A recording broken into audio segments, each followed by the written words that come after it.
For the nights with the words in my mouth, something's underwater moving into color.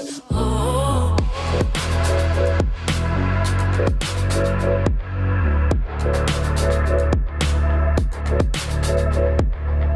Got a lifeline, been dialing it up, piecing me together, architecture. Oh, maybe I'm slipping on liquid love. Think those are medicine and I feel better. Oh, it's like the parts of me and I'm perfect cereal. So high, I know your love was a nice try. Been coming slowly before you bites and you know I forgive and forget it, then you cry. Crocodile tears. Pull the blinds when we felt like a ghost. Back down to the bottom, gravity gets heavy. Oh, you held too tight when I needed you most. There's something we hold, there's something we carry. Oh, there's something we hold, there's something we carry. So high, I know your love was a nice try. Been coming slowly before you bites and you know I forgive and forget it, then you cry. Crocodile tears. So high, I know your love was a nice try. Been coming slowly before you bites and you know I forgive and forget it, then you cry. Crocodile tears.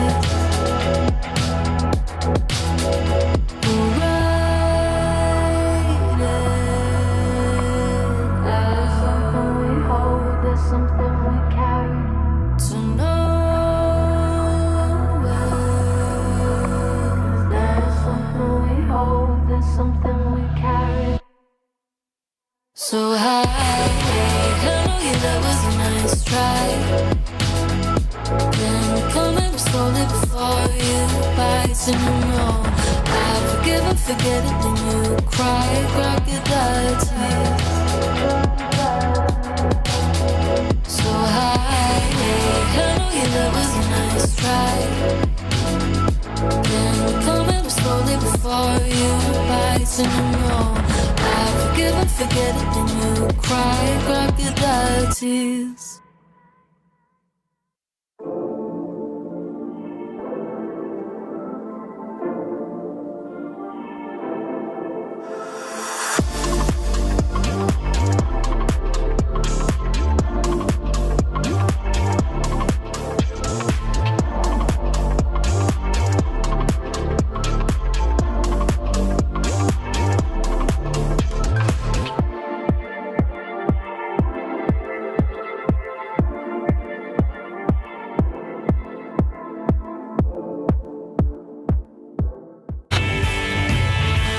Damn hillbillies.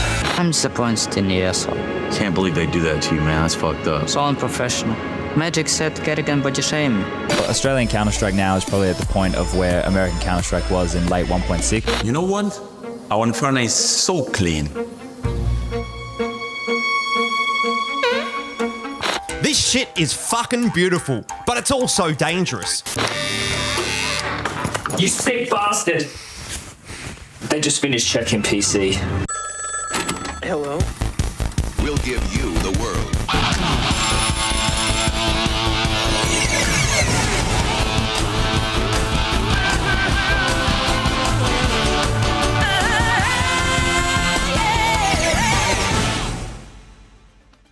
Are you guys ready to get flashed?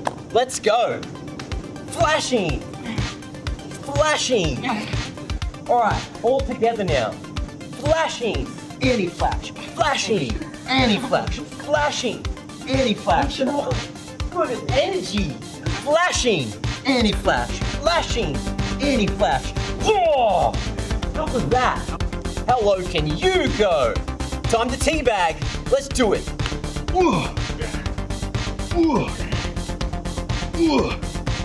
Now let's do the dog slide. Step to the side, down. Step to the side, down. I love it. Step to the side, down. Step to the side, down. Great work, guys. All right, guys, knives out. It's time to bunny hop. Let's go. To the right. To the left. To the right. To the left. Let's do a 360. To the right. To the left. To the right. Whoa! I'm proud of you. That's it. Jason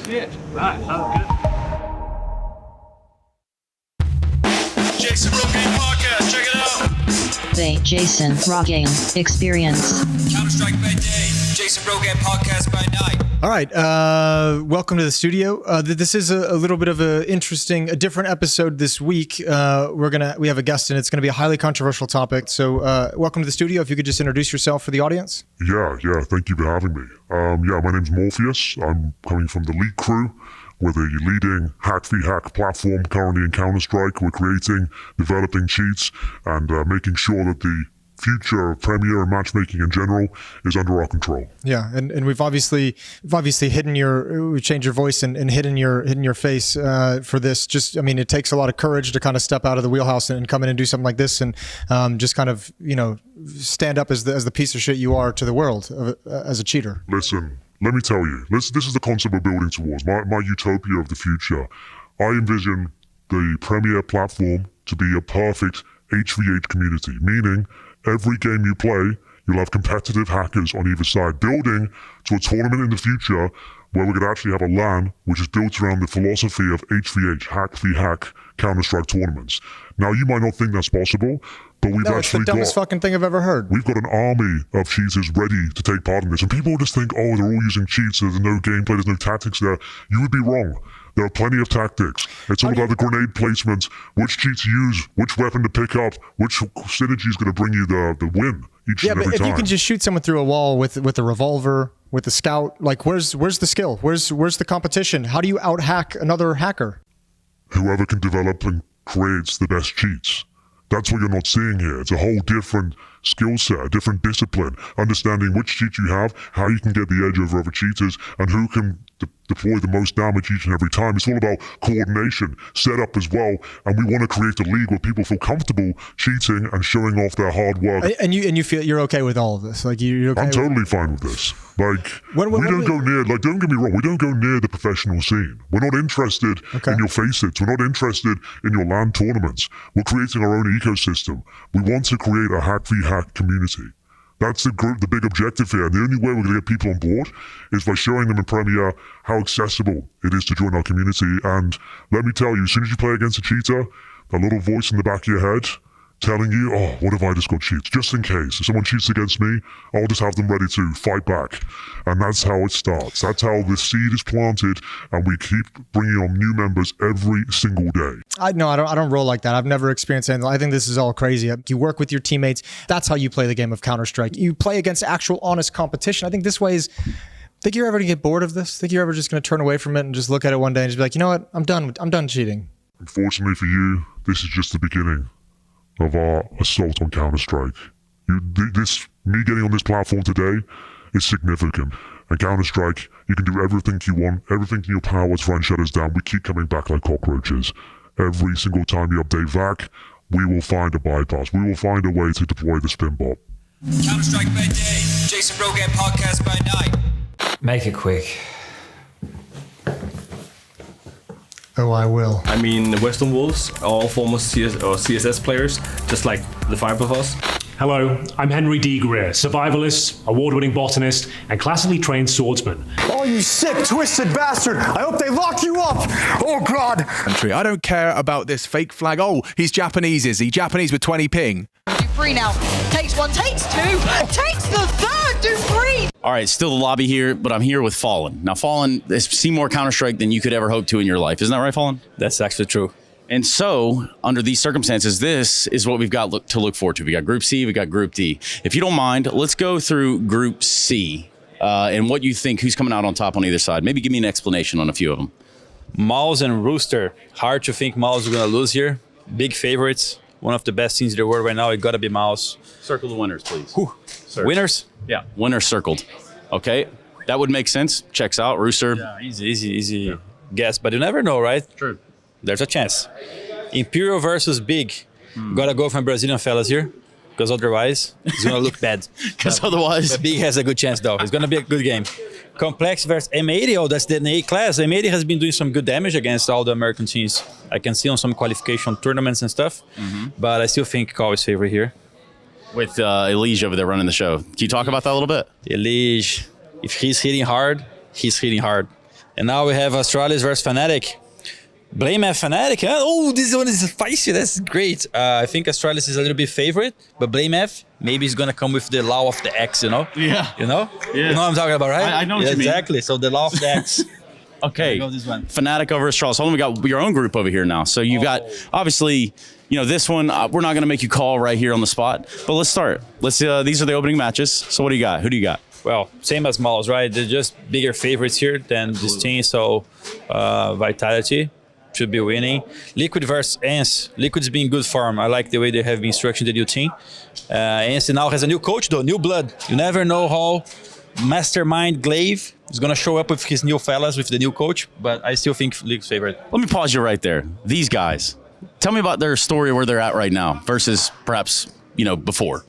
I think now they have less cookers on the kitchen, so it's working better. I think Twist is managing the team pretty well. Ultimate, I thought I put him on my pocket last tournament, but he put me in his pocket, so he was better. He's definitely a good helper. Quick, real quick. He's very good. He got some good plays, and he's been playing well for them. And yeah, I'm looking to see them play more. Yeah. And for VP and Red Candidates, you know, Code Zero. You gotta believe in Code Zero. There's no other way. But even these guys don't look like they're having the best of times, right? They're not having a lot of fun over there right now. That's the word on the street. At least that's what the forums tell us. Yeah, I think VP is kind of in a position where I kind of was as well when I joined Furia with Art. Like, they are trying to figure out the way they want to play the most. I think Electronic bring many different ideas compared to the James system, and they're kind of trying to feel how they make it work or not. And during this balance time, sometimes it's not going to balance too well, or sometimes it's going to be stressful. And I think VP is kind of suffering a little bit from that. But it's VP in the end, you know, they got great players. I trust in James. James is very strong captain, has good ideas. Even though he might not be calling now, I don't even know for sure. His ideas are very good. He's a good opper. And the other rifles are just as good. And every time I hit a deathmatch session, some VP players are there. So don't count them out. But anyway, regardless, we got Code Zero. Best rifler in the world, 2016 and 17. One of the greatest of all time. So I got to go with him. Best rifler, 2016. You heard it here first. Thank you very much, Gabriel. What's the goals for Furia? I think the main goal is playoffs for sure. The last time we didn't, so it was almost like one match. But this is playoffs and win against the top teams, like the top 10 teams, and win against those teams like top 20. I think the main goal is playoffs, and it's like getting better and better through the tournament. So I think that's it. Yeah, cool. What did you guys do in terms of like prep for this tournament? Did you have a full boot camp, like a full week, or did you just sort of take it easy? We have like full week of boot camp, like all days like practicing, and we have like just Saturday of the day off. Yep. So we just have like one day off, so it's good for us. And we need to put more hours practicing right now because it's a good moment to improve our game. And since schools joined the team, has getting better and better. So I think we need to keep going, doing our stuff. So and you can win, So yeah.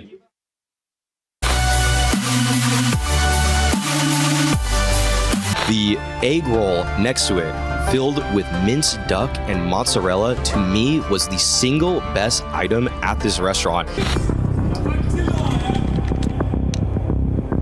And correct me if I'm wrong, it's been a while since I've dyed my hair. When you color your hair like that. Why so serious? It's a 5-week league, no matter where we go. Now, in terms of this tournament, what's the goals for Falcons? Because, your group, you're in a pretty decent group. I feel like you have a good shot at making playoffs here. I mean, To be honest, we didn't set up an exact goal for this tournament, but for me personally, I would like to make it to playoffs. I want to get this feeling of playing playoffs like before, so it would be really nice to play to go to the playoffs and then taking it game by game. Obviously, it's not easy nowadays. Every team is playing really good, and everyone understands the game. So I think we should just focus on game to game and try to reach the playoffs, which I think is a good goal for us at the moment.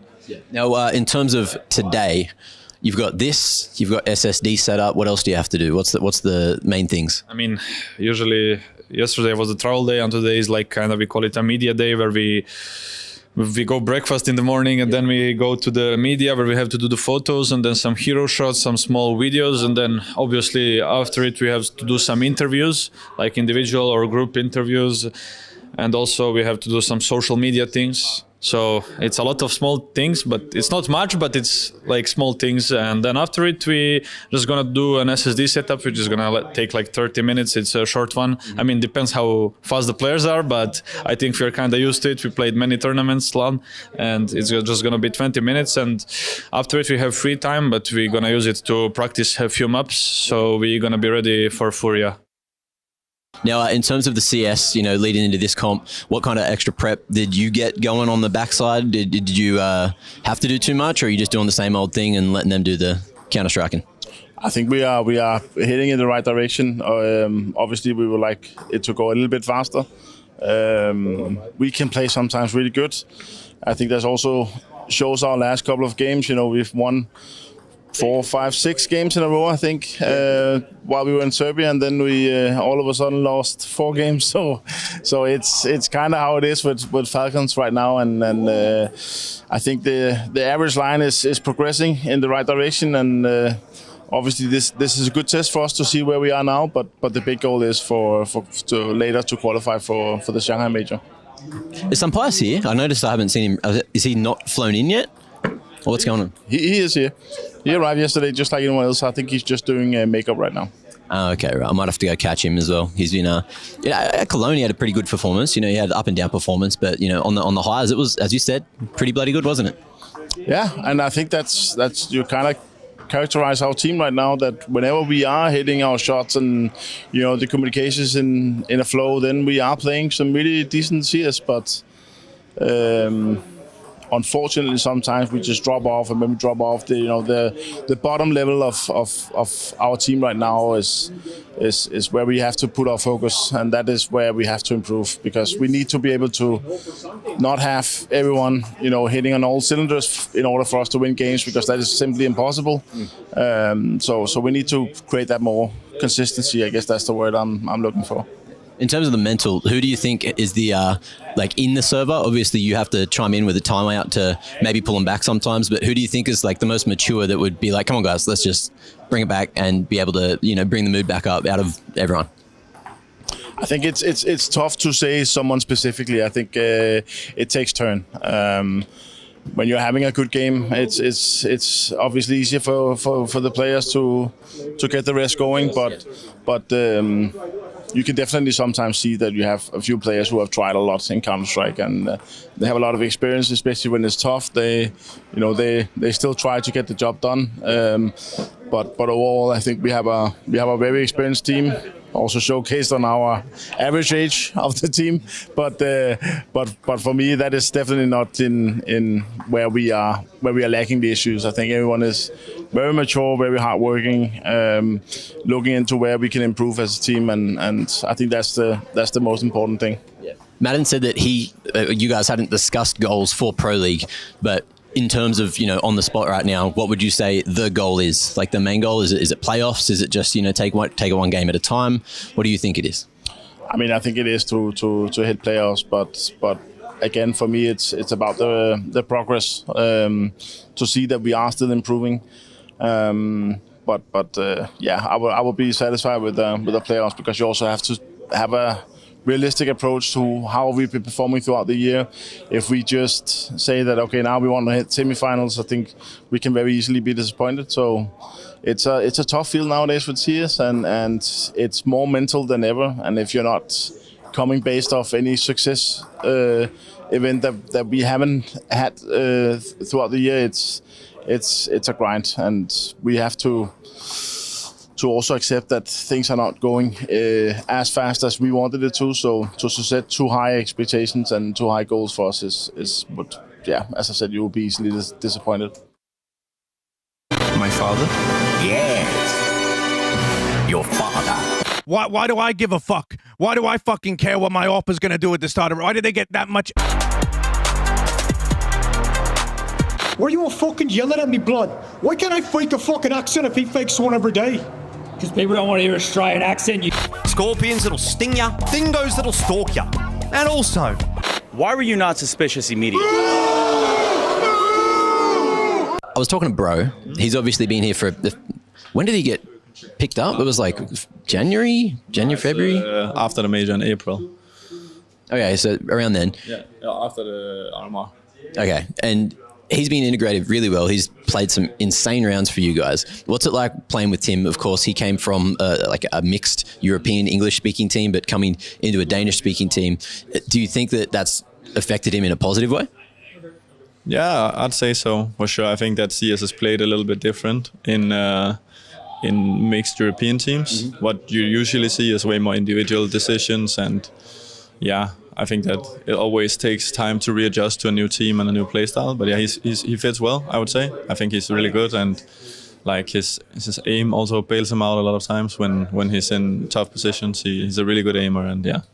I've actually seen most of you guys in the gym at most of the events I've been to lately. Is this something, like, do you have a personal trainer that gives you guys little workout plans? And do you think that affects you guys in a positive way in Counter-Strike? Because I've got this theory that people that are putting in the extra yards, especially in the gym or even just like cardio or whatever, end up playing better depending on, what their daily schedule is going into the games. Do you think that's something that affects you personally?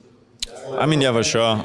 In regards to the personal trainer, we have programs and stuff that's individualized, of course, from where you are in life and where, like, your your start point is. But yeah, I would say, as you say as well, as long as you don't fry your nervous system and you go too hard, it's fine. I would say you can do it on game days and stuff as well. So I started running more and lifting a little bit less because I love running. So that's what I do at least. Yeah. I believe in the cardio buff, like a nice 30 minutes of, medium level cardio. Don't roast yourself out. Don't lift heavy weights. Don't just take it too heavy before the game. That's fine. After the game, you can do whatever you want.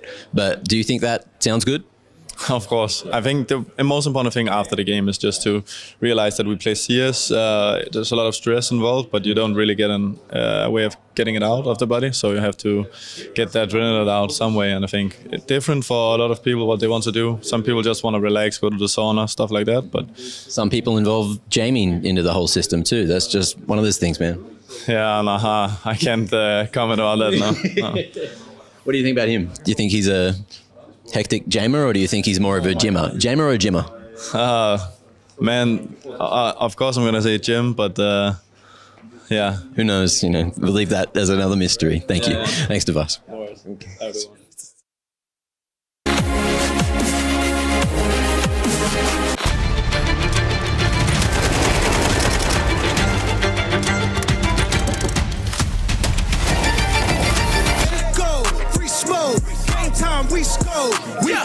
First rule of Pro League is you do not talk about Pro League. Challenge for number one. It takes a couple of seconds, verify. I verify myself at least twice a month.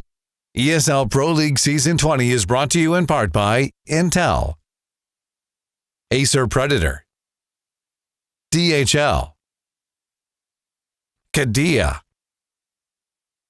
Monster Energy, U.S. Air Force, 1xBet, White Market, Gaming Malta, and Logitech G.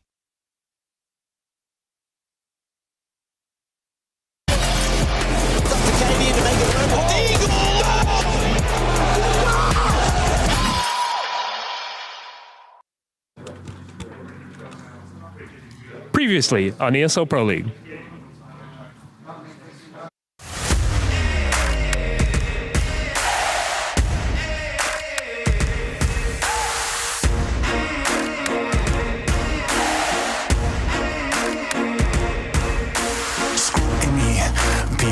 twisting up the truth, this ain't new to me.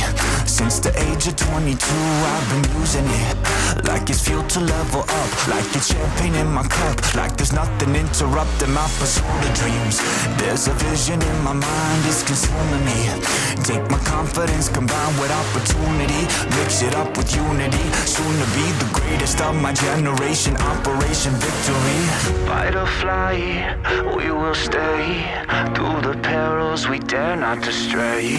Spark the match, light the flame, out of luck, out of sight, dangerous, dynamite. Dynamite! Setting fire to the clouds at the speed of light. Going up, not coming down, screaming. Superman's kryptonite. Blowing up, dynamite. Dynamite! Setting fire to the clouds at the speed of light. Going up, not coming down, screaming. Superman's kryptonite. Blowing up, dynamite.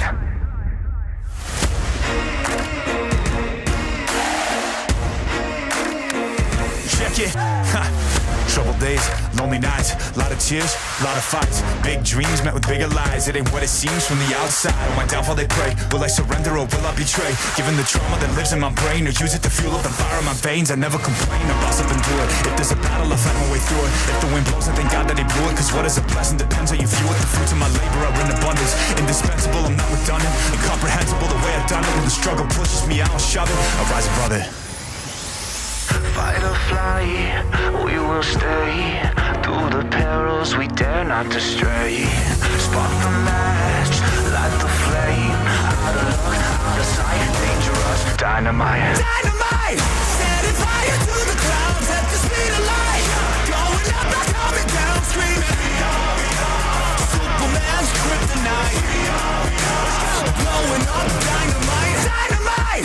Setting fire to the clouds at the speed of light. ESL Pro League in its 20th season. We're on to day number 2 of Group C and D, and cracking a nice cold one open with the boys. Mac, you have reason to celebrate. You have successfully started moving house? Yes, I have all of my belongings in the apartment, and the visa is not far off. Let's go. So we're there, almost. We love that. And you might need to bring some stubby holders with you, Matt, because I don't have many of those around here. Stubby holders. You guys are into stubby holders that's too? That's a koozie, right? Sorry. A koozie? Amazing how you make something which is, so manly, goes around your ice cold beer. Just that's sounds a koozie, so terrible. Oh, wait, what was it again? A stubby holder. Oh, it's a stubby holder. With your deep voice. Sure. Okay. We all love a stubby. A koozie. And what do you call a cooler? A cooler. A freezy boy.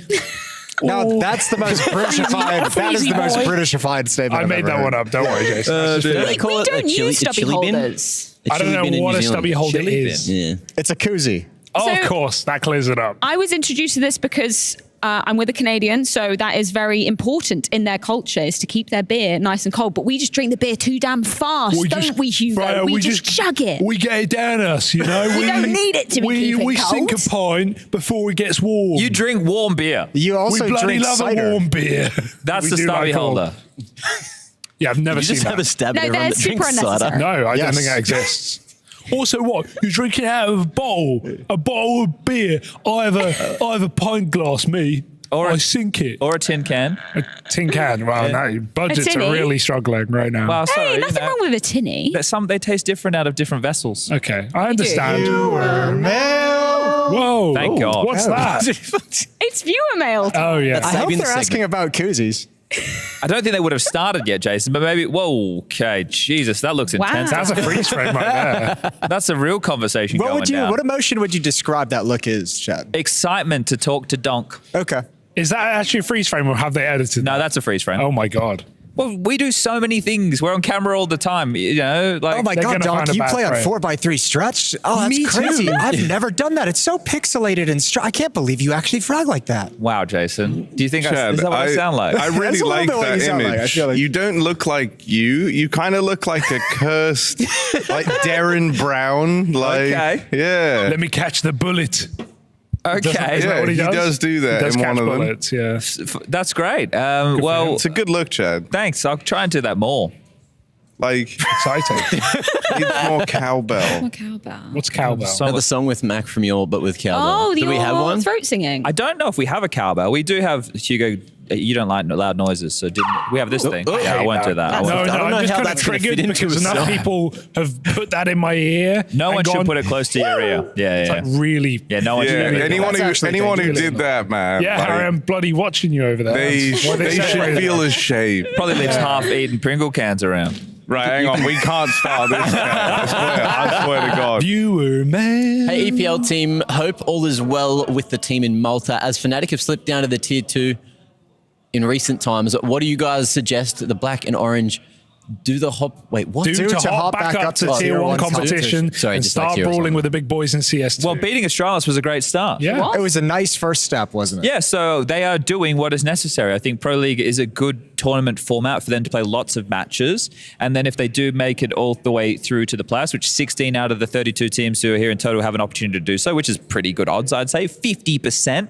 That's quick maths. Yeah. They can show that this team that they put together can punch, right? Because I think Mattis has shown some I was going to say, I think they've actually made good pickups. I think there's a lot of teams you can criticize and a lot of, like we look at OGs and we go like, I don't know really what they're doing with these rosters, but even NIP to a degree, but especially for me, Fnatic, the pickups are quite nice. Mattis is definitely a talent for the future. Blamef is a solid signing, so much that when he joined this team, people were like, he could be on a better team than this. I think Fnatic as an org have actually signed good players considering where they were a year ago. They're in a good place to show something cool of a level with this team. And then I think if they want to keep climbing up the ranks, you'll make a roster change at some point. But that you can be patient with that. I think you're good enough to now where you get to pick and choose and be a little chill. Yeah, I think Blame coming in for QB, right? Because that was the replacement. That's shifted them a whole gear. Yeah. What's the next email? As a childless adult, it is my duty to embrace hobbies and pastimes that my peers cannot, as they have sacrificed their free time to maintain the population. I must vibe and chill and do fun things in their honor.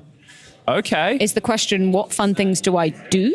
I don't know. I think it's a question. That's just a statement. Yeah. I mean, we have a parent. I would say there's a certain tone that the parents of the world don't get to have any fun to this message, I would say. Do you have fun, Jason? How do you have fun? I could argue against that. Jason has so much fun. Is it when you're away from your child? Well, I mean, look, I do have fun with all of you. I do also have fun at home with my child. We like to go to the zoo. You know, the zoo's a cool place to be. Yeah. You know, otters, penguins. Also, I love this seating dynamic you've introduced, Jason. It's really interesting. Do you know the amount of shit that happens? Like, we've had a couple of sets in the past where there's been a couch or whatever, right? And I've sat with my feet in similar positions, and the amount of stuff in the comments is like, look at this animal sitting on the couch with their shoes on. Yeah, so I get that too. They just want to see your bare toes. No, I feel like get the dogs out for free. I feel like also a communal couch. There's going to be shoes on it at some point. It's a communal couch. It's fine. I don't sit like this on my couch. We're going to push the boat out a little for the communal couch, but God forbid you use the communal. Communal food area, Chad. Look, do we need to get into this? I think we do. Actually, I know. I think there's a lot of beef right now. But anyway, take a look at this. Oh yeah, this guy. We were asking people from the Amazon rainforest. Yeah, we were asking where people are watching from, and he claims he was watching from the Amazon rainforest. Where are the anacondas, Hugo? That is a photo of him in the rainforest. I'm going to presume that's real. Whether he was watching it at that very moment in time, I don't know. But he's on his phone. Probably. Enjoying the nature. You should go find what's his name? Ash Dykes, I think is his name. Who? Ash Dykes. Great, here we go. You know him? Explain this to us, Jason. Not personally, but I've been following him. He went into the Amazon, to an unexplored part of the Amazon, and he's going to try and set a world record of mapping out, like a modern day mapping out, like the most mileage of undiscovered land in the world. Wow. That's cool. Following it on Instagram, you guys can do it as well. It's pretty sweet. That's wonderful. Yeah. Do you follow the Yoink guy who's trying to find a 20-foot python? Yeah. Still unsuccessful. Looking for those swamp puppies. He really is. That guy's actually metal. He just grabs lizards, snakes, bugs. Like a modern Steve Irwin. He just grabs them. He doesn't give a shit. You ever go noodling? What? Huh? No. This is an American thing where they put their arm. Yeah, it's American South. They catch fish with their arm. You go into like the muddy rivers and you stick your hand into the dirt and you try and find I forget what fish. Yeah, I've done it on. Have you done it on Gillinor? No, I've actually never done it myself. I was just curious if any of you guys You've done it? Have you done it? Yeah. Have you caught some? It's called Old School RuneScape. It's like bare bare knuckle fishing or something like that. Bare knuckle fishing. Yeah, I like okay. that term. So again, that's another example of Americans calling it something weird and cutesy, and the Australians call it, yeah, we go bare knuckle fishing. Oh, I'm going to go noodling. Well, in defense, in Australia, they do have way more things that could kill you by doing something along the I don't know. I can name a couple of things in America right now that Australia do not Next have. email. Good idea. We're out of emails? Get away from No, they're working on it as we Noodle. speak. Okay, I was going to and say, here it is. 'cause this one. Oh, Singapore. That's fun. That's GMT +8. That's same as Perth and Long China. way. Wait, no way is Singapore in the same time zone as Perth. Oh, I guess it is. I guess when you think about the longitude, Yes, it is indeed. the same. Yes. Geography. Okay, I don't think I'm passing. Have watched 80% of all matches this season. Well, you could pass. That's pretty good, bro. You know, That's a first in uni. I'm really conflicted here. Maybe. Yeah, you could probably still pass. I think so. Yeah, keep up that 80% clip of Pro League. That's good. Well, you'll pass the Pro League exam. How did we all do at uni? In college and school? I have a degree. Me too. In what? Do you? Digital media. I didn't have AI to do the work for me like they do nowadays. Yeah. I feel like I could have passed. Fred, you have a degree? With I AI. do. In? English. Oh, little lang. I'm good at spelling and Little reading, lang. I Little guess. lang. Both. Both, Do of both. course. Jason? I was politely asked to leave my university. What do you His ultimate, the Can we craziest elaborate? zero to hero moment in CS2. Everyone doubted him and wondered who the F this tier 4 player was a few months ago. Now he's top fragging and carrying Liquid to victory time and time again. I guess the timing will tell since they haven't played too many games yet, but surely this is the craziest rise to glory and not The craziest rise to I have a glory. statement. I I'm have not a sure about statement. that Are you one. ready for this statement? Yeah. Yep. Most people on the internet are idiots. Whoa. Whoa. No, Whoa. comedians. We want. Oh, that's This Twitch guy's chat. on the internet, No. Chad. Are you talking about him? Well, no. I'm just saying that rude. most people doubted him. Like, what are we talking about here? We didn't Right. even, like, most people didn't even know who he was. How can you doubt somebody you don't even know who they are? It's true. Yeah, Right? That's just, that seems a little bit silly. It's a very good right? point. That's called judging Yeah, a no book one- by its cover, Hugo. Yeah, no one saw the pickup and went, he's going to suck, man. Well, people did. Oh, really? Yeah, Okay, well, I guess everyone those doubted on the him. internet. Okay. Yeah, you did. Part of the I internet. didn't do you doubt him. go I just to? didn't know anything. So I just accepted. All of it. Let's just see. Let's just see. I think that was Scary. everyone here's general idea was just like, yo, I have no idea what he can do. You know, Pasha vouched for him a year ago or whatever. So he's probably good. Let's see what he can do. I trust Pasha. People like hating. You know, that's Yeah, what gets true. people out of bed in the morning. Just like Harry and his Pringles. Yeah, people like hating.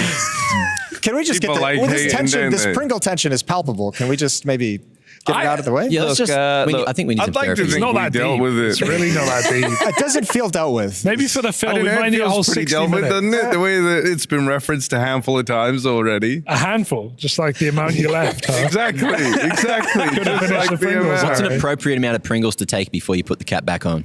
Yeah, but this is a small can, Mac. You need to give the You need context. to eat the whole thing. Small can. Exactly, Freya. Yeah. But that's so insane. Like nothing else. You can leave any other food. Oh, I'm eating a banana, but now halfway through, I don't Well, want no, the banana. no, So I'm going to leave it on the side in the banana holder and revisit that. But you Banana don't put it holder. next to the rest of the bunch of bananas. Why? It infects. What do you mean, why? Why not? Because then somebody could accidentally eat your Oh, God forbid. hand-covered banana. They exit, and we all know what that means if they eat the banana. It's Can we over. reenact later how this all went down? For Yeah, the we'll viewers? get EVS. We'll get Ross out there and we'll record We'll it. reenact it. We'll reenact it, and we'll let the people at home have a say. Yeah. All right, yeah. I want to hear what they think. I think it's pretty, I think that's good. It's like a social experiment. Yeah, exactly. And there's also something else we want the people at home to contribute with. This is some word association, I do believe. I might be jumping the gun a little It bit is. here. No, I think we can bring it up. I don't know. Reese, can we? Is there a graphic, Can we or do we bring need it to up? read There it was a out of the- graphic in the chat. There'll be a There graphic. is no graphic that we could show. Oh, It's it's all just a right. tweet. It's just a Okay, tweet. it's a tweet on the ESL CS Twitter account. If you go to that, you'll see it's time for ESL Pro League word association. Which word comes to mind when you think the following Counter-Strike teams? 1, Mouse Sports. 2, Complexity. 3, Big Clan. 4, Fnatic. 5, Astralis. 6, Vitality. 7, Furia. 8, Team Liquid. And I just want to say, for the people at home, contribute with one word, right? One word. We don't want sentences. Per team? Yes, and then also for us, don't look at it. Because we're going to collect that data and we're going to do a little game. Yes. What's he doing? Is he looking at it? Now, do they want this sent into the mailbag or reply to the tweet? Both. Both. Yeah. Either. Yeah, any way possible. Okay. We will source the information however we can. Sure. We've got eyes everywhere. Perfect. Speaking of reactions, should we take a look at some of the best reactions from yesterday, and I mean from one man. This man goes by Yabby. what name? Not Yabby. Lake. No, my bad. Lake. There you go. 10 points for Hugo. Let's see his reactions, because he was spitting some bars yesterday. so dead, holy shit! What was your favorite reaction, Harry? You guys fucking suck! Oh, that one's pretty strong. Wait, It is it very gets better. Wait. Bring in the NA land vibes. That's good. Let's fucking go! You're so tilted!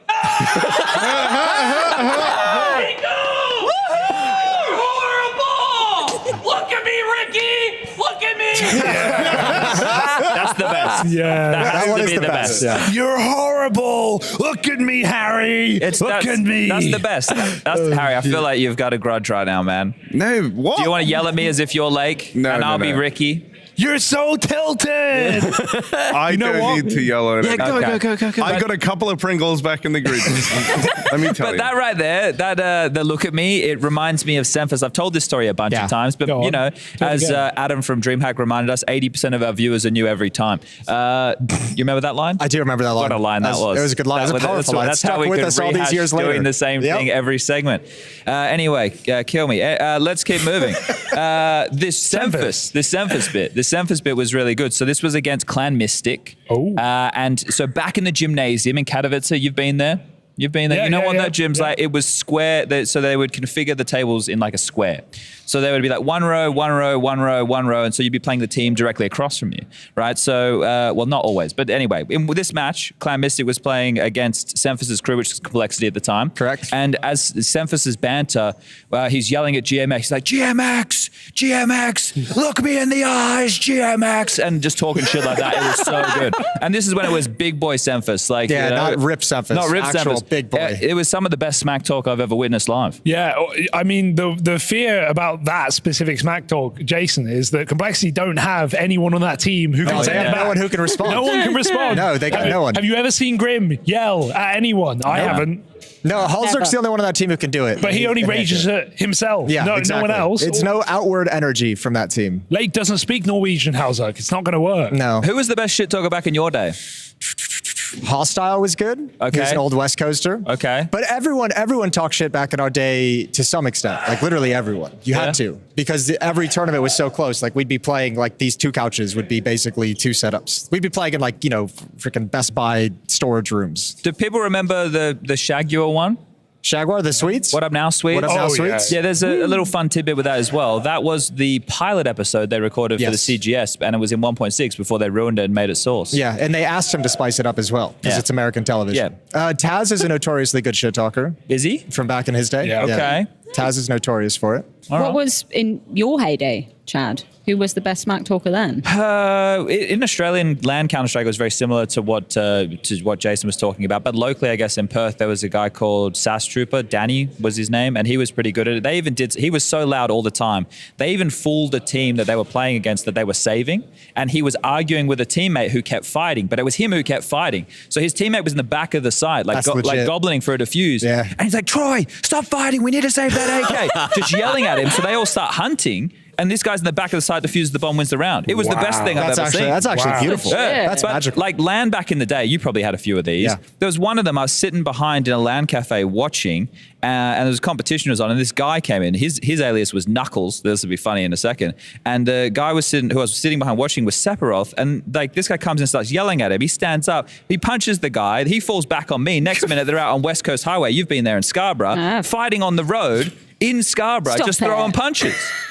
Yeah. We had some of those. We had some.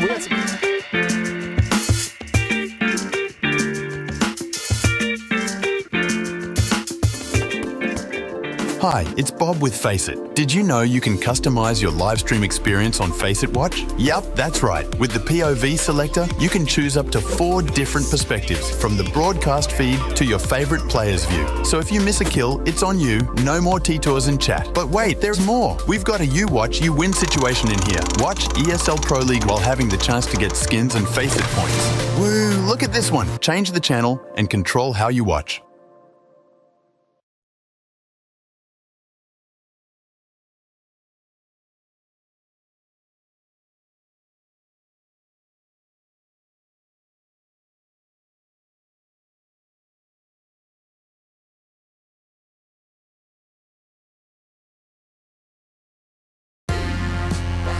Welcome back to another day of ESL Pro League. Season 20, Blair. It's everyone's favorite season. 20 seasons of Counter-Strike here ESL Pro League. And we've got the B-Stream here today. And our opening game involves one of the world's best. The Cologne champions of Vitality and Atox, a Mongolian squad that I'm excited about coming into this event. Yeah, well, a lot of people would call them the second best team coming out from that country. Obviously, Mongols have taken that throne. It was Dope was including Techno. He said that they were the second best team. Yeah, Dope was a quiet man, but I don't think he's that quiet. So a bit of a technical issue in that interview. Hopefully, we can hear from him later on. I was actually listening in some of the old LAN stories that Chad was talking about the fist fights and everything, and that reminded me of this one time where I was playing a LAN. This is like 2006-07.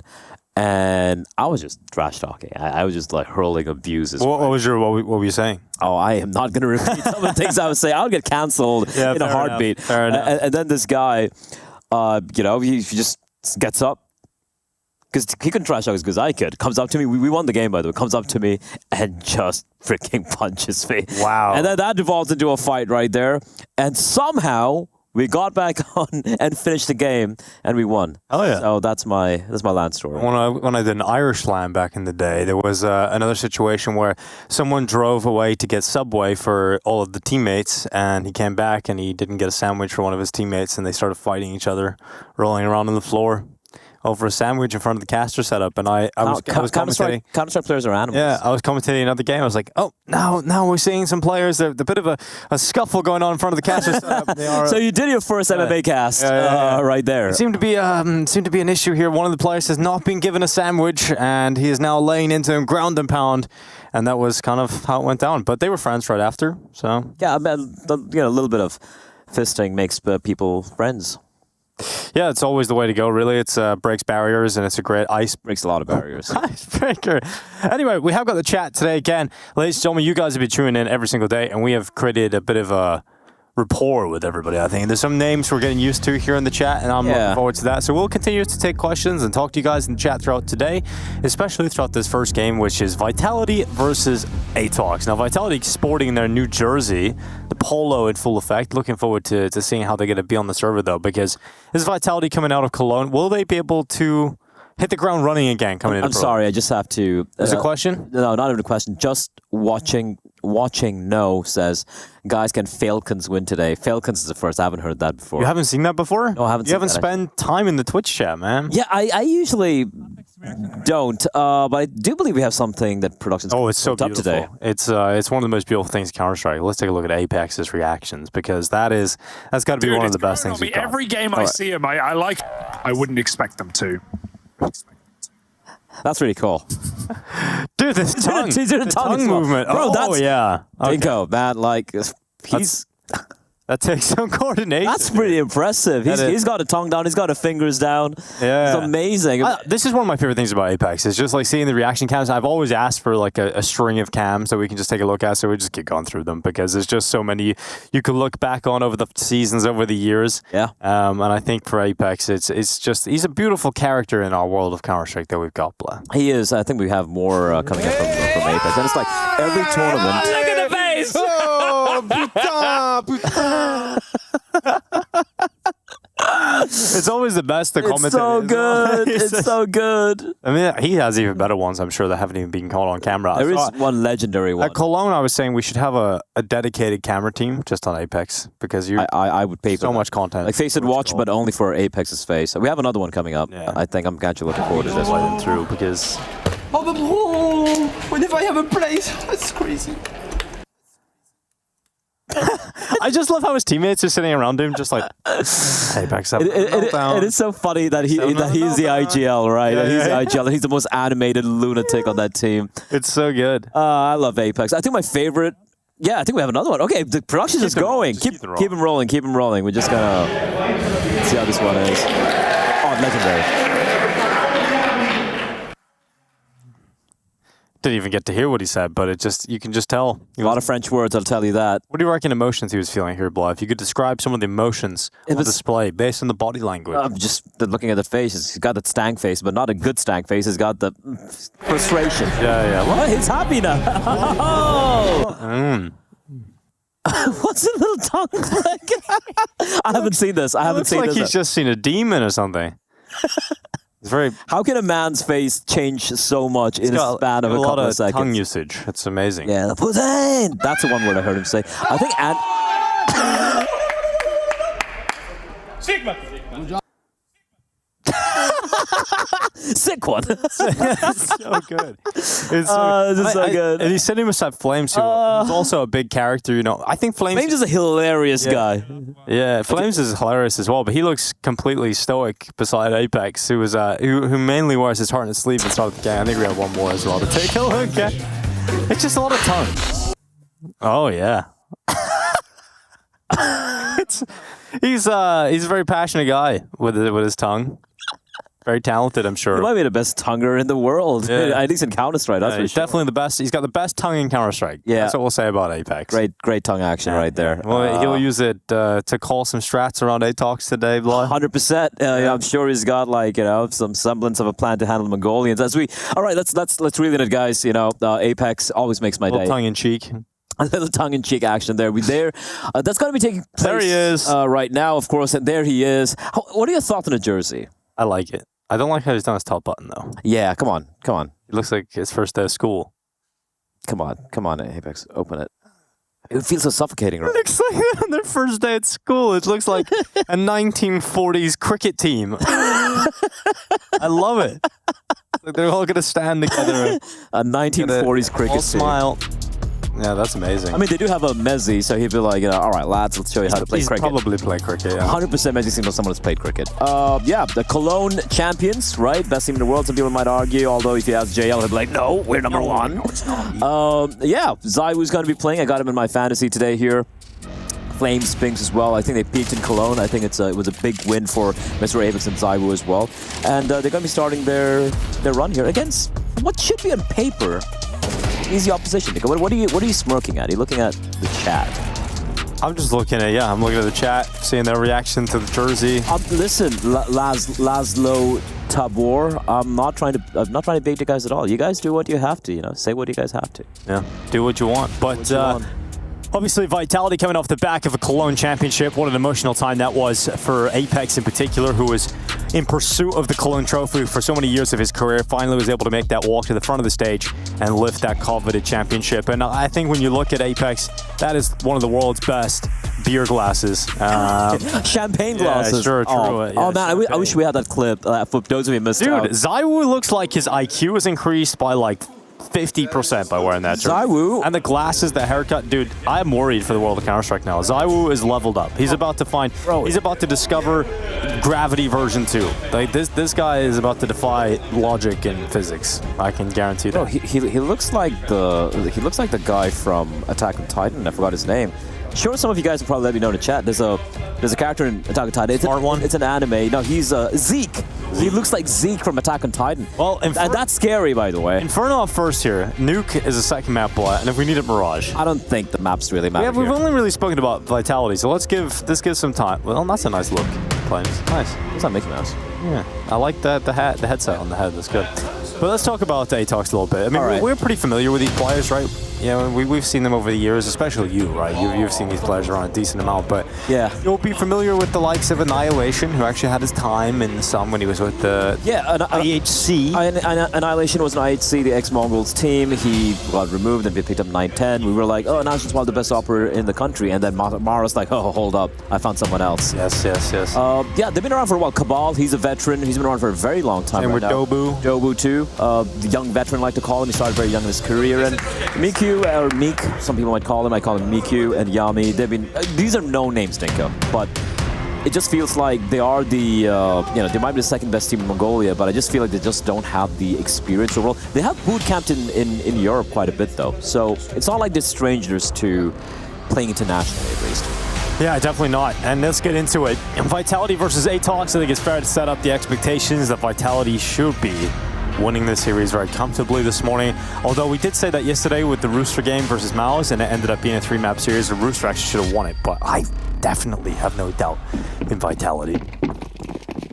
Yeah, you have faith. Let's find out. Not a bone in my body, thing. Not a bone in your body. Well, we have a Vitality fan here in the house, and listen, Yeah, I suppose I am. At the end of the day, they play great Counter-Strike play, and we're all a fan of that, aren't we? I just want my boys from Atox to make it competitive. I'm not going to be as delusional to believe they're going to pull off an upset over here. They're going to get a map win, but if they make it competitive and make Vitality sweat a little bit, I think most of us are going to be pretty happy with it. It's going to be a quick, no-nonsense play coming in towards B. 2 smokes, 2 Molotovs, and 2 CTs lying in wait, but a good defensive smoke here. Well, Zywoo kicked off his tournament at Cologne with an ace in the pistol round on Inferno. Oh, Miku. Let's see if he's able to get something done here. Apex finding the opening. Zywoo able to chime in, and it's 2 opening kills for Vitality. That B bomb site defense burns away, and Spinks is here to cut off rotations on the A bomb site. Doesn't find the kill on Yami, and that is maybe an opportunity to do some damage here for Atox, but Vitality really should not let this pistol go. So it's pronounced MIQ. MIQ. He could be lying, though. Yeah, I mean, who is this guy to trust, you know? Yeah. You gotta know who it is. Mikyu sounds pretty cool. Mikyu sounds nice. Mr. Mikyu. How's the line go from Me6? I'm Mr. Mikyu. No. Look at me. Oh, Mr. Mikyu, look at me. Look at me. Look at me. That's doing things to me. Yeah, it's doing things to you like that? Not really, I'm not sure. Yami, a little bit of headshot action going down inside of bottom banana, but Vitality able to pick it up regardless. And they'll win their first round of play here on Inferno. We'll see if Atox decide to go for a force buy or a full economical.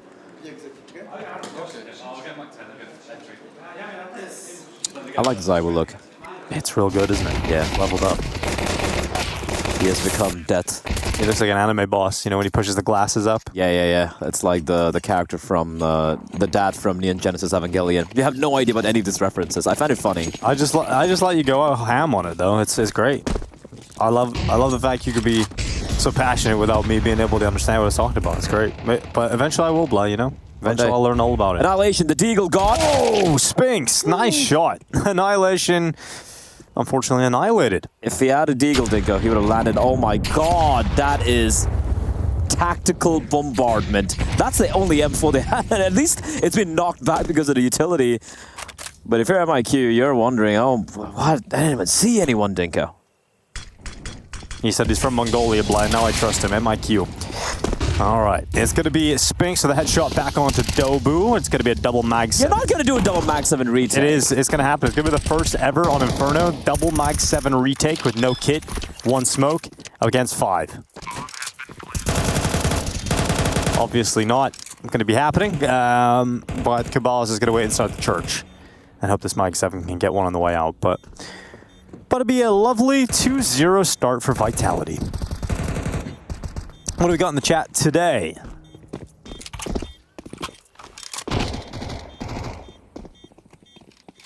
Zywoo just like snacks at this point. Huh? I'm not quite sure. Maybe an appearance with the glasses? Maybe that's where we're going at? But yeah. Not a lot of questions going on yet, but you guys can send some mails into the EPL mailbag at efg.gg if you guys want to submit questions, artwork, just general statements, anything like that, really. Yeah, you can send in photographs. Can't promise it'll be on the show. Send some, your thoughts on anything under the sun. And if it's anything specific you want to ask myself or Dinko, you can also, just mention it in the subject line so we can address it. Are we technically under the sun? Or... Yeah, we are. Always? Yeah, always. No. Exactly. Yeah. Bled, do you have a report on the air quality in Malta? I will do that. Hold up. I will find that out. Sadly, not there to be able to tell for ourselves and give you a ground report. Wait. I remember I was in Malta. One of the weirdest things I did a couple of seasons ago was I just got sent to the beach and I had to dig sand. And there was a lot of conventionally attractive people enjoying a nice day at the beach. Right. And I was just standing there fully clothed, digging holes in the sand beside them. You're a conventionally attractive person as well. Yeah, I didn't look at when I was digging holes on the beach. Diggy hole. Like an idiot with a TV camera filming me. That was a moment. That sounds great. All right. What is the air quality in Malta? News report coming in with the air quality in Malta. It is right now good. Sick. Well, that's great. That's a pretty decent impression of. That was a decent little news jingle or whatever it's called. All right, just a kill. Oh, and Annihilation with a deagle, though. I've seen him pull off some ridiculous things with a deagle, Jenko. Well, that's not happening now, is it, Blah? You say that. Oh, no, it's not. No, it's not. 3-0 start. A question. Are we reading the chat? Yes, we are. Let's try to have a... He's a Bywoo. Oh, that was one of the best. That was the best thing about Pro League a couple of seasons ago. He's a Bywoo. Bywoo. The best in the game. Bywoo. I'm sad that we don't have that anymore. What a legendary clip that was. Although it did start to get a little bit too much on week 5. Every bumper. Yeah. He's a Bywoo. And it's like, yeah, Harry, you know, it's great. But I do believe that's a clip that made Harry. Oh, all right, there we go. Annihilation opens it up, finds Flames. A double nade down Banana. Not going to really deal much damage. So an early first blood being drawn here in round number 4 for Atox. And Flash ready as well. Boys, looking to take the fight here to Vitality. They don't want to make it as easy. It is really uncomfortable. They've completely given him control of brackets, Dinko. I was playing Turtle up towards say. It's a right read, though. Good nade as well.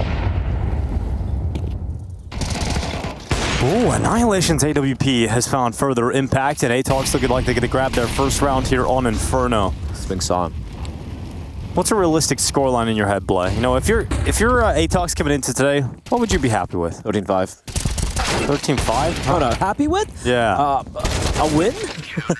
Come on, man. All right, realistically. Like if you had to lose and still be happy in any way, I don't think people are really happy. Yeah. I think 13. That's the thing. You get a 13-10 and you go, oh, it was so close, right? You're right. Yeah. It's a weak mentality. I know. Lose. Yeah, I don't want that. But for my POV, if they wind up getting like 10 rounds on, you know, both the maps, for example, I think I'd be very impressed with it.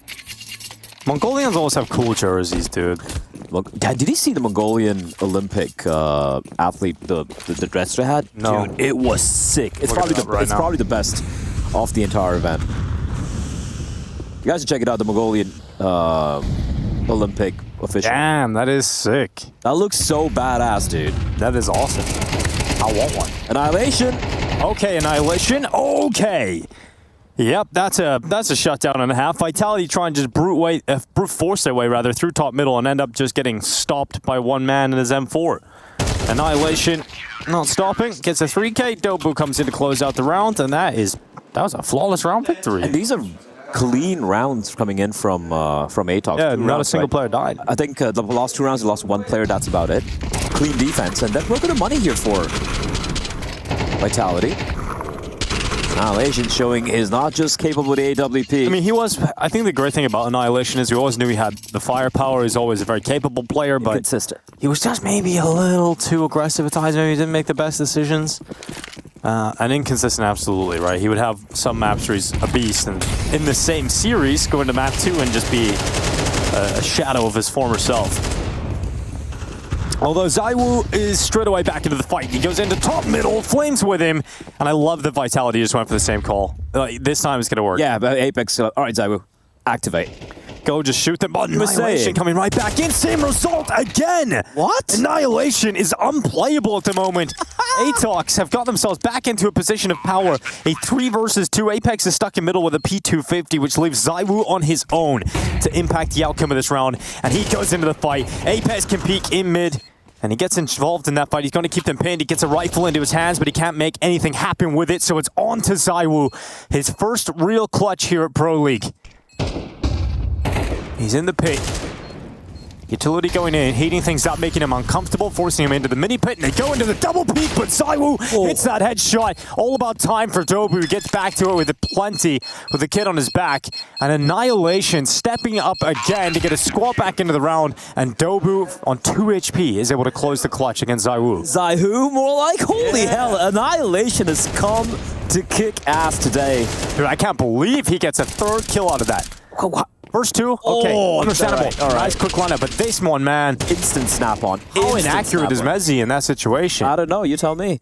No, he was whiffing. Also, Dobu there, he needed to instantly land the headshot. I love the way they navigated that to go for the double peek, ensuring ZywOo doesn't get both the kills. Dude, Vitality just, they always have enough money, though. They always get something. It's one of the worst buys so far, but ZywOo has an AK. ZywOo has an AK, right? and there's always a shot with that. Zawu does pretty well on his own. We might have a game in our hands here. I'm excited about that. All right, let's go. We saw Rooster almost taking out Mouse. They were 2 kills away, Dinko. Oh, that still hurts. It does feel like Vitality are just trying to see what they can get away with in this game at the moment. The last few rounds, yes. Also, Zawu going for this AK buy. It's more like not a little bit. We're going to ignore that incendiary, but it does feel a little brawly because of how convincing they were in the first 3 rounds. So we're going to see Apex. We're going to have some new reactions from Apex for our Apex reel. I'll tell you that by the end of this game. Cabal. Annihilation again. Chiming in his 9th kill. What a shot from Apex. Zawu and the hero AK-47 dead early on, but Mezzi's able to pick himself up an M4. The AK now in the hands of Flames. And we know how many great riflers are in this squad of Vitality, but Annihilation within the middle of the site. It's another one on the AWP and eventually overrun by Flames. The Molly. That Molly. Adobe coming out of the library. He knows he's burning a player to the crisp inside of the site, but the fight is being set up. They were going to try and take the duel with Dobu, but he got around the corner, he got behind cover, and he's trying to draw attention to allow MIQ to get himself into a round win. He's coming up short side. There's 1 kid on the back of Dobu. A single flash, but they're not going to use it. They're just going to play contact and hope MIQ can get this headshot, which he will. And now he's left alone. 2nd kill in, and oh my god! MIQ, he does not have the kid on his back. He needs to find that bomb real quick. And he's got himself on the 10-second stick. He's got it. 3K is unbelievable from MIQ. And Vitality, they see another round go to the wayside. That is one of the most filthy clutches we've seen so far. And MIQ have rattled. He has completely rattled Vitality into a timeout. There's absolutely no way he should win that. That's a perfect crossfire, Dinko, and just spins around, finds both. Right, okay. Bro, the fact that he gets the fadeaway on the Sphinx and then the headshot onto Apex. It felt like Vitality had done everything they needed to. Look at his little dance of happiness. Oh, you love to see it. I can't believe he's done that. I can't believe it. Dude, why does Mongolia have so many good players? I don't know. I think Red Eye, shout out, asked this of, I think Mara, one of the managers of the Mongols back in like 2016 or something. And he said, and I quote, there's nothing fucking else to do in this country. Fair enough. Literal quote. Just play Counter-Strike.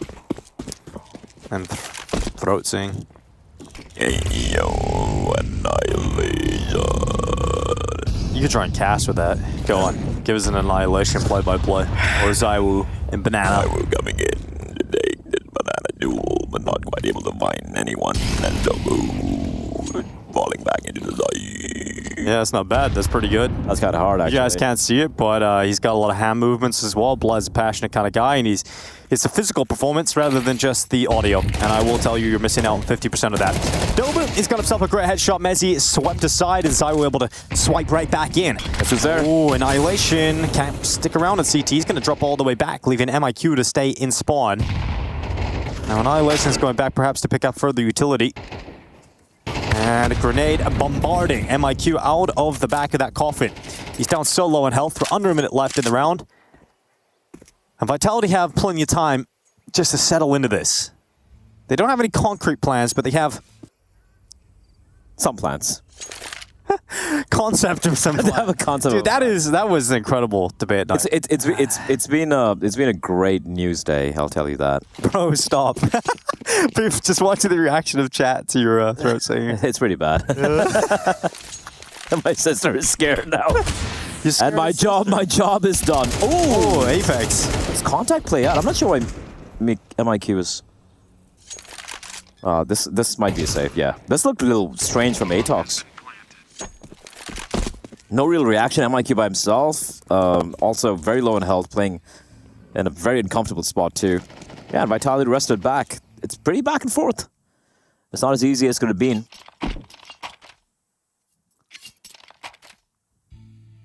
Oh, the old Inferno. That's the song. You gotta get your guitar out and play that one. I will actually try to learn this song. It's hard though. Like flamenco guitar is so hard. But you could nail it after some time. You know, maybe like 7 years. Yeah, you could get there. Yeah, 100%. 7 years. I could maybe do it faster, maybe 5.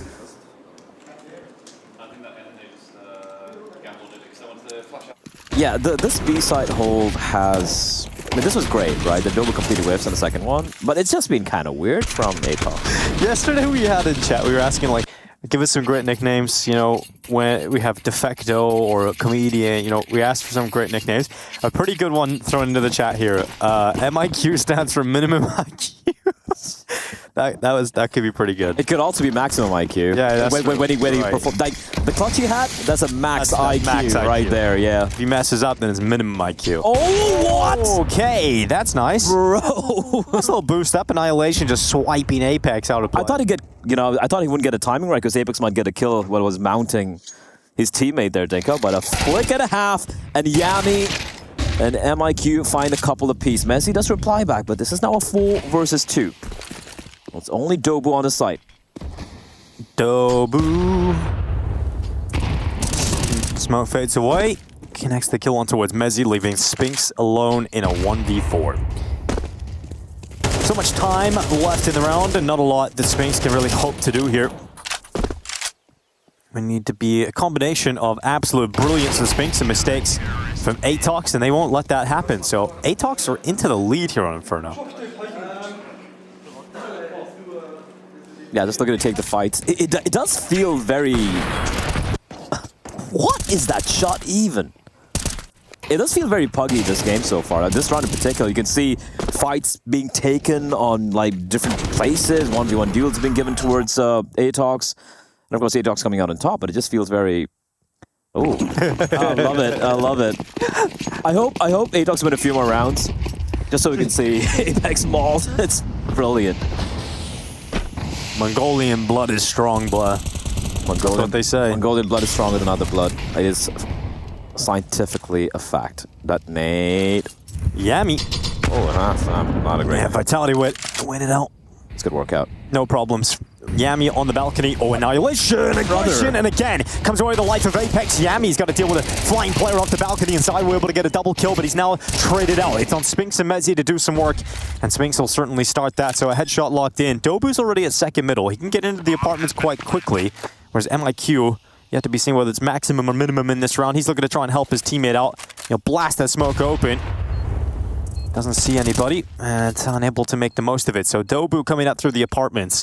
This is the fight. If he wins this, it's back on. If Messi collects the headshot, which he should, round should be wrapped up here for Vitality. And Dobu rounds the corner. Messi sinks the kill, and MIQ is throwing himself into the fight because he's already committed to the bomb site, but it is not going to result in a round win here for MIQ. He can't get away with it, and he'll grab an AWP instead. Nice shot as he'll drop back and attempt to save a grenade. Should get rid of Spinks, and it's actually kind of sick from MIQ. He does very well out of that situation, all things considered. Yeah, I was actually surprised it came down to 2v2 because I think Cabal finds 2.5 kills from that bomb site position.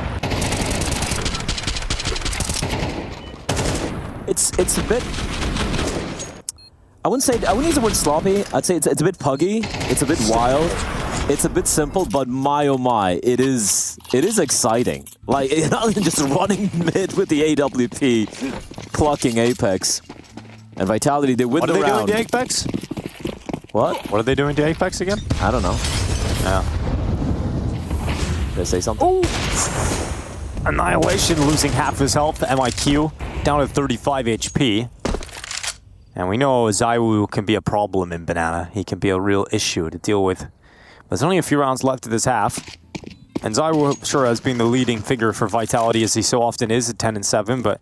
He's had a couple of big rounds, but he hasn't had as mad impact. Yeah, exactly. He hasn't broken Atox and made it incredibly uncomfortable for them. Atox have stayed toe-to-toe with Vitality. What's this hold at B? Like, you'd have no info. One player, no info. Dobu against the World Blood. And can he step up?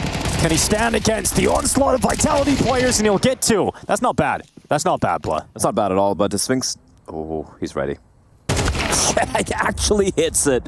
Sphinx ready. Still not able to get the kill. Zywoo Apex combo to close. And 2 smokes. 2v3, re-smoke towards CT spawn deployed by Apex. He'll climb atop the first oranges and see ahead of Cabal. So Apex gets himself 1 kill before being traded out, leaving it onto the star of the show in Zywoo. He'll play for New Box.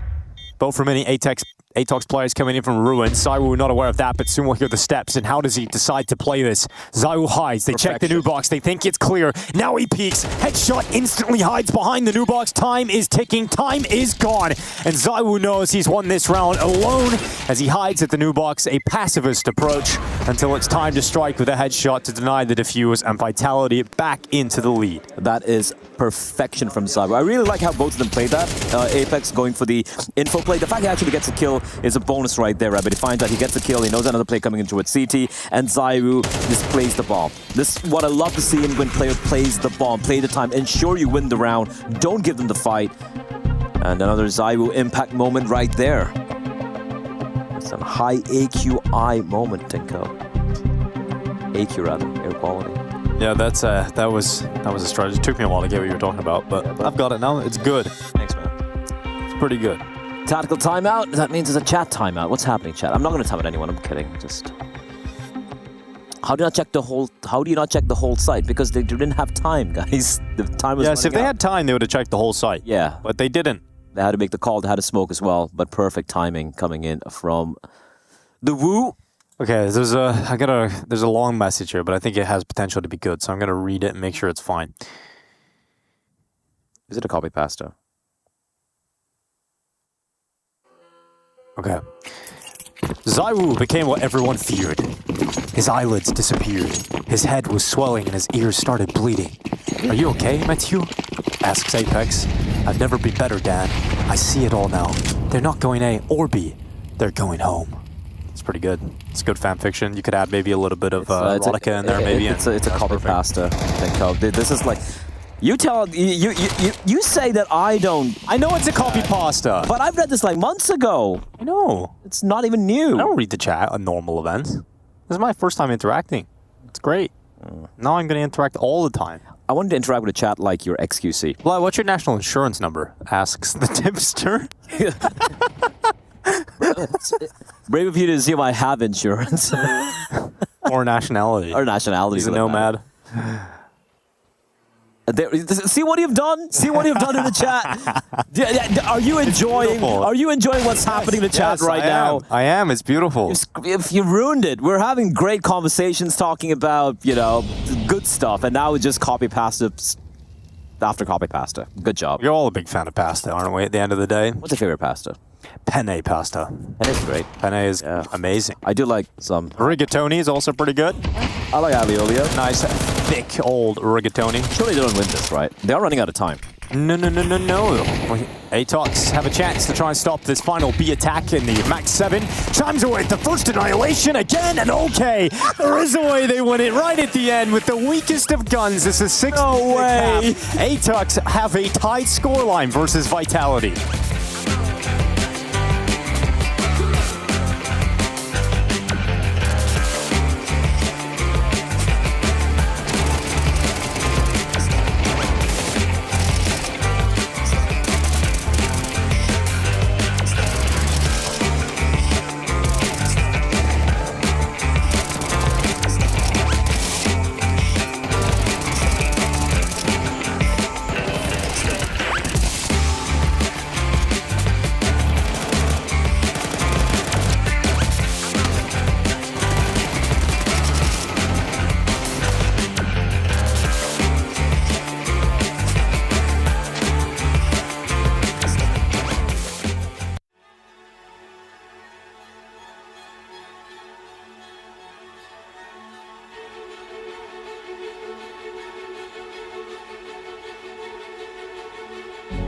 This world is slowing down.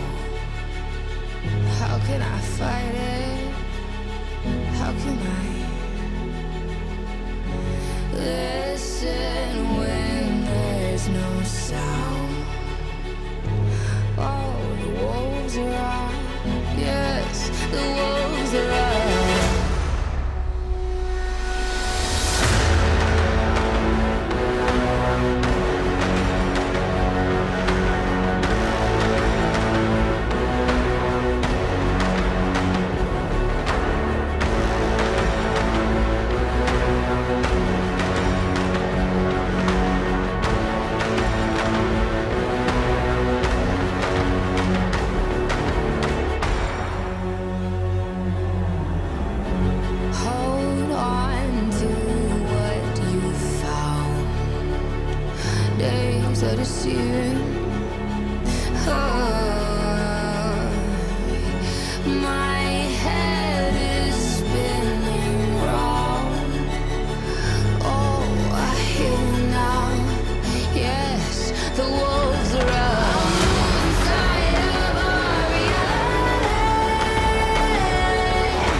Atox have come to play. Versus Vitality, it's a tight scoreline after the first half of Inferno, 6-6. Mongolia just keeps on impressing. They keep finding new players coming out of the woodwork.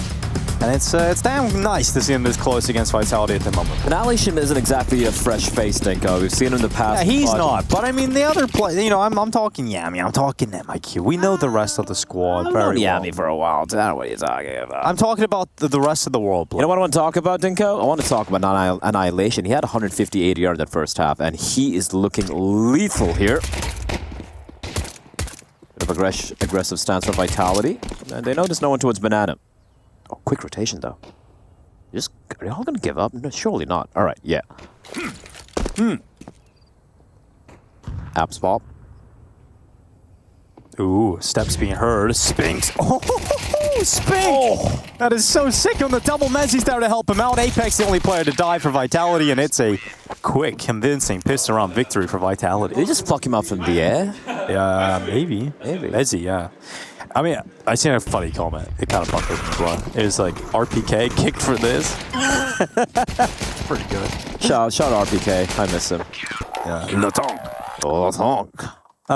Turtles or tortoises, blood? That's a question. I actually like turtles more. Okay, that's fair enough. Question for casters. Would you rather fight Genghis Khan or Napoleon? Napoleon. Yeah, me too. Yeah. Especially Genghis Khan. Ridley Scott's version. Also because I'm probably related to Genghis Khan in some way. I mean, aren't we all? Yeah, 20% of us. You can't fight family. That's what we all say. That's true. And I'm definitely not French. I'll tell you that much. No. Sacre bleu. Flames. Down banana. Yeah, this one should be an easy mop-up. Just a Glocks. No real investment apart from one Deagle. Apex feeling adventurous. Still in T-spawn. Yeah, just taking the time, you know, enjoying the cool breeze. It does feel like a classic existence style timeout. Yeah, it's waste time. So long ago. Cute shorts. Whose shorts is he talking about? Bro said Jingus. No, I did not. I did not say Jingus. It's Chingus. I know, I didn't say Jingus, you liar. That's Mr. Hooligan. Well, it's a bit of a slower round. Your favorite European classical music composer-wise, Tchaikovsky? It's not. It's actually Bach. Mozart. Nah, I prefer Bach. Lacrimosa. Beautiful. He only wrote the first, like, 2 bars, something like that. Oh, there is Apex cleaning up. And that will end up being an 8-6 scoreline. That was a really long eco round. Yeah, that was something. That was prolonged. Yeah. But it allowed us to have a little conversation. That's all that really matters at the end of the day. But now we get to see, I'm hoping that Atox are able to keep up the competitive nature. I don't want them to have such a close first half and then fall apart in the second straight away and allow Vitality just to walk away with Inferno. You know, you want to see them bring it to the end. I think if I had to really generalize and talk about, you know, T and CD sides for the Mongols, not Atox, but, you know, the other team from Mongolia, their T sides are usually the better sides in a lot of the maps. You know, they seem way more structured, controlled, and how to approach it. If I had to point out if they have a weaker CT or T side, it has to be the CT side, which is weaker. And already we've seen a solid CT side here from Atox. And if that trend is shared across these two teams, I'm expecting something exciting from Dobu and his fans. Why are you giggling, Tinko? What's happening? They're just asking, why are we talking about classical composers? And it is a great point. Because someone in the chat asked.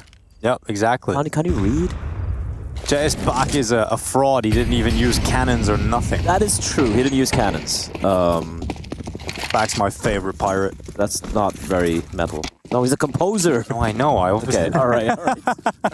Don't you worry, Block. Okay. I was like, surely isn't this uneducated? Yeah. All right, here we go. First buy in for Atox and 50 seconds on the clock. They have rested banana control from the CTs. But yeah, just the one molly. They're going to have to come back to it. I do believe it's going to be a bit of a ruse here. Yeah, Cabal. Side of apartments. My Q is being... Oh, it's a nade as well in the hands of Apex. But no sound cues being made by anyone. I don't think they really decided what they want to do with this. I can't believe Apex gets that kill. Oh, Spinks cutting off Yami from making it towards Speedway. Flames gets ripped off the top of the coffins. Isn't necessarily having his favorite game of Counter-Strike at the moment, I would imagine. But Apex looking to step up with the MP9 with final 9 seconds left. He could have denied everything from going down that. But instead, the bomb makes it to the site. And there's a 2 versus 3. Annihilation putting his team in a winnable position, but ZywOo in from Banana. The MP9 will get rid of Cabal. And now Annihilation left with a 1v3, and ZywOo deals with that threat as well. That felt very awkward from Atox. They were trying to go for... It felt like they were trying to go for a fake towards A, especially looking at where Cabal was inside of apartments, and then they last minute tried to switch it to a B pincer coming in from the from CT as well. But yeah, Apex is shutting it down with the MP9, spraying for the smoke. A solid bonus round, you can even say Vitality, as they extended lead Dinko. They look starting to kind of look better now. Minus ZywOo plus Annihilation. That's a move people are wanting in the chat. Boy, how do you feel about that? Sorry? Minus ZywOo plus Annihilation.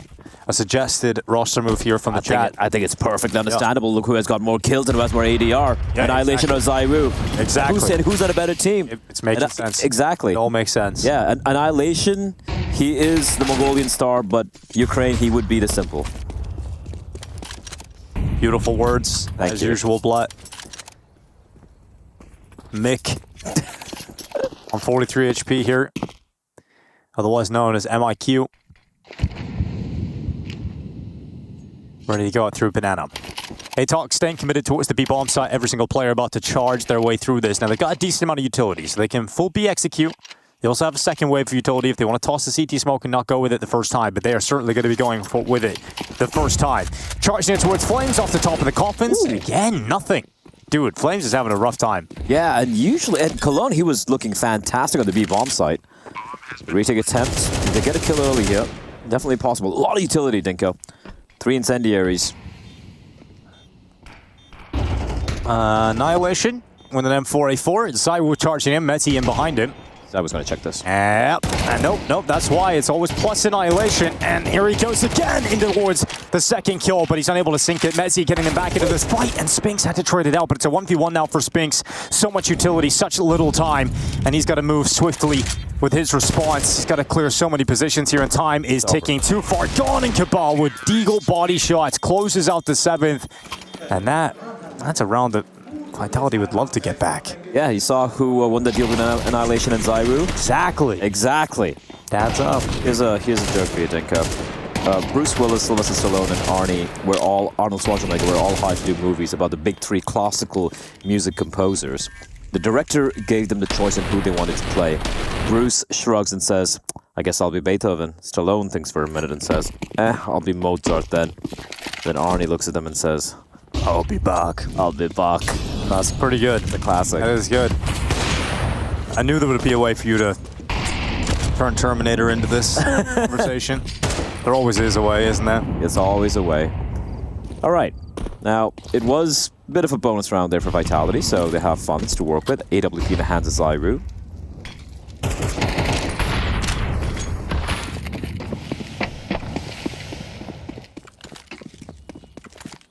A lot of pressure being applied towards Banana early on, but Vitality are just content keeping 2 there. As I say that, the Spinks is peeling back. There's a heavy request here coming into the chat multiple times here, Blatt. I don't know if I'm going to be capable of doing it, but... Please wrap around. Listen, you're the play-by-play. Please wrap around like Eminem. I can't... That's a pretty hard rapper to replicate the style of, but I'll do it. Just do it fast. As fast as I can. All right. Let me take a breath. I'm not very good at this. I can set you up. It's not yet. Yami now going towards CT. 48 seconds left. Yami now has a chance. The Spinks moves right in front of him. It's going to be a first kill coming in from Yami. 44 seconds remaining in the round, and now the CT start to move in towards CT. It's a positional change from the CT side, and now a little bit of play in towards the A-bomb side. Bomb is making its way through. 1 in the side, Mezzi in the pit, and now it's all slowing down. 33 seconds. You got to make your move, and here comes the Banana play into MIQ. Flames gets rid of him. Now 4v3. 28 seconds left. The A-bomb side again. This is the side. Mezzi in the pit. There's no position taken from Atox yet. It looks like it could be a little bit of an arch play. Straight into Flames on the B-bomb side. Hey, here we goes again off the top of first oranges, waiting with the AK ready to go. Yeah, they come right into his position. It's a quick shot, and the AK drops down to the first oranges. Flames and ZywOo fighting back, and Flames still fighting. 10 seconds. It's all that's left here for Atox. It's out of the sight, and Flames with another one. First oranges down. Don't be the last remaining player, and Flames finally steps up, gets the round done, and it's 10-7 on the board. Yeah. That was as fast as I could probably do it. That's pretty good. And you're actually casting around, not just trying to fit in, like rhyming words, but you still fit in a couple of cool stuff there. That's a pog for me, dog. That's a pog for me, Dinko. I'll take it.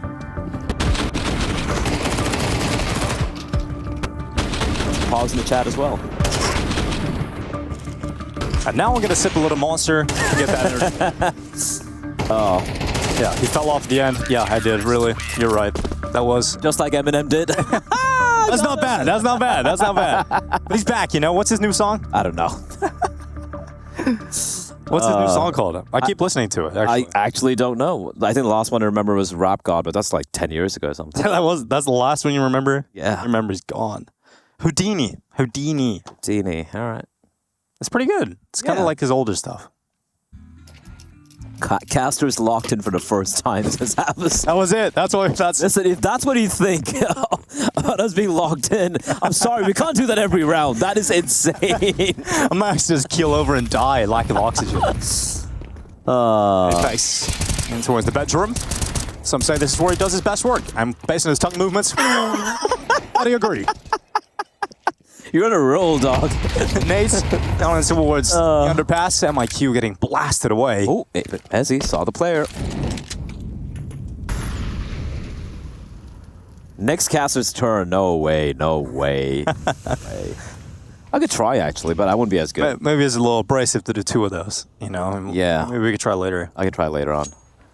Maybe in like a less important round. I mean, this one should be for Vitality here. But it does look like things are stabilized for the French-Israeli-UK mix. Doesn't quite have a ring to it when I say it that way. And yeah, not really. Yeah, now with Apex pushing down, the jig is up. They know it's going to be a play coming in, and we have, the flank is on as well. This run's done. Or is it, Dinko? Zaiwu tries to chime in from the library, and certainly will do so. And this was a 6-6 half, and I think the thing I was worried about was coming into the second half, you would just see Vitality eventually grab control of the game. And it seems like that is the case at the moment, right? We're getting to what seems to be the end, the natural conclusion of Inferno. And it was always going to be difficult for Atox to stay in the fight right to the bitter end. But I think it was a good show in the first half. It was a good show. I still feel like they could still maybe net a couple more rounds here. Bai's going to be coming in. And Alish and T-side with the AWP. I don't think we've seen him. But looking at how aggressive he can be. All right. Ooh, flames. He's burning. Still pushing ahead. Oh, okay. Now that's an interesting set of circumstances yet again for Flames. There's aggression and then there's absolute lunacy. Oh, Apex gets damaged out with the spam and then finished off by the grenade. Spinks is still there, and I like how they're respecting this. Yeah, I'll just sit around the corner. Fire at his feet, only one from Spinks. We need a massive multi-kill moment if Vitality were to be able to get back into this round. But it doesn't seem like it is going to be the case. As Utility gone in towards position. Messi now coming out of CT, stopped by Annihilation. It's just broken the 20-kill barrier. 20 kills? He's so smart. He's just so smart. There's Zaiwu. Yeah, the glasses, man. He just reads. Yeah, it's like, yeah, he's coming in. He sees things. He sees everything. He is the Matrix. He is the Zaiwu. He is the game. That's not bad. It's all about the game and how you play it. Zaiwu. You don't get the reference, do you? There's going to be a lot of that, I think. It's just a generational difference play. Yeah. What's it from? Tell us, enlighten me. The chat will tell you. Chat will tell me. Okay, I'll wait. How many seconds have we got? Like 120 or something? Ah, it's like some 30 seconds delay. Ooh, okay. Another round picked up here for Atox. Once again, Annihilation versus Zaiwu, head on head. It's true. It's true. There's a lot to this, actually. We're starting to get deep into the rabbit hole about the Zaiwu Annihilation combo. I want to take a look at the stats of this map later on, see who actually came on the top in head-to-head. That would be interesting. Nice finds by Atox there. A little bit of aggression in terms of Vitality, but they saved nothing. Not a thing? Not a thing. Nada. There we go. There we go. That's your answer right there, Dinka. You can see it in the chat now. I'm Chuck Norris in Germany. No, Triple H. God damn it. Triple H. We're respecting this name. Hunter Hearst Helmsley. MIQ. Going for a peek around the corner, and Apex is able to get rid of it. Yeah. So Vitality up a player early doors. No trade from Atox. They're going to play the rest of this round with a 4v5 deficit. And Flames is playing a dangerous game, jumping around the half wall. He's going to stay there. He isn't going to come out of position. Spinks will play at sandbags. And she's be careful that fire gets right in behind him. And yeah, he's good. He's good. Very aware of that, so we'll actually move away. And now Flash being set up. Not exactly getting comfortable or clean fights here for Flames. And now his teammate has gone down on a peek at Cart. Flash is good. Still Flames able to get the kill. USP pulled and damage down, but not enough to bring down that second player. Now with 55 seconds left, Banana has been taken. That was a brawl. It could have been a lot better for Vitality. Could be a lot better for Atox as well. They could have just swung a little bit faster. Got to trade in. All right. Now I'm curious. Why did he say he was Chuck Norris in Germany? That was just a very random comment. Wait, what did the line say? Just like, I'm Chuck Norris in Germany. He's the German Chuck Norris? What would be German Chuck Norris? Who's a German Chuck Norris? I don't even know. I don't even get it. Another mystery we'll never know the answers to. This is a great call. Now it's the Woo. Site. Yeah. And this is one of the wonders of the world. ZywOo inside of the site. First shot is so good. Second's even better. And the ball playing, he's just planning to the right, and ZywOo couldn't find him. What? How has he got away with that? It turns out Annihilation is his kryptonite today. ZywOo does so well to get a double kill, but couldn't find that third. And now Annihilation with a 1v2 on his hands to try and get his team a 9th and prevent Vitality from heading to map point. Annihilation has the right angle, the right read, and he turns away at the wrong time. Annihilation brought down. What a weird set of circumstances. He just sticks the plan. Just planning in the corner. ZywOo couldn't do much about it. How is he jumping around with balls that big? I don't know. That's pretty impressive. That is so insane. Should be weighed down. I would have liked him to actually walk down short because he did go. I mean, he did plant inside the side, so I guess he wanted to play from the side, but maybe could have isolated that 1v2 a little bit better. But Annihilation he's mental. He's actually mental. Annihilation moment. I love him, dude. Plant. and like, what? You're here as well? Oh, that even looked like a no-scope in the replay. That's so crazy. Obviously, ZywOo didn't hear it, but oh my God. Annihilation versus ZywOo. I think it's heavily in favor of Annihilation right now. They're losing the game, Dinko, but in my heart, they're winning. He's won. Annihilation's won. Atox might have lost, but Annihilation won this. What a play. Well, now it looks like Vitality are about to close out the map, though, sadly, for that of Atox, who have decided to bring this battle to Inferno I did say if they get to 9, I'd be very happy with the result overall. That's another Mongolian Alper. Just one away. Yeah, 9-1-0. No, 9. Just 9. Oh, just 9, that's correct. There's a lot of 9s. It's a 9 with a 9 at the end instead of the E. Yeah, exactly. It's like Zipex. Numbers are cool, man. Flames. Oh my God. No! I feel so bad for him today. They won't expect second player here. Yeah, this is smart from Apex. Moves into the sandbags perfectly. Couldn't get a second. Probably should have really got that, but he'll do the damage, and I like the idea from Apex. 2-0 though. Look at this risk from Vitality. They're going to bring every remaining player over towards the B bomb site. Oh, a rare miss. There's a push coming through from Dobu. If he keeps going, he's going to find A's empty. Might not matter, though, if all of his teammates are dead, but the bomb has made its way down bottom Banana, so I think they've got to think about going back towards A. And Vitality realized that. Once everything's slowed down, they haven't seen too much going on inside of Banana, they decide to change it up and go over towards A, and there's a better defense being taken now as Spinks has pushed his way down Banana. It feels like there's going to be a suffocating finish for Atox.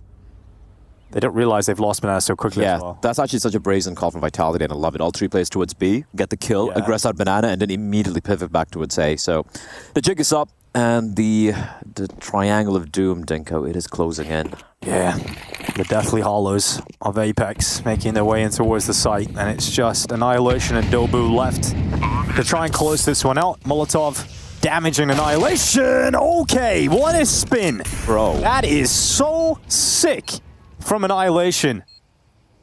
And now the round's back on suddenly for Atox. Surely. ZywOo's the member with the kit. Mezzi now makes his way through that long smoke. Instant dink, but Annihilation's here to play, and ZywOo has to win a 1v2 to close it out now with time limited. Knows there's a player in the pit. Flash is so sick, but Annihilation again gets the 1v1 head-to-head against ZywOo. Annihilation's having an unbelievable game right now individually. Bro, he's like killed Zaiwu like every time. Every time, it's insane. How did they win? How did they lose this? We got to go back and find the head-to-head. I will find the head-to-head. We need that. We need that stat. Annihilation is cracked. The spin on Spinks? I just don't know how he got away with that. That is so with a Galil. Yeah. Instant. So sick. They got 9, and now the money's broken. They've gone for the full for Vitality. Want to try and close this one out. Double Mac 10s for Atox. You can see weaknesses still because these rounds are so close, but still better than that of what Vitality have been able to bring to the table. Man. 2 in the boiler, 1 in the halls. That sounds like interesting. Yeah. Says a lot about our minds, actually. Mezzy, he's waiting with his fairy tale in hand. And he's going to be able to dish out some damage on the Cabal, but Dobu around the back of the boiler makes sure that 2 kills are swiftly collected, and MIQ making quick work of Mezzy off the top. Now, I thought this was going to be a quick finish. This is looking like a 12-11. Exactly. I thought this was going to be a finish from Vitality. It did seem like they grabbed control of the game, but some life and important close rounds being flipped back in favor of Atox have once again reawoken their chances here in Inferno. Well, at least they have the CZ in the hands of Apex and the MP9 for come the next round, because the rest of them are going to be in an eco, but... Wow. How has it come so close? I'll tell you why, Dinko. Annihilation. Just a one-word answer. He has been the difference maker in this game. 25 and 14 when you have Zaiwu on the other side. Apex needs to be careful. Yeah, he's lost a lot of his health. Impressive. I mean, I'm happy to see Annihilation playing this well. It's crazy how high his ceiling is, but it doesn't feel like he gets there enough. But when he does, it's so sick to watch. I've actually casted a lot of Annihilation games, you know, over in Asia when he was playing for IHC and everything. Yeah. This might be his best performance I've seen. You ever seen? Okay. Yeah, especially looking at who is in the server against them, right? Exactly. I've seen him pop off against like local opposition, some Asian teams here and there, but this is well, you're doing against Vitality. I am Cologne champions. The world #1 on the ESL ranking. Against Zaiwu, who's also not really doing a bad job. He's 23 and 14 as well. I mean, hats off to you, buddy. What a play so far. Not much to play with here for Vitality, and that 12-11 scoreline you mentioned, Bless, seems like the most likely outcome of the next minute and 25 seconds. Now, Vitality have one last chance to close in regulation. Well, momentum now safely on the side of Atox. Honestly, that 2v3, it looked like it was done. It looked like that was the final round, Dinko. But you know what they say? Not over till the fat lady sings. Right now, she's just... They say that a lot, actually. Right now, she's just clearing her throat. You're thinking about this fat lady a lot. What, you know? I like her singing. Yeah, she has a great voice. Yeah. Have you ever tried, like, you know, in school and stuff, being a part of the choir, or like doing any... When I was a kid, yeah, I was a part of it. I mean, you got a great voice. I'd imagine you... Oh, yeah, I didn't have a voice. I had a really high-pitched voice. You did have a squeak. You were a bit of a squeaker. Yeah, and then immediately goes, "Hi, Dad, I'm home now, Daddy. What's up?" Yeah, exactly. Mezzy getting taken out by a Dobu. A little bit of a MAC-10 play, and bomb plant secured here for Atox. Not really expecting anything from Vitality in the next few moments here, so 12-11 is locked in. Really impressive stuff from Atox coming out today, and I'm glad they're showing this level. The Mongols were very excited to talk about Atox as a team from their nation when they were interviewed. I think it was Techno being interviewed earlier in the tournament by Freya, and he was talking about, you know, who is the next team, and he was saying it's definitely Atox. Yep. Atox is the second best in Mongolia. And there's also a good level here. Yeah, there's also Chinggis Warriors who, you know, not at the same level as Atox, right? Because Atox have a unit have been around together. They've been boot camping a lot and whatnot. Okay, MAC-10 salvage, but it should be a buy coming in here. But I didn't expect this. I didn't expect Vitality to be, or rather Atox to be fighting for overtime come the final round here. No, it definitely felt like the second half was a different story for Atox. It seemed like there was a little bit too much work to do to get back into the game, but it looked like Vitality were going to close it out, but there was a moment in that A-bomb site where Annihilation steps up, delivers, and gets his squad back in contention. Timeout taken here for Vitality. As mentioned, this is the last opportunity to try and win this game here in regulation. Up next is Nuke, I believe, the pick of Vitality, and that's going to be difficult for Atox. The best chance to do something in the series is winning this one. We got a really close game happening over in A-Stream between Furia and Falcons. Oh, yeah? Yeah, it is, I believe, on Nuke. That's a map pick from Furia, and right now, Furia, spoiler alert! Spoiler, cover your ears. Yeah, cover your ears, guys. 2, 1. Yeah, 12-10 to Furia right now. And Cello's 27-11. Yeah, he's doing what we call an annihilation. He's doing better. One round for Atox to take us to OT. Nade gonna go around that corner. Yeah, Dobo coming off more worse for wear there. Double setup on the balcony here, on top of the porch. James has been super quiet this game. He was actually great in Cologne. Yeah, on Inferno as well. In particular. Yeah, the B-bomb side was on lockdown from him, but yeah, it's true. He's just having a rough game. The double boost. I mean, think of the amount of times where he's just been absolutely destroyed by utility alone, right? It's a good idea from Yambi to spam up into the window, but Vitality dodging the damage. At some point, they're going to realize it's going to be hit because they haven't seen anyone pushing in towards brackets with the util, and I think that's a bit of a mistake from Atox. Maybe they could have at least shown a little bit more presence, but the rotation hasn't taken place yet. They're still committed to this. A full commit from the 3A defenders. Oh, we've talked about maybe Flames being quiet. Flames and Apex must deliver now to 40 stop seconds. this attack with limited time. And one with smoke. Yeah, and Apex is going to smoke that out. You can't respect this if you're Atox. Eventually, you just got to go, and now they go. Apex gets caught in a weird timing, but Flames' grenade is able to take away that first kill. Follow-up utility is working out for Apex, and Flames this time with him combines to shut down the attack and close out Atox finally on Inferno. The Mongolians give them a great show, push them to the brink, but eventually in regulation, Vitality able to collect themselves a 13-11 victory.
Think you've seen it all? With Faceit Watch's Point of View Selector, you can experience the game from any pro's perspective. Use the multi-view feature and customize the stream with up to 4 angles. Control what points you see while earning rewards. Drops are activated and lucky winners will receive Faceit points. And if you ever miss a match, VODs are now available. Get instant access to demos with multiple POVs and commentary. Watch it, control it, Faceit. Damn hillbillies. I'm disappointed in ESO. Can't believe they do that to you, man. That's fucked up. It's all unprofessional. Magic said Kerrigan body shame. Well, Australian Counter-Strike now is probably at the point of where American Counter-Strike was in late 1.6. You know what? Our Inferno is so clean. This shit is fucking beautiful, but it's also dangerous. You sick bastard! They just finished checking PC. I knew this day would come, man. ESL content finally gonna get us canceled. Relax, I wasn't there.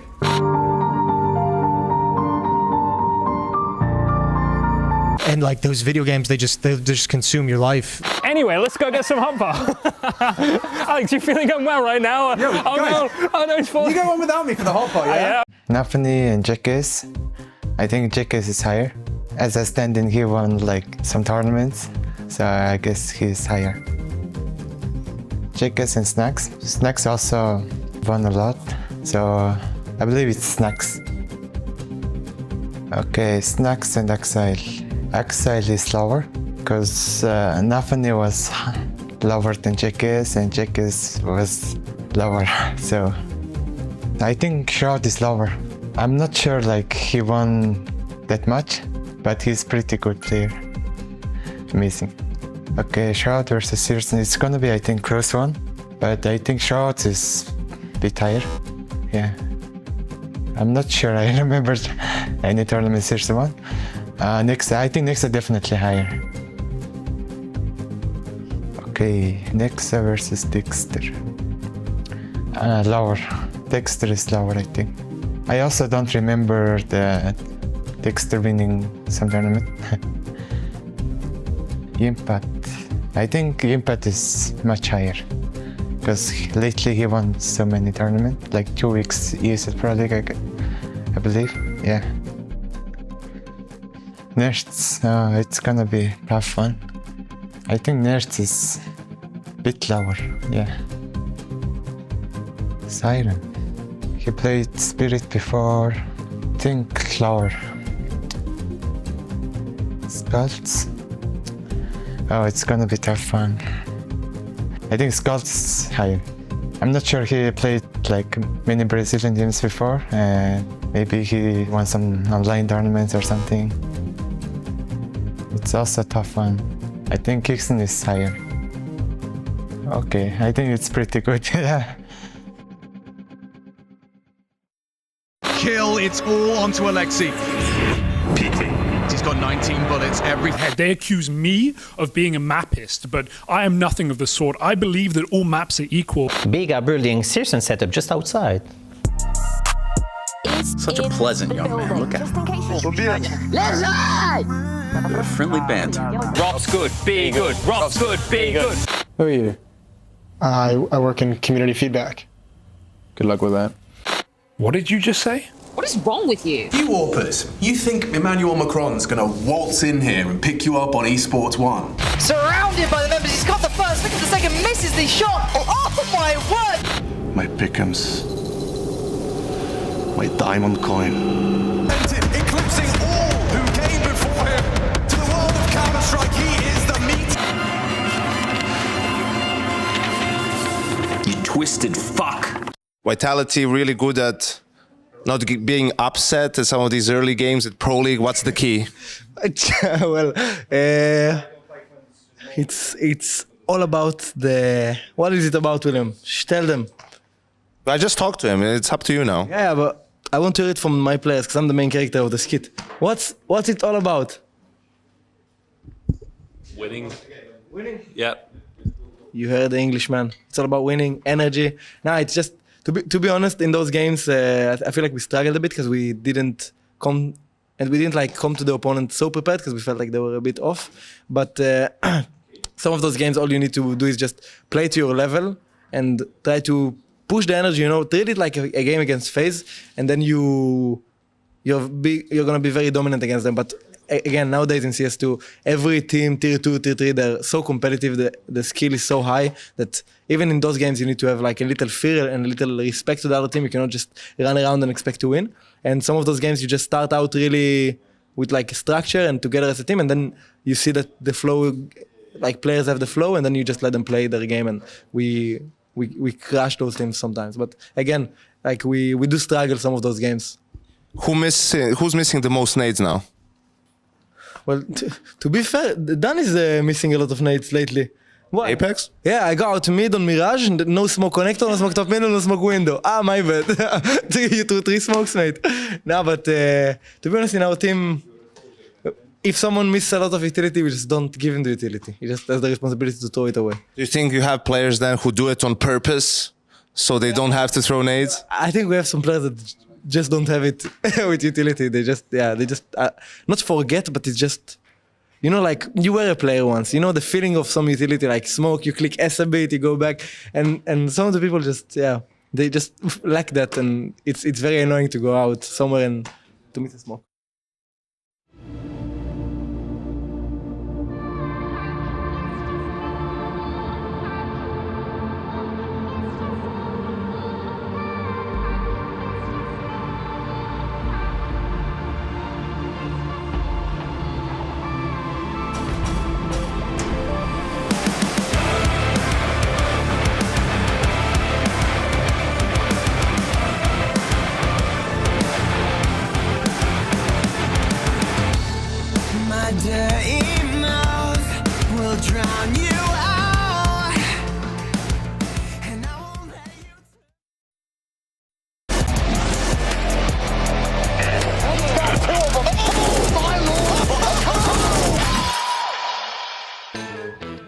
Welcome back to ESL Pro League. We have Atox versus Vitality here on the B stream. And Atox, they brought it right to the brink, right to the final round of regulation, but they couldn't get it into overtime.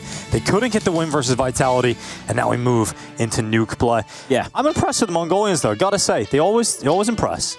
It did feel like Vitality were kind of taking the fight to them early on. They're kind of brawling out a little bit, maybe being a little, I wouldn't say overconfident, but stretching in that direction. But then Annihilation, man, he single-handedly wrested that one back. And I have to say, I'm super impressed with what they did. And yeah, they made it close. They made it competitive. But I do fear Map 2 might be where the series ends. Well, it could be, but it should be, realistically. But, I mean, Annihilation was the clear standout player for this map just because of how impressive he was in the head-to-head we were getting excited about between Zywoo and Annihilation. There's your 1v1 head-to-head. 7-4. Felt like Annihilation maybe won more of those in our heads, but that's probably because we were more emotionally invested in that. Yeah, 7-4 at 1.7 rating while losing against Zywoo, I think is something you should be pretty happy about. Of course, they would have obviously wanted to win the map. They had it in their grasp.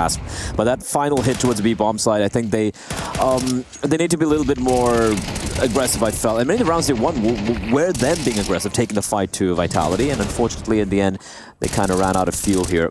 But this was just a fragging highlight from Annihilation and the Woo too. Yeah, I think that would be real cool to see it. And moving into nuke, though, it feels like Vitality are obviously heavily favored. They're going to have so many tools available to them, so many things they can use coming into this this matchup. And I think for Atox, I don't know, the deeper you get in a series against a great team like Vitality, the less likely it is that you'll even be able to remain competitive. Yeah. Never mind, be able to win it. Yeah, it's a map they still play, though. It's not like they're strangers to this map. I'm going to quickly take a look at what the recent results for Atox are on you. We, of course, seen Vitality played a number of times. They're very, very comfortable on it. It's probably one of the best maps here. And yeah, they've only played it once in the past 3 months. I'm going to try and go back to 6 months over here. And you just look at their opposition, right? They played against the Mongols, against Lin Vision. They've lost Warriors. These Warriors, they should win, which they have convincingly, but it's not exactly a good stat. Sure, they have the 100% win rate, but there's only one map played, and that took the Chinggis Warriors, which is the third best team from Mongolia. And for the side of Vitality, let's take a look at who they played. They beat Na'Vi, they beat Saw, they beat Astralis twice, just one that span the past 3 months. So better opposition, better results for the French side. Absolutely. So I think that sets the scene perfectly for what is very likely to be a Vitality 2-0 victory. Later today, though, we have got more action here on the B stream. You guys are going to be tuning in for as well. We got Big coming into the server. Honestly, this Big Rooster matchup, if yesterday's result from Rooster didn't happen, I would be like, oh, this is going to be an easy stomp, right? But Rooster, man, yeah, Rooster, they look good yesterday. They were about to beat Mouse. I mean, they had a 5v2 to beat Mouse. Heartbreak. Yeah, heartbreaking stuff. But for the side of Big, I mean, this would be a disaster if they lose later today. It's a disaster, Harry. Yeah, exactly. So and later on, we of course have a Fnatic who took down Blameth, getting his revenge on Astralis, and they're going to be going up against an M80 who absolutely dumpstered Complexity. And I find it very funny that they have a player called Lake. Meanwhile, Complexity have Jason Lake. Yeah, they could have signed him. They could have signed him a while ago. And I saw a couple of tweets as well online, spicy tweets. Yeah, you know, while a lot of NA orgs, or rather the big ones, are very happy to recycle players, some of the newer ones, pluckier ones, they have to. They're finding new players who are surprising a lot of us. And that's great to see for NA. And it's not even just his fragging ability, it's obviously good, but it's the energy, the trash talking was amazing. Look at me, Ricky! Look at me! Exactly. That's so cool. So that's one of my favorite things about him so far, and I hope that continues into today. He's going to be playing against Fnatic, so that'll be a fun game later today. But Vitality going through their team huddle. Oh no, Xtaz. What have you done there? Did the freaking headset just fall apart? Dude, he just smashed it. He's like, yep, time to put the headset on, and rips it apart. It just fell apart in his hands. Well, no. Well, I need someone to come and fix that one. Yeah. Headset issue. I think it's pretty obvious what it is now. That reminds me of my bicycle when we went cycling, Dinko, how it fell apart. Oh, dude, we had an off day, and we decided to go for a cycle while the weather was still nice at the end of summer. And we rent these bicycles. This guy at the bike shop wheel out this bike and says, "Is this one going to do for you?" Blah, has a little look. The guy tests the brakes. Yeah, all good. So we start cycling. I'm just like going along. And it's like middle of nowhere now. Yeah, and I'm turning around. We're in the middle of the woods. I turn around. Bla's just so far behind. So I pause. I let him catch up. And I'm like, damn, dude. What is happening? What's wrong with you? And he goes, oh, it's just the bike's too easy. So we fix it. We put it on the big ring, make it a little bit more difficult. And then he just starts cycling. I just hear bang. And it's just the chain falls off, pieces flying off the bike. In the middle of nowhere. And it's in the baking sun. I know. Eventually we fixed it, you know, as the real men we are, blood. We got our hands covered in oil. And we had to call my dad. We had to call your dad. We had to call your dad to help us out. He got on a WhatsApp call and he's like, all right, boys, this is how you fix it. Fixed it within 10 seconds. I've never felt so emasculated in my life. It cost like an hour. But shout out to your dad. Yeah. Shout out to Mr. Hawthorne. Yeah. So, yeah. I was getting oil out of my fingers the next 2 days. Yeah. But it felt good. We earned that beer. Yeah, you like a little bit of grease in your fingers. Yeah, love it. Well, let us know your bike stories in chat. If you have any interesting bike stories, share them. Yeah, or if you have any of the stories as well, that was an exciting first map, honestly. Or you can send us a story at eplmailbag@efg.gg. That's the email eplmailbag@efg.gg. And we will read it out in whatever voice you want us to read it out in. You want a kawaii voice, or do you want like a manly, deep-ass voice, you know? Deep ass. I like deep that. ass. It's like deep ass pizza, you know. You can make your own. You can make your own pizza, Chicago style. I think Chicago style pizza is a little overrated. It's not bad, but the way people talk about it, yeah, it's like the second coming of Christ or something. Like, please, come on, man. It's like there needs to be a balance between thin little Italian pizzas. I will say this though, and this might get me crucified, but Chicago deep dish is better than any Italian pizza. Italian. You don't like Italian pizza, do you? No. I like a spicy picante, you know? Yeah, okay, but it's just like the base, it's too thin. It's like a bit of pizza for ants. Well, there's a couple of bike stories coming in. All right. Pretty interesting ones. I crashed a bike once. That's not that interesting, but that's sad for you. I hope you didn't hurt yourself too bad. That one, lost my V to a bike. Interesting. Jesus. You guys need help. Yeah. Ain't nobody gonna mail you. That is the story of my life, Mr. Schnack, actually. So, fair enough. Probably won't. Ain't nobody is a double negative. So he means they will mail us. Oh, thank you, Mr. Schnack, in that. All right, fist bumps going out. Enough bike stories, Dinko. Enough of V cards Enough we've lost. bikes. Let's get this ride underway. We've got ourselves Nuke coming up, and the Mongolian squad of Atox look to ride again as they get back into battle versus Vitality. Nuke is going to be a tough fight for them, but we'll see what they're capable of. Number 77 on the ESL ranking, and for Team Vitality, they hold that number 1 spot. Let's go. T-side start for Vitality. Atox, Latex on the CT side. And they'll see what they're capable of doing here. I like a little bit of Latex action as Atox. All 5 players with the USPs and armor. No kits, no utility needed. And MIQ taps away. Oh, it finds another. Brazen from him to stick around fighting that long with no one nearby. And Vitality with a little bit of a ruse towards the upper bomb side. Trying to head in towards ramp. But they will find themselves in a 3v5. Annihilation waiting behind the CT bot. Oh, what? That is a sick shot from Annihilation. Zywood trading him out quickly. Apex able to follow up, but Vitality still down a player after that shot from Annihilation. What was that? That was nasty is what that was, blood. Now Apex has got a little bit of a peek down B, ends up just getting blasted away by Cabal, and it's all on Zywood. Now, if you give him a minute, and he's got health to play with, and the bomb in his back, I have every faith in Zywood making this competitive. 45 seconds. He's able to come towards hell. Zywood, an absolute god of the pistol rounds. Climbs into the heavens. No one spotted. You can do this. Descend down silently. Cabal in the vent. Zywood yet to even tap that bomb. And eventually he will feel obliged to do so. So Plant locked into the back of the site, confirming at least a solid 4 spy in the next round. But that is not what Zywood was thinking about. He wants this clutch, and he sees his next victim. Tobu goes down and hot. Up the vent they go, and what? How has he managed to not get that kill? Cabal flies up the ladder, is able to jump around a little bit, and it looked like Zywood had that one all day long. Well done, Cabal. Nice shot. These are some of the shots hit in this pistol round were nuts. Actual nuts. To be fair, I don't think it should have come down to the 1v1 in the end over there. But nice try from Zywood. But that shot from Annihilation was... oh, I missed it. I want to see that.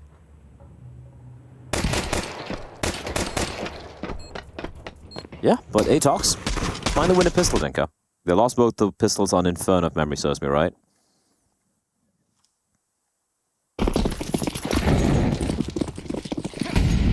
This is the force buy I mentioned, though. That's the difference with ZywOo being able to get that bomb plant. Is Flames is on an AK, ZywOo's on an AK.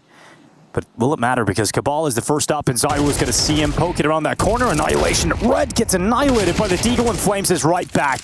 So the force buy already finding victory for Vitality in response to a loss in the pistol round. Scoreline is tied up 1-1.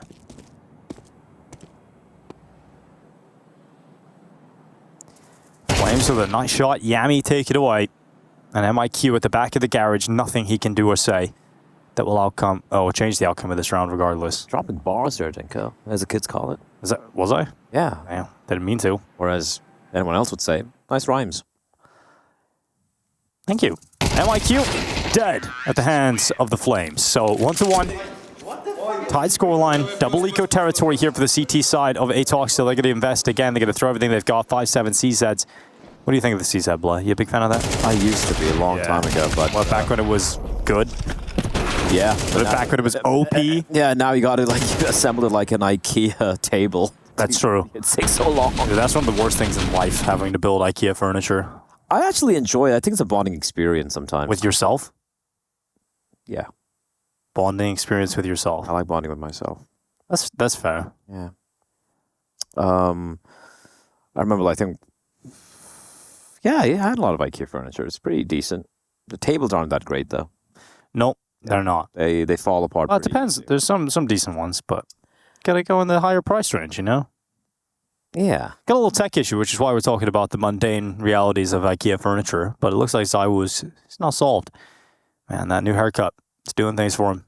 It's got the new glasses, the new haircut, the new jersey, the new mouse pad. It looks a bit like Zeke, and those, the educated people in the chat will He's an probably know. intelligent scholar of Counter-Strike. He is the teacher. IKEA gun. Yeah, it is an IKEA gun. What's your okay? Name 3 weapons you hate in the game. Now it might not. Yeah, it might not necessarily be like a bad gun, right? It could be a good gun which you hate to use. MP5, R8 revolver. Okay. And I dislike the Nova or Sawed-Off, one of those two. Actually, I think Sawed-Off's more fun, so I'll go Nova. Nova's actually fun. It's got mad range, honestly. Yeah, but it's infuriating. It can be. I don't like the Bison. I think Bison is absolute garbage. And I don't even enjoy using it. And MP5, at least I can channel my inner nostalgia. So, that's there. Bison... What else do I not like in guns? I don't like the dualies.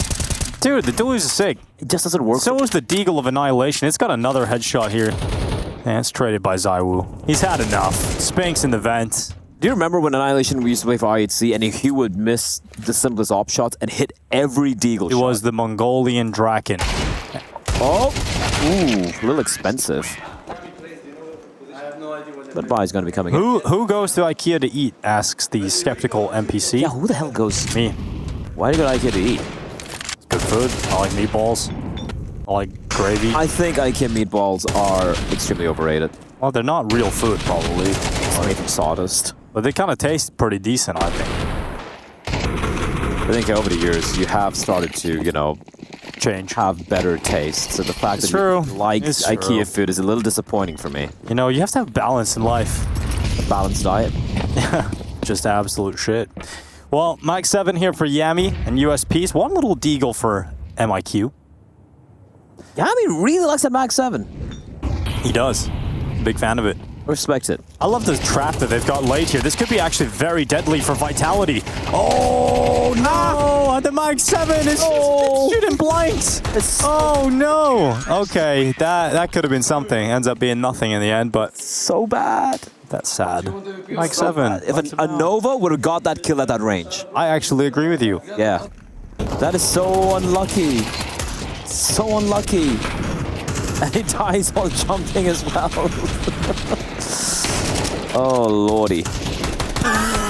He just jumped into the spray. You're all wild in chat, you're all sussy. Sussy baka. Huh? That's what they call it. That's what the kids call it now. Sussy baka. No, baka. Baka. Yeah. Okay. We're back to back. A I'll be Baka. There we go. Managed to find a way. I hate myself. All right, Cabal gets a kill on the Apex. Love it. This is the buy coming in here from Atox. And they have the op in the hands of Annihilation. And one thing I've seen from him, that guy can make that op sing. They're just pumping the brakes. They're just waiting for aggression to come out from the CTs. Now, they do have, I think, just a one smoke here? Just a one smoke, Dick. They gotta be heading towards outside. Leaving ZywOo to be a bit of a look.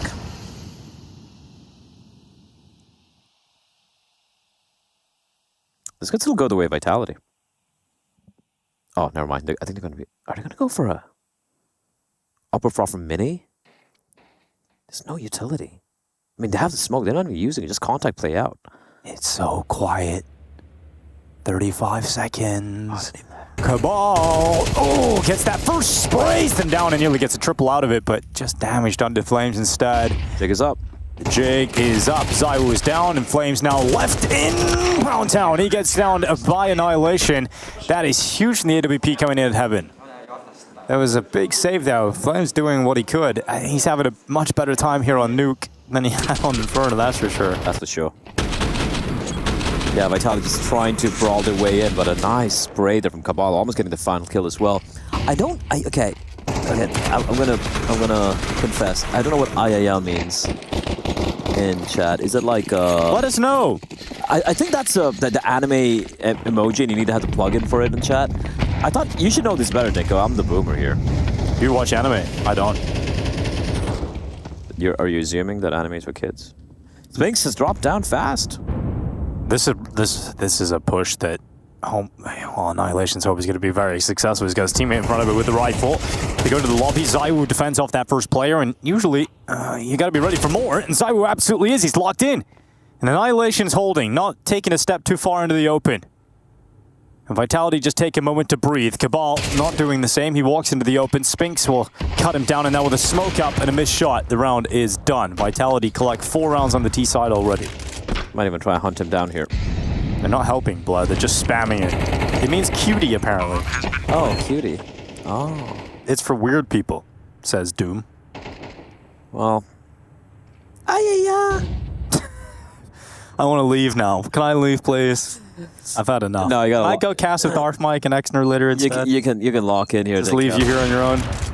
Annihilation does pretty well. If you left me here on my own, Dick, I'll just tell you this: things will spiral. It'll get worse. It will spiral. You're the one keeping me in check. That's pretty worrying, actually, to think about. Well, ZywOo handles business like a boss. Flames flying through the sky, and a 4-2 scoreline for Team Vitality, and there it is again, the Mag 7. Brother. Is it worth this investment? Brother. No, it is not. I'll tell you now. Why? This is not financial advice. That's a disclaimer, but it did work out for him that one round on round 12 in Inferno, so I feel like he thinks this is viable. Apex. Ooh. You like that? Yeah, I like that. That's good. Spinks now in ramp. I want you to. Oh, here we go. Cast this round because I mean it's just. Okay, I'll cast it around. Yeah. But I want to cast it using only Zoomer brain rot terminology. No. Like Riz. You're really loving this, dude. I need to use Skibidi Toilet in this round right now somehow. Do it for the kids, Dinko.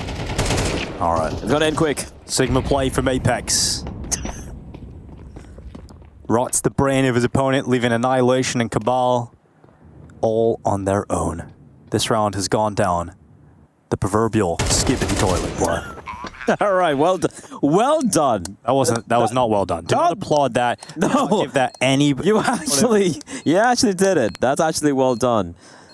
That's not. You did miss out on, Cabal trying to. Not my proudest moment, really, guys. Cabal Don't judge me anymore on this. Chat. Let me know that was good. You have to let us know that was good. Let that be a thing. Just be like, if you liked it, just say Skibidi Toilet in the chat. Just cast, bro. Says 9 Trillion. No. I think you should listen to him. You literally did cast. I just asked you to cast. All right, round's done. And Vitality starting to rack up rounds now on this T side. Going to make life a lot more difficult for Atox, who now finally have the AWP out for Annihilation, but no one's around them. No one's fragging around them at all. You got Yami on 1 kill, Dopu on 1 kill, and Mezzi again on the opener, but Annihilation taking matters into his own hands, and Aggression opens up the first play, and it's Saiwu going down. Yeah, they know exactly where he is, though, with the AWP. That is something they have to contend with, right? A lot of utility still for the Ts. And again, it just slow default and Vitality are working out. Despite losing Zaiwu, Apex very brave there. And Atox is giving so much respect to the Vitality players. I'm not a fan of this.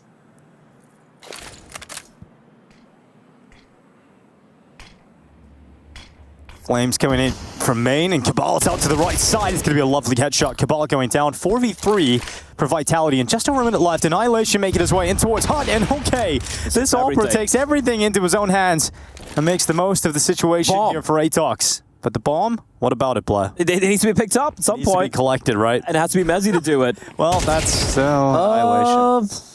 They thought they had the bomb. Actually, this is... They have the site! They don't have the bomb! Yeah, they kind of forgot one of the most important keys, but I guess you could just win with kills, Blah. Such a strange round. Such a strange round. Bomb will be finally collected.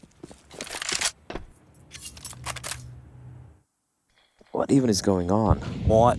All right, I mean the round.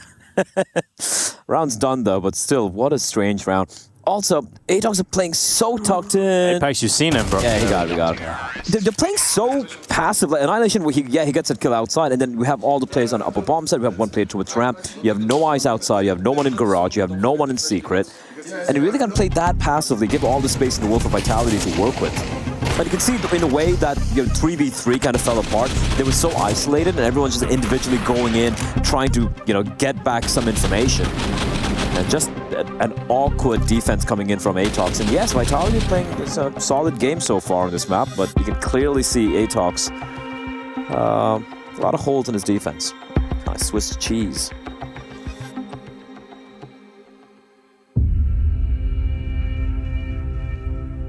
What kind of cheese you like? I like paneer. That's pretty good. Yeah, Indian cottage cheese. So it's like a cottage cheese. Yeah, cottage cheese, basically. It just works with anything you want to make. With anything? Yeah, well, most things. It's pretty good. Gotta be a cheddar, man. Cheddar's decent. Cheddar's great. I like it in smaller amounts. I hate when people literally have a block of cheddar. Yeah, just a block of cheese, and I'm like, "Where's the food?" They're like, "The cheese is the food." You found a blue cheese? No. No, you don't like that blue mold? Nope. That's fair enough. Blue cheese sucks. I like keeping my the extreme amounts of fungus far away. Wow, that's the first I'm hearing about that. Vitality, not really too much resistance here in this round. Check the mailbag, Blood. We got anything in that mailbag? There's gotta be something. Hold up. Surely there's something. Sebi, that is a terrible kind of cheese. You're not allowed to talk about that one. What cheese is that? It doesn't even matter, Blood. It's not a cheese you can say. Gorgonzola, best cheese. Do you like cheeses? I'm Hindu. Well, we've got Cabal in the corner. It's got his little Zeus ready to go. Boop. And dead to the hand of Mezzi. Give me a best Zeus impression. That's pretty bad. What was that? I didn't really think about it. I just kind of did it too fast. Go again. No, now I've kind of ruined my own. I'm too self-conscious now. It's not bad. You're the least self-conscious person I know. Actually, no. You kind of are more self-conscious than a few of our colleagues, myself included. 35 seconds. 30 seconds now. 29 Wow, you can count. Congratulations. 27 seconds, guys. We got 25 seconds left in the round. Apex, he's here. Oh, nice headshot. That's going to be Yami. Flattened. Bulldozered by the fuel injector AK-47. And the plant locked in for Vitality. 7 rounds locked in for Vitality. They're just locked in, blah. You like being locked in? Love it. I guess it depends who you're locked in with, right? Locked in a room with you? No. Locked in a room with someone else? Possibly. Okay. Sorry, blah. Stunner? Yeah, exactly. That would be great. Oh. Well, they really like to prolong this round, didn't they? Yeah, they do really enjoy it. Okay, I don't know what changed it for MIQ, but it's like, all right, that's it, running in. It's this game is far cry from Inferno, honestly. Inferno was like just a banger game, so many highlight moments. This is just being Vitality, slow, measured, nothing too crazy. It sounded like someone throwing up. Yeah, it did. It sounded gross. Just people retching. Well, let's look at the score in the other game then, shall we? All right, we're going to give you a little spoiler. So everyone, if you want to know the result, stick around. If you want to not be spoiled, cover your ears. 3, 2, 1. Furia won the first map 13-10. Now we're heading into Anubis. It's currently a 6-3 lead from Falcons. Oh, dude, that's brilliant. I can imagine Apex's voice right now. Oh, sorry, my bad. Sorry, my bad. And Zywoo was like, what the hell, man? The funniest is the interview Flames was giving a while ago when he's like, I think Chad asked him, who's the worst with utility right now, who's missing the most nades of Vitality, and he's like, it's that, it's Apex. And every time it goes on mid on Mirage, there's no smoke for window, and he just dies and looks at Apex, and Apex is like, sorry, my bad. That is so funny. I love how honest and candid he is in interviews. He's so candid. Sometimes he gives away like so much honesty that you're just wondering, honestly, should you have said that? Honestly, it's very refreshing. It is. It's so refreshing. It's so refreshing. Honesty is the best policy, as they say. All right. Oof, that is pretty sick, dude. It's slow motion. Yami, you would have looked like a superhero flying off of your feet on fire off the top of the height. Let's see if he's got a superhero play in him. I was still alive. He'll hide a Tetris. His teammates with him. Gets peeked. Oh! Eat that, Apex. Oh, they can win this? There's another grenade coming. Oh, land on Mezzi. Doesn't bounce off the wall the way they want it. But look how low the remaining players of Vitality are. MIQ is coming through hot, and they're not looking at him. They're not considering him just yet. Oh no, Flash is so good. Now it's all on Flames to try and win it, and he can't do it. MIQ, maximum IQ, able to come back in with a 1v2. How does everything happen to Apex, man? It's so funny. I want to see his face. I'm sad we don't have the camera. Can we get a reaction, like a cam reaction to Zywoo's face, please? That would be amazing. All right, replay. Just gonna be the boring kill, Stinko. Oh. I'm sorry. I love how we started that round talking about missed nades from Apex. Yeah. Flames talking about it, and then Flames just grenades his own teammate. It's especially so funny from, I think MIQ's POV there. He just goes flying, or was it Yami? It was Yami. All right, still yet another buy for Atox. I mean, sorry, a buy for Vitality, beg your pardon. They have a lot of money to work with here. A lot of care in the world when it comes to the economy. Ooh, when Flames just decapitates Dobu. Pretty good start of the round from Vitality, I have to say, Blair. Yeah. Yeah, you know, it's just a good foundation. And oh, it's Zywoo. He was hoping for a 6-foot man. He ended up with 5'9", and this is the shot. Love the reference. Good read from Cabal, though. Cabal. Spotting out one at range. M4, not exactly the best weapon at this kind of range for the A1S, and now he's under a lot of pressure because multiple Vitality players have now arrived in his garage. Well handled. Goodbye, good night, and it's Annihilation against the world inside of lobby. He's got the the M4 ready to go, and it's at least preventing the clean sheet. But they know exactly where Annihilation is now, and the Molotov goes in. He loses further health. He's down to 29. And with 40 seconds left, Vitality about to mount their 8th round on the T side. Looking very likely there'll be a 9-3 scoreline at the end of the day.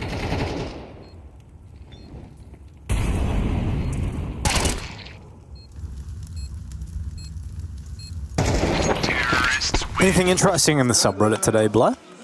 Not really. No? No, I actually really haven't checked much of the news today. Excuses, Dad.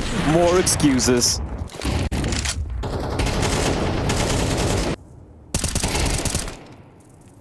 Just having a look through here.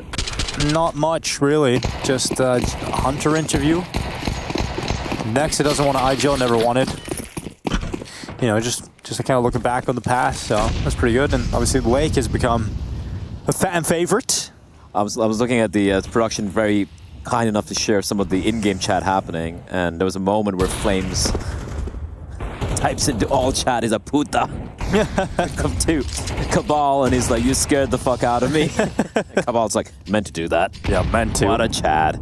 Yeah. Yami, able to get a trade here on to Mezzi. It's going to be a quick clear here from Spinks. Annihilation taken out of play. Yami around the corner at Tetris and builds himself up into the round. It's Spinks to go down, and numbers even out at 1 minute and 9 seconds left on the clock. Apex has now arrived at Hell. 12-4. Let's see if this AK is able to work out for Apex, looking to increase this wonderful scoreline. Oh, God! Brother, no one's seen it. No one was watching, luckily, apart from... Quick! Apex reaction cam. We need that. No, that's one we'll let slide, I think. Oh. That's one we'll never see. Oh, we have to. Oh, Flames. Good headshot, though. Yami getting taken out. Again, the numbers evened at 40 seconds. That's info. They know where the other two players were. Towards ramp. Ooh, a nice shot from Zaiwu. Heavens felt that. And here comes Cabal up the ladder, up the vent, into the attack, and they go down the vent. Do you sound like the Joker? That's so good. Okay, Cabal can't find his way down the vent. Sorry. There we go. Yep, there we go. And now he makes noise going down, so they know where he is. Oh, God. That was an awkward set of circumstances for Cabal. He stayed there to win the round. It's like, here, I'm going to move out of the vent. You guys take the vent. And now Cabal, look at a 1v2 this right at the end of the half. Half of his health gone. No kid on his back. Saiwu's got eyes on him. Cabal's had a bit of a nightmare. And it's going to be a 9-3 scoreline for Vitality after the first half of Nuke. They look at the 2-0 their series here on their debut at Pro League.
Welcome back to ESL Pro League. You're watching the B stream. We got Vitality 9-3 up versus Atox. First map was competitive, a 13-11 win for Vitality, but Nuke is a different story, and we got a request to cast this round with as many Simpson references as possible. We're here on Springfield Nuclear Power Plant, and it's going to be Flames taking the initial attention away. And oh, Cabal, Mr. Burning's way through Zywoo. Is there anything else you got, Blood?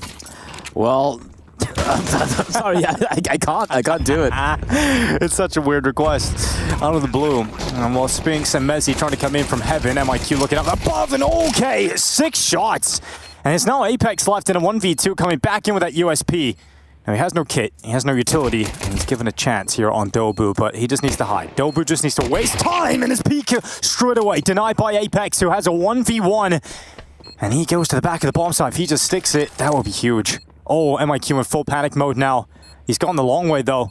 And Apex, hits the headshot and gets back to the defuse. That is so sick from Apex. Completely destroys them, and that is a redemption from a couple of mishaps we had in the first half, and it comes down to the wire. They go in Springfield. Apex is just destroying them. He's eating them alive, and even their pets. Yeah, even their pets, Blood. At the end of the day, that's exactly what happens here. It makes so much sense. Apex with that 1v2 truly is the Apex Predator. That is so sick. This is such a nice... Dude, I thought MIQ had done everything. I thought he had done enough there. I think, yeah, Dobu... It's not like Dobu played it wrong, right? Put a hit, like pull Apex in. A little bit longer, but he had to come into the fight. Nice shots from Dan. The man. However, that is clear. Well, MIQ straight away with Apex going down. Yeah, I think this is it. They needed that.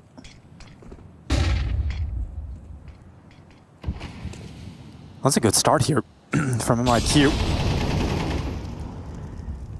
Chance to turn this into a 5 versus 4 victory for Atox.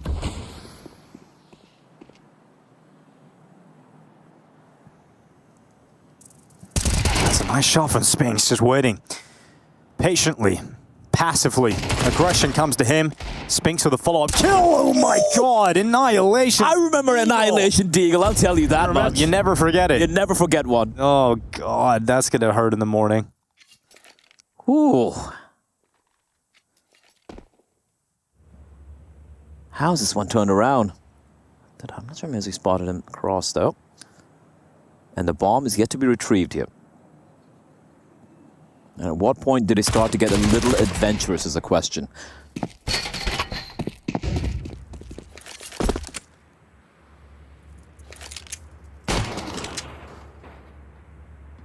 "25 seconds left. Atox still ahead with a player, but is it going to end up being a round win? It's going to be difficult because Zywoo's down here in the lower bomb site. Molly in hand as well. 15 seconds, and that is a key piece of utility here for Zywoo. Who's going to deny the bomb plant? It's over. There was no one else protecting him. Zywoo's on the round. Oh, okay, never mind. Annihilation's Deagle. He's got enough time if he plants right now. No. Oh, I don't know. It's going to be a second in it. He's got it. Got it. He actually managed it. Jesus. How has he done that out of nothing? Annihilation's Deagle is just unrelenting, unplayable, and absolutely unbelievable. I cannot believe my eyes. Picture perfect. That is a second left, millisecond even on the plant. He hits the shot on Zywoo.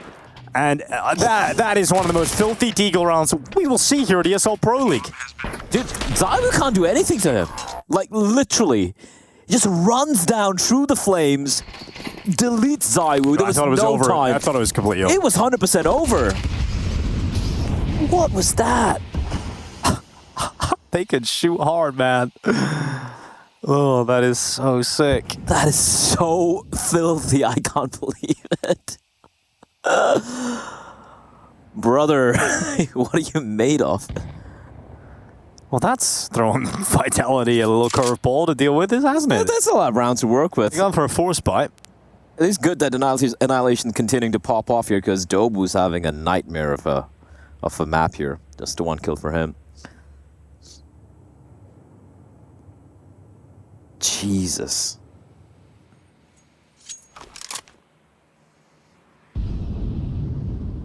All right, this is the force buy. Now, can Apex replicate Annihilation? Tags up, Dinka. What do you think? Nope. Okay, cool. Just, yes. Nope, he's got one. And Apex. That's good enough. It is good enough. Now Zai was turning his deagle to show us what he's got. Misses the first in towards main. Gets blasted away by Yami and also Annihilation. It is falling just down to the lone Brit of a Mezzi at Heaven. Swinging out. Good damage done. But eventually taken out. Yeah, if the Molly wasn't there, he could have potentially taken down Annihilation as well as a very low in health. But yeah, well handled. The Force Bite. This one should be a full eco coming in for Vitality. So Annihilation and Code not quite ready to throw in the towel yet.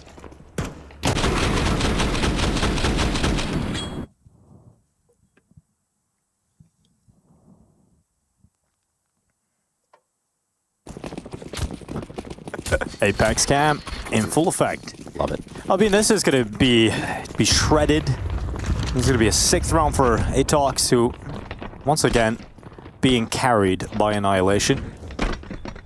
I think that's just the word you can use, really. It is true. He is doing what Zai usually does for Vitality. Don't think that's got range for that, Spinks. I like the idea, though, you know? It's like, yep, I'm going to try. I'm going to see what this thing can do. And he realizes there's not much length on that at all. Appreciate the confidence. Now, 6 rounds picked up.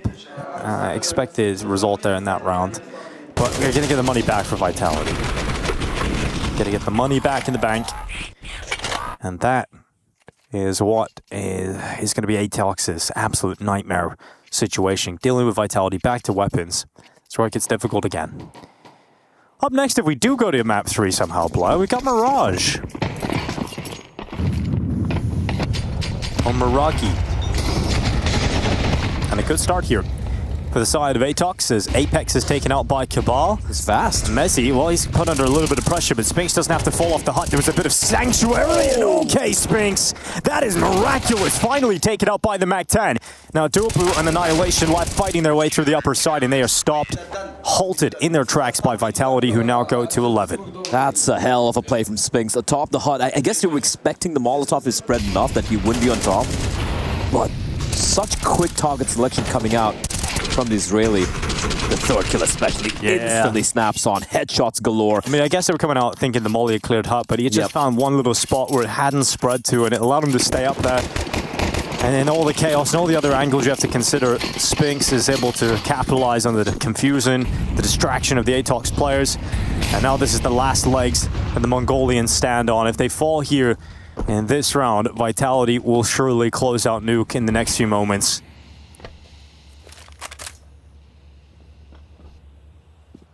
Annihilation does have his weapon of choice. This is kind of reminding me of Zachar's performance for Lin Vision in week 1, where he had like, I think a 1.3 rating while losing. No, the entire tournament as a whole. Yeah, he was phenomenal. Well, Spinks is certainly fired up after the last round. He goes aggressive out of secret and damage. Should have taken that kill. Now they know there's a boost being assembled. And ZywOo stays in the open. Annihilation able to take ZywOo out of that. How was that? What is that? I have no idea. I hope I can hear ourselves. Oh, it must be the Faceit watch. You guys can head over and watch Faceit watch. Yeah, that is Faceit. It's an advertisement. You can hear us twice. Yeah. I love it. How lucky you would be. That freaked me out. Yeah, well, it's going to be Flames coming in, Cabal falling, and a 3 versus 2. Atox, a player up with 35 seconds left.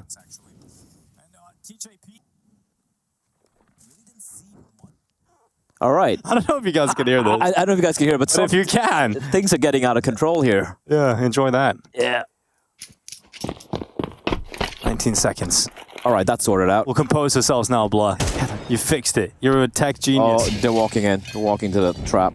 Apex waiting at the window, and they're actually going to run away. 7 seconds. They're going to plant on the A-bomb site instead. Just enough time to lock it in. Now 2v3 as Atox looks to try and close this one out. Vitality a long way off getting back into the site. You might consider just a little save call here, but Apex missed out on the timing. MIQ just made his way through and towards the ramp room, and Apex actually crossed without being detected nor seeing him. No kid. Yeah, but that's the problem, right? There's no kid, no real shot at winning this, so it is just a save call. And Atox able to go to 7. It's so crazy when Annihilation gets on top of Red after being spotted by ZywOo and continues to take the fight. That was actually so mental from him. He's got so much confidence, is brimming with it right now, and he should, right? Top frag in the first map. Top fragging right now on Nuke, where they are trailing 11-7. He is a one-man army.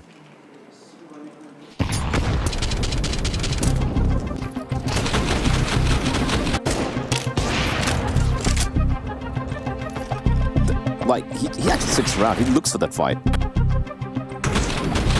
Maybe felt like he made them super low. Maybe he can get one bullet off. He knew the boost was coming. Maybe he's got his crosshair ready to go. Fast and the Ulper is able to react, but Annihilation still able to sink that kill.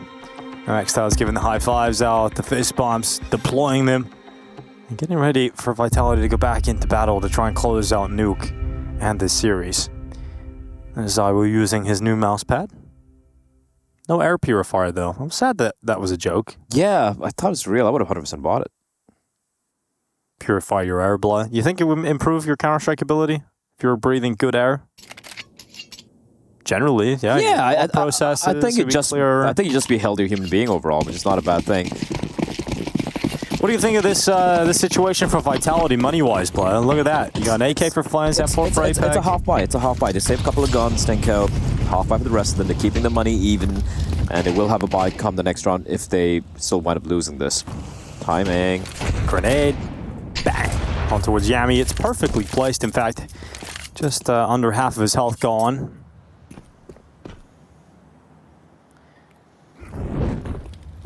And Flames this time coming out of Secret. It was Spinks in the previous round that was not too successful on his scavenge. But Flames is actually crossed out to red. And I don't think they're going to be ready for this, especially with that kill from Apex. It's setting up a distraction, but they are ready for it. They get their crosshairs out towards red, and Flames falls at the hands of Dobu. So Apex being able to pull a kill in with one of those saved rifles, but the other goes down without a fight. Yeah, and I don't think it's in a place where they can retrieve this, right? They have to stick with these pistols they have. As he just with the P2K. Not much you can do with this one. Got a great point here. Land Tradition is breathing the body odor of hundreds of unwashed teenage males. So the air purifier kind of defeats the purpose of the culture of gaming. Oh. Apex descends down into the bomb site. This could be the move that allows them to win this round because ZywOo taking the first 2 kills. Apex actually went down. Oh. And it's the weaker weapons that are getting the most impact. Now Annihilation with 24 seconds left has a 1v3 ahead of him.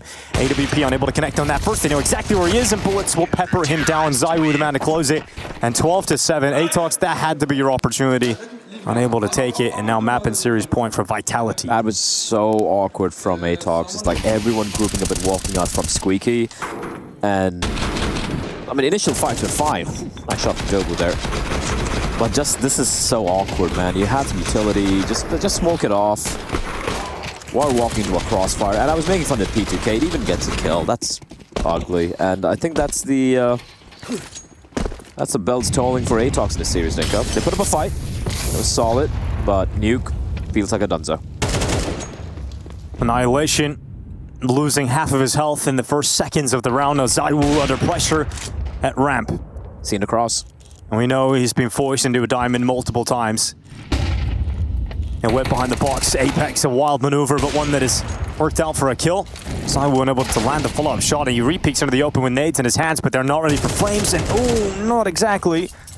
Worked out that for Flames. Annihilation's lost most of his health, and they've got to read. They know, because Flames seen that player go through the Hellsmokes, they know there's going to be the opportunity they could have pushed all the way through, but Annihilation's actually come back, and he's with Yami in the lobby. And that's an important shot to collect here again for Annihilation, keeping Atox in this fight, keeping them in this map, and Messi knows he's got the position to close it, and he'll do exactly that. 13-7 victory for Vitality on Nuke, and a 2-0 victory over Atox in their opening game here of ESL Pro League Season 20.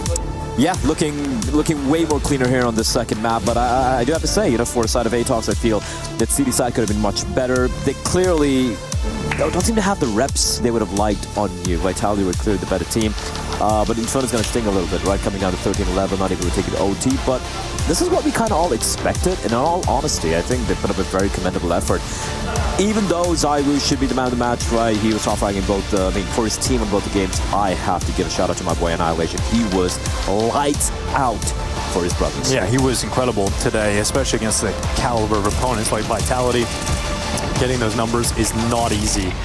And really impressive stuff from Annihilation all series long, but not the result he would have hoped for in the end from the team effort, but I think he can leave today's server with his head held high. I think for Vitality though, you look at this win and it's just getting the job done. There's some teams that flounder, there's some teams that get upset in the opening games that maybe don't look their best. Vitality get the job done versus a team that proved difficult in map 1, but certainly not on map 2. And I think they'll just be happy about getting their opening win here at Pro League. Yeah, and I believe Atox, who do they play next? Let's take a look here. Atox going to play the loser of the Falcons Furia game later on. That's a tough game as well. It's a tough game, and that's going to be taken. A lot of games are tough in ESL Pro League, Yeah, and also considering how some of the bigger underdogs have been playing, like M80 yesterday, just dismantling complexity upsets are definitely a possibility. It's a tough game, but it's not the toughest. And the fact that you were able to play Vitality close on Inferno, and you had individual firepower just smashing Vitality players, in particular from Annihilation, I have faith in their ability to either take Falcons or Furia close in the series. So I'm excited to see Atox moving forward here. Could be another exciting Mongolian team to get behind. And ESL Pro League is always a comfortable enough environment to, if you're going to play your first sort of steps into the top tier competition, it's better to do it in an environment like this rather than out there at the Hall of Heroes or in the arenas, right? So it's a good start here from Atox, even though they took a loss. Yeah, I think I'm pretty impressed with what we saw individually as well. Of course, we have more games coming up later on. I'm low-key excited for this big Rooster game as well, right? Big yesterday, the kind of... Harry would say it's the big Rooster game everybody's talking about. It's a big Rooster game everyone's talking about. Everyone loves a big Rooster is what is a general consensus, I guess. Right? Generally, yeah, that's true. Like a big Rooster? Pretty true. I do actually. I like a lot of meat, so that's good. I think moving on, though, swiftly moving on, that game, that big Rooster game a little bit later today, I think it's a real test to see where big are at. This is a team that should beat Rooster, and probably, at the start of the tournament, you mentioned this earlier, should win convincingly versus Rooster, but I actually don't even know how that game I don't think so. I think by Rooster, especially when they almost took down Mouse, they realized that they have what it takes. Maybe the map pool not being deep enough could be a problem later on, but to get it done 2-0, you can never count them out. And Big have just been mid for me for quite a while. And just look at the lineup, and I'm like, yeah, this makes sense. Mid-clan. It is kind of mid-clan. I hate to say it. I've always wanted to. I like the players on that team, and it just, the parts, they don't fit. I don't know why. It sucks. Yeah, I mean, it makes a lot of sense, to be honest, for Big. The roster on paper looks kind of sick. You got Rigon coming in, that just adds more firepower. You've got JDC, what seemed like an obvious move. You got Crimbo. And Crimbo, Tabson. Searson comes back. I mean, it's been a little disappointing. I mean, Searson's been up and down. But yeah, that should be an exciting game as well. I'm just taking a look at the chat I saw. Oh, we have an Apex interview. Never mind. We've got Apex on the sidelines. Yeah. So we'll bring Apex in and have a chat after that game, if he's here with us. So congratulations, Apex, opening victory. How did the first map feel? Did it take you guys like a little moment to warm up coming into Inferno, or what was kind of the problems for you guys? Why it was so close in that first map?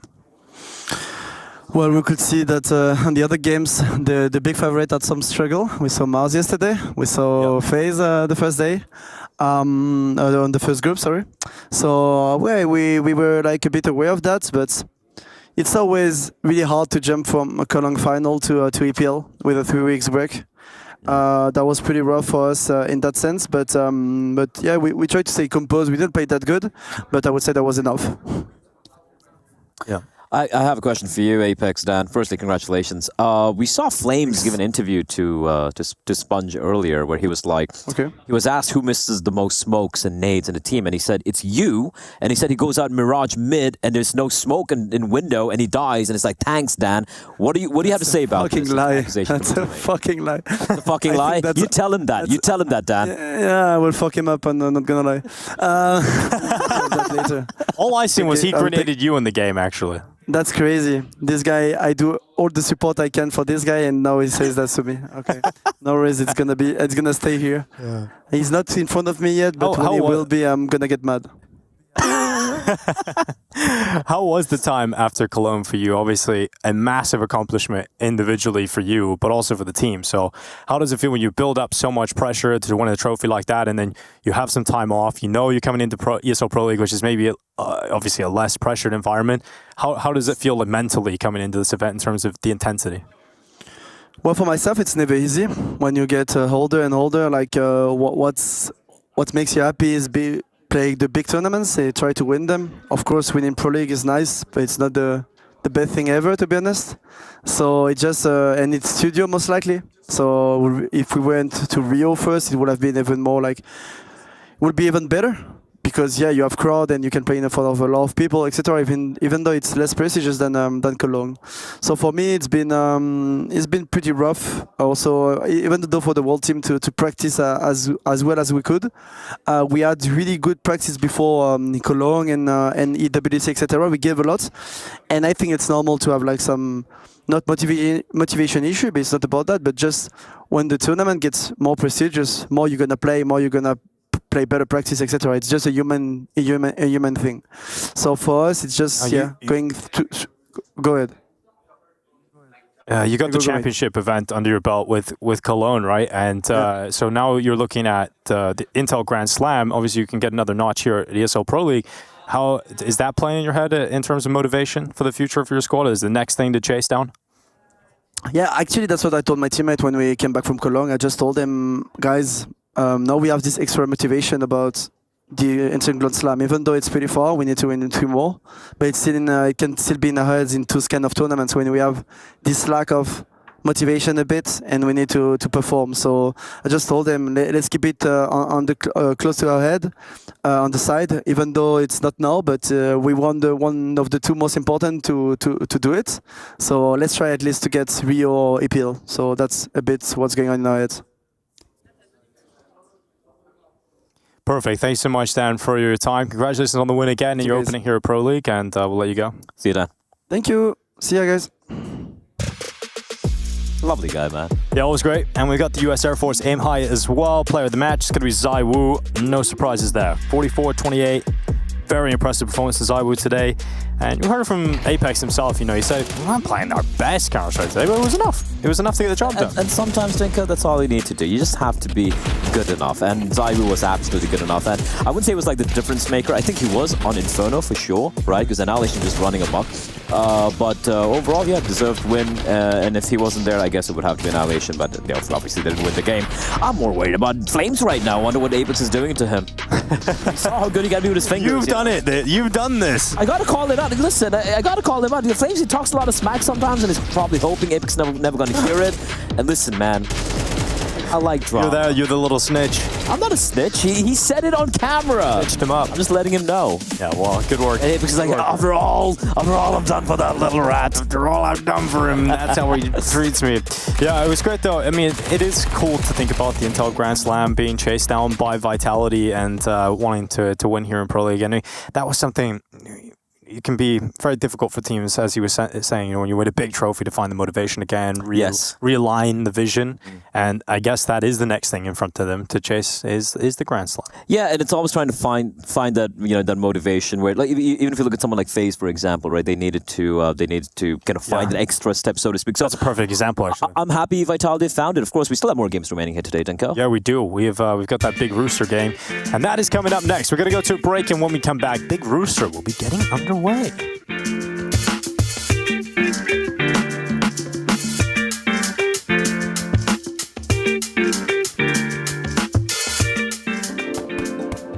Hi, it's Bob with Faceit. Did you know you can customize your live stream experience on Faceit Watch? Yup, that's right. With the POV selector, you can choose up to 4 different perspectives, from the broadcast feed to your favorite player's view. So if you miss a kill, it's on you. No more T-Tours and chat. But wait, there's more. We've got a you watch, you win situation in here. Watch ESL Pro League while having the chance to get skins and Faceit points. Woo, look at this one. Change the channel and control how you watch.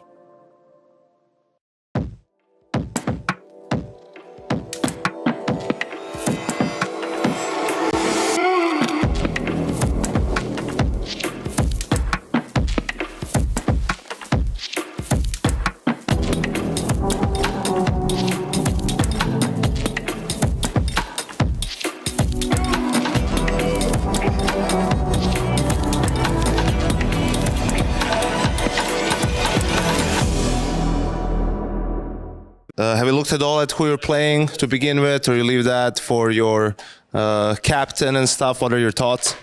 Well, I saw who we play against, but I found out yesterday they're from Mongolia. I thought they're Australian for some reason. And well, I know Kabal. I played against them in some tournament, and you know the Mongolian teams. They're not. You should be ready against those guys because they play really good. They play together. They believe they play the same counters. Like they have the same culture, and it's really nice nowadays because everybody's international. You see like barriers inside of that, but they play really together. And I didn't really watch their matches, but I'm aware that we're probably gonna have like a good fight against them. And then I think the next game is Falcons or Astralis, right? And that one, well, I'm always these sometimes feel easier than those underdog games because you know you need to come prepared. You know you need to invest energy in these games. And to be fair, Astralis are good. And Falcons are good right now. It's Fnatic Astralis, but never mind, you were close. Fnatic Astralis. Oh, then we bully Fnatic, mate. Then because it's Mezzi's ex-team. Who is playing for Fnatic? Blamef? Matis? Yes. Creams. Wait, don't tell me. Ah, Creams is easy. Wait. Blamef, Matis, Creams. Who's the AGL? Blamef. No. Ah, wait, so there is another guy. Wait. French? Oh, Buddy? Oh, yeah. Oh, my God, what the fuck? Oh, and the Afro. And the coach is Jamie Hall, Keita. look at it. Yeah, but because every time we play the X team, we always want to come prepared. Like, even when we play... So, wait, it's Astralis Fnatic. Yes. Oh, yeah, okay, perfect. So, yeah, we're ready. All right, so if Apex hits his smokes against Atox, you'll be fine. To be honest, right now there is no flight for Apex. He's in, show them the video. He's in the middle of Rome, and I need to tell him to buy Parmesan. Let's fucking go. Давай, сосать. It's 16k or what? Let's go, guys. Listen, pistol round. It feels so weird to talk without Enders, no? I can hear myself. I hear myself 24/7, so it's fine. Why 16k? 16k. Oh, Okay, really? Let's go. Okay, full by only. Pistol round. Rush round. That's 16k. Oh, it's 16k. To middle, one. I'm threatening, I guess. Go short. Oh, you have op. Yeah. You going short just? Yeah. Let's go. Waste max something. I can break it. Oh, max or not tonight? We flash. Can break. Close short one. Can break. Two short rushes. Wait, I don't have. What the fuck? Breaking. I'm with you. One more close short. I can pick you on your stick. Yes. Rush B. I'm mid close. This one. You smoked window. I'm mid, come to. One close. Nice. One was close B. One up on the window, one B. What the fuck? One more on B, you stick. He's already left side. I push take it. Both.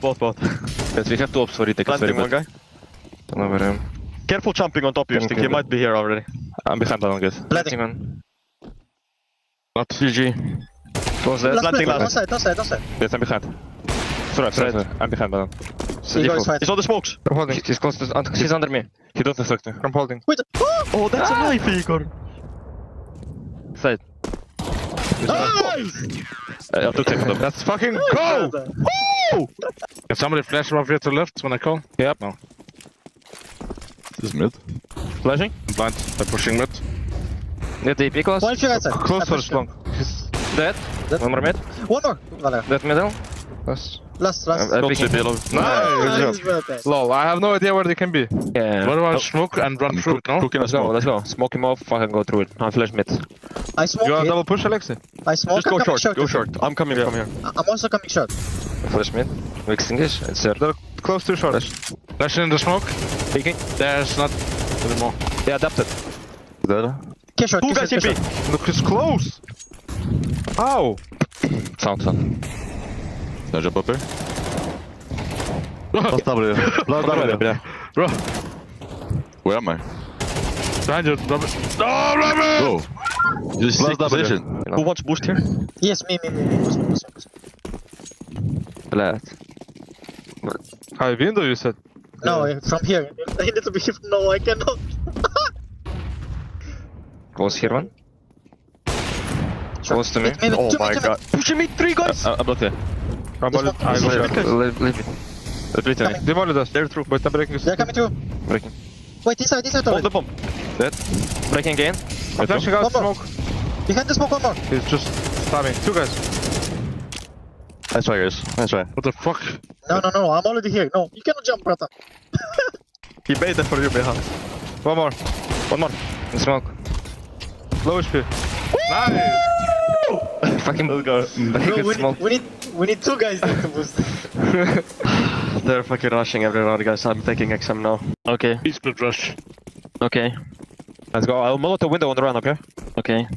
Flash mid here. Push mid. I don't see. Shut up. They're not up. One three long. Three long, guys. Three coming long. Dead one. One more. We molly window. Dead. No fucking way I missed. Out mid. Piece of shit game. This one. You're stick raging in show. Out window one. Dead. CT one. I kill on the window. I'm kill CT, wait. It's 2 CT. Go both right side. Go both. Lurking. Short. Short left. Mid.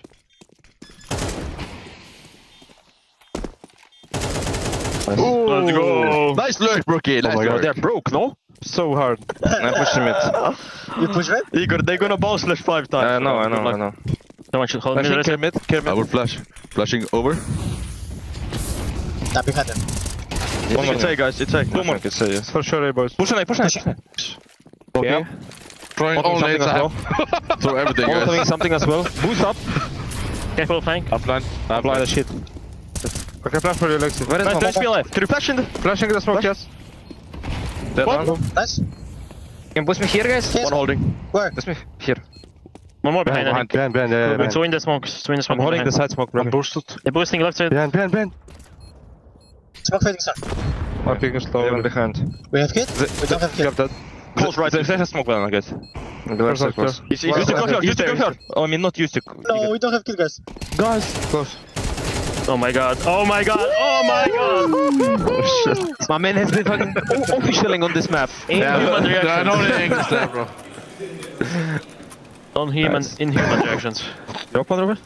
Igor, come with me here. Use the goal on B. Yeah. I pushed push before, right side. Push before. Yeah, but I pushed before. It's fine.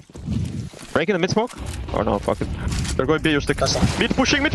I'm blind. Okay. The flash on B. Short, one more. Middle. Close. 1 HP. What is this? 2 coming short to B. He's still right, left side, man. Time to save, guys. Nice. Both 2 go in B. They're not passing, right? I knew it. Oh no. Nice. Nice, brother. Bro, I hate this shit. Bro, this is the most complaining. You guys wanna walk underground? I'm not gonna walk underground. 500. I thought about chance, No chance. Bro, I'm smoking the right side. Where's under? To the left there. Down mid, yeah. Red cross. Don't pick on me. That's mid. When it's done, A. The shot bomb B. Let's run A. Rush. When it's done, A lobby, guys. We're pushing B. Still running. Check me, bro. Check me. They're behind. OT. They're out, yes. Many. One more side. More behind, more mid. Left, top left. Oh shit, this is serious. They're walking around. Two guys mid coming. Flashing. Let's pick against. Nice! They have equal. They went down. Nice, boys. Nice. Very important. Nice. But they will buy, guys, because they so much. Wait.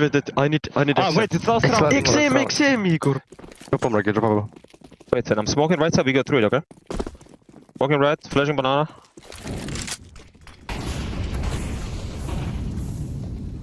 Are you not rushing mid? We are small. We're mullet. They can push down B.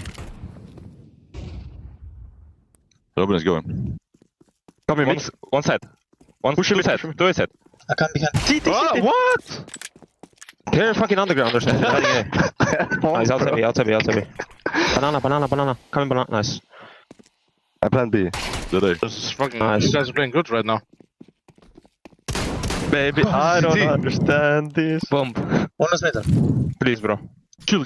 Rain. Shadow. Oh my god. Chill. Oh, what is think. Rookie, move. On the bridge, bro. Maybe drop down, I don't know.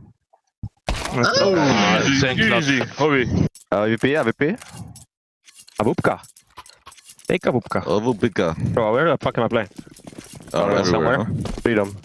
Hold on mid. I smoke mid. I pass that sticker. I bought the trouble. Be pushing? No. Short one guy as well. I'm slowly coming. Oh no. Oh, wait. How did you cross? What the fuck? Oh no! Guys, we need to go together. I don't know where am I. What the fuck? Underground maybe? Breaking out? Oh my god. Yes. Valera, you need to hold behind me. Drop up. Valera, you need to hold behind me and Igor go here. I don't know the timing. They're rushing banana. Can be good. Three coming up. Okay, second push. Info. Wood, like I smoked heaven. Right side. Right side. Let's do banana. Oh shit. Nice time. Guys, we need to check corners, I think. Fuck! Yeah, I can boost. Double boost. We need two. Double boost. I go B. Or A. The fuck is this? Okay, go. Oh, we go. Okay. I'm holding B. No way. They're close. How do I lose this shit? What is 3 towards B? Hold short here. That's nice. One in T-spawn holding. What? Bro, carry fucking banana. Hey, who is this up there? Hey, Howie, carry You see him? Down way. Carry him. Down way. I don't see him. He was there, behind the box. Down way. The fuck? Howie! Yeah, decoy. You can fake me. You can fake me. No. There's no about me. Igor, one short. Let's sneak. Okay, go away, guys. Then. Guys, I'm out B. I am kept that. We have B, bro. Ah, okay. Maybe he was here, Igor. He can hide somewhere, guys. How many? Wait, I have knife. They can boost. And then B can be boosting window. Oh shit, no info. They had B. Gap. Fuck, don't move. One guy had B. In B coming. Short. One under window. One short. Bit pushing. One set. Let me Yes. nice. I think one A set still. Let's smoking something, guys. You can go from. Op city. I'm coming, cat. Let's go! Wait, Last is B. He has B. He breaks smoke. He breaks smoke. He breaks the smoke. He breaks one more City smoke. or house? Or how you call it? Out.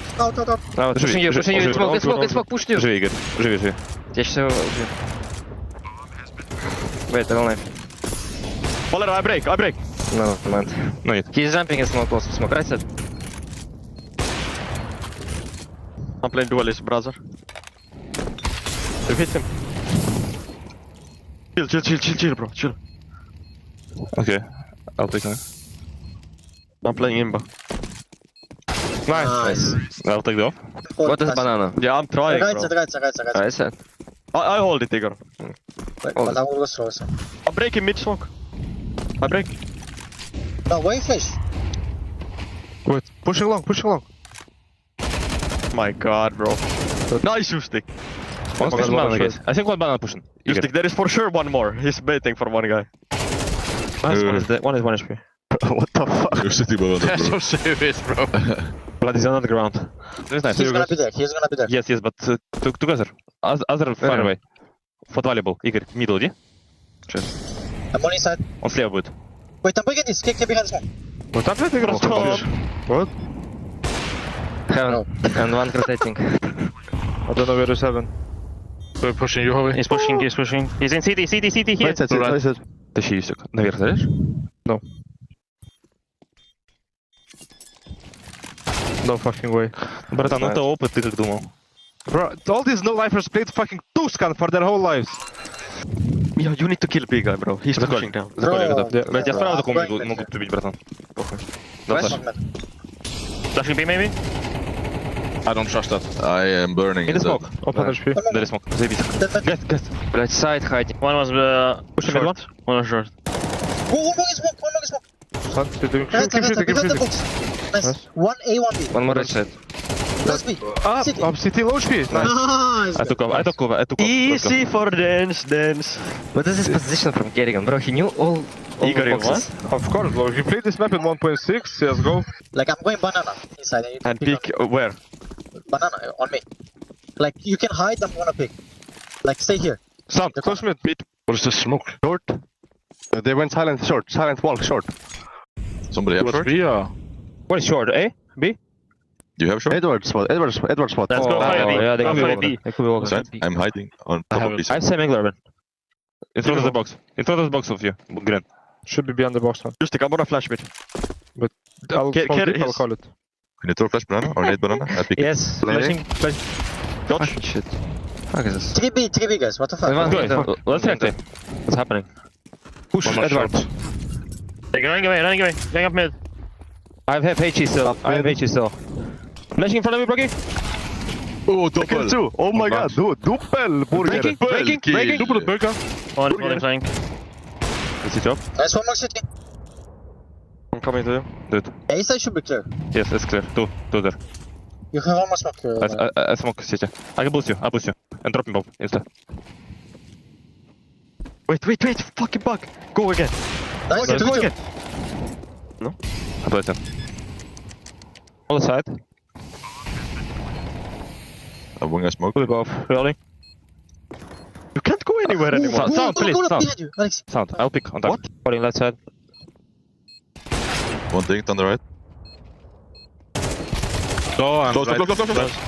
Nice. Oh guys. my god. So good. Take double up. Okay, where go? I go Edward. Play 2-1-2. I go Edward. Edward, okay. I play mid then. I'm pushing door. Watch it short. Watch it actually. Watch it later. Okay, One Edward. I can flash for you, go. Can you flash from Cat? Yes, call flash. We will pick together, right? Ready? 1, 2. You break mid. Call flash. One A. You can pick together. Long shot. Go. Flash. You see what's good. One mid. Mid soon, Brocky. Huh? Mid soon. It's A. Flash already. I can flash again. Launch me off. No, on the end. If there is trouble. That's two guys. We push him. Wait, push him. Сide. Он в планете идет. I smoke door. I smoke city. Дай. Открыл. I have door. Guys, we push B. Guys, they don't Yeah, but we are A. Пробуй убить право. Try to kill right side. I have him. One is door, one side. Oh my god, finally. One door, one side. Two side. Door. Guys, don't feed. Nice. That's fucking go. Do you need help? Position. Back. We're playing the close. Please move fast. It's very... I'm only cat. Just hold me left side, please. I have. Holding. Left side. Push it. Valera. Bro, it's Wow. Oh no, guys. Push B, long. Lol. We lost against this fight. Well, let's go. Is he killing me? I'm gonna pick banana like a boss. Right side, I mean. Okay, I follow you, but we're gonna fuck them. Short one. Nice. Short. Be scared. Be pushed, bro. No. Yes. Let's have it. Don't start. Behind you, David, from window. Window. Help. Да я попасть не могу.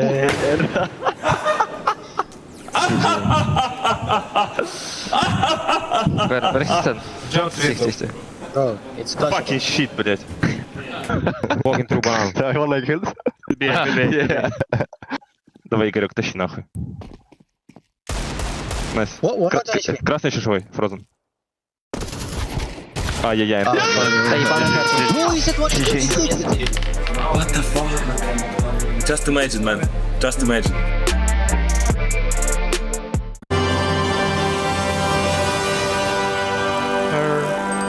I swear loyalty and service to Jito.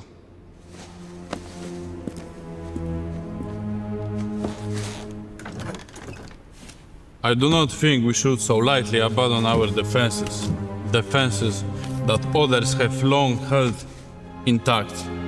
What would you have me do? I will not yield the opening best of 3 unfought. Our pride must be retaken. My lord, the bracket is overrun. Much must be risked in war.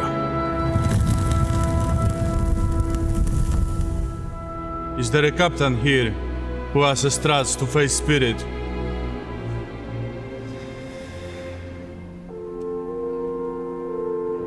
You wish now that our places had been exchanged? That I was taken by Falcons and Nikomir was not? Yes, I wish that.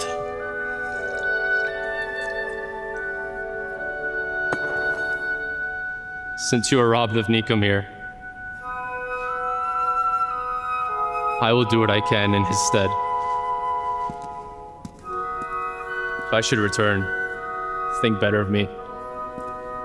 That will depend on the scoreline of your return.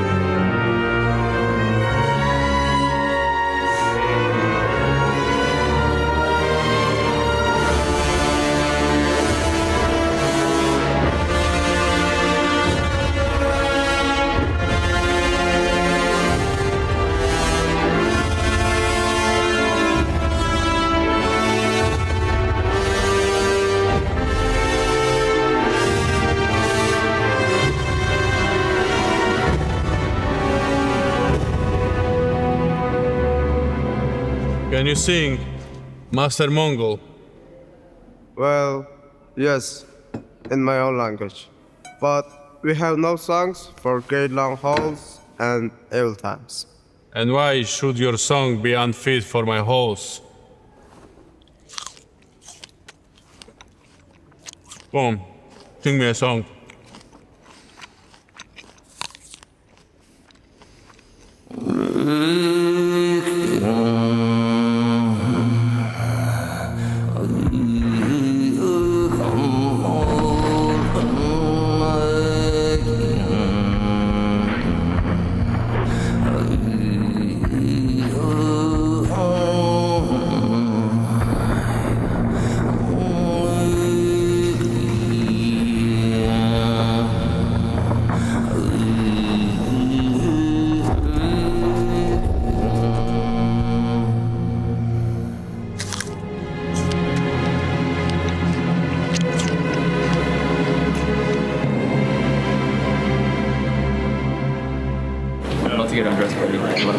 What? Sixth rule, there will be no breaks. There will be no sleep. The Counter-Strike network never stops. We've played 3 or 4 days as a team. Now, to prevent choking, you need to know the Heimlich maneuver. Wrap your arms around his body, clasp your hands, and give him a good jerk.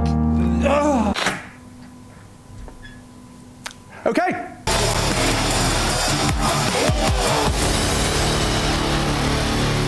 Without me bringing him to the top of the pop, showing him everything he knows. He was just a kid. Okay, I pulled a few strings, Harry. Yeah. And this mystery bus, we are going to see the Panthers. Wait, for real? Can you even remember a dunk, coach? No. No, I don't actually. I'm afraid of the coaches. No. Let's win a major first. Jason Rogaine podcast, check it out. The Jason Rogaine Experience. But that's not all, is it? What? Oh my god! Inhuman reaction! I asked you for one thing. One simple thing. Why do people think that I'm you? Stick with your accent. You're casting insane, bro. I know Mo would never miss those narratives. 20 lines in attack.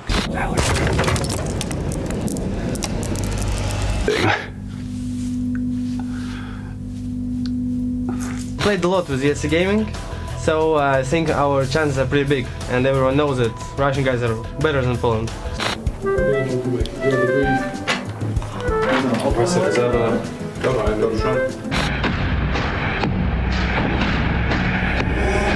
Fuck are those? Welcome back to CS Psychology 101. He's cutting off. No. What? No. The in-game trophy. Oh, of course. The Fluke Trophy. Into reality.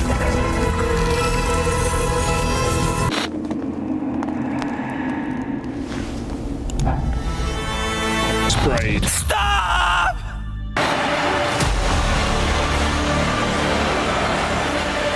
Welcome to the Breakcore EMS1 full final. Make it quick. Oh, I will. Think about. It's simply a dictatorship, and this is why the mainstream media, this is why the forums, they attack me, because the layman loves Mirage. We're gonna face Copenhagen Wolves in the quarterfinals for the EMS World Code 1. It's a very interesting texture, though. You want more? No. It's good. It's not bad, though. It's not bad. I always wanted to be a caster.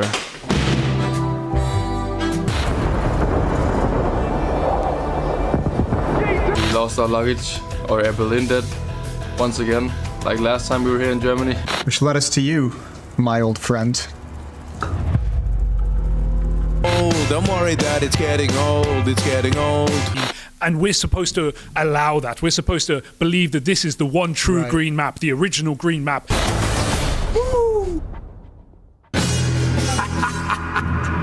The tilt is swelling in you.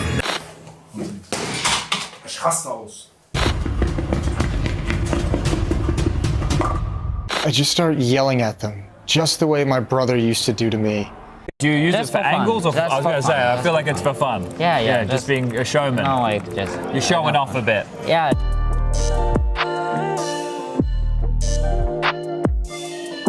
We're about to embark on a world first exclusive. Not only do we have Donk to run through how he sets up on a tournament day, we are doing a live environment SSD setup, so things will get crazy. People will be walking around.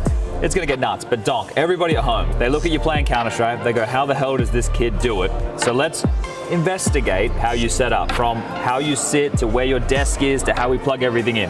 Do you have any rituals when you come in? What do you mean? Like, do you need to have a certain drink before you play? Nothing like that. No. You don't care? Yeah, yeah. Okay. Mousepad, I need him to be on the monitor. Okay. But also he need to be like down the table, so my like elbow won't like touch the table. Okay. I know how to. Yeah, no, I understand. This. So you want it over the edge? Yep. Okay. So you pull the monitor forward, pad back, but monitor it's, forward. It's like always random. Like Okay, a little bit different every time. Yeah. It's not consistent. Okay. What I'm doing first, I'm doing the table height. It's always the same. It's 73 for me. It's 73? Yeah. Okay. But again, it's like not consistent because it's always different on different tables. Sure. So, okay, so 73 if you can. It's like lucky number. Okay, lucky number 73. Yeah, monitor height, I'm trying to line up like with this, but it's, again, it's always different. Okay. Different table, different height, so like, just to be calm about this. All right, so it's kind of a rough idea of how you want to do things, but it can always change. Yeah. Okay. I have like numbers, I'm doing them, and I'm just chill. Okay, I like it, nice and chill. First of all, we need to change mouse speed. Okay. Because I don't like, I'm taking like 6 out of 20. Yeah, you're right. And then here we should turn off this. Of course, turn off enhanced point of precision. Now I'm just doing everywhere restore default because I have default settings in NVIDIA. So you don't change anything in those settings? Yeah. What I'm changing is GPU, full screen, and there's this. Okay. What about digital vibrance or anything? You don't touch any of this? Yeah. It'll just stay standard? just default. I'm nothing changed except this. Okay. Nice and simple. Yeah. All right. What about on the monitor? Do you change any like brightness or anything on the monitor? Yeah, I'm putting here mod Gamer 2 is just less to change something than Gamer 1. So I'm just putting Gamer 2. Here I'm putting 60 or 65. It depends on the light on the studio, on the scene. So, and here 5. Sometimes I'm not even changing it. You just have to sit down and you like what's there? Yeah. Okay. Like I played one game, one official, and just sit and see like nice screen, seems like mine, and I forgot to change something. Okay. Brightness 60, contrast 60, sharpness 10, MA high, and diag premium. All right. I don't really know what are they doing. I know like people talking about the diag is not good for FPS shooters. Like Zontix told me about this, but to be honest, I don't care. Okay, so for you, it's good. Yeah. Okay. Do you do any launch options? No. They're not working in CS2, and I've never had them in CSGO. Okay. I guess we'll talk about your graphics settings first once we get in. Yeah. Like your resolution and those type of things. What we start with the video settings, I guess. custom here. This should be high and low, and now I'm just doing all like low, this trillionaire, low, a bit loggy, disable, and there's 2 quality. I always was playing with the 8x because I like the smooth look. Yeah. Not so sharp. Yeah. Okay. So I'm always playing with these settings. Even in CSGO, even if I had bad PC, I was playing with this because I don't like the sharpness, I don't know how to say it. This high and all, it's about shadows. You should put all and high, because it will be like high shadows in CSGO and CS2 before. Nice. So you do use boost player contrast? Do you notice a difference? Yeah. No, I just put it. Okay, you hope it makes a difference. All right. What about your resolution? The most popular, I guess, this one. Why do you like stretched? Have you tried native? Black bars stretched or just like 16 by 9? Yeah, I played 16 by 9 like for 5 days. Yep. And I was really good first 2 days, but then I was so bad. Okay. So I changed because it's not like mine. In CSGO, I liked Full HD, but it's kind of hard to get used to it. Okay. I was trying to play with black bars as well. You have less FOV than on stretched. Sure. So it's kind of annoying for me. Okay, all right. There is everything just default. Do anything with the 10-second music, like the bomb music? Nah. No? I've never used it.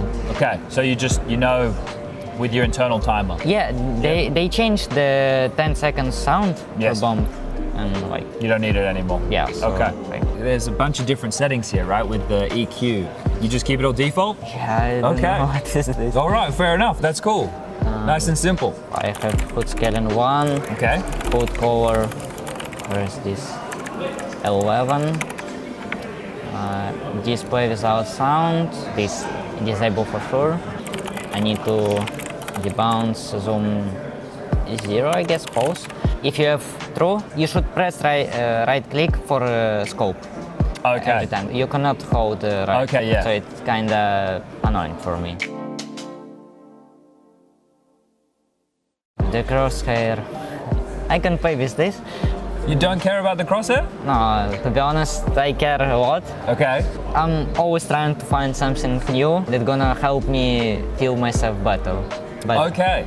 So you change the crosshair frequently? I'm just searching, like we have break before tournaments, before games, and I'm trying to search some new crosshair if I feel it. If I think all good and I'm killing people, I'm not changing. You stay. So I have size 1, gap -4, thickness 1, draw out line 0, and yeah, that's it, my crosshair. Okay. All right, what about like your binds? What do you use for jump? I have 3 buttons for jump. 3 buttons? Yes. Okay. I have space, I have inhale down on my mouse, and up as well. Okay, so you're using up and down? Yes. What about like grenade binds? Do you bind any specific keys to like Molotov? Or? Yeah. So I have molly for C, flashes for X, and the smoke for Z. And decoy I don't use at all, and nade HE I'm just pressing for. Okay. Well, they've got rid of the jump binds now, so we don't have to worry about those anymore. So do you have any other binds that you might use? Do you make the radar bigger or smaller when you're in a smoke or anything like that? I have bind that makes my radar bigger, closer to me. It's good when you're in the smoke and you need to come out the door on nuke or get down the vents. Yep. Although I think like this. We can go in aimbots and we can check. Because I want to take a look at your crosshair and everything in the server and all of that. I want to see, you said you went with HUD color 11. What color is that? It's pink, I guess. Pink, okay. But I think it's in CS2 it doesn't exist. Okay. This model is kind of West Coast 2. They have style 2. So that's all. That's right? Yeah, and radar is moving, so it's my bin.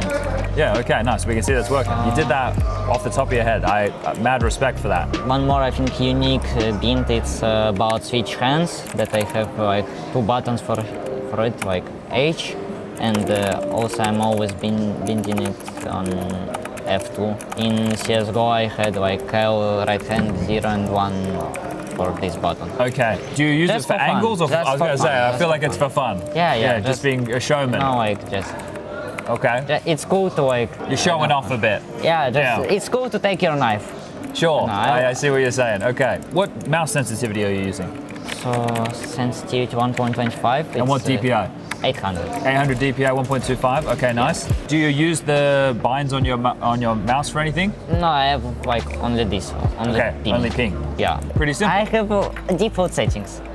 Okay, what we're going to ask is when you play, do you sit like this? Always different. Always different? Yeah. Okay, because I've spoke to some players, like Elige will sit on his leg. You know, I've seen some players there and so you just sit however you sit. Yeah, like when my legs start hurting, change? yeah, I change. Okay, I thought, you know, maybe there was some special style that Donk would sit with. All right, do you just want to play aimbots for us for a little bit, and then we can just get some shots of you so we can see how you're sitting. So the keyboard, slightly tilted, but everything as you feel it. Yeah. Okay, the real answer that everybody wants, why are you so good? I don't know. For everyone, the most key to be good at the game is you should enjoy this game. You should love this game. You should like get only positive vibe. I really enjoy the time that I'm playing with my team, with my teammates. I really love them. I really appreciate all what they are doing. So it's the key to be good. That's perfect. That's the best way to end this. That's a very nice message. Thank you, Donk. Thank you for showing us how you set up for the tournament day. Yeah. Thank you.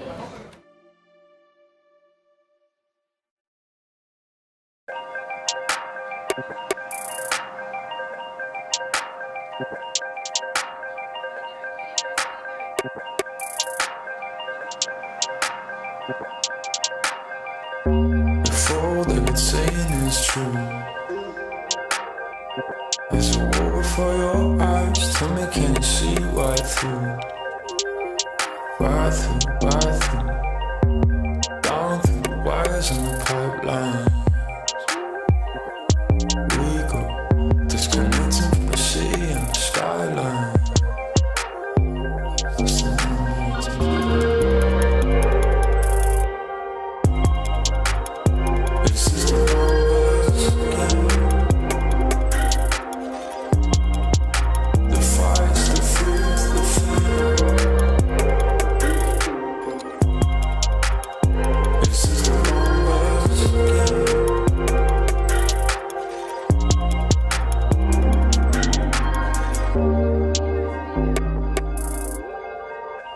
Counting up coins for a soda can,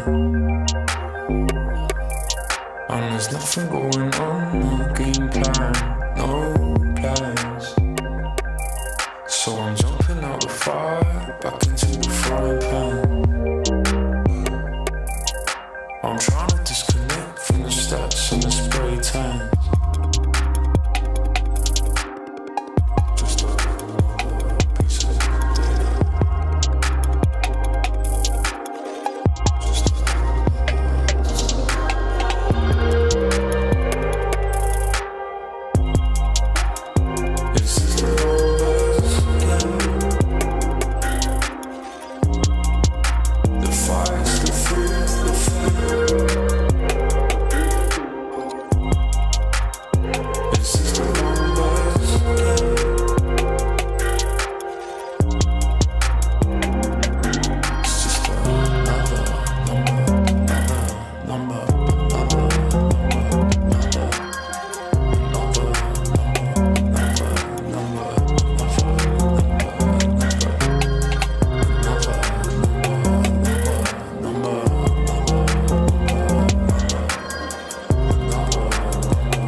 3 mid-round situations. He knew it was going to hell. He could feel it. He could sense it. Where we're all going, Jason. Hell. Yeah, hell. Oh, another douche. Both pistols now. We've seen that little duel down through mid. Why are you already laughing at me, bro? I've just started speaking. It's the first sentence I've said. All right, Skulls, keen to get involved early. Oh, not playing football there is Madden. Oh, he's in trouble. Dead. Madden gets one. Oh, the rebuttal. But it's just Magisk, the world's fastest gamer. 1 on 3. Ooh, Magisk. Can he get that ball rolling? You're looking like Sisyphus right now. Come on. Oh, dead through middle. Serato in with the backstab. Look at Snappy's posture. Oh, he's going to sit back up. Okay, I was going to say, if he was going to play from that point forward like that, throw in the towel, ref. Yeah, definitely. You don't even really like doing it in the middle of a round, do you? That's always a bad sign. I look dejected all the time, so it's fine. Like my True, that is your default really state. Changes. Yeah. Now, whenever you get Chad on like a really good day, it's the best feeling. When we're gaming and like you come in really with a good aura, God, it feels invincible. But then when you come in with like the, I remember the day your camera stopped working and then we queued. That was a dark day. That was a sad game. That was a bad day. 3 rounds in, the TeamSpeak's muted. Chad is over it. Sad enough. Sad enough of your news. I normally have a lot of He tech came in issues. pre-tilted, you know? Yeah. I normally have a lot of tech issues, and then I get it working on my own. Hold up. Might be some action. Nah, of course not. It's Falcons. Oh. Stalemate. Sunpias doesn't want that fight again along. So who you keeping, Jason? On Falcons? Yeah, because you're getting Nico and you're going to try and get Monacy. So who you keeping? I mean, let's just operate under the Nico assumption at the moment. Well, you're going to try and get Monacy. Yeah, well, I mean, if you get Monacy, I think you remove Sunpias, but if you don't get Monacy, you probably keep Sunpias, you know? Sunpias and Alex back to Koi. Yeah. Keep Magisk. Okay. Magisk, Nico, Monashi. Magisk is really the only one I'm married to at this point, I think, in my mind. What about Dupree?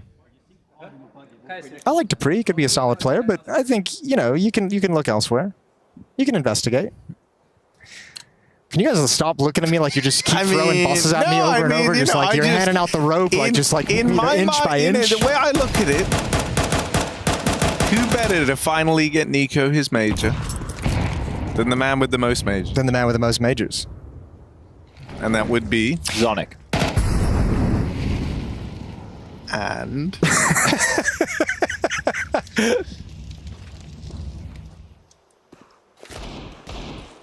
okay, Serato. Well handled. Barely even a problem. Well, next round is everything, obviously, for Falcons. The map is just over if they don't win it. I'm very excited for the post-group compilation because not only will we have all of the tilt we've had today, we will have Complexity's tilt from yesterday. Yep. There will be more Complexity tilt today, regardless of result. Probably. It's just a guarantee. Maybe some Astralis tilt today too. We might potentially. Device has a little piece of paper next to his table now about dealing with issues. I think it's in Danish. Okay. So he's trying to mitigate. Like little phrases. How do you say "wusa" in Danish? Wusa. Wusa. What's that? Is that Star Wars? He's joking. I love it when Harry does that. It's so good. Like the pop icon, the cultural figure of the talent group. The problem is now like he doesn't know what the. I know he knows too much about Star Wars. We had a conversation the other night, so he can't just joke with Star Wars anymore. I love Star Wars. You love Star Wars the way it should be, not the way it is. All the brand new Star Wars is like when they added in all the witches, the witch storyline, the witch arc. You didn't like that one? No, that's the best one. Probably. It's up there. Allegedly. It's up there at least with like baby. Spice gonna push. Oh, Sunpias full blind. Doesn't need to push now. Got the two-man advantage. Baby Yoda, he's baby Gronk. Cello gets one on the board at least. Match is dead, but Sunpias' AWP is still a threat. Furia, what are they going to do? Low HP on Cello. 2 players over in the tunnel. They're a little bit split up right now. Are we going to see them try and reconvene over here in middle?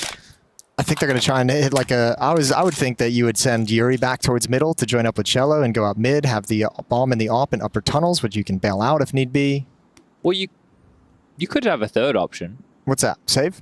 Yeah, it's not really the option that I would run with, but if they want to play by the book Counter-Strike and they want to try and close this, they could just save. Yeah. They are going to investigate ever so slightly. Problem you've got here is if you're Furia, you really only got the power of one or maybe the power of two, whereas Falcons, they've got the power of many. And that's going to be a keen advantage moving forward. Yeah, look, you're just down to that. That's pretty good. That's a nice time. That's really nice. Back to the witches. Well, actually, give it a go. If you know Snappy's isolated, they take out Snappy there on the site, and then it's a winnable 2v3 scenario. Snappy's under pressure. Molly behind him. Flashes high in the sky. Needs to swing with this to success, but they play anti. 8 seconds. 8 seconds. K-Serato's going to have to just stick this plant and hope and pray. ESL Pro League Season 20 is brought to you in part by Intel, Acer Predator, DHL, Kadia, Monster Energy, U.S. Air Force, 1xBet, White Market, Gaming Malta, and Logitech G.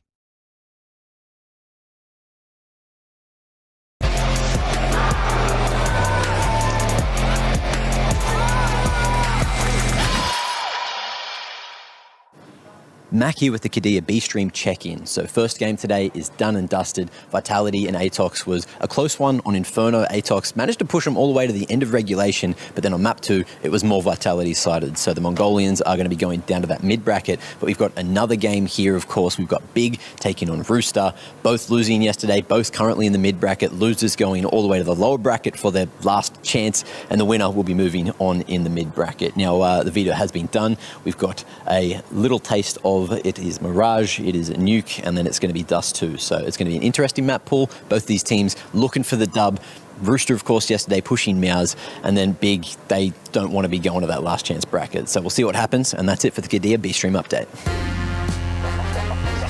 Well, thank you very much for that, Mac. Great to have him on the sidelines for the update here on the B-Stream. Yeah. A little reminder as to what happened on that opening game with Atox going down to the mid-bracket. But Bly, we're back, and we've got Big, and we've got Rooster. We got a big Rooster matchup coming up here, and I'm excited. If you'd asked me a couple of days prior, looking at this matchup, you're like, all right, who's going to come out on top? I would have called it an easy win coming in for Big, right? But Big, they stumbled yesterday against Imperial. I think, Henny and his boys making quick work of them. And then we saw Rooster just 2 kills away from what would have been an upset of the tournament, almost taking out Mouse. A bit of a heartbreaker for a loss they had there. Yeah, definitely. They had a 5v2, but let's take a look at some viewer mails, though, because that's my favorite part of the show. We got the viewer mail. We get interacting with chat, yeah. The wonderful community we've got. All right, so we've got an email coming in from Connor. Says, come on, the boys, fear the cock. We love Roosters. Slimy is so handsome. I see no lie in this statement. You need to fear the cock, as we saw that Mouse. We definitely, they were getting dicked around there. And Slimy is not just handsome, he is sharp in the server. He was popping off yesterday. Well, especially in the first map. Yeah. Especially. Bly, you are so handsome. Oh my Bly is God. handsome, but Slimy is the most handsome man in the world. I love Slimy. He's so beautiful. I completely agree with you. Also First thing, thank you. I'm totally okay, giving that crown to Slimy. He is slimy, he is beautiful, he is handsome. Looking at him, I just feel like paling away, right? I can feel myself just being nothing, insignificant in front of his graciousness. So you're saying he's mulging you, Bly? His looks maxing. All right, Kylan. Hello, Bly and Dinko. We desperately need a battle between the beautiful hair players like Alexi B, TJP, and Jame, and the ball players like Elige, Grim, and Chopper.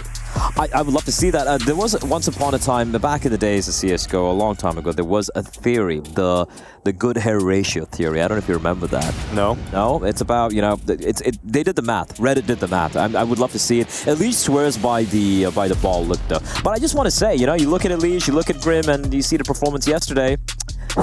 And then you look at how TJP puffed off, Alexi B's have been having a good time with Navi, and I feel like the hair gang's kind of winging here.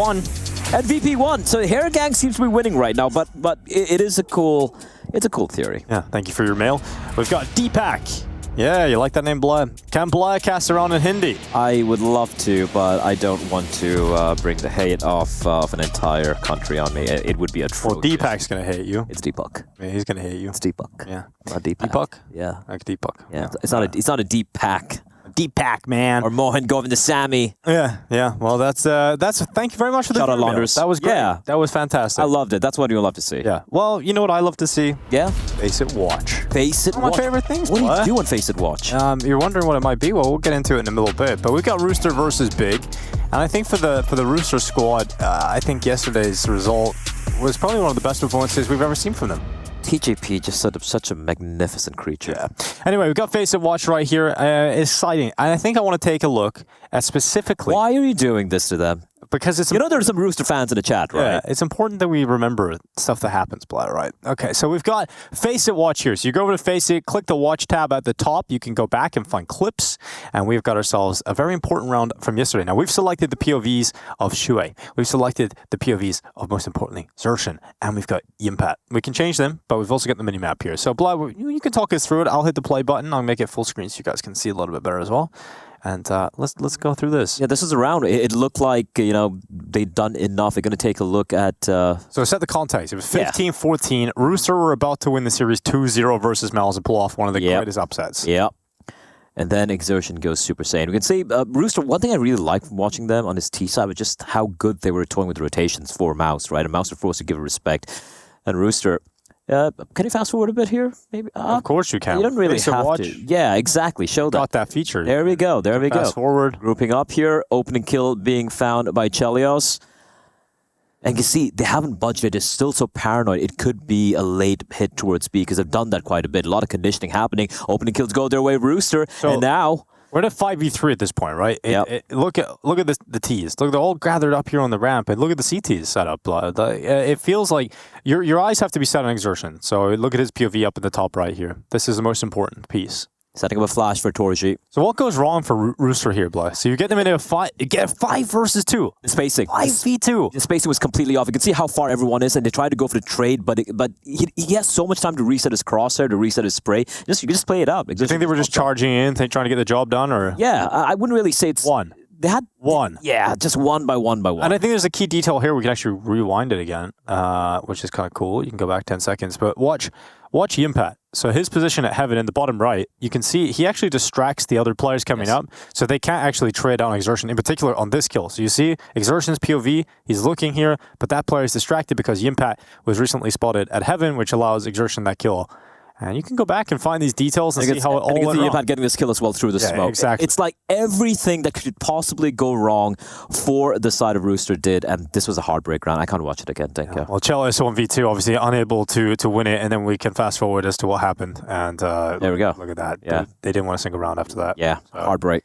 That was the moment that broke their back, and Mouse went on to pick it up. So great to watch that moment back with Faceit Watch. You can keep up with that. You guys can go over and use this. You can click on all the different POVs and check the mini-map, and you can analyze some of the moments in these professional matches. But that's it for Faceit Watch. So I really liked watching that round back, but I hope Rooster... You'd be a good car salesman. Yeah, I hope they mentally reset after that. Oh, you know?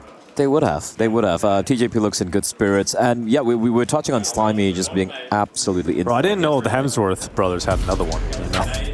He does look Max pretty cool. That is that... Fear the Rooster. Wise Mouse like that. Oh, they won. Mouse. They won though. Yeah, but you know. Yeah. They killed them with kindness, with adorable nature. End up coming out on top, but that's the results. 2-1 win for Mouse. And a stomping on Mirage, mind you. And I do believe Mac, gave us a few spoilers here. It is going to be Mirage, the pick coming in from Rooster. They dominated against Mouse yesterday. It wasn't anything too complicated. They, simple, working as a pack, being aggressive in your face. And on the CT side, the player we didn't talk about a lot was Chelios, man. He was finding opening kills every single time. Yeah, I mean, it was kind of crazy how impactful Chelios was. Even on Vertigo, man, he was there with ASAP, just top of the charts, and I was really excited to see what Rooster were able to do. Remember, it was a 12-3 comeback against Mouse on Vertigo. Like a 12-3 comeback to get it in the overtime, and then one round away from winning it in a 5 versus 2. I mean, that's just... For me, it showed... of nightmares and dreams. Yeah, but for me, it showed a lot of growth for this Rooster squad, right? It showed that they... listen, when coming back 12-3 against a team like Mouse, you need to have a lot of mental resilience, a lot of tenacity. And that's what was my takeaway for Rooster yesterday. Sure, map number 3 didn't really go their way. It was kind of convincing coming in from Mouse on Inferno, but these first 2 maps were truly a joy for any OCE Counter-Strike fans. And later today, I mean, against Big, I don't know how this is going to go. I would imagine based on the performance yesterday, this is a weaker competition as well in terms of Big not playing the greatest Counter-Strike at the moment, not at a level that we know they are capable of getting at. So to me, it's setting up a real opportunity for Rooster to get an upset here. You're so close to beating Malice.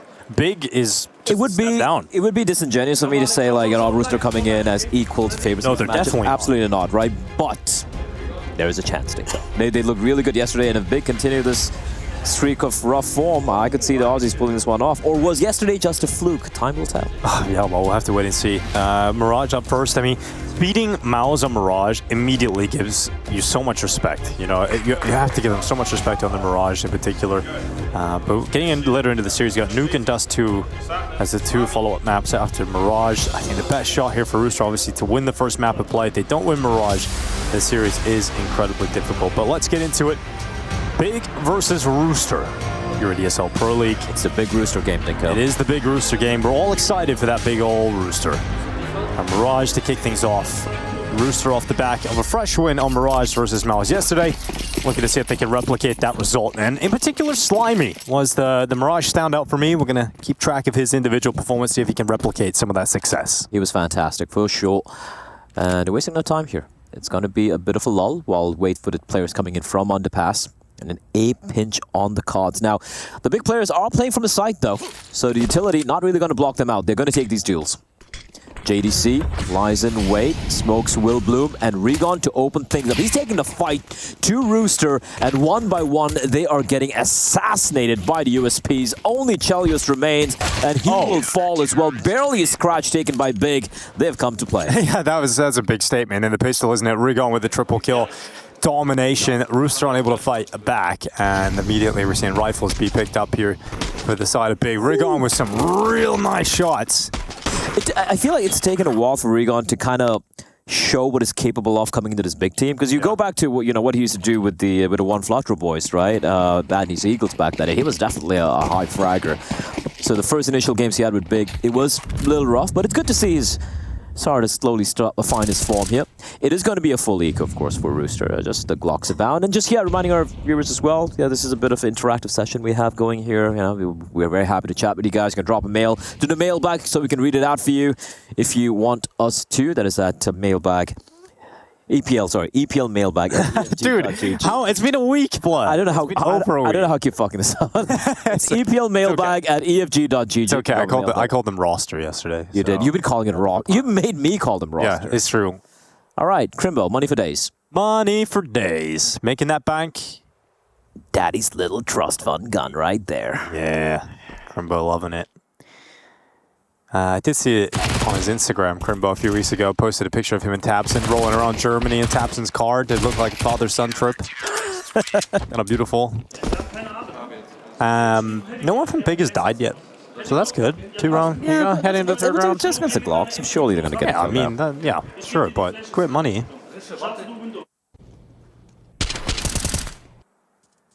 I feel German's so weird. It feels like especially when they're talking about Counter-Strike, I feel like I'm understanding more than I actually am. You know, it just feels like I should be understanding what they're saying.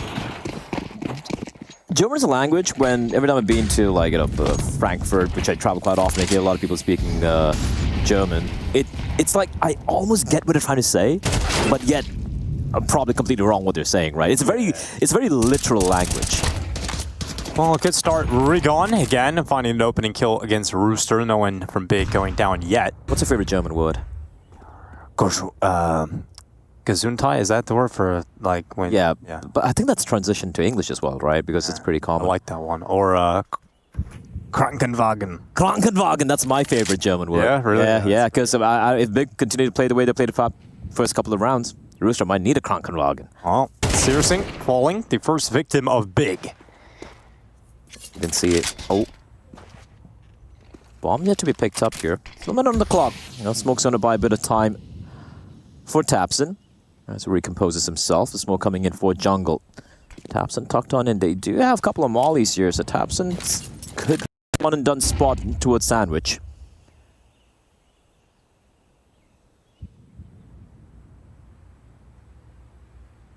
No exec coming in. No smokes remain for the T's. It's going to be a bit of a contact play coming out.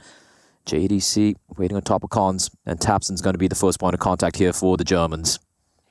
Tapson in the sandwich. One more Molly. Waiting for some meaty kills, and JDC's come over the top of the stairs. Great frag. And Tapson undetected, unchecked. Okay, Tapson eventually taking his shot, taking the second at Palace as well, and it leaves Chelios alone. Rooster have not come out with the same power of ferocity they had yesterday. They've had a single kill in now 3 rounds of play. I say that, Chelios gets the second kill. Yeah, but it's not really going to affect any outcomes here. So the AK gets saved over. It's going to be Rooster struggling and Big off to a 3-0 lead. Tall guy gaming. Sorry. What are you? I was trying to say gaming. Are you typing something in here, Vlad? Is this one of your web searches you've got here? Maybe. Continue. Tall guy gaming says Schadenfreude is the goat, and I agree. Schadenfreude is indeed the goat. That is pretty good. Yeah, it's one of my favorite words. Yeah. Speaking of Schadenfreude, Freudian slip, perhaps, Blow, on what you were perhaps a bit what you were thinking about. Yeah.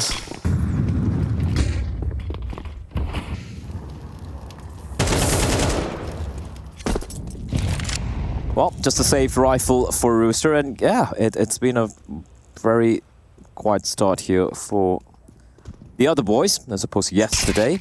Instant shot by Tapson. Tapson's looking sharp here today.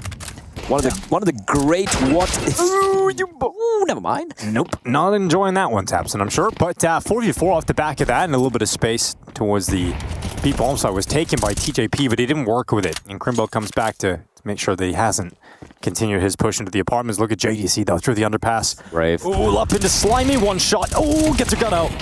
Luckily, Chelios able to pull the AK in time.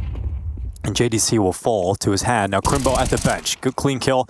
Sees the second in the apartments, changes up his position. He'll set himself up with a flash. Launch Searson from short to chime in with a sniper, and Chelios is on for the ace now.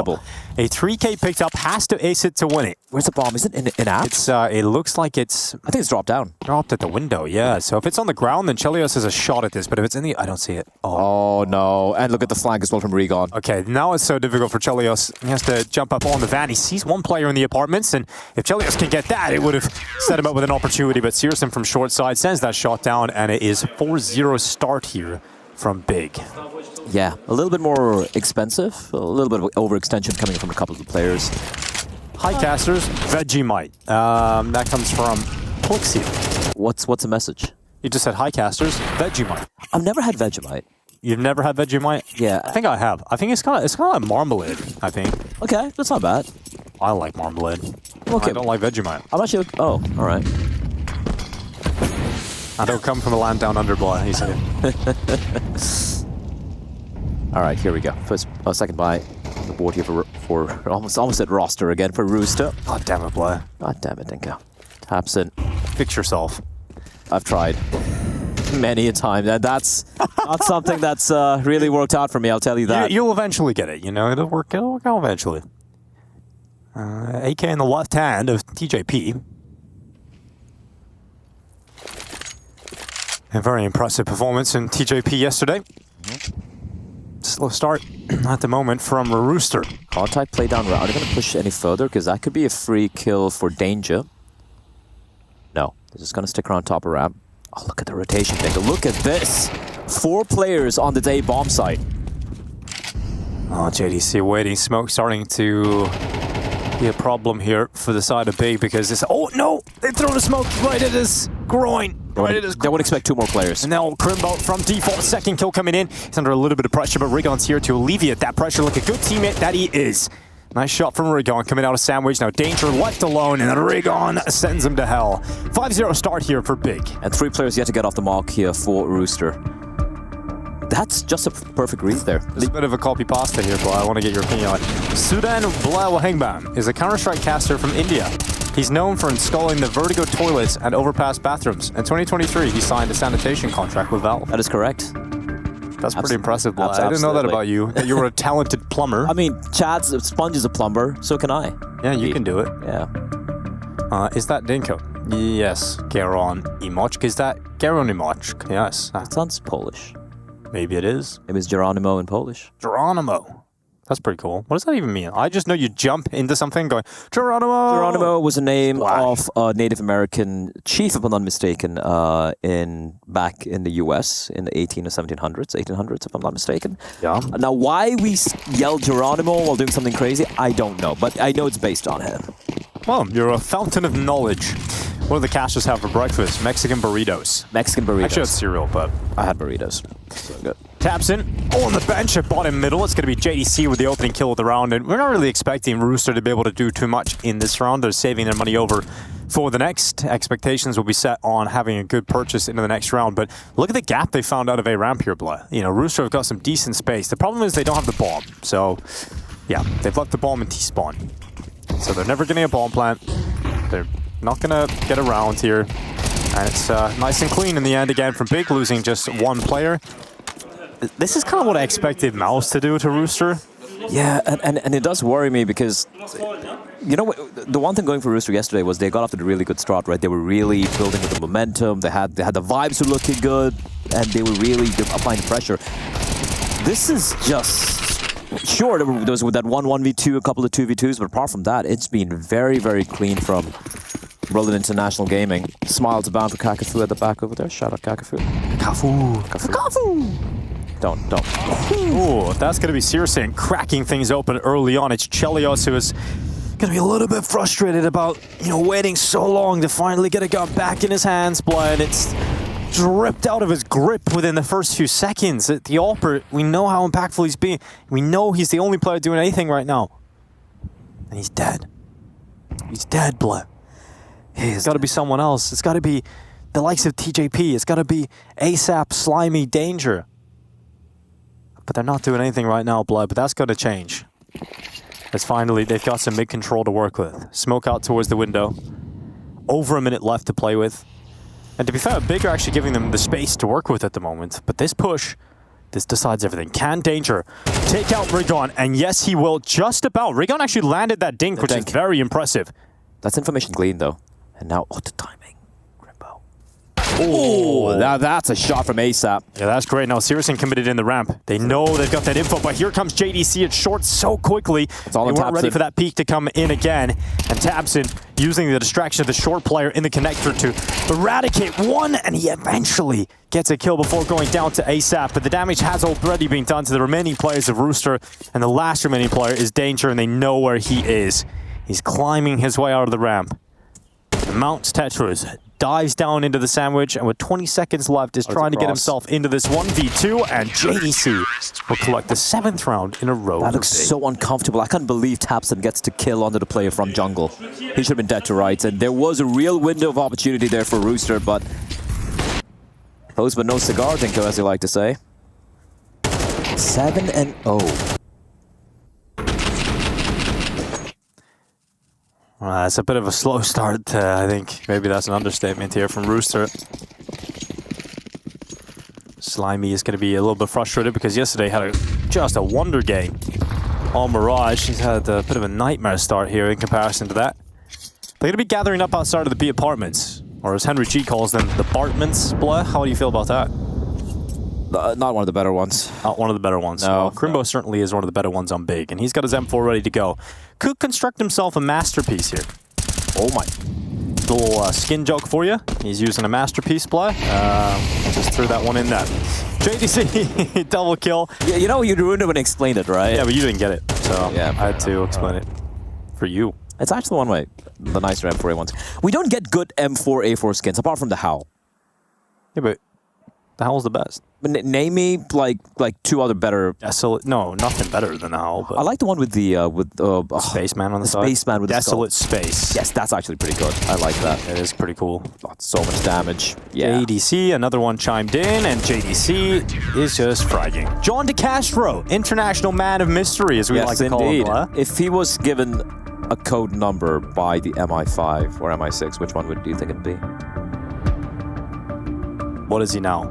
111 and 7 or something like that, or less? 117? No, yeah, I think it's 11. 11 and 3. 11 and 3. He would be 113. That's kind of lame. John DeCastro, 113. Yeah, that's international man of mystery. Yeah, timeout. Anybody who's wondering what we're talking about, Blah and I, when we were kind of bonding over food poisoning in India, we were commentating big in this basement, and we decided, you know, John DeCastro sounds like a fictional character written in some sort of spy novel. He does. And we turned him into an international man of mystery. Now, we haven't fleshed out the storyline, but perhaps we could do that with you guys today. Yeah. And we could eventually have a novel on the table by the end of the year. Published, of course. Someone will publish it. All right, attack timeout for Rooster. What do they have to switch this one up with? It's been a bit of a squib of a start from Rooster.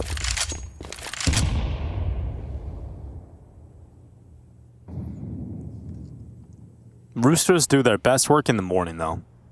Yeah? They've got the second game today, so that's obviously throwing them off play. You're saying it's the opposite of NA, where it's too late for them. Yeah, exactly. Fair enough. Just looking for ways to make this blow a little softer. Also the time zone difference as well, you know? Yeah, exactly. The jet lag. Yeah. Anything else got? I mean, the birds versus a bear doesn't really generally work. They've actually got to control a minute. They've been getting this time and time again, right? They've attempted to go for this A play multiple times, but this time it's a contact play. This might be the time it works out, but JDC, how does he get away with that? It's a mystery. No way. Oh, it's another one for JDC, finally overwhelmed and overrun. And Tabson deals with the Palace extension. Chelios getting a free kill on the in-game leader. And here comes Searson. Out from CT spawn, knows that bomb is crossed into the open, and denial of the plant. It's all on Chelios, but it's a 1v2. It's a winnable scenario here. It's a flank. It's a fast flank. That's the problem. He's not expecting that this. is a problem, but if he gets into this... No. Crimbo comes around the back. 9 rounds in a row for Big. Oh. Yeah, well. I can't believe JDC gets 2 kills. Yeah, that's really good. Oh, yeah, especially because of the little mistiming on the quick switch.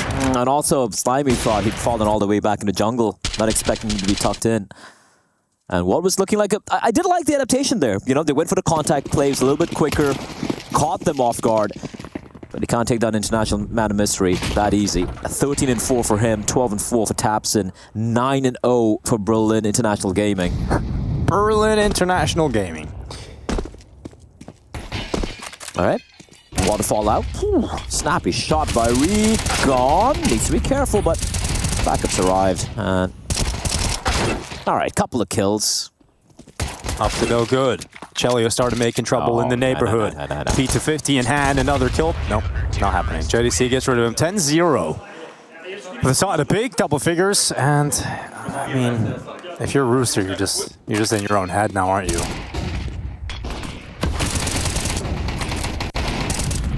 Go back to Mirage. Slimy was 14-9 after the first half, and now he is 0-10 on the first half Mirage today. So significant drop off, I think it's fair to say. Searson misses the opening shot, but taps in. Oh god! Oh no! Oh, it's a team kill as well. Oh, ASAP! It's all gone wrong. It's all gone so terribly wrong. Slimy gets his first kill of the half, though. At least will not be ending with 0 kills. And he gets traded by Searson. 2v4. Chelios diving over the top of the stairway. And his teammate's gone. Follow-up kill from Chelios. Tries to get a second, but JDC makes quick work of him. 11 rounds in a row for Big. We're heading to the last round of the first half, Blut. I don't want to say it, but... You think Big's going to win the map? Is that what you're gonna say, Blah? No, man. I'm just. I'm at this point. I'm at this point. I'm like, can they get the round? Can they get 1 round? 11's all they get. This is so. 11 is all they get. This is so deflating for Rooster. They showed so much yesterday.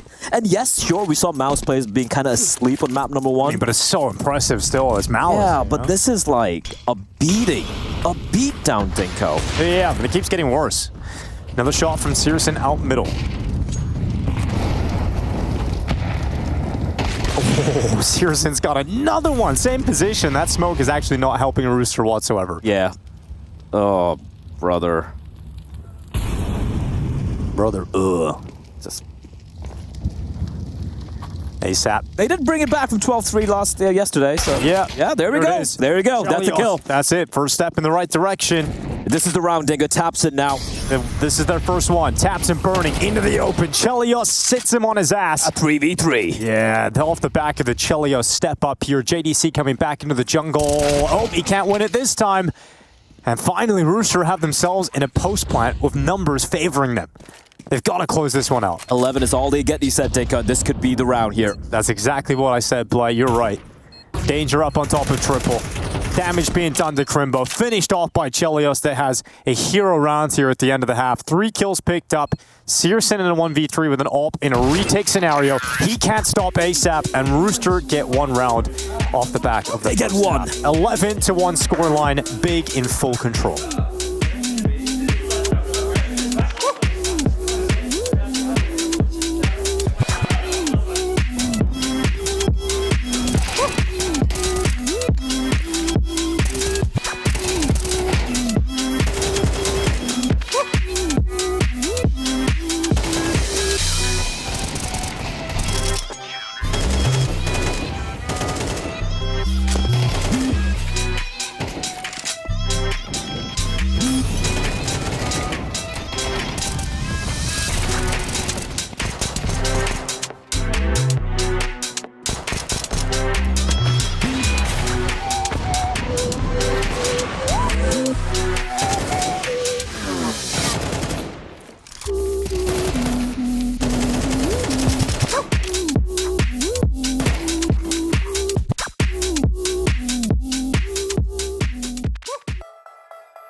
$11-1 scoreline as Big comfortably in control of Mirage. We thought Rooster would be able to bring a better fight considering how close the series was over the whole. They beat Mouse and Mirage yesterday. And then they beat them on Mirage. It just doesn't make sense how we're seeing Rooster struggle so much. Help it make sense. Okay. But like I said, 11 is all they get, blood. Is this the start of a beautiful story? Yes. Chelios getting 1. Rigon able to trade it. And a charge down middle from Big. Ooh. TJP does well, man. Boom. Yeah, not much you can do about that. But but to actually stay in this fight. He's his shots being hit by everyone. Really sharp stuff here. Grim must have been hurt in apps. Oh, I can hear it. Probably HP, question mark, or nice shot, NS. I always do that. Especially if I mess up and I make a mistake and someone just domes me. I put NS in the chat so my teammates think that I just got outplayed by a ridiculous shot rather than making a bad play. Wow. You're really that insecure, huh? No. Sounds like it. You just make a lot of dumb plays. I have seen you throw so many rounds, Denko. Yeah, well, fair enough. They're not throwing this round away. Yeah, this is the Another beginning round for Rooster. This is the beginning of the comeback. They've won every single round so far in the second half. Danger just has to stay alive. Just don't give him a fight. Don't give Searson away into this. And they won't. They know that rounds are few and far between, so they're just going to sit back, be passive, allow this round to fall into their hands. And 11-2. No bomb plant for Big. If I'm Searson, you spot 3 players, you just maybe sprint connector and try and get a bomb plant. Well, that's exactly what he's going to try and do here. So yeah. I like this. If he gets a bomb plant, that's a good force plant the next round for Big, and this becomes so much more difficult. He can make it. I don't know. He needs to hit the shot though. Oh, he just fires some bullets off. Now he gets out towards triple. Yeah, he's got a bomb plant. That's huge. That's the best case scenario for Searson. He's going to die, obviously, but yeah, the fact he got money for Big's force buy caused a couple of problems. Yeah, you'll take that. Yeah, yeah. He's using every language out there. Vamos, kurva. Yeah, they're happy with that. Yeah. Rigon said, nice shot to TJP. It was a nice shot. He caught him midair. Great stuff. Yeah. All right, Dinko, do you believe? Do you believe in the cock? Nope. Not yet. All right, cool. But never count them out. That's what I've learned. They can put the fear of the cock in you real quick. Force buy from Big. Oh, and the smoke shall land. In window. That's good to see. Big don't mess up utility. That's interesting. It looked like they were going to be boosting up. Tapsin going in connector, sees the arm of his opponent. That MAC-10 is locked in, goes for a second. Tapsin couldn't quite get a second kill out of it, but there's just too many crosshairs to deal with here for Chilio. Slimy out towards CT. Didn't have enough bullets, overwhelmed by the MAC-10, and now upgrades into the M4A1S. Now ASAP and Danger so far removed from this.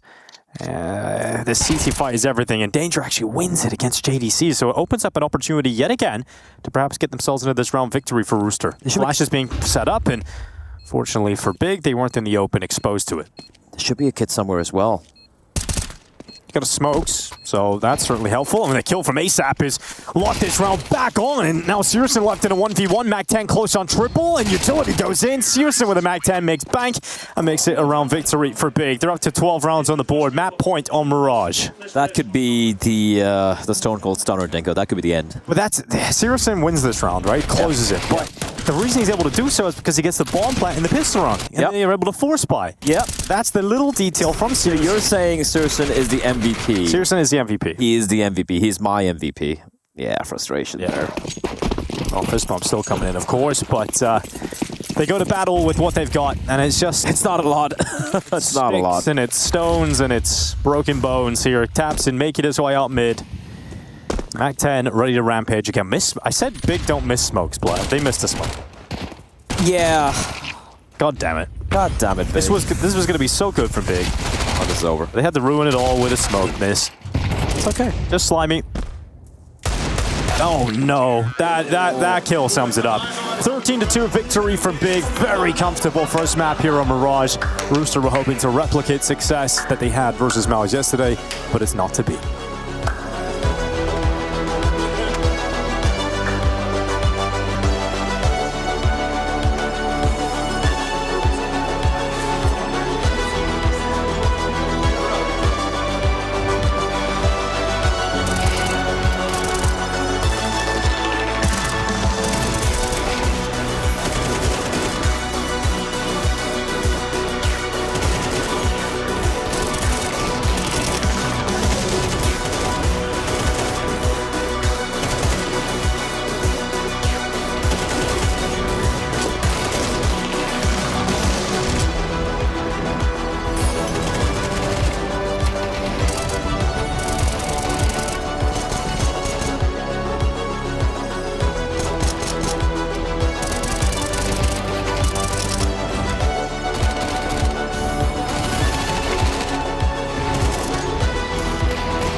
Think you've seen it all?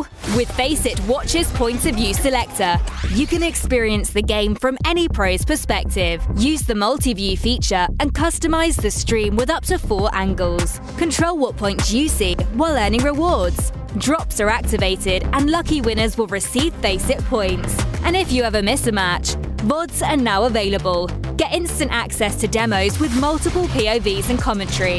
Watch it, control it, Faceit. But now they say they want more weapon diversity. They want more diversity. So who do they bring in? They elect an AWPA #1. I mean, it is crazy.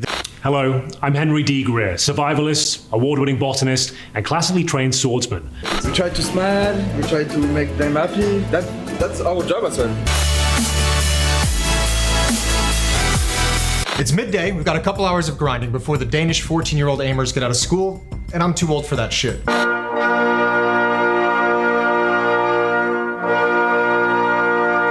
Oh, you sick, twisted bastard! I hope they lock you up! Oh, God!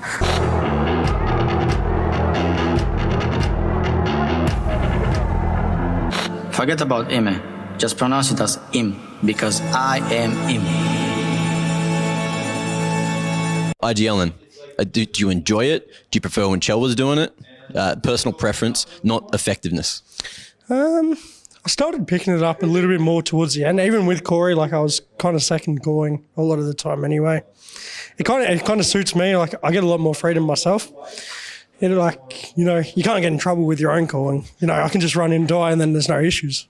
But I like it. It's good. I feel like we needed, especially with the new the meta's changing and stuff, we needed pace changes and that, which hopefully I brought in a little bit more. But yeah, no, I'm enjoying it. It's good fun. Meta's all over the place. So map pool wise, what's your Insta ban again? I can't remember. It was Ancient, yeah? So everyone here plays Ancient. Most played map here, actually, for the first 2 groups.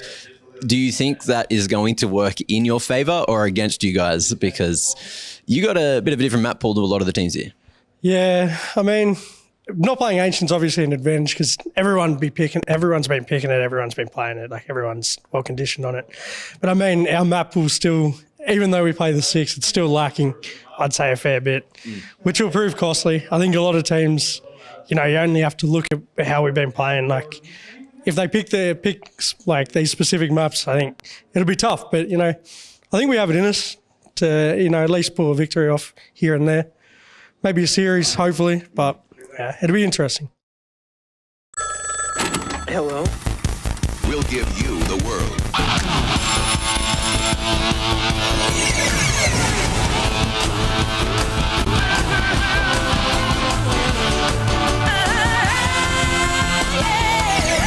Mac Chair Yoga. It's like yoga with a chair. Now upside down, but with Mac in China. For real. Now, with the assistance of anyone in your household, put the chair on your feet like so. Head back. Big deep breath in. Balance. For extra stretch, put the top of the chair to your chest. Push with your legs and find the perfect harmony of stretching and relaxation. And demount. Thank you for watching. Gaming Chair Yoga with Mac. Enjoy your days. Mac Chair Yoga. It's like yoga, but with Mac. I mean, Western Wolves are all former CSS players, just like the 5 of us. Yes, I'm the manager of this here establishment. You want to do this? I did not know. And correct me if I'm wrong, it's been a while since I've dyed my hair. When you color your hair like that. Are you ready, Harry? Yeah, I'm ready. Oh my God, this is a lot of tea. Do 3 now. Takes 1, takes 2, takes the 3rd, do 3! My desert. My hero. 72 hours ago, a plane carrying a Type 1 classified object was brought down over the Sahara Desert. If this is your first season of ESL Pro League, you have to cast. I'm gonna need me them ups every damn round. so serious? Well, it makes it, so it's 51 stories high, right? But there's 2 more, so like, but there's 1 more on this level. Were you counting that? Like the Vertigo is split over 2. Yeah. Isn't the? No, but 51's the top. Okay. So.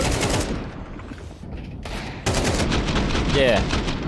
I don't know. It's pretty big. I think it's pretty standard that you want to try and have as many floors as possible on a building. Yeah. Because there's always room upwards. That's true. That's a theme of Malta. You notice how a lot of the buildings here are high-rises? Well, they're not high-rises, but they're about 5 stories high. I think that's the average size. Every town should have a skyscraper. Every town? Even the smallest towns? Even the smallest one. Okay. It's kind of like a central meeting point. Does your town have a skyscraper? No. I live in a village, though. Oh, so it doesn't qualify. Sick lineup for Halzerg. Yeah, I've seen him practicing that one. Yeah. It's one of my favorites. Love the bounce. And then the double bounce. Dude, Halzerg's a really nice guy. Yeah. I've been speaking to him a bit. He calls of course me you'd dad say that now. about your son. He calls me dad now. Wait, back on this bit? Dude, yeah, I do feel a bit like Joyce Byers. If we're any Stranger Things fans here, she's always going on about her son. I haven't seen... Well, no, I watched like the first season of Stranger Well, there you go. She goes on about her son a lot in there. Winona Ryder. Winona Ryder. 3-2. That's the score. Now. Terrorists win. Astute observation. Look, on any map, the full ecos are always the saddest rounds. But that was the low point. We just got through it right there. It's only excitement and thrills from here on out. Timeout called in for Astralis. TC's equally keen to be involved here.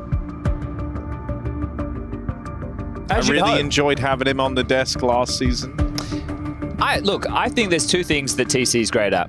One is articulating his thoughts about Counter-Strike, and the other is smiling. He always has a very nice smile for TC. Smile, yeah.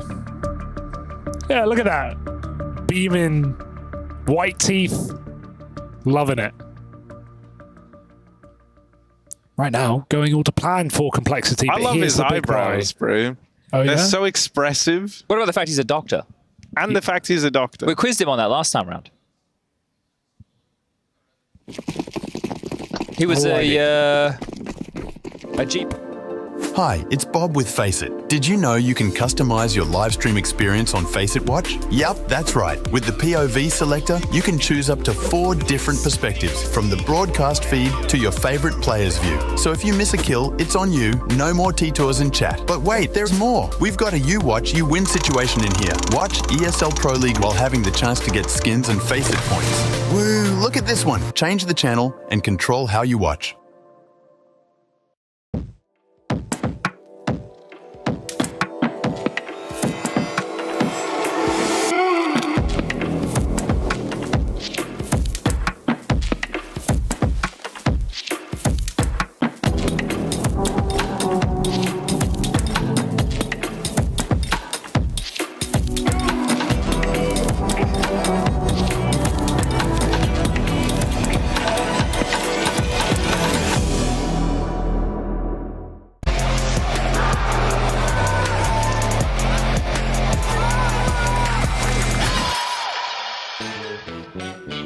Welcome back to ESL Pro League. You're watching the B stream, and that was a very quick first map. 13-2 victory for Big on Rooster's map pick on the map that Rooster beat Mouse on yesterday. It makes no sense. It makes 0 sense, right? Yeah. They just got off to such a slow start. But I do really like what I saw from Big there.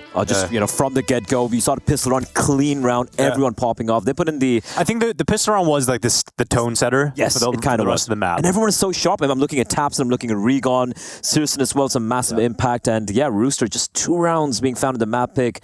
And I felt like if this was going to be competitive, you know, map 1 should definitely have gone their way. And this is looking grim now. Oh, it certainly wasn't that competitive with Tapson on the server. 19 kills, 8 deaths, was just a beast. 148 ADR. That's a Tapson he was. Actually, 147.9, blah. It's a different number than 148. 9 recurring or just 9? Recurring, of course. Just got to be accurate, blah. Like Tapson was, headshot after headshot. Yeah, it just... hopefully, we should... the they've kind of had a chat with Mr. Hemsworth, their coach over there, and he's probably given them Mr. Hemsworth. I love that. That's what we're going with. He does look like one of the brothers. Yeah, he is one of the brothers. Yeah, definitely. But heading into Big's map pick, it is going to be on Nuke, and that's a map where I think they beat Imperial on it yesterday. They were looking pretty just solid. like the conversation over on the A stream, stranger things have happened, so there is an opportunity for Rooster to try and get back into this, Are you a Stranger Things fan? Yeah, man. It's a great show. I just feel like they've killed it by waiting too long. Yeah, I feel like everyone must be grown adults now, right? The final season was great, though. I'm sure you enjoyed that one. Why? Why do you think I enjoyed that one? Well, obviously the Metallica scene. Oh yeah, that was cool. It was also funny going to the Master of Puppets video on YouTube, and everyone's like, "Oh, is this a song from Stranger Things?" Yeah, it was like when Post Malone released a song with Ozzy Osbourne, and they were like, "It's so nice of Post Malone to give this this artist no, chance. It's a reality TV star a chance." Oh, that's so funny. Yeah, it was amazing. Shout out Ozzy. Yeah. Shout out him, I guess. But speaking of Aussies, let's take a look at the map stats here for Rooster. I think it's important to have a look and kind of paint the picture rather. It's a map, both the teams haven't played too much recently on it, but here's the problem here, Dinko. The numbers look kind of equal, but it's the teams they played against, right? And for Rooster, the teams have played against Mindfreak, Arcade, and the Art of War, all from the region where they've looked pretty decent on it. Big, though, they took down Imperial on it recently. They took down Gamer Legion as well. I just have to give this one to Big. They look really good on this map yesterday against Imperial, even though they wound up losing that game to Vinny and co. This could be a 2-0. Yeah, I mean, it definitely looks that way. Let's not beat around the bush, but... I like beating around the bush. Yeah. Well, yeah. You'd get your weed whacker out? Yeah. I think you'd be a good gardener, Blah. Now, I don't think you don't have a garden, but, right? I used to have a garden when I was younger. How was that? What'd you grow in your garden, Blah? I had a lot, actually. I had like 5 mango trees. 5 mango trees? Yeah. How good were the mangoes? Are they juicy? Amazing. I had an Alfonso mango tree growing there. Damn, okay. I had like a lemon tree. I had orchids. I had a massive garden growing up. I guess when you have that climate, you can grow all kinds of cool things. Yeah. We just have weeds. Well, at least in Ireland you have like nice, golfing places, right? No, you can actually grow a lot of nice stuff there, but enough gardening. What else do you grow there apart from potatoes? Generally, carrots, tomatoes. Cool. Vegetables. Yeah, vegetables in general. Yeah, lots of growth, really.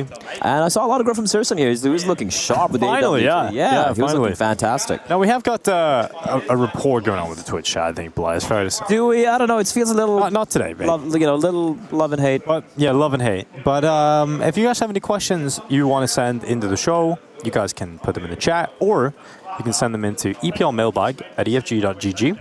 That is EPL mailbag at efg.gg. We had a whole segment today where we answered some questions and read out some statements. So if you want to have the chance to do that as well, you can send your emails over there. And we'll discuss it. We reviewed someone's RuneScape inventory. That was probably one of the stranger ones. That was interesting. I have no idea about RuneScape. Me neither. Honestly. So we got a controversial comment. Fruits are better than veggies. Depends on the fruit. I think a mango. Mango's god tier. I can't think of a single vegetable better than a mango. Mango just perfect. Potato. Close. Potato's better than mango, bro. You can make French fries, roast potatoes, mashed potatoes, boiled potatoes. So Irish of you. Potato bread. But can you have raw potato? You can put potatoes in a vindaloo. Yeah, you can eat a raw potato. Wouldn't be very good for you. But it can have raw mango. Yeah, but it's still not very good. Speaking of raw, let's see if Big can do it raw here on map number 2 as well. We're going to be jumping on in. It is going to be a nuke. And Big will be starting here on the attacking side. Yeah, Rooster feeling raw after that first map, that's for sure. But they got to pick themselves back up, dust themselves off, and try and get this going on nuke. It's going to be a difficult uphill battle the entire time. But they need a good start. It does feel like a good start is necessary here for Rooster on the CT side. Yeah, just get a little bit of momentum going your way. And CT side of nuke, definitely could. I'm surprised we have someone in the chat here by the name of Astralis VJ. When Astralis are playing right now, on the other stream. That's impressive. Maybe he's not a real fan. Here we go. Contact play it ASAP. Quick kills with the dualies. Make that 4. Almost the ace, Dinko. And that's the sort of start you're looking for here for Roosters. Looking to try and end this round as soon as possible. And Tabson's in a 1v4. Glock in hand, and well, we talked about the pistol round being a tone setter on Mirage when Big won it so convincingly without losing a single player. Well, this is a different version. Rooster just shutting them down, in particular ASAP, obviously. Tapson, how much can he do here, Blah? Not a lot, but he could go for his individual fights though, right? Dude, Mr. Mongo coming in the chat with a name so similar to mango, telling me a mango is C-tier fruit. Bro, delete your taste buds. Dude, please. delete your Twitch name. You're so, you know. Oh, danger. Perfectly played there. He was kind of alone. And if Tapson is able to get that kill on towards him and not get traded, maybe there was a window, but shut. Atox. I love how they're just speaking. They're using different languages. We've heard a kurva, we've heard a vamos, we've heard a Atox. What's next from TJP? We shall find out. But Rooster now off to a much better start than what we saw on Mirage. Yeah, that was a sick round from ASAP. What's your thoughts? Okay, so a couple of breaking news happening here. Like we saw Na'Vi announce a youth roster. I think they're jumping on the youth team train, which I think is a good call. I think a lot of the teams are doing it. Mouse famously. Is that breaking news? It just came out. Or just news? Just like half an hour ago. But then there's also another news about NIP. Mention Alex. Yeah. Goodbye, Alex. I mean, it was no secret that it didn't really work out with Alex and the team. Yeah, I think it was always going to be, I think he was given very difficult projects to work with, and I think it was always an experiment to see if he was capable of him leading an international English-speaking roster. I did like that they gave him a little bit of time. They didn't just cut him when they were doing a big shuffle. And it just, the team didn't quite fit. What's frustrating for me for NIP is, sure, obviously Fred and Exist to have a plan and all, and they've put up, I think it's Mistim who was brought in as the new IG. Or Mr. M. Is that a long-term strategy? Is that a full commit on the youth?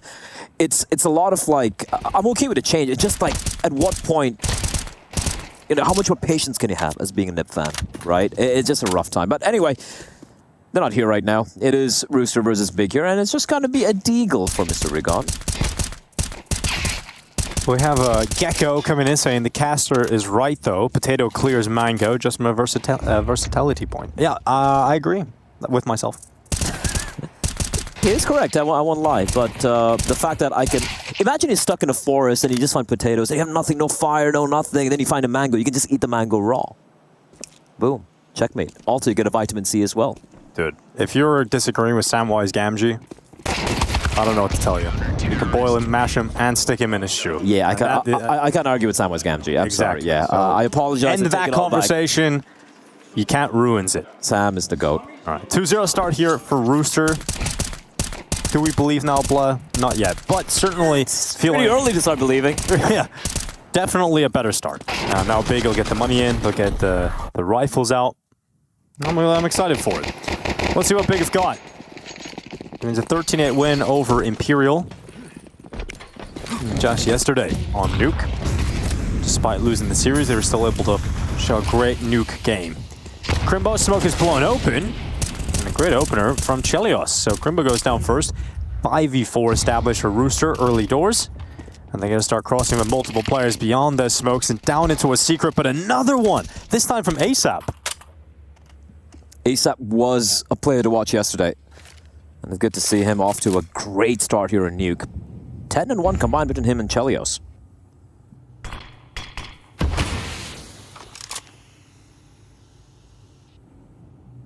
Big getting stymied pretty early here in their buy round. Yeah, just a set of poor opening circumstances here for Big. Crimbo loses the opening jewel, then through the smoke, taps and goes down. And have everything cut off, right? Rigon's trying to bide his time, wait towards ramp, wait for his teammates to come in from lower, but then they have to deal with TJP.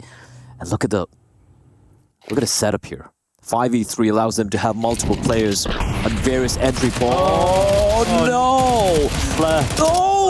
No! How? Oh, it's so impressive that happened, actually. That's hard to do. Bro. Okay, well, it's still recoverable for Rooster. Both remaining big players are low on health. Rigon's on 41, Searson on a single point of health. ASAP, they know where he is. Oh, Searson's position's so good, though.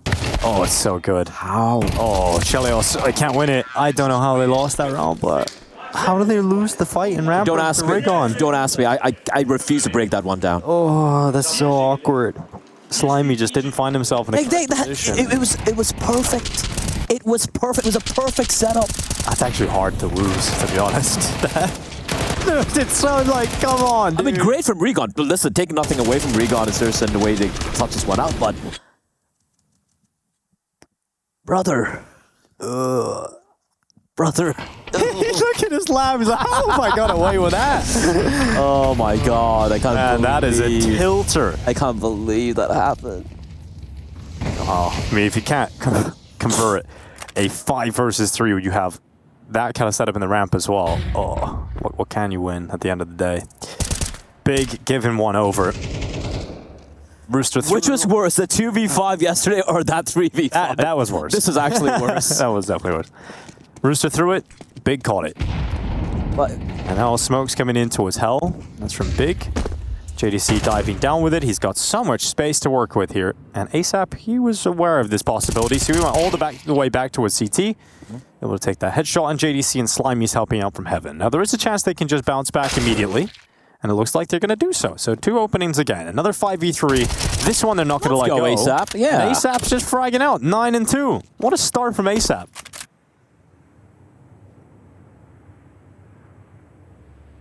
Regon. Surely.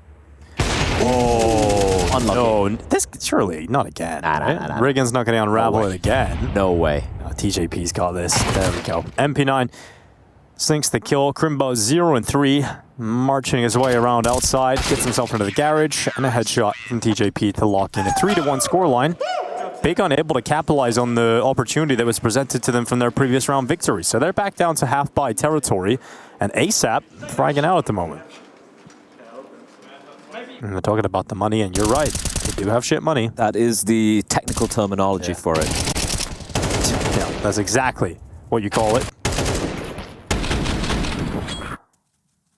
That would be a pretty good rapper name, you know? Lil Shit Money or something. The fuck? That would be pretty good. You're the only rapper that doesn't wear chains and have gold teeth. You know, you're just wearing beige clothing. I would love to see that, right? Like, everyone's trying to flex their money, but here... Oh, hold up. Oh, never mind. It's fine. It's okay. It's okay. Slimy is so... so lost. Eventually take it out, but yeah, I could just feel Slimy's pain right there. So many players have got out from beneath you, and you just don't... It's just so rapid, you don't know who's dead, who's alive, and you end up just getting caught looking the wrong way. So 4-1. A quick end to that round, and now Big will get the money back. It would be cool to see like a rapper coming out, like you said, you know, Lil Shit Money, going around, no gold chains, you know, no cars, no diamond rings, nothing. I don't think he'd be very popular, but... No, maybe he would speak to the masses. Yeah, the masses actually. Because a lot of them look up to, you know, a lot of these rappers like, oh my god, I want to be like that. And then this guy comes out and they're like... I don't want to be like you. No, it's more like... I am like you. Exactly. Yeah. One of us. Fair enough. Okay, Slimy. Get slimed on. Dude, how crazy is it? Rooster have just come out looking way better immediately. This was not seen on Mirage at any point. Yeah, it's also they're getting openers. Big unable to really find any footholds here on the T side. Apart from 3v5, a lot of the rounds of winning have been very, very convincing. Here comes the Rooster. Yeah! You know the song? No. Alice in Chains? No. Oh, all right, never mind. We can listen to it. It's a great song. Lane Staley, R.I.P. Shout out. I do find it hilarious. Like almost like 90% of references I go for, you just have no idea. I know. It's like I'm like a boomer Gen X guy, and you're like Gen Alpha. Yep. And I still don't even get your references. You know, I didn't know who ASAP Rocky was till I started watching Rooster play. Exactly. You should. Ooh. JDC, good work. Nice find. It's going to be TJP going down. No. How's it gone? Helios has the AWP outside, and he's going to lose most of his health. Down to 31. Big have occupied the upper bomb site. ASAP stuck in the vent. 4v3 here. Grenade going up over the top of the vent, landing in Tabson's face and dropping him down to 9 HP. But a tough retake here for Rooster, one that they just don't even want to attempt. So save call, and it's a second round for Big. And have funds come the next round, so yeah, just hold on to the AWP. Danger could be, you know, the bodyguard here for Chelios. Oh, that was messy from from Slimy there. He 100% should have got that kill onto, I think it was Sirson? Or JDC? JDC. JDC and Hot, yeah. Rough. Terrorists win.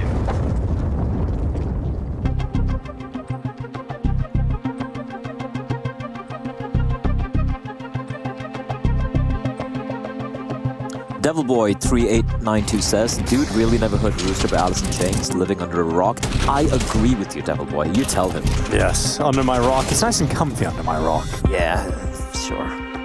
All the worms and the dirt and the grime. Roosters love that kind of stuff. Yeah. And the time taking. Just try and piece this one together. They've given themselves at least a foundation to build off at the start of this. It's completely different to Mirage. There was zero opportunity there at any point. But this is a start that they can work with, something they can build on. Slimy they don't want to ruin that opportunity. Slimy was so good yesterday. And today, just even though we've seen ASAP like pop off here and nuke, he's just not really woken up. I do wonder.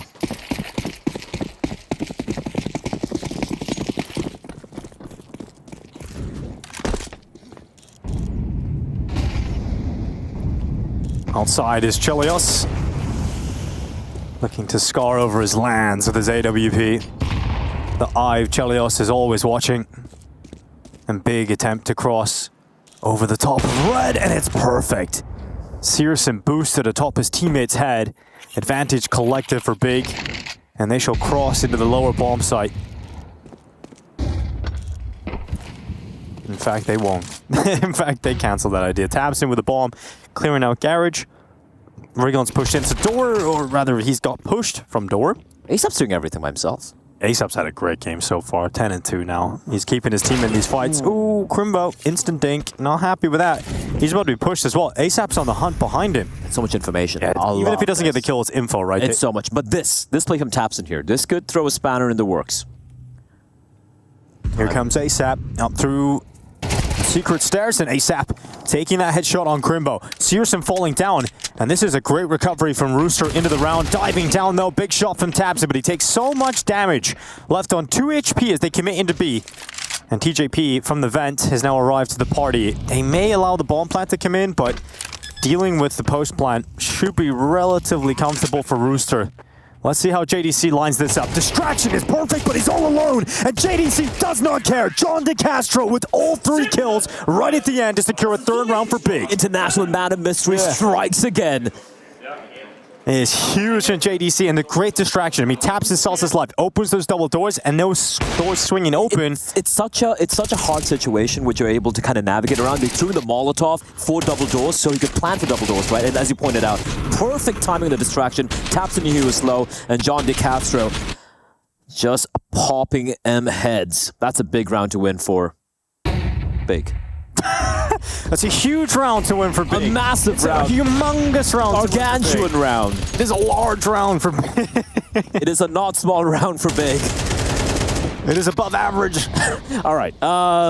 Scraping the bottom of the barrel. I know you haven't heard that one. Money is a little slim here. Crimbo's actually pushing past the waterfall smoke. And oh, the timing.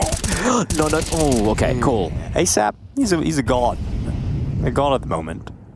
He's just untouchable. He's having like an annihilation style game. Danger. To dive down to B. His teammates no longer with him. In fact, JDC, he's running with a bomb. Why has he got the bomb alone? Don't go too far. He's waiting, he's fine. Yeah. Double doors open now. Don't peek. Don't give the Chelios Op a chance here. Under a minute left in the round, and Big stabilizing. They smell They're it. down a player, and they got to go back into the lobby.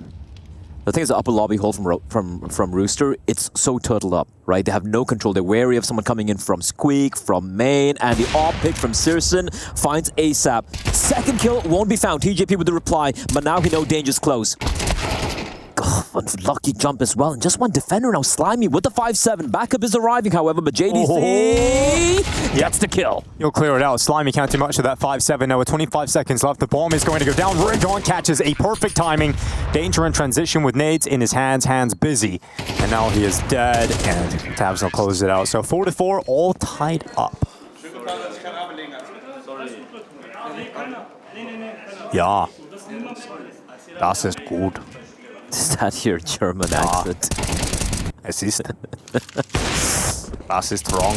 What's your favorite German city? Munich. Munich? I've actually never been to Munich. I've been to quite a few, but not Munich. Yeah, I like Munich a lot. I'm going to go with Berlin. Yeah, I know what you like. What do I like, Dinko? Yeah, Techno. And Techno 4K, great player. Exactly. Yeah, from Mongols, yep. And Eco here. ASAP doesn't have a pistol, or is that a bug? Or is that a Zeus? I think it's a Zeus. Oh, he got a pistol, never mind. Deagle for Mr. TJP and a 5-7 for Danger, and that is the only danger that Big have to be wary of as they've tied things up here and should be getting the lead on their map pick. It was looking, Dinko, like Rooster were gonna build up a pretty formidable first half, but it's kind of been whittled away. Whittled away completely, in fact, and it is just going to get more difficult as the rest of the map goes on. Big are searching for the best case scenario, which is an 8-4 scoreline in their favor from the T side. And Rooster doing everything they can to make that an impossibility. JDC clears out Slimy from being able to get up to any antics, and Crimbo, he's got outside on lock. Now, Crimbo's been given a lot of space to work with throughout this T side, but I don't think he's going to feel like he's done enough with it, or anything really. So he's hoping towards the end of this half now he can start delivering more impact. Clean round. Ooh, a lot of people not a fan of Berlin, I see. All right, Berlin C tier. I don't know about that. Yeah, it's quite a controversial take, actually. No one's mentioned Cologne yet, which is surprising. I like Cologne. Cologne's very chill. I like the carnival they have over there. Frankfurt, I've only seen the airport, honestly. Hamburg is also pretty awesome. Hamburg is fun, yeah. I don't know, the people in Berlin are very friendly, though. I like that about the city. Second time I'm getting called by Rooster. Pretty early in the game here. I do love how TJP just seems so happy all the time. Yeah, he's jolly. Yeah, seems to be the sort of leader you want in your team. Jolly giant. Indeed. Right now, Big with an opportunity to go on a streak at the end of the half. It could be stopped, though, after this timeout from Rooster. They've got money returning to their hands and an AWPL for Chelios. We haven't seen any radio aggression coming out from the CTs yet so far, but then again, okay, ASAP's being aggressive. And he's been good for at least a kill seemingly every round here as ASAP. This looks like a faster play, Dinko. It's a faster pop coming out. Oh, a double kill, this time from Slimy off the rafters, and he's fully blind. I feel like he's been blind for way longer than usual. And TJP shuts down Rigon, so Big out of the timeout. They try a faster pump in towards the A bomb site, and they just get dumped. Now it's all slowed down to a halt. Yeah, this doesn't look... Halt. This doesn't look possible. And Seriously and Crimbo just relaxing now. Round's over. Rooster are going to tie the scoreline up 5-5. Timing. I don't think I saw him there, TJP. And yeah, completely tucked in this round. They're not going to lose. No way in hell. Unless Crimbo gets outdealed by Danger, but Danger just perfect angle, perfect read. Chow is making a lot of noise. This could be the bait here for Crimbo. Won't be clearing out red. He does, in fact, but Danger takes care of it. This might just be a save. I know you like bad jokes, Bless, so here's one. Okay, here we go. So from someone that has a very unique username, which just seems like a load of I's in a row, made a joke earlier saying, I like Cologne, but only usually when I go out. So I was wondering, do you like going out in Cologne? But turns out, you see, he explained the joke, or they explained the joke. They said, the joke is Cologne is a city, but also cologne is a word for perfume. My joke was hilarious. What do you rate that one out of 10, Blah? Counter-terrorists win. I don't even rate it. It doesn't even get on the scale. That was just frustrating listening to that. But nice try. A lot of people are saying people in Berlin are not friendly. That's kind of wild, dude. Every time I've been to Berlin, people are super nice, super friendly.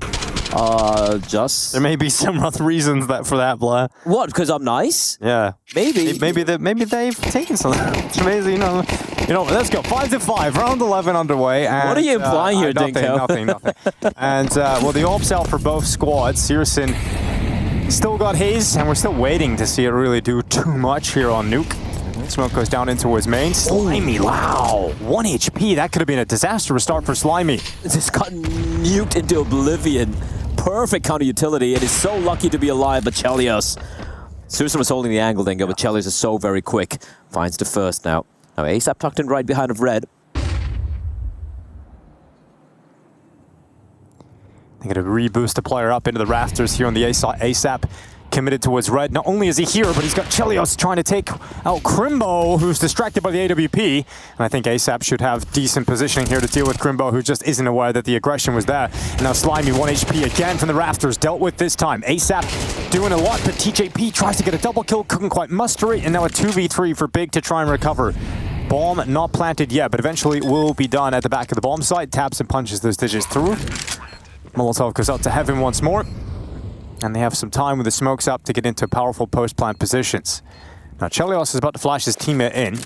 ASAP, grenade lands on Tabson, but the headshot bursts him open, and now they can take main as a post-plant position, but danger on the defuse straight away. Tabson is not planning for him. Oh, what? Oh, dude.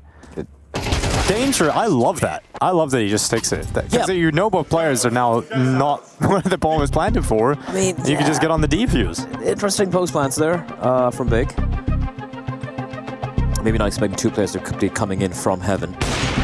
Nice shot at Chelios as well. Rooster, couple now back to back.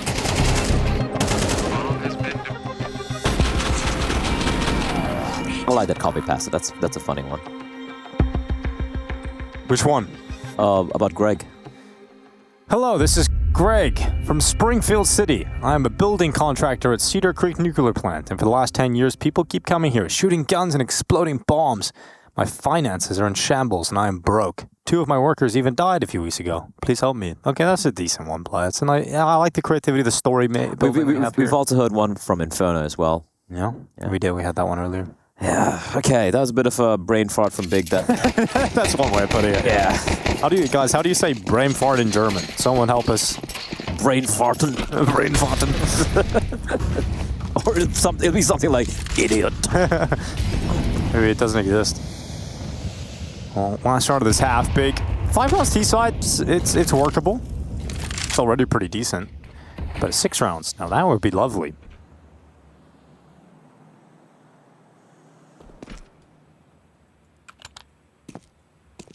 All right, bye. Not exactly right. Oh, we found out. It's thanks to Jonas. Jonas, it's getting... Pronounce this like 1 second. This round's about to come to a quick close. We'll maybe touch on this in the second half because Slimy at the back of the site doing everything he can, but it's only 1 kill. ASAP sprinting out of the open, and Chelios to fall 6-6 half, all tied up. Big and Rooster 6-6 here on Nuke.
This ain't new to me. This ain't new to me. This ain't new to me. You took me for. Imagine that when it's time to get bread, I don't panic, man. When they ask what I do for a living, I just say I met paper, appear like the magic man. Imagine that when it's time to get bread, I don't panic, man. Keep cool and calm like the attic band. We met paper, appear like the magic man. Deal with the money like David James. Save and save and save and save. Lock it in a box like David Blaine. Discipline thing, I ain't playing no games. Money for run, I got plans and aims. Man, I live by the old school sayings. Every mickle must make a muckle is true. Big up my granddaddy, showed me the way. More time stat notes and I act broke, cause I'm like Houdini, I'm trying to escape. Passport's gotta get another new stamp, so don't say a word if you see me on planes. Winter time, man can't see me again. Pop up in the country with a mad name. Little man, I don't wanna hear no talk when I come for the money like Biggs and Wayne. This ain't new to me, no talk. This ain't new to me, no talk. This ain't new to me, Mario. we a technophone. Imagine that when it's time to get bread, I don't panic, man. When they ask what I do for a living, I just say I make paper appear like the magic man. Imagine that when it's time to get bread, I don't panic, man. I keep cool and calm like the Atox band. We make paper appear like the magic man. Imagine that when it's time to get bread, I don't panic, man. When they ask what I do for a living, I just say I make paper appear like the magic man. Imagine that when it's time to get bread, I don't panic, man. Keep cool and calm like the Atox band. We make paper appear like the magic man. Look, man, I don't wanna hear no talk. Look, man, I don't wanna hear no talk. Look, man, I don't wanna hear no talk. Man, I don't wanna hear no talk. Look, man, I don't wanna hear no talk. Look, man, I don't wanna hear no talk. Look, man, I don't wanna hear no talk. Wanna hear no talk, no talk, no talk. See the stack levitate like dynamo. I keep it low key, I don't like to show. Corridor is real, a man like to steal, so I don't watch face and I mind my own. But it's a minor though, I flex really, I ain't that type of bloke. I like getting paid over the limelight still, man, no I ain't in a them type of show. This ain't new to me, matter of fact, man, started a while ago. I just wanna live a life where the choice I to spend my time is mine and mine alone. Blood, you best try to know, I wanna yard work and spend my time alone. We ain't gonna get there overnight, but in the meantime, there's still some time to go. Take the war, left the war, take the war, left the war, take the war, left the war. My you, we a technophone. This ain't new to me. This ain't new to me. This ain't new to me. My you, we a technophone.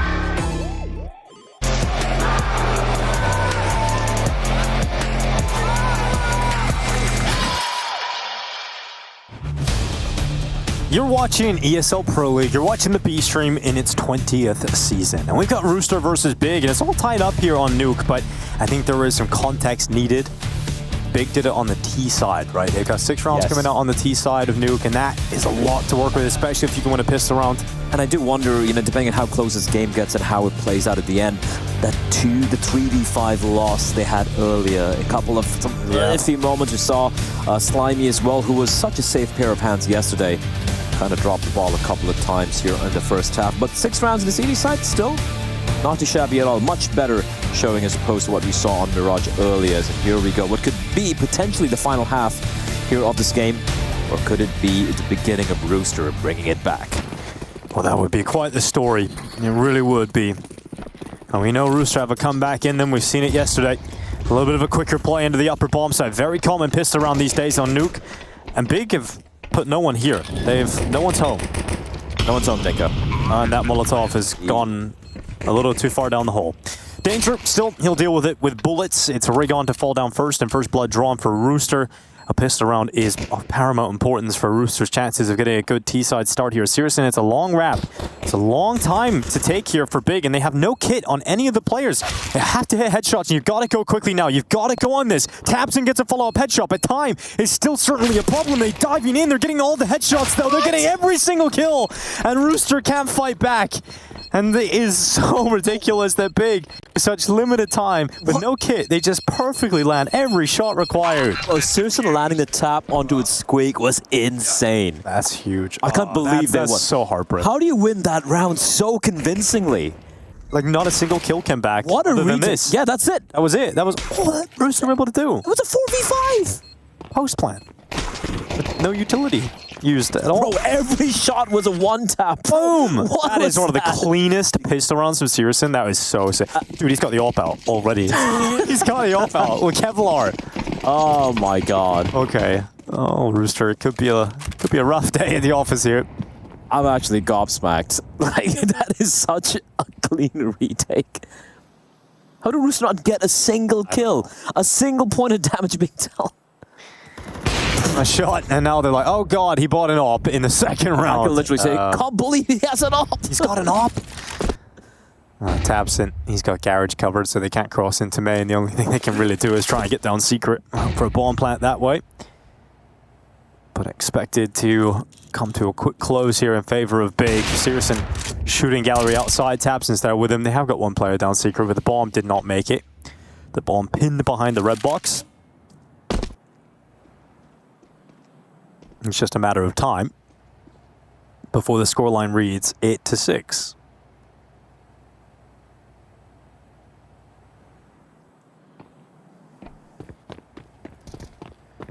There was hopeful comments in the chat saying if there ever was a time to have a life game for Rooster, it would be now.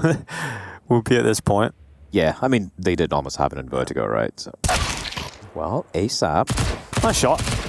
Get something out of it. Prevents the clean sheet from Big, but recovered nonetheless and doesn't really get out of hand. And for... I don't think I got it. All right, so obviously the loser of this goes down into the last chance stage. Yes, indeed they do. So from the mid-bracket to the last chance stage, I mean, I think Rooster would have... If you look at it overall and you were having to make predictions, I think you would have put Rooster as a team going down the last chance, but it's got to sting even more. And when you know that you were in a 5v2 yesterday in Vertigo where you could have beat Mouse. I think that's a stinger, right? And I do believe if they'd won that game yesterday, they would have been playing Imperial here today. Yeah, that would have been a very winnable... I wouldn't say winnable. But they would always be underdogs in every game. But, yeah. I mean, if you could beat Mouse, you could beat Imperial. ASAP. He's down to 2 HP as he tries to cross over outside.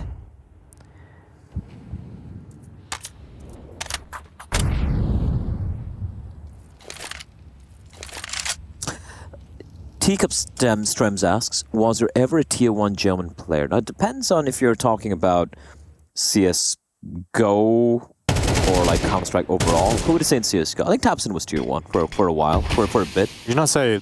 Well, it depends on your definition of tier 1. But the players play the tier 1 level, right? But the results weren't really there for them, right? But they were number 1 team in the world. Yeah, like, you know what? For a significant period of time. Yeah, so I guess tier 1, that would count. Yeah. All of them. JDC, I think it's absolutely tier 1, or was tier 1 for a point when he was playing the Mouse team. Yeah, we've had a few. Big players are tier 1 players. That's just how it is. And Searson and Rigon able to come on in, cleaning up. ASAP on P. From the early stages of this round, nice shot. Searson's just feeling it. Yeah, he's definitely feeling it. The shot's just coming easy to him now. Oh, that was a buy round as well. Rooster was so slow to get any space, and I love that crunch, late crunch, right? Like I think 45 seconds remaining on the clock, going for the contact crunch towards lobby. And yeah, that could be the death knell here, Dinko. Searson's just not missing right now.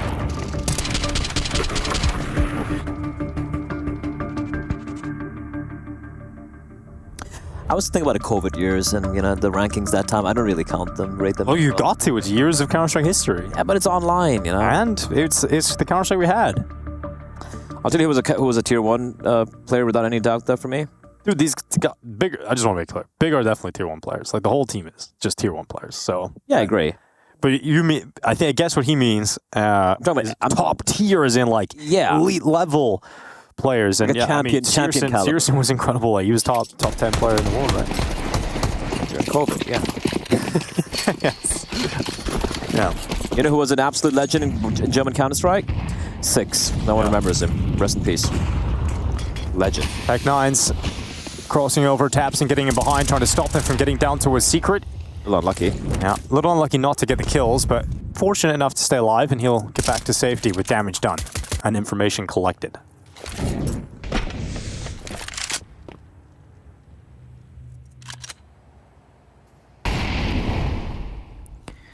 Now, here comes the util from Roosters. They attack into the ramp room. Rigon sticking around. Away with the first second. Should have been collected, but it's just damage being done to these pistols at the moment. That grenade not finishing off Chelios, and he's able to get away. No need for that. The repeak from Rigon.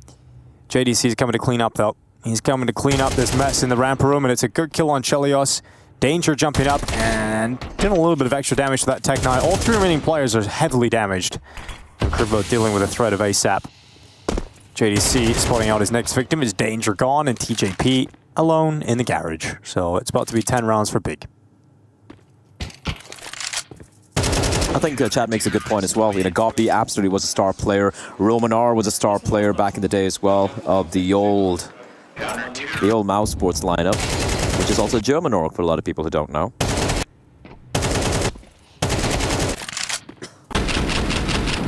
Now, comment here that Johnny R was one of the best operas in 1.6, but I guess the caster wasn't born then. Actually, no, I remember Johnny R. Well, I wasn't. You probably weren't born there, yeah. The German team was really strong back in the day. The Mouse lineup in 2009, 2010, solid team.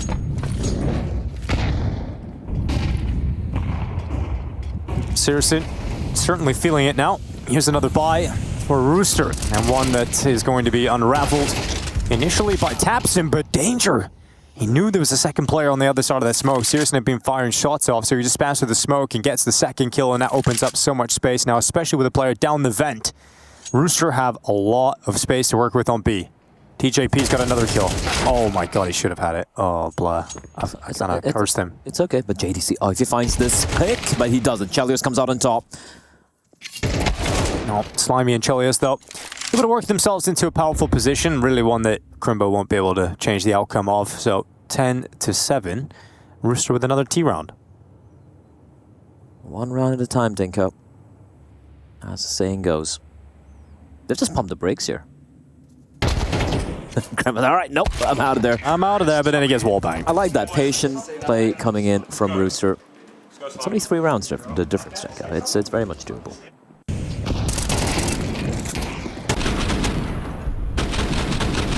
Good work from Danger. I mean, the fact that he gets Searson is kind of the move that wins the round, to be honest. And obviously, Slimy getting down the vent early on in the round is also very helpful. And the moment of being able to hit the pause button. It's way more proactive as well from Rooster. Like the past couple of rounds, the round where they lost in the first buy, they were just static, just frozen in place towards lobby, and the Big just went for a simple lobby crunch. I mean, helped that Searson was hitting some nutty shots, but still, this is much better from Rooster the previous round. But Searson still has his hands on the AWP. On the Zoom banger.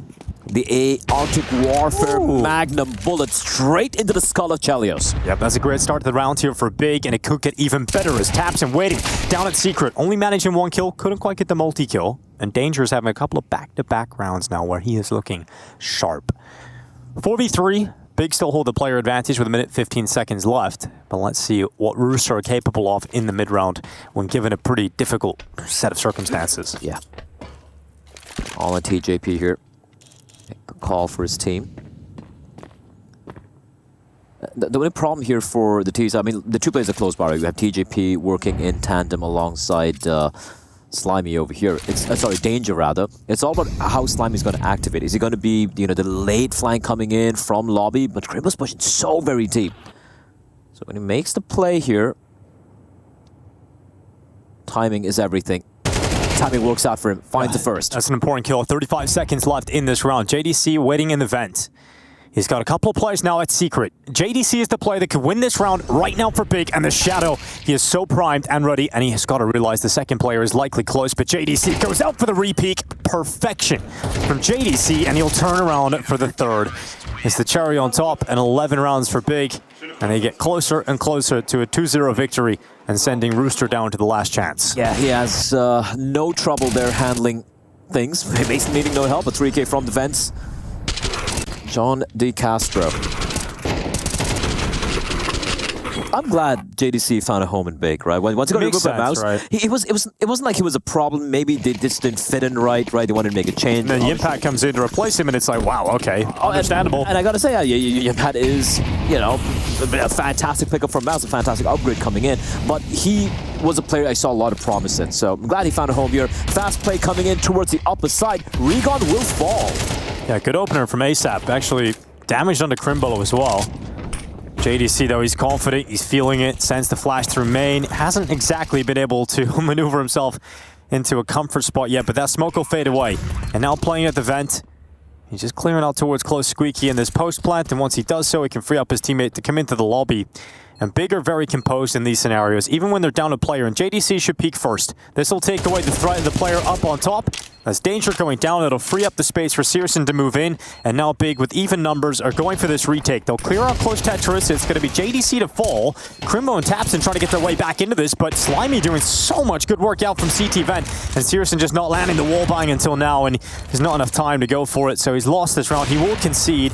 He'll get both kills on the way out the door, so an 8th round for Rooster, not dead yet, but every round feels dangerous at the moment. Hard-fought game. Hard-fought game here from Rooster. It's just that it's scrappy, right? Like we saw the way they were winning rounds in Vertigo and that comeback that yesterday. It was such a convincing run. They're building the momentum up, but here it's like there's a couple of little slip-ups here and there. It just feels like it will spiral out of control. Nice try from Searson though. Yeah, a few exit kills and pad the stats a bit, son. It's fine. So they're not even really frustrated. Yeah, sure, we just around. It's okay. I mean, they just feel like they could have won that round. So obviously a little bit of frustration from Rigon, but nothing too crazy. We're going to start with 3 players at ramp, and Searson going for an aggressive peek behind the molly. This is sick. This is a really cool opening move, and oh, he was too fast for his own good. I don't think it's going to Now they know. Slimy. I don't think they expect Slimy here so close. Yeah, I don't think so. Oh, but the MP9 jumps around the corner. Crimbo will check for it. And Searson has the follow-up kill. So Rooster being manhandled. Chelios doing what he can. He's going to try and deal with this push, and he does very well. Okay, Searson, yep, he's just landing shot after shot. Eventually, ASAP able to get a kill on the lower bomb site, and it's actually even down to 2v2. Yeah, they have the bomb. Up the vent. Oh, did JDC see the barrel? I don't think so. I wouldn't have gone for the reload otherwise, and no, we might have actually. Oh, he seems so fixated upon this. Searson's got the ramp push. I don't think he misses this play. Oh. Okay, sorry, Searson. Sorry, buddy. JDC comes in to cover it up, though, and it's 12 rounds to 8. I am a bit surprised that once he got his first 2 kills, they continued to push. There was really no need to go for it. So it came down to 2v2 right there. You get his 2 kills at ramp, you can fall on back. It's a 5v3. You just wait for the play. So a little bit of aggression, maybe not the right call there if you ask me for Big, but hey, if JDC and Searson are going to be hitting shots like that, might as well. Unfortunately, Dinko, it does feel like the Rooster is crowing. The death There crow. goes the Rooster. Yeah. Yeah. JDC diving down into the site. He's been unplayable here on Nuke. He's been lights out indeed, and the buy is miserable for Rooster. No money to really work with, just TJP with the AK, and here comes up a pop. Good work, Rigon. First and second. And the first 2 punches that'll eventually knock Rooster down to that last chance here at ESL Pro League. They can't even get the AK back. Oh no. Cuffed at the office versus Big. Rooster unable to replicate the same level they were playing at against Malice yesterday. And it will end up being Big coming out on top of this series in a 2-0 fashion. Impressive stuff from Big. They come in and they put out a statement performance, the kind of performance you would expect from this Big roster. And I think they'll be very happy with the result they picked up today. Yeah, absolutely. I think it was a very dominant showing. Map 1 was just a complete curb stomp. I will say this for Rooster, they did kind of wake up there in map number 2. ASAP was phenomenal. I do wish he got a little bit of more help from his teammates. But unfortunately, majority of them waking up a little bit too late here in the game. So disappointment for the boys from Down Under. But for Big, especially from the loss they had yesterday against Imperial, it's a good it's a good win to have, you know? It's showing that, yeah, we can win these games very convincingly. Yeah, absolutely. Well, that does mean that we're going to see the squad of Rooster go down into the last chance, whereas Big will continue in the mid-bracket. We'll see the updated bracket in just a little bit. Still one more chance remaining, you know? Yeah, exactly. It's a forgiving format. You get a lot of games, a lot of opportunities to prove who you are and what you're capable of, and Rooster will get at least one more chance to do so. Mirage is going to be a very disappointing map for them. I mean, that was their opportunity. It felt like Mirage yesterday. They show what level they can get to. But Mirage can be a cruel mistress, man. You can have a great game on it, and suddenly you just get destroyed. Yeah, just that's what happened to Liquid. Yeah, that's true. That's very true. I believe Rooster now should play the loser of Complexity and Astrolist, if I'm not mistaken. That's a hard game. And right now, that game's in overtime. Damn. Still on map 1 of that series as well, so very early days. Quick games today on the B-Stream. Yeah, B-Stream has had some quick ones. But I've had a great time, you know, hanging out with the chat again. It's pretty great. Yeah, chat's great. We talked about our favorite German cities. We learned how to say. It's clearly not Berlin. I'll tell you that for a lot of people. It's like Sydney yesterday. No one liked your favorite cities, boy. I mean, like, can you blame me? Look, I go to Sydney, people are nice, I'm having a good time. Everyone's like, actually, no, it's bad. I say Berlin's nice. I think Berlin's a nice city. You know, bigger from Berlin, and everyone's like, no, shit city. But you learned how to say brain fart in German. So yeah, how do you say it again? I've forgotten. You've got it on your phone. I'm going to read it. You got to look it up now. Yeah. But at the end of the day, it's all about education, and that's what we do here at ESL Pro League.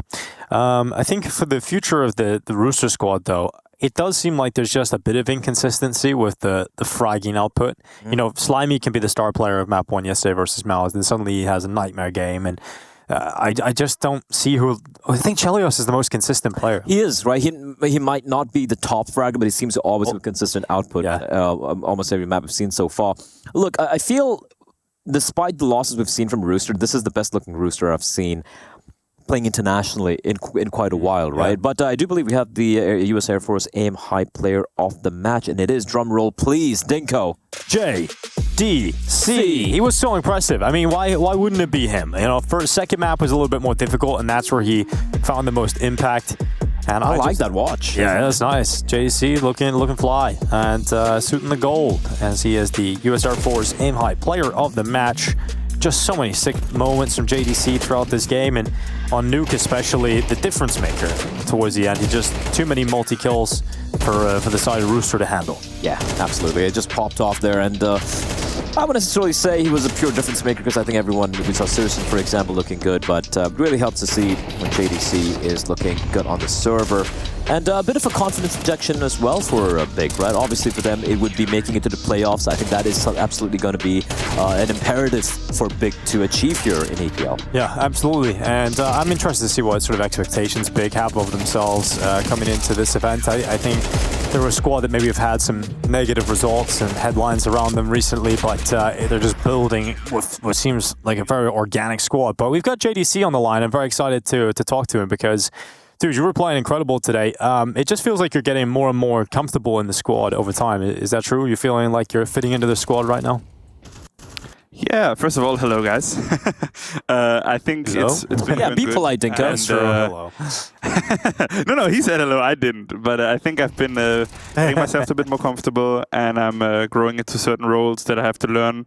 And I'm just working on consistency right now. And I think I'm getting there slowly but surely, and overall it's nice.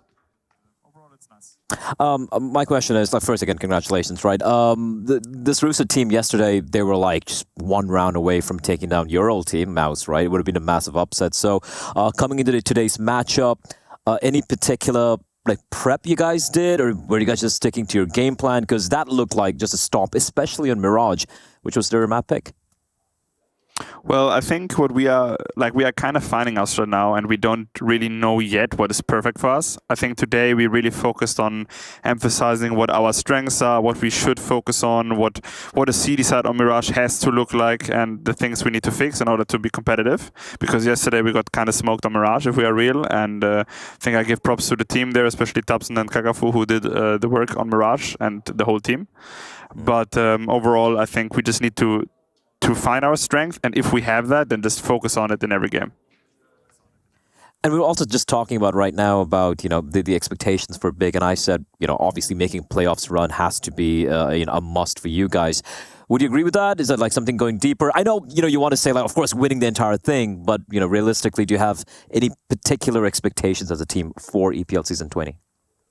Yeah, I mean, I can only speak for myself. We didn't really clarify a full goal of this tournament. I think realistically, every one of us is expecting playoffs, and I think everything else would be a bit sad. Me personally, of course, I expect playoffs and a deep run in a perfect world, and we are just aiming to play the best Counter-Strike possible. There's the major coming up after this closely, and we want to leave this tournament here with a good feeling, you know, that we learned something, that we are playing a good shape, and that is only possible if you don't lose, right? So we are definitely aiming for playoffs. No. Thank you very much, JDC, for your time, your insights, and we'll play today. Congratulations. We'll let you go. GG, man. Thank you very much, boss. Have a good one.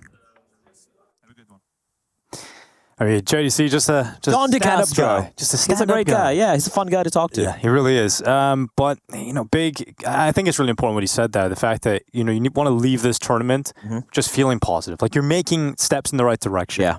You said realistically, you know, we're not expecting them to win the event. That's absolutely true. But you want to at least leave feeling like there's progress being made and you're going in the right direction when you come up to the most important tournament of the year, which is the major. Yes, absolutely. And he said, you know, in a perfect world, indeed, it is going to be a perfect world major taking place. So it's a long-term plan as well. And yeah, a win like this would definitely give them a little bit of confidence over there. Yeah, Complexity Astralis, the game is actually ongoing right now as we speak. This is, of course, a mid-bracket for Group C. Rooster, unfortunately, now just one lifeline left for the boys of Down Under. Yeah, well, they are going to have to try and compete against the loser of the Complexity Astralis. It's going to be a real tough. Well, I'll get a reminder of that last chance. So Rooster down there first. They're going to be waiting in the wings. Right, a Complexity or Astralis. That's not going to be easy. Well, that's how it's looking for Rooster. I think an expected position for them to be in, but still going to be frustrating considering they definitely seen the light at the end of the tunnel to make sure this was avoided for as long as possible. Yeah, it's just like, you look at it's like a parallel universe, right? There is a world that it was actually, they would still be playing the mid bracket, right? They'd be playing against, I believe, Complexity? No. Who would be playing if they won the game yesterday?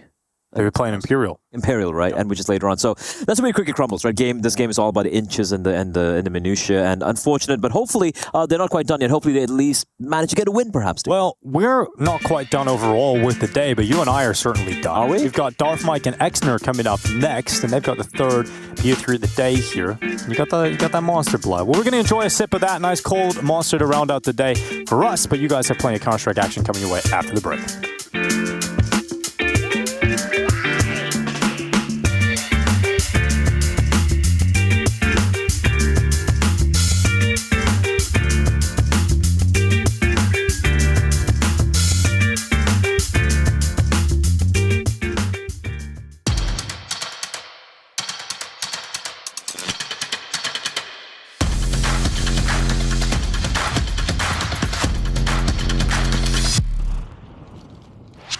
Hey Future Pros! Taking outside with no smokes can be daunting, so let's look at the bent elbow smoke wall, which you can achieve from one spot. To throw the smoke wall, line up with this floor marking. Beg your teammates to drop a couple of smokes at your feet, then aim in the middle of this lamp and jump throw your smoke. For the next, use the same lineup and W jump throw the smoke. You can do this without a bind, but I highly recommend making a W jump throw bind. There is plenty of information on this out there. For the last smoke, aim below the lamp about halfway from it and the wire below. Then W jump throw also. Just like that, you will have a wall that will cover off main along with the warehouse. Don't cross the secret wide, as Heaven will still be able to spot you, but for taking space, these smokes are fantastic.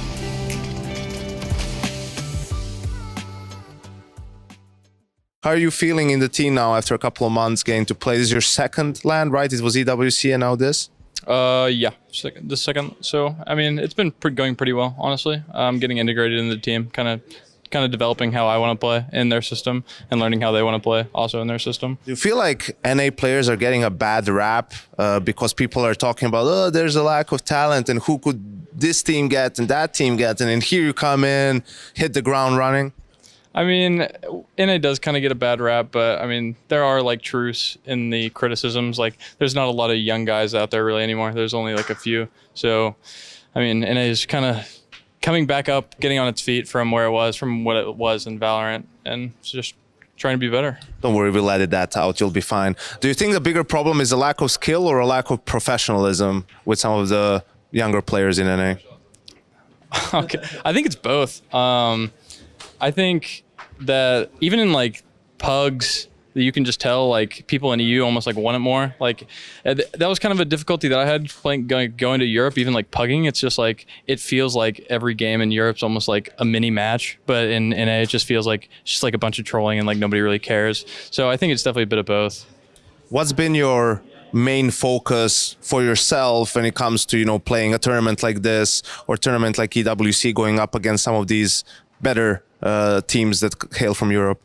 Honestly, it's just like keeping confidence in myself and the roles that I play in. Obviously, I play star rifler roles, so it's just like a bit of trying to find out who I want to be as a player against these top teams. And I mean, again, obviously, you saw against like Vitality, I just didn't play very well, but I mean, that was my first LAN game and it was against Zywoo, so it's bound to happen eventually, but I think I'm getting pretty confident now as I go into my career. Do you think that Centaurus has won more than Telnas? Me? I don't know. It's pretty close, yeah, I think. I think it's higher. You think so? Yeah. I would have said the other one. Oh, can we take one each and then we'll see who's right? So we're right. Yeah. Oh, nice. Okay, has Frozen won more than Centaurus? This is quite obvious one. Yeah. It has to be. Yeah, for sure. Has Shoes won more than Frozen has? This is a hard one, like a tricky. I don't think so. They did play a lot of the big tournaments in Heroic for a long time, right? Yeah, but they never came like second and stuff, right? They only won like when they played online. And then, I think the first was seven. Yeah. I think it could be like very similar numbers, but I think it's lower. Okay, so we say Frozen is the higher one. Oh, that's really 50. close. I was quite close, yeah. Jame. Won the major. Won the major, yeah. We have to say, has Jame won more than Shoes? How much is the major? Don't remember, just the major stuck in my mind. I'm roasting it right now. Must be higher, no? No, maybe. I was honestly gonna say lower, but I haven't hit any good guesses. You so get far. this one. Okay, sure. I'll say Shoes then is higher. Oh my god. Completely off. Hunter won more than Jame. Yeah. Yeah, okay. For sure. Yeah. Hunter is above that. Oh yeah. Kenny S has him won more than Hunter. I have to think that when Kenny S was in his prime, that there wasn't as big a price boost back then, right? No. So lower? Or? Yeah, it should be lower. Stewie 2K versus Kenny S. Do you count like the Grand Slam and everything like that? Yeah, for sure. Then he has to be higher, right? Like. Yeah, it must be. Must be higher.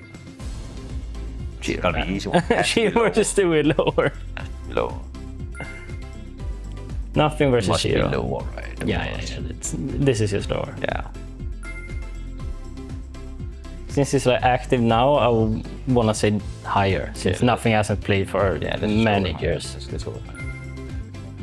Deutsche versus Senpai. But where were they playing before Instant? Who? Like he was in Movistar, right? Where was Deutsche before it? Polish teams, but I don't remember them. So it should be really similar then, right? Yeah, probably. Maybe higher. Because he played in Falcons now, or they're not really. Okay, I don't know honestly. Yeah, let's go higher. Okay. Or was it before he joined Liquid? I don't think Grim won much prize money because he was in like a small NA team, I think. Want to just take a guess here? Yeah. Let's just say higher. I believe in the Liquid era. That's a good one though, right? 9-3, isn't that pretty good?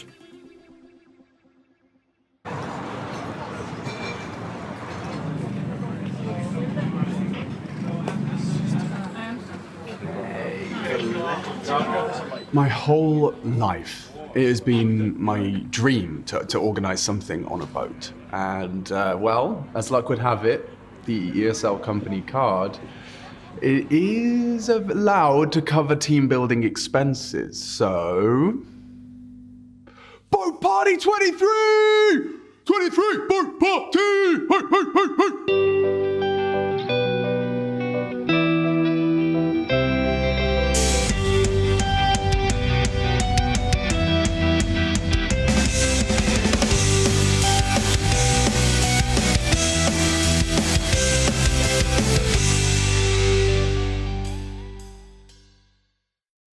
Okay, so these last few weeks have been intense. There's absolutely no denying that.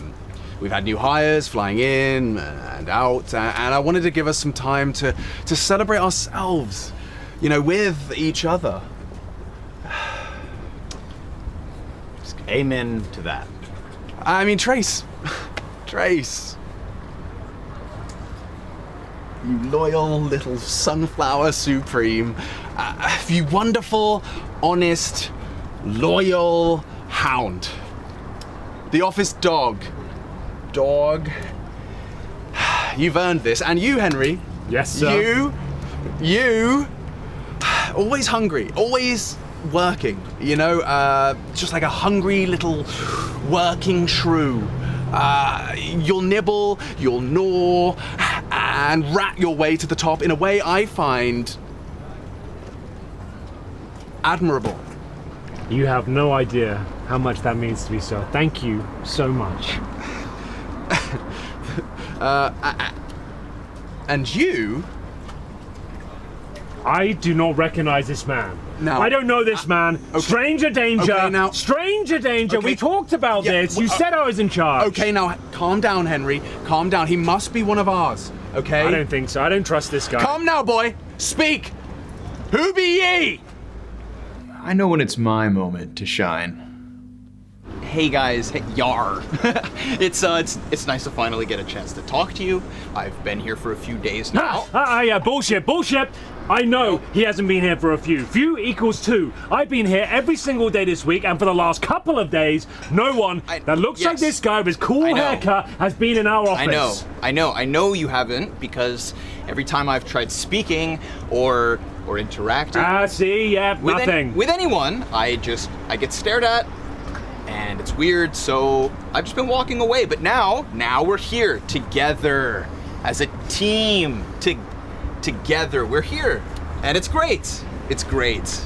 Now, I'm not joking when I say this works. My techniques are special. Most people can't stand this.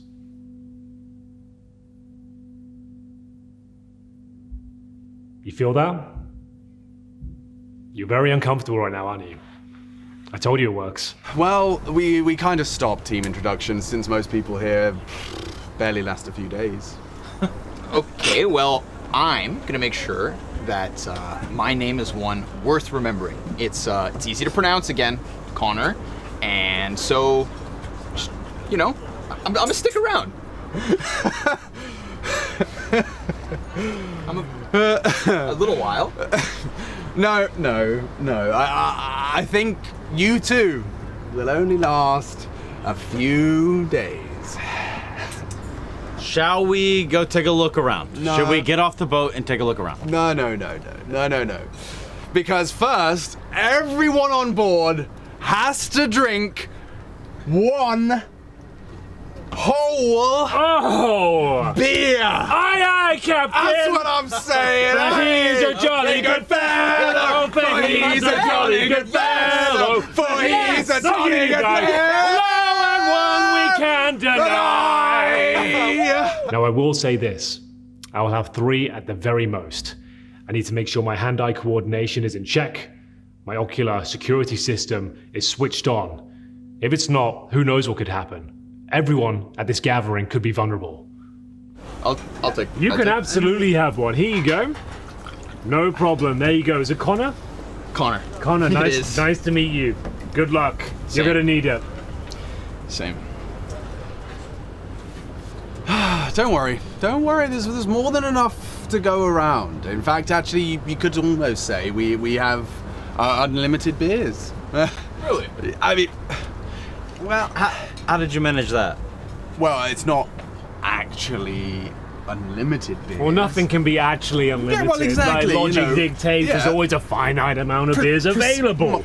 We're gonna have a limit eventually, but for now it's unlimited. And we have enough for two each. Okay. Yeah. So 2 more beers. Woo. And so I'm coming out on this boat all day, and I've had 3 beers total. Well, no. So 2. This is 1, and then you'd get another one on as well. So that's 2 total. 2 total. Which is the perfect daily amount. You know your daily intake shouldn't be more than 2 beers per day. You're aware of that, Trace. And you, Connor. You should probably only have 1. Optimal. You told me optimal. Yeah. Well. Yeah, I don't like mixing work and pleasure, really. I don't think alcohol has a place at a work function. So that's why I took the liberty of replacing the 6-pack I bought with, lemonade and apple juice. A delicate mixture. Yes. Cheers, huh? Yeah. Thank you, Alex. Come on, let's get it going. It's unlimited. Yes. Cheers.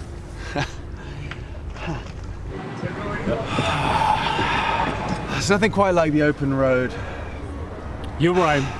But I do have a question, Mike. How many seamen would actually fit on this boat in the past? No, I'm serious. Do you have any idea how full of seamen this boat would have been back in the day? Hundreds and hundreds of men stacked upon each other, waiting for their opportunity to serve their country, putting everything on the line. I salute them. They know who they should be saluting.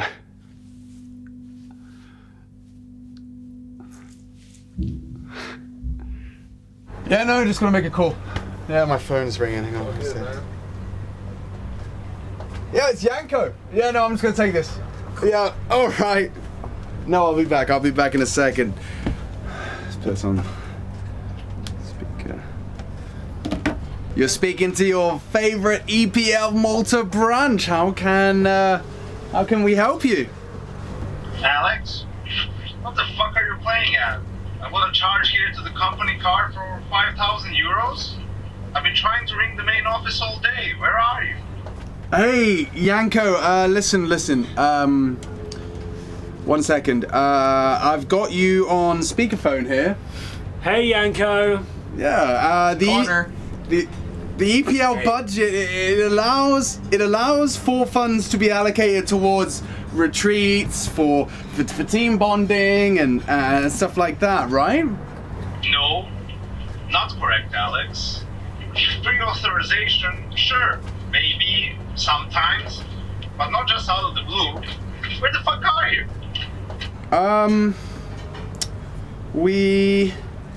We're on a boat.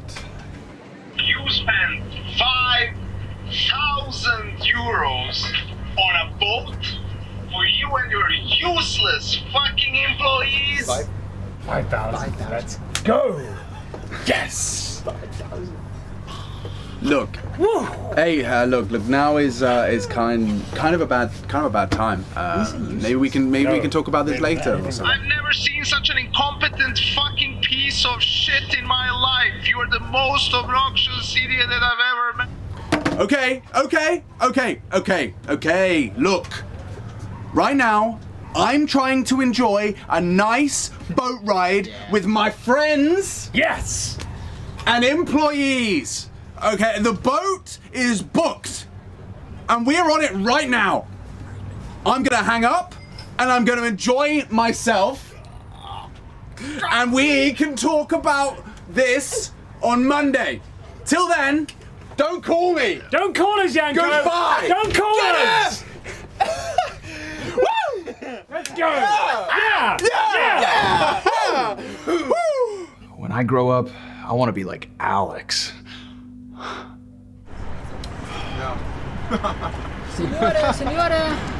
Senora! Hey, Senora! What's up? What's good? Your car's been declined. Declined?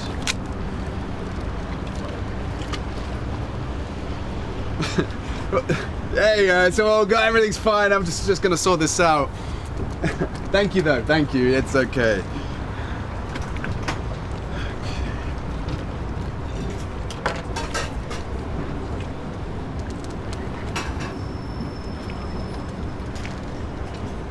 Yanko! Hey! Yo, Yanko!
For the nights with the words in my mouth, something's underwater moving into color. Oh.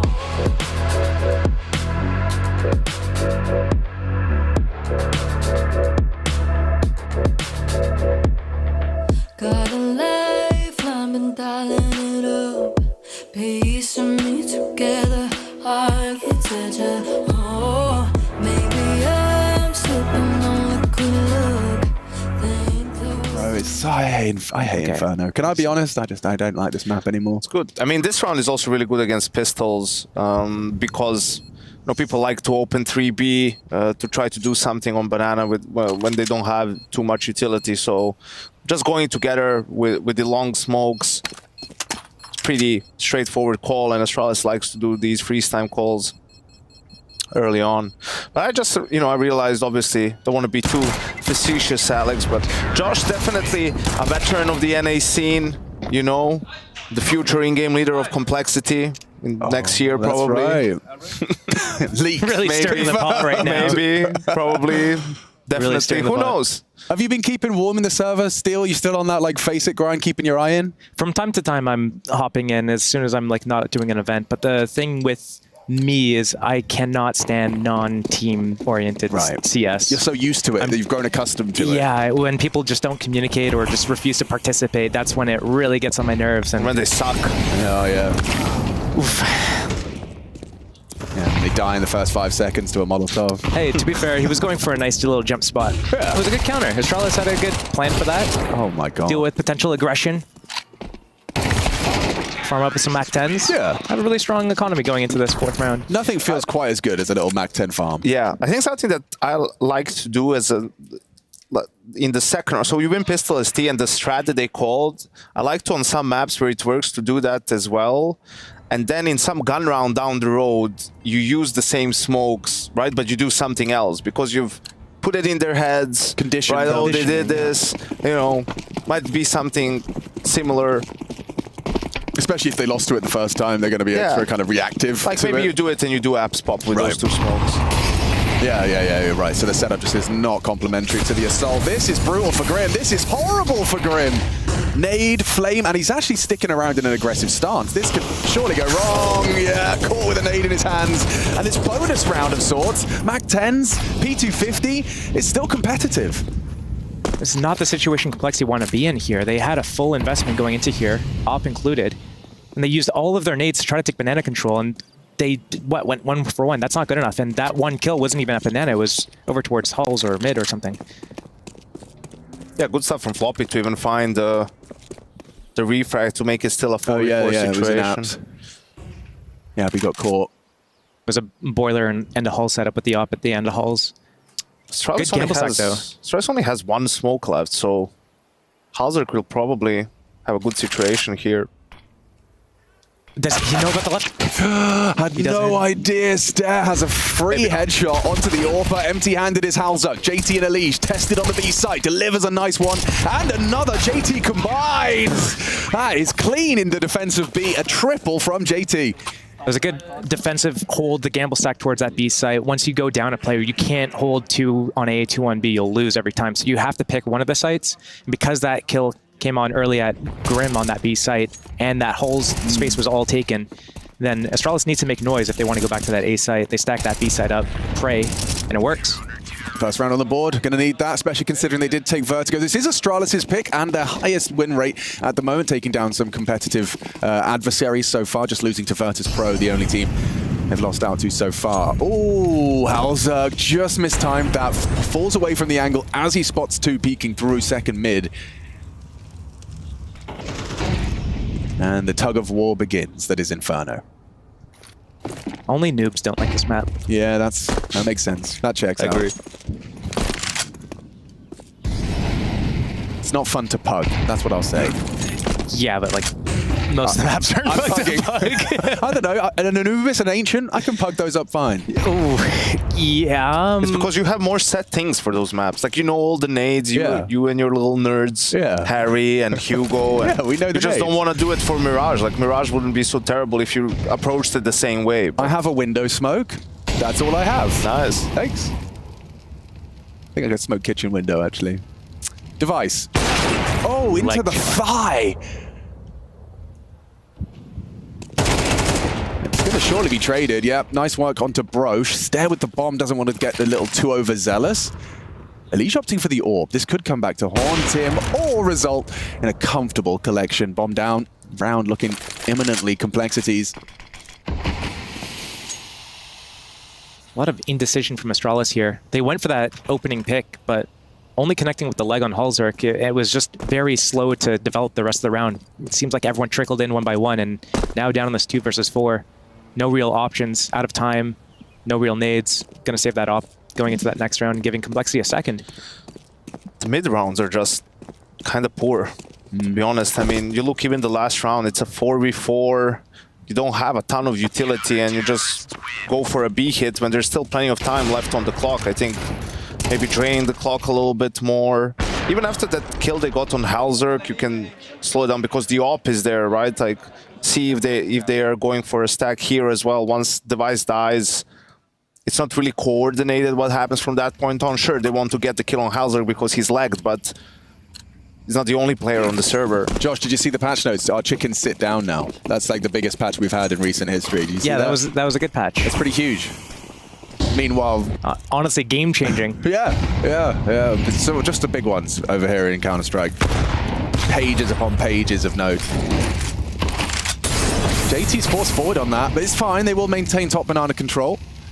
I say that. Device is posted if they dare jump spot. Looks like they're thinking twice about that. I don't like this. They give up so much space of banana control. They came in with 3 players. Elige started there to help set them up. They did a bunch of nades, and within the first 20 seconds of the round, they've given it up. They play it into a standard. They lose that banana control, and now it's going to put a lot of pressure on Complexity to decide where they want to go. And about 7 years ago, Yanko told me that when you get top banana control for free, you should just group up and exec B. Yep. That's what he said, and I still remember it to this day. Astralis aren't taking a leaf out of Yanko's book. Well, you can see what's happening. It's so hard to hold B with 2 people against a full execution that we're seeing this rotation come in from Halzerk. The timing of the smoke is going to dissipate here, but it's going to be an A hit. 5 versus 2. You've been smoked out, Bauk. This is tough still. Just pop through it. It's going to have to be, yeah. Is there some util? Here it comes. Down's got the flash. The smokes. It's the split smokes. Okay, limit their options. Woo, flying. Good tracking from Elige there onto Yabi. And where's the follow-up? Where's the rest? Here they come. Nade combines with the bullets, and down goes Elige. A site's open for business. The smokes are so perfect. There's no retake in this one, and it's an Astralis round. And I can hear the Astralis fan section already knowing that this is their 4th. Yeah, By fan section, I mean staff. Yeah. That was much better from Astralis in the mid round. It was funny seeing both of you go ask where the follow-up was. Yeah, it's like the one guy jumps out and the other 2 guys are staying in apps. And then it's either wait the smoke out together or just go through it together. Pick one. Or maybe there was like a little mind game. It could have gone horribly wrong, right? If Stone doesn't get the second kill sort of immediately. Yeah. But the pressure, just the pressure of not having banana, not having nades, Elige starts cheating over. They throw the wrap smokes and do the apps pop. Works great. Complexity will still have money to buy, so... I like the little things that Complexity is doing so far, though, in terms of their mid-round rotations, their gamble stacks. I don't like how they're giving up that banana space or not following through with taking control of it. But the other decisions that they're making is pretty good, and it's paying off right now. Keeping in mind they were down 3-0 off the pistol and the force buy and all that stuff. And I mean, saving 3 rifles does facilitate a full buy here into the next. So this Group C affair, it continues. Starting 3B again, is that just for the early util? Looks like they want to set up for a grass. JT, this is brave. This is very brave, and it's the end of his life. No trade available for Grim. Well, at least they tried to go for it, taking the control of it. I think it was a little bit blind there on the spray. A second player not there to follow up as well. Means Astralis gets top banana control. Is that going to be that full B exec? You'd think with a man advantage. I mean, Yabi, I'm always interested about like the... I mean, I've had a go, you know, apps lurking. Never feel like I quite understand how to have consistent impact from the lurk position. See what Yabi gets up to while they are setting up on B. So he just lingers. Yeah. What Astralis is doing here is good. They're waiting to see if there is a mid-round re-aggression from Complexity, either A or B. push back middle, put a little bit of pressure, bait out any counter utility, gets them a little bit of information, and now they can make the decision of where they want to end. So that's a massive win, but there is still 2 smokes on CT side, so if they're well placed, this could get awkward for Astralis. Absolutely. Like, if you just get smoked off repeatedly, Grim still deploys another. Smokes will be forced to push through. Here they come, off the flash. Grim drops off, repositions from a high elevation. Elige good for 1, make it 2, and Grim puts the cherry on top. Such a limp execution again. Hazard is still there with the AWP. He doesn't worry about long though, but... He's in pit, he's safe. He doesn't care. He will care if Yabi goes graveyard. If he kills the C4, Yabi might not have enough time to get the bomb and plant it. Oh, if. It's a big if. Now it's really uncomfortable. Oh, a good shot. A necessary 1 hit. That should be round defining. The bomb will be planted. No, fakes it out. Device going to go down. After time. Awkward. Very awkward. Elza gets it done. 27 hundo for Device. That's not ideal. Wasn't a big if, it was a big whiff. Oh, okay. Got some wordplay on you. Oh, so he mollied at second oranges and he hopped over to first just before it spread. That's stylish from Elige. I think Astralis is failing to understand. They don't have enough utility to do this. Like, they spend too much utility in the default or don't have enough money, so these executes are not as good as they maybe think they will be. I mean, you just died to 2 players in a 5v4 on B. Like, it wasn't even some sort of a stack this time around, right? I think they need to work the map even more, because these entries also happen very early on. So you have all the time in the world. You can keep putting pressure with your rifles. Go take mid with multiple, show a couple of more people, leave 1 guy or 2 top banana, see what Complexity is going to do. The pressure is on them in the 4v5. They either have to re-aggress for info, or they will have to stack something, and you need to poke and prod a little bit more to get that information. Okay, JT, this is interesting. Oh, it's a plant. It's an achievement in itself.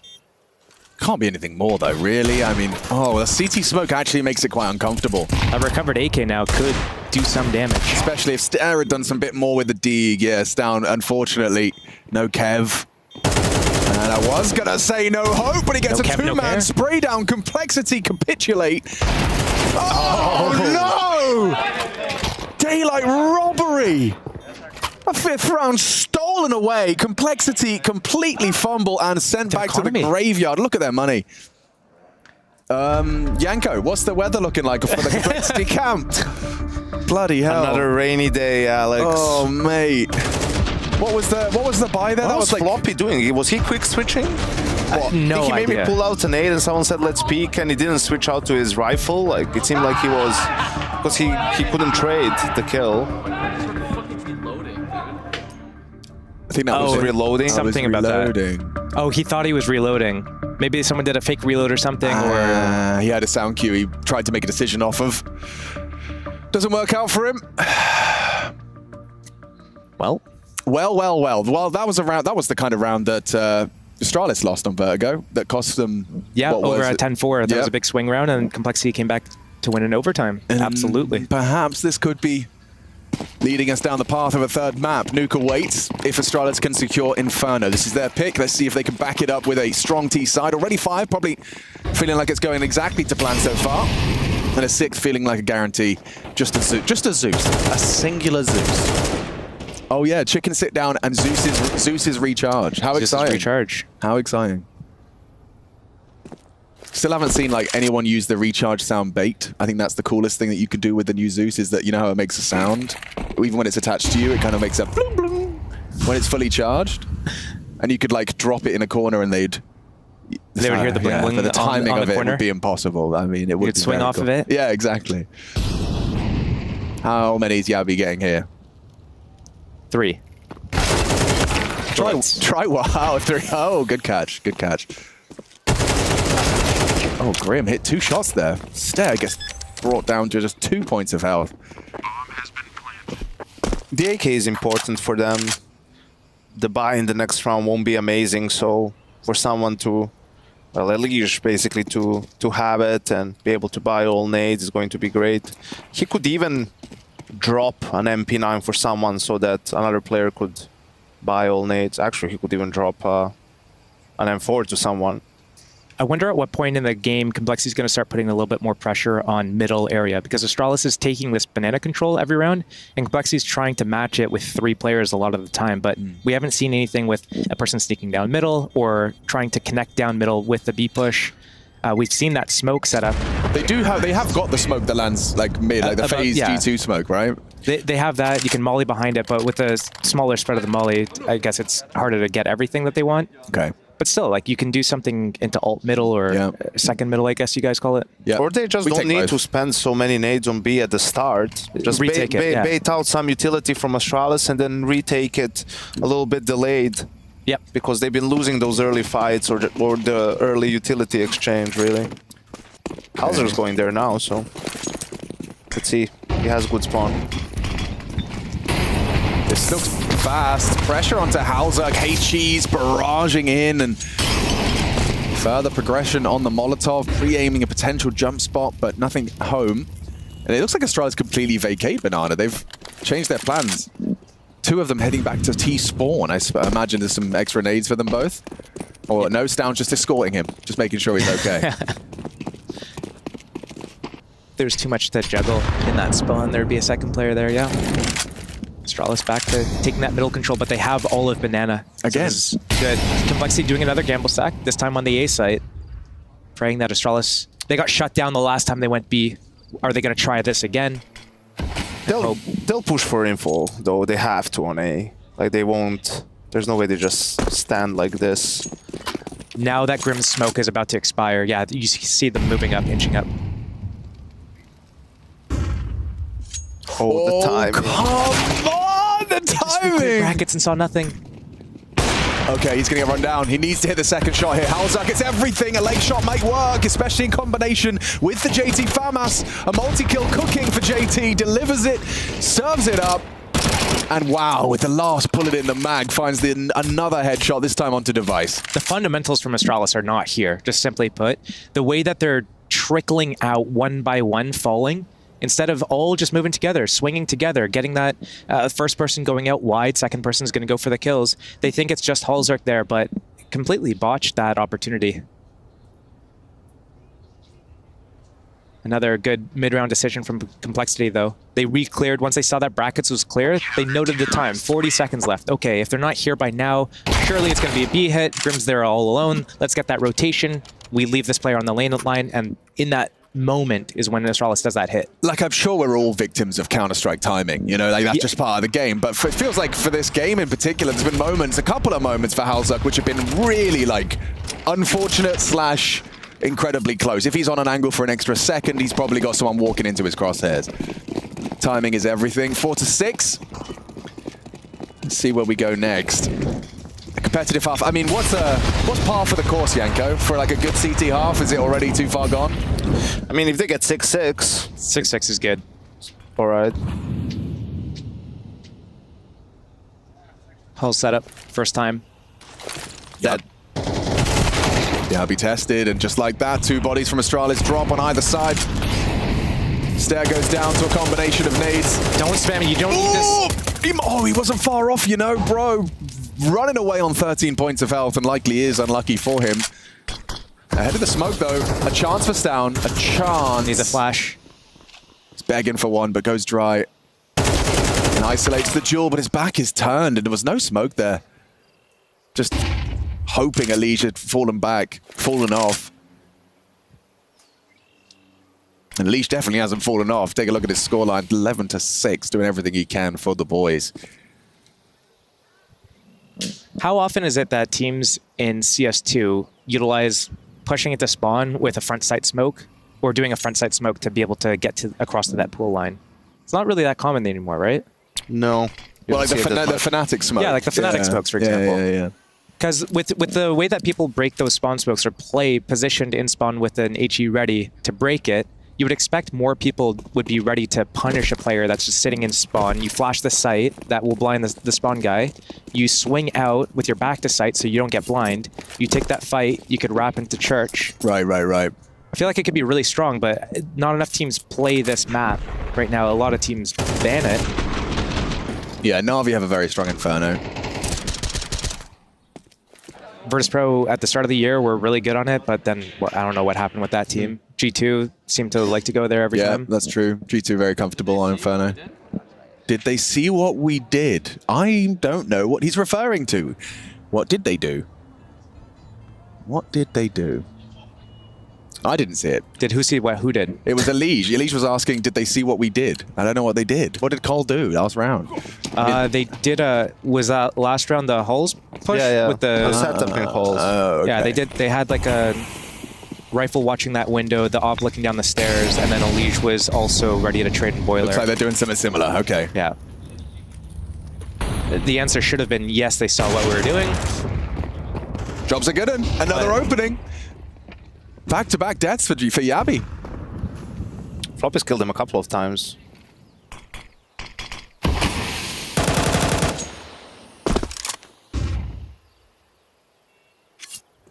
Another 4 versus 5. Loads of time to work with, though. Haven't seen Astralis really work mid, except for that Hulls pop many, many rounds ago. Everything's been that effort towards B and then trickling out to their deaths, but this could potentially be the difference maker here. Nice play from Elige. Oh, how has he done that? Just a random bullet finds the head of a device, and Floppy's patient on this, sees the shoulder of the pro, calls for the flash, and boom. 6-6, as you discussed, it's workable. It was good in Josh's mind, it was okay and all right in Yanko. 6-6 on the half, competitive. Will we need a third? We'll find out if nuke's necessary when we return.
We go to broad daylight, feeding every night like Friday night. I keep the party on rock and the Bombay ice.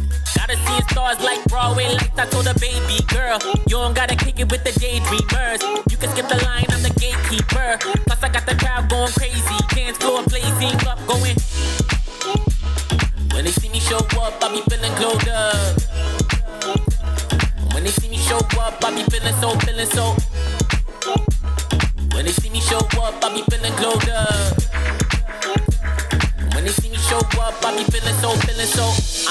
With the VIPs in your city, getting litty as a BIC, huh? Yeah, screaming life's a gift, so we live till the bullets till we DIE. DJ, put it back on. Keep it hype, we don't wanna hear no sad songs. Everybody up in here just wanna celebrate. Sip a little drink, get the dance on. That's all, listen, everything good over here. We don't want no problems, we just want cheers. Toast to the good life, wine, liquor, beer. Haters getting blocked if they trying to interfere. Swag on 100 and my drip too fresh. Certified stunner, need a big blue check. I don't got no time for no BS or no negative ideas in my vibe, cause I'm just too blessed. Run it back. When they see me show up, I be feeling glowed up. When they see me show up, I be feeling so. When they see me show up, I be feeling glowed up. When they see me show up, I be feeling so.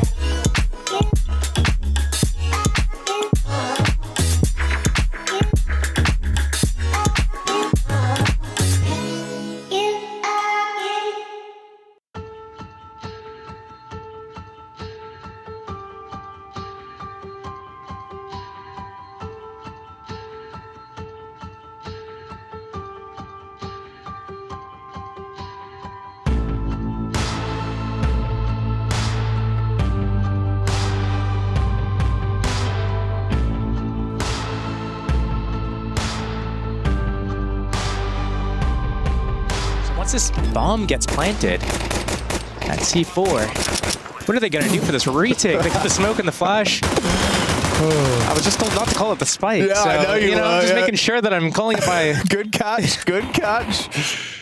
It sounds so weird, so wrong to say it like that.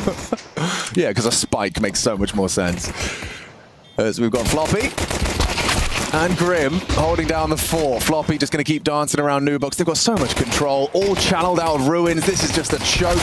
And they're doing well to hit a couple of headies, but the round has already fallen away. Complexity, they're looking to take both pistols. I say that with such conviction. That's not right, That was not right at all. That wasn't even close to being right. No, the furthest from the correct, actually. In fact, it was 3-0 start for Astralis in this one, but closing it back down. Astralis got 6 ST, 3 of them came off the back of the pistol and 2 came off of the back of a eco win, right? I mean, they won the eco, then it was an anti-eco right after that. So it wasn't super convincing despite it being a tie score, and Complexity keeping it simple, just going for a B rush, gushing device immediately. He wasn't too happy about that. Let's see if they fall. Yeah, one of the criticisms, people have levied towards Complexity is that their stars aren't always online at the same time. Having Floppy, Grim, and Elige firing on all cylinders is a recipe for success for Colt. Well, I mean... Which one of them are the stars? Just clarifying here. What's Hauser in this team? Well, he's an AWPer. He AWPs. And Elige, he frags. He farms. He hunts. Oh, he's only gotten 3. Juicy. Couple of eeks. Nothing like an eco hunter. You a bit of an eco hunter, Josh? A little bit of an eco cobra? No, I sit back and I watch my teammates all run in while I flash them. Oh, nice. Okay. And then you have to win the 2v4. And then you have to win the 2v4, yeah. And if you lose that, you're the noob. Yeah. That sounds like Yanko. You can relate as well. Absolutely, Alex. Unless you get the spawn. Unless we're in 10-mans. Yeah, different story there, definitely. All right, first gunny. Let's see what we learn about the... It's a big chunky one. Mama. Serious amount of damage dealt to Complexity. They are contacting mid with a flash and device completely owned. Well, that's a problem. Bro, panic smoke. Plays close, trying to be ready, but JT's just spammed him. Actually, they cleared it with the HE. Oh, first gun round in the bag. But this is how simple it can be, Alex. This is what we talked about yesterday, right? When I showed you in the first gun round, they want to go 3B, right? Not a whole lot of utility. And then what happens? Just straight up mid-play, pop flash. We want to explode A. It's something that, maybe it's a bit of scouting, seeing that a lot of time. But this is true for any Inferno team. I mean, any team on CT side, they'll do 3B openings pretty often. So it was an easy call for them, and just after device dies, it's pretty much over. That's also why I told you those 2 A guys should probably play closer together. Yeah, because if I saw you doing that on the board. Yeah, absolutely. There's ways that if you're going to start off with that 3B, because you want to set the tone, you want to say this is the playground and we're setting the rules for this. You need to have a good plan across the map. You need to know, you can't be caught out in the open. yeah, you're sad about it right now, but what you're sad about really? You were just standing in the open, it's susceptible to a pop flash, and then you get your... And he had I understand. Pushed in. The players always, you want to maximize every little detail, but Device could have thrown that incendiary, that 6-7 more seconds, or at least they have to extinguish it, you get early info, right? But you're trying to save it as much as you can. I don't think they're going to pop, but they do. You're full blind, you're dead, the round is over. Oh, it's going to cost him greatly. 5 HP, nade to find Grim though. Doesn't quite. What happened to this team? Well, either team, I guess. Yeah, which one are we talking about? The Astralis boys, yeah, on a rebuild. Felt like they'd gone shopping for Danish talent and came back with some of the most prominent names in the region and still trying to make it work out. Pursue glory. Bro seemed like a safe pair of hands as well, still seeing him integrated into the roster. But Device, I think these last 2 rounds have just gotten under his skin. The pistol, the insta-goosh on Coffins, and then pop flash mid. And this time he gets his revenge. A nice headshot onto Floppy, but the A site is under scrutiny. Where is the kill? Just like that, the site is lost. Versus 3 for Complexity. Hang on. Bro does well to isolate. Removes Halzok from the equation. JT's not looking, and just like that, the round falls apart for Cole. Oh, I thought they had some more to say about that one. It's a crazy round to lose for Complexity, and I was thinking at the start there, Device, he's the opper, he's grabbing a Deke and he's going top Balk. Like, you would think maybe go for a 5-7 in some sort of play, but maybe that's a mid-round decision. Three save rifles, just cooking. But somehow, yeah, I mean, Astralis come out on top. I mean, this game is just weird as well. Why is Bro challenging? Like, he's going on his own long with a 5-7. If he dies there, the round is probably over, because then JT can just focus on Abs. They know Stone got a kill, so they know he's going to come, maybe Abs, maybe Short. He's lurking somewhere around there. It was a massive risk. Stone wasn't even close Abs yet, so he would play off of him. It's not... The 3-prong retake mistimed, where the rifles go 5 seconds after the pistol takes contact. You don't like that? Just a little bit off. But we'll see. They still need to do better in gun rounds. Complexity has everything they want for this gun round. All the utility. A little bit slower this time around.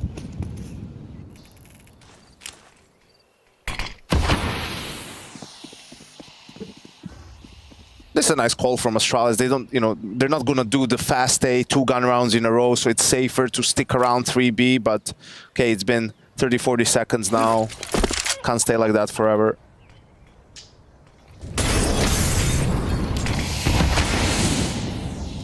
He's walked past one. This is a dangerous game they're playing. Yeah, completely overlooks it. That's lovely. So good at getting them in the back. Yeah, good positioning from Yabi results in an opening kill. Cole operating at a disadvantage. And wow, what's going on with JT? Slow that. Comfortable collection for Device. Smoke will limit Stairs' contributions, but a clear of the smoke could result in some damage. And more than that, takes the kill. And Bro builds upon it as well. Quick insta-dink to Halzog. Floppy, 30 seconds, thrust into a clutch. A smoke does really limit his options, and yeah, just brought down to 10 HP. Has nothing more to say. Simple as that. I thought of something. I don't know if I can say it on broadcast. Oh, this is Pro League. You can say anything. No, he second guessed himself. I second guessed myself. That's okay. It was like pushing rope going out the boiler there. Exactly what he was doing. And yes, this retake smokes, that's the extra, that's the new meta one for the retake smokes. It lands on half wall, so it also like obscures like the barrel's orb, yeah. Or logs, as it used to be. I understand he didn't see him, but I thought he was gonna, I thought he heard them when Yabi moved out of the Molotov. Maybe not too much chaos going on. All right, now it's interesting. Complexity, enough money for another full buy. Astralis stabilizing a little bit. They got good economy. Do they try something more aggressive this time around? Yeah, Lee just paid a heavy price, heavy price to be the first man here, and it's not going to work out for him. Just a body shot to finish off the job. So that's a big scalp to take early by removing Elige. Complexity now hamstrung. Device posted up on short side. And these are the rounds where I just have... this is where I get lost. What am I calling when I've just lost? I've lost a player early on our T-side default. We don't have any... We have no top banana control. Doesn't matter. You can walk back into banana. If you know with the operas, like that's the first thing. If you can try to find out that information safely. Okay. Use a flash, make him shoot it. If you can't get that info, you just have to pick a site and pray, because you'll have that advantage with the numbers if you group. Understandable. That's a big indicator that top banana is under scrutiny. And a little flash can go. Yabi catches and isolates a frag. No trade potential there. Now smoke arrives, and what was a 4v5 becomes an even more difficult 3v5. Good luck, have fun. Device has been here the whole round. This is almost safe territory. Gonna walk right out into the operator as well. It's gonna be a 5 versus 2, and surely... That's your one! Well, there it is! Hang on. Unless Halzerk might have the Monster Energy clutch in a second. Nice one. Thank you. Let's not give him any ideas.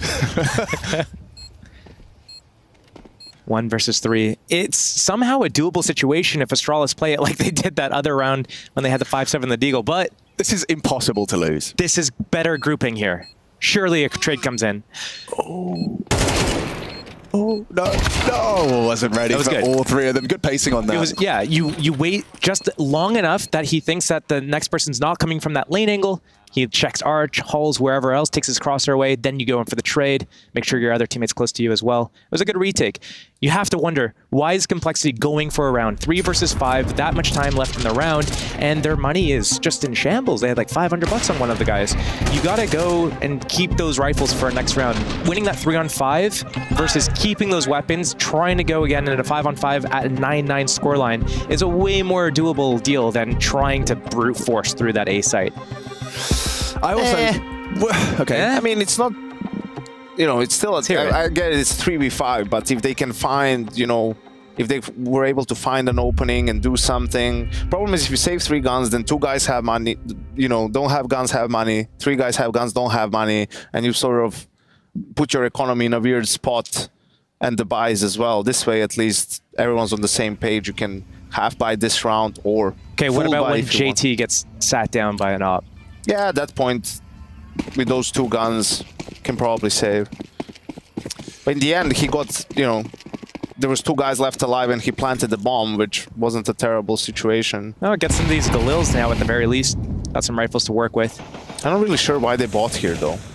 Like, what's the thought process here?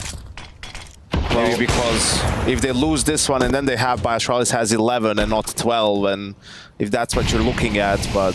Well, in that case, if they were going to save here, then why not try to keep the weapons from the previous round? They go for the previous round, they have to go for it here too. Why go for it if you're going to save this? I like this. Good pop flash timing. That's a free frag. Yeah, hang on. They've actually got themselves a nice advantage. Device can change things, but Halzerk's hit a banger. Beautiful entry from the Norwegian. Clear from Stown. What can he do? Trying to bait them in. Damage inflicted. Halzerk gets a 3rd with 23 points of health. Okay, fine. I guess Halzerk's just decided to win a round on his own. That's amazing. That is the ultimate irony of the entire situation. Yeah. All this build-up, all this talk about why they go for it, why they didn't, why they buy here, why they didn't. And not only are they going to go into B site, they do it so clean. It's almost flawless right now. They have 5 alive still. They're on the hunt as well to see if they can take away this operator. Oh my God, I did it. I did it. I went and did it. Yeah. Okay. No one said, I was told, can't say sheriff, okay? Okay. I was no one said anything about the op. 2 times. As an example. I did it 2 times. Yeah, you did it in the last round as well. Okay, so Yanko, we need to work out forfeits. Amazing. We need to work out forfeits. You know, there is, you know, you are the first person to try and do both simultaneously, right? At least successfully. Yeah, okay. And so what I would say is we need to come up with a Josh Nissan rule set where you have to, there's just a little forfeit, just a little something. Maybe you have to wear a silly hat. Maybe you have to do a green screen content. Yeah, TF2, not TFT. Swear allegiance to Counter-Strikes. Yes, yeah. we write him a script. Oh, man. Yeah, I guess that's what makes Counter-Strike beautiful. You know, sometimes just someone stepping up, hitting a couple of good shots. That's all it takes. You know, Yabi fighting without the flash popping as well. Then device gets owned, and that's pretty much the round right there. Luckily, they had a strong economy, so they could still buy. Good timeout, try to reset everyone. Maybe there's a call for the CTs here with some aggression towards A, right? Let's see if they try to switch it up, shake that round off. Okay, well, this is going to be a very telling round as to whether or not this one's going the distance or with complexity. Send Astralis to the last chance stage. That's a great start. Early picks and some early damage back. At least Elige and JT are walking with a wobble. And that's an example of a good protocol. That's Complexity's anti-CTB aggressive play protocol, right? Like throw the smoke, molly behind it, 2 nades, so that if anyone tries to do what Stair did, they're dead, right? Like that's what that whole nade set is for. And sometimes you'll see them just pop and they'll play passive and you'll waste them, but that's, you know, you're trying to make the read, you're trying to guess what they're going to do. Ooh, precarious. I hate this, yeah. I mean, actually, with the setup, it's pretty good. They heard device, them yeah. They're not going to, maybe they overlook the position. Huge from Yabi. Double kill, puts it into a 3-on-3. Device, this shot, trying to bait him in, exactly, yeah, especially behind the smoke. Do you really overlook Sandbags? Not even going to investigate his floppy. A slow creeping crawl for the clear. Bro catches the low HP of Elige. Don't you love how Stound's pushing down Banana and his team pushes through the whole thing at the same time? Amazing. Just staying active. And a free frag in the back of the head. JT's been having some tough deaths. And it's clean. Very nice from Stound. Rugger happy with that one. What do we think of the Burgundy jerseys? Have we seen a Burgundy team before? I don't think we have. Burgundy and gold. I'm thinking. I don't think so. I can't, like, not off the top of the dome. Maybe there is a couple of niche picks.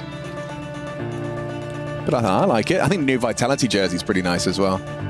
They're like the white kind of polo. Yeah. This has been a tough half for Elige. You know, he died a couple of times in Banana as the first guy in, didn't really work out for him. Now Bro pushes through his own smoke and catches him off guard, where if Elige gets that kill, it's round over, and, you know, who knows? The game might have been right behind it. Instead, it's Astralis who outmaneuvers Complexity.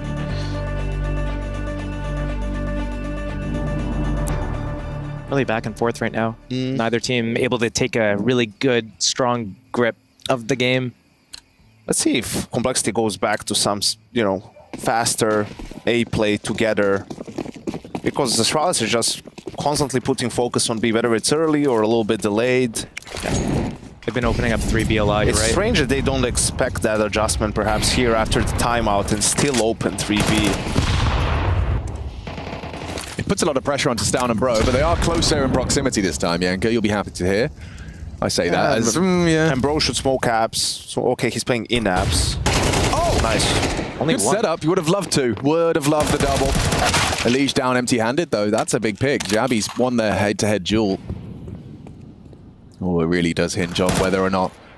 Oh, they've sold it quite well. Stair and Device both rotate over to A. So there is a timing window where Halzak and JT would have had some headway towards B, but it seems like they've read the situation correctly. They are starting to converge on the A side, 3-on-3 here.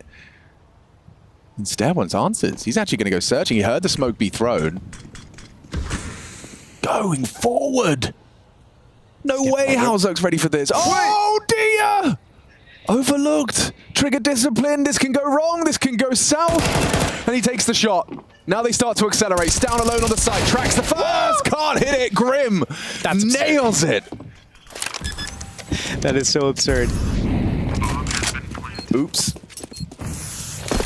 It's lovely little movement from Grim, but still you're going to feel like you kind of shoulda, woulda, coulda.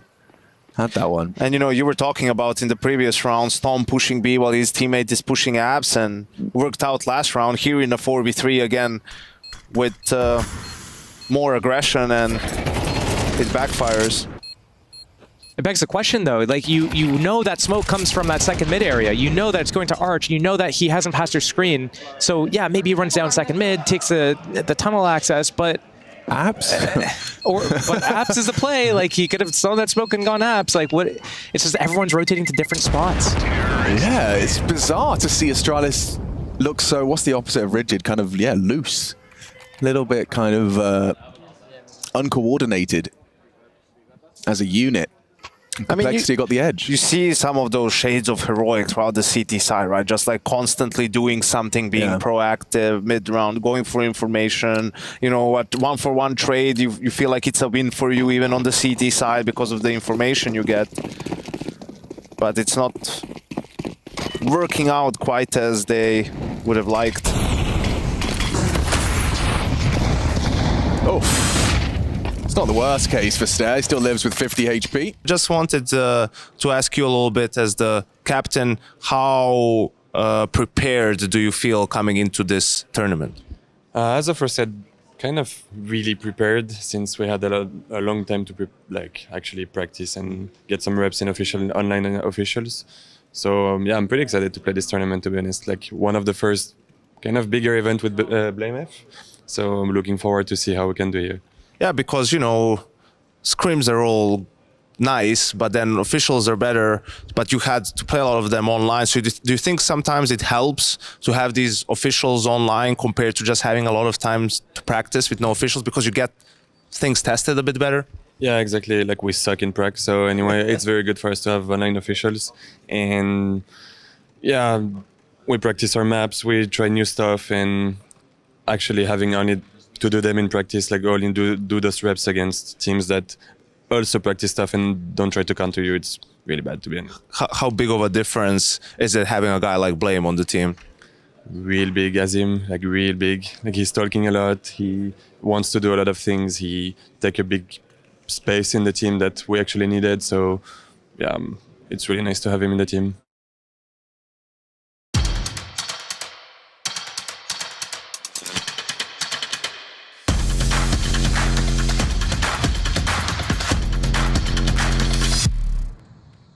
Hey Future Pros! Rushing B is never the wrong move. Well, maybe it is sometimes. Anyway, here's a long smoke you can throw from spawn that would help with those B rushes. To throw the smoke, line yourself up with this brick. Aim at the top corner of this brick, then walk forward and jump through the smoke. This smoke will land as your teammates would arrive, so it can be a great addition to a Hail Mary B rush. Rush on, Future Pros. Who is messing up the nades most now on the team? Actually, I think the guy who was most surprised with is that Mason, because he never used a jump throw before. Then we said like, yo, Mason, you have to use a jump throw, and then it got removed next day. So that was unfair of him. Actually, I struggle a bit with the new jump throw, but it's fine. I'll get there. That's the true captain. That's the true leader. Admits it. We have a spreadsheet now of who misses smokes. Everyone, if you miss a smoke, it's $1 towards a team meal. And Elias is leading that charge right now. You guys have been eating well on his account. Soon to be eating well, yeah. All right.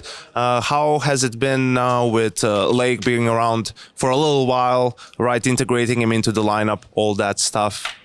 Honestly, I think it's just pretty fun again. Like obviously playing a new guy, getting like, how you say it? Like we need to teach him how we want to play, but we also have to keep him that he doesn't forget what he wants to do on his own. And I think that's what we struggled a bit in the beginning. But now, especially after the Europe time, I went like 6 days in Europe at the Blast tournament, and we got some nice practice in. He got a lot of confidence in these games, and yeah, we're just feeling better every day. You guys feel like LAN is where you do your best work? For me personally, for sure. And I think we as a team also, like, because our mood rises, I think, on LAN. And sometimes in online games, I think it goes a bit down. At least it can go down. But like, yeah, LAN is for sure. We have the most fun here, and I think that's what benefits us. Jason Raw Game Podcast, check it out. The Jason Raw Game Experience. Counter-Strike by day, Jason Raw Game Podcast by night.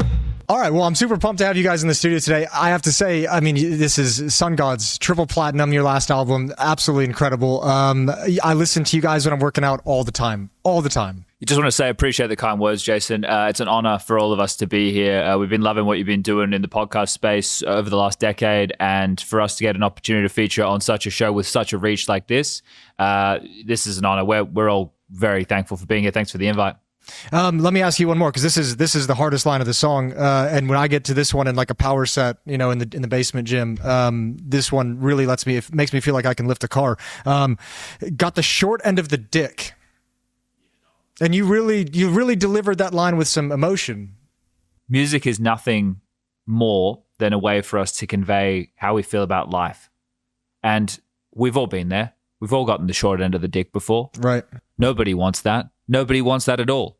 And I was really trying to get that message through, that you're at the bottom of the barrel when you get the short end of the dick. Henry, if I could ask you a question too. Sure. Yeah. You start with rolling too deep. Real vampires don't need no sleep. Yeah, well, I like to portray a character. We are the sun gods, of course, and the vampire, the day walker, as it were, of the crew. I protect us at all time. I represent the brand, the culture. I come up with the costumes, the choreography, behind the scenes. Sounds like a lot of work. It is a lot of work. Thank you for noticing that. But I want to make sure that everyone gets represented in the correct way. Like, we've got my boy here. You can see that his lines did have a lot of impact, and the costume we come up with today, it's sort of like a street thug, as it were. Wardrobe put me in this, homie. Keep my name out your mouth. Stundog down the end here. He's embraced the lifestyle full time. Like Henry, myself, and Big Rusty over here, we portray characters, right? For Stundog, he went down a path. I don't think there's any way back. Yeah, hand that over to Stundog. Stundog, what's it like? Your life changed when you took this on? Well, it's like Chad said once upon a time, man. He was like a case of lost time and having amnesia. And basically, I just got both of those at the same time, you dig? So, I'm sitting over here looking at my colleagues. We done went triple platinum. We got more money than we know what to do with. Breaking Bad ain't got shit on the stacks we made off that one hit, Jason Rogaine. Counter-Strike by day, Jason Rogan podcast by night. Hi, it's Bob with Faceit. Did you know you can customize your live stream experience on Faceit Watch? Yep, that's right. With the POV selector, you can choose up to 4 different perspectives, from the broadcast feed to your favorite player's view. So if you miss a kill, it's on you, no more T-Tours and chat. But wait, there's more. We've got a you watch, you win situation in here. Watch ESL Pro League while having the chance to get skins and Faceit points. Woo, look at this one. Change the channel and control how you watch.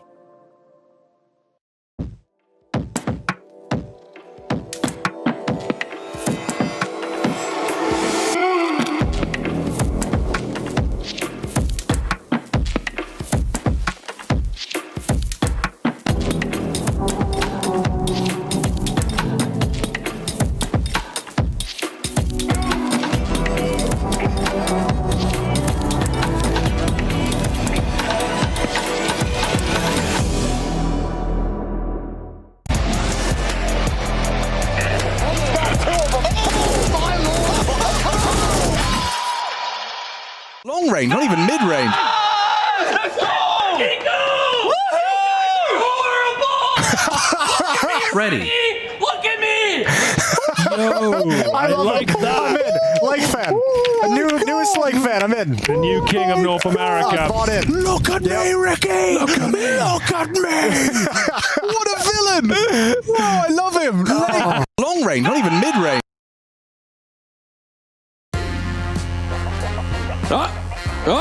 What's happening there? What's happening there on the end? Oh, look at this man. Look at this man on your screen. Plus aura, plus cultural impact, plus everything here for Lake, taking over the server against Complexity and asserting himself in their ear canals. And as you might have heard there, getting some of his trash talk a little re-engineered perhaps for his opponents over on Fnatic, because they've got their work cut out for them here. Look, it's one thing doing it against Complexity. We saw that back at EWC as well, right? That's domestic competition. They got a little bit more familiarity. But the question is, can M80 keep that same kind of energy up against some more tenured European competition here? I mean, they took down a big name already in Complexity. They're going to be taking down some former Complexity members here potentially in the future. So why not just keep it on rolling there versus Blame F? Really just the one. Really just the one man. I'm Darth Mike. This is Exner.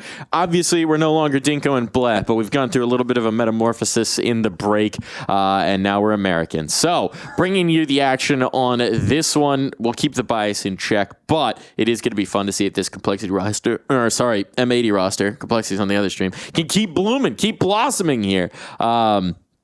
Let's talk about Fnatic, though. Let's talk about Fnatic, because this is a team that's kind of, I mean, obviously it's a legacy org. Obviously, it's a storied roster. It's a storied organization. One guy particularly storied in Crims. But this has been a team that's been in the rebuild, that's been trying to find their footing, that's been trying to find their energy, trying to find their focus. And one guy in particular, the newest addition, Blame F, was bringing a whole lot of that energy and focus in their matchup against Astralis in the revenge game. Yeah, I mean, there was absolutely just no question about it there. He's able to close out a big win. I think that was so important for him as well heading into that matchup, right? It's a big deal. The revenge match for Blame F, and closing it out with some confidence as well. We expect big numbers, and when he joined Fnatic, honestly, I just expected this roster to have a little bit more impact into the scene, and that's what we're seeing here in ESL Pro League so far. It's been refreshing to see that victory, and I can only imagine how good it felt for Blame F to get that matchup. Actually, crazy, checking in on the complexity game. That's another one that's gone to overtime. So watch out. With the distance. Watch out. Going the distance there. We'll see if we can get that same magic here. I mean, M80 obviously going to be an upset. Fnatic as well an upset. So this is probably not the matchup that we would have expected in the upper bracket. Yeah. We would have likely expected in that mid bracket instead. But now this gives one of these teams just a primo opportunity to make themselves to put themselves rather on an easy path into the playoffs, man. Which for either of these rosters would be a huge get. That's what I was talking about right there. When I talk about Fnatic and getting an opportunity to lock in a playoff position, it's going to be such a big deal. That would be the impact that they're looking. That's what they would ask for with the signing of Blame F. It's actually crazy. I'm just looking at it. Technically, M80 are the favorites in terms of ranking. Fnatic are the underdogs by a good margin. 9 points down on the rankings. That's kind of wild to think about. I mean, this M80 team has been looking really good, though, right? And it's not just about Lake. It's great to see the new addition finding his footing, finding his form, finding his impact. Obviously, stepping in for Mobs, one of the highest-rated players of the year overall. Those are big shoes to fill, but it's the overall picture that looks good, right? Sin's been calling a very strong game, synergizing nicely with Def, the coach. You got really strong performances coming out of the AWP and Slacks, and you've got the Americans filling in that rifling core nicely. Sin, a huge piece here as an individual as well. This is obviously going to be inflated by playing some NA competition, some of the qualifier paths, some of the time that they spent back in North America. Not going to lie, he's been farming. But he's still had really strong opponents, or really strong matchups against tough opponents. Yeah, I mean, the good news is he's still translating some of that success into some of the bigger events that he's started to play. So it's a good sign for Sin that it's not just going to be, farming NA teams and then coming into this international competition and getting that big drop off. He's still kept up his performance as a caller, and I mean, almost as important, being able to deliver important kills on the server. He's got a lot of energy. I think from what I've heard about Lake is that he can be very vocal as well. So I think that's been a huge addition there, is that you're getting a new player who's young. You think maybe I've got to babysit him almost, right? But that's not the case. I think Lake can be that experienced communicator, and even I think in the past has had some experience calling. Yeah, I think he's got that right brand of competitive delusion, if that makes sense. Where he's a guy, he's always fun to talk to at events in between maps, because he could be going up against the best team in the world, and he's like, yeah, no, they ain't shit. We're going to beat them. Don't worry. No problem.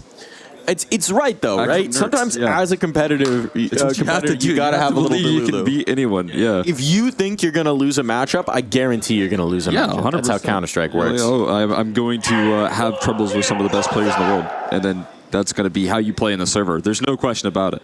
Now, players on the other side, we've talked about some of these players in that context. Obviously, Crim, at one point, part of the world beater Fnatic, or the legacy player here.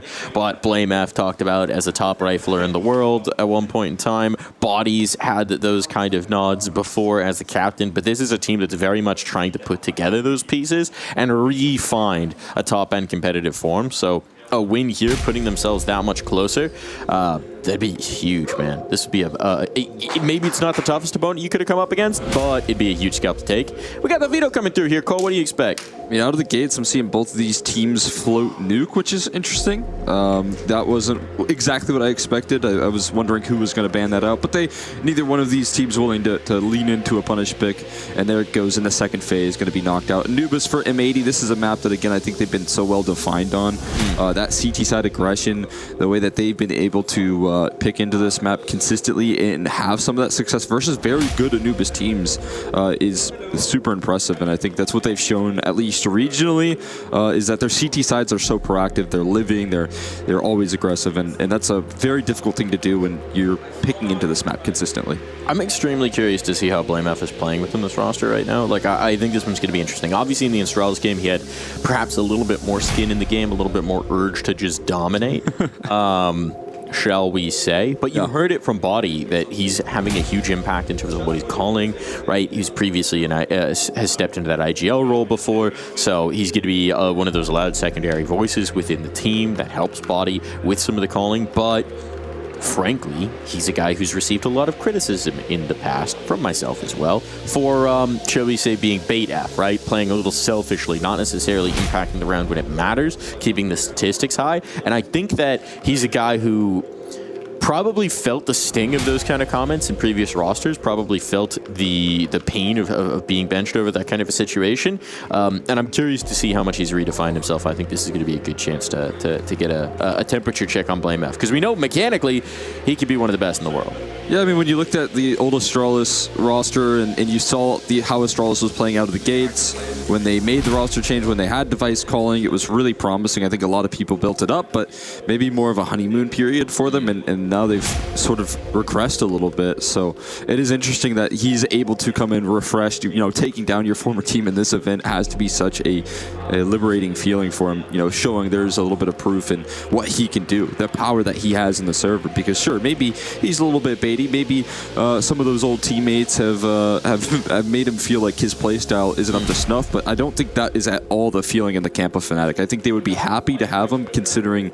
the way that this roster was playing last year without him. Yeah. Having that sort of star player, for these guys, it's got to be a good feeling. Yeah, it's a world of difference.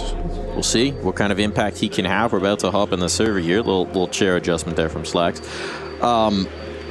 But it is still just mind-boggling to me that M80 are the favorites, right? That's the situation that we have, that they are higher up in the ranking. This is a team that's been clawing their way up through the world of international Counter-Strike. They've established themselves as consistently among the best of the best in North America, but they've been getting these consistent international opportunities, and they're really looking to build into being genuine playoff contenders, as opposed to just a team where we look at the individual maps and we say, oh, they had a good pro league, but they didn't make it. Oh, they had a good moment, but they didn't make it. Oh, this player might get poached. Nah, they want to be the complete unit. They want to take it to the next level, and Fnatic is the next step on that journey as we head on in. That is a good point. Yeah, there we are again. Oh, they faked us out. They faked us out. A little techie. A little bait and switch. Oh. It would be cool to see them not just get a couple of good wins. As I highlighted earlier in that wild card series, usually it's those like NA teams that come out of ECL, and you're just like, okay, you know, it'd be cool to see them take a map off here or there and show some presence in this international competition. That's not what M80 is interested in doing. They want to lock in, I imagine what their goal is at this point, a playoff position. And they're starting to convince me that that's possible, especially just the consistent head-to-head success versus complexity. Yeah. And now this target that they've set themselves up for. It is really interesting as well, right? Because usually you see one of these teams that's sort of rising up in the ranks, a newer or younger talent, and you're kind of expecting that, okay, they might have some success, and then they sort of get picked apart. They get their best pieces stolen. And we did see Mobs make the move over to G2, obviously. But my understanding is that M80 wasn't necessarily looking to sell him, that they were really, that was sort of the offer came through, and they're like, well, we can't, deny the opportunity. And certainly they were well rewarded for it. Here we got the pistol. A missed smoke in heaven. That's not ideal. It's not from M80, so you don't have to pay $1. No dollar yet, unless Fnatic also have that pool. Afro will be taken care of on the flank, so man advantage, but the bomb is down for Fnatic. They'll look to plant this, and they're running it down into Slacks. Great one there. Sees some control. Swisher seems wary that a flank could be coming through. I'm not really sure what's going on with that maneuvering, but Lake will rock on in. One found. Opening up the possibilities. Body holding strong. Captain of the squad doing it all himself, and still Swisher coming in late. Now he gets the kills. Now he gets the impact. Now he forces Crims forward. And there will be time enough for this defuse. Wow, they left it till late, but M80. It's Swisher coming through that forces the player out of heaven, that allows Sin to capitalize. Oh man, that's so incredibly patient and composed right there from M80. I don't know how you're sitting there watching the bomb tick down slower and slower. Just, I'll be nervous. Forward. It would force you to get over aggressive, but they trust in that clock management. And Swisher, even though he's a little late to activate, they're able to land these quick kills. Sin coming through with some big impact. Lake out of the gates, setting up that retake as well. Those are the two players that we highlighted. Already stepping up. And a pistol round on the CT side of Anubis is going to be valuable. But with the bomb plant, you know what's coming next. It's Fnatic with the force buy. And they're looking to roll it back this time with AKs and Galils. Rex going forward too. Smoking to go up. Maybe this stalls them out. Do they respect it? This is respect. I mean, Rek is, I think, one of the reasons why this team is so strong on Anubis. This A side fits him perfectly. You know, he can hold down a site so effectively, but he's not just gonna play a passive role. He's going to be aggressive. He's going to be efficient. He's going to go forward and take these duels. They want to go back into that A control. Smoke's faded. They waited it out, and at this point, choke point util a little bit gone. Flashbang for the light check. There are 3 players here for M80. They've got the right hedge. It slacks. They've got the molly. They've got the smoke still available. It's not everything you'd want, but it's pretty good for a hold. There's the swing. There's the check. Util gonna come out. Molly separates the first player. Rex able to capitalize. He'll not quite get the next. So hold on. Fnatic are knocking on the door, but it's gonna be shut in their face. Slack's able to do so. Blame F backing away. Wants no part of this. It's the adjustment instead. He's low on health, and it seems like they're going to try and take this in towards B. Swisher. Repositioning. They don't have information on this side of the map, and he'll hear them adjusting in towards cave. So here it comes. Swisher trying to just shut this down. Has all that info. 1, and make it 2. Easy as clean, cool, calm, collected, and comfortable for Mr. Swish. Oh, yeah. Locking that in. Nicely done. I mean, all around the map with these MP9s. As you said, there's a lot of resistance on this A side that I don't know if Fnatic really anticipated. So many players around the corner that they have to deal with. Swisher in a position to succeed. We got the uppercut on the high 5 there from Slacks. That's a good move. That's a strong move. It's good form. We could call them slaps. Interesting. All right. We'll put it in there. We'll put it on there. Put him next to Slapster. We got Slapster. We got Slaps now. If we put them next to each other, maybe just oppers in general. You got to have strong hands to be an opper. You can't have soft hands. What if he climbs? You got the strong. Got to get those calluses. Would be a risky business climbing as a CS player, right? Get those. Yeah, I see. It's like a pretty big thing for like CS talent, though, at least. But you know, you'll have to really use your voice. So. Yeah, right. If my hands get messed up, if you come in with career. 2 casts, you can still technically cast. There was a recent ankle injury for a CS talent, and I can assure you, he still delivered a strong product. Wow. Shoutouts. No crutches there. Sheen Richardson hobbling his way through the arena, making it happen. What a tank. Daddy as. This is interesting, right? They're being chased off of B, but there's no one. I mean, we can see it. They went into the aggressive canals control. Lake actually coming around. He's a little isolated now. Swisher, I guess, could get into an awkward spot, but as he realizes that there's no one in A main, they're trying to adjust. It's middle that's the problem instead. And quickly, Rek is going to realize this. Pressure on, but Rek shoots through 4. Okay. Stand and deliver. Blame F is saying Rek is the A anchor. Maybe I'm going to get lucky here, but it's not to be. No chance, no way, no how. And an AK delivered straight to his doorstep. Off the MP9 onto the AK. But what a fantastic spray from Rek. You just have to feel at some point they've got B main control, they've got A main control. They pretty much have the whole map. So before they even turn the corner, when that flashbang is thrown, I think Rek in the back of his mind knew everyone was around that. Yeah. Everyone was going to be involved, and he just holds mouse 1 before they're even peeking into him. It's kind of what you have to do on Anubis CT side, right? Even against the Ecos, you want to take that info, you want to take that space. There were moments where maybe they could have gotten punished on that canals extension, leaving the space towards B, but they trusted their smokes. They had their read, and Mr. Bremer there Gonna be getting a head sweat swap, it looks like. There's no head sweat on him, though. Not yet. Not yet. Already got his morning workout in. Mouse lifts. You got to get Mac on the instructions there. Calisthenics with Mac. Headset stretch. Gotta make sure that's cracked through. Yep. There we go. Adjusted properly. It's your head. Oh, it's looking perfect. There's a comfy state. Get it right in that right headset divot so you keep a consistent bump in your hair.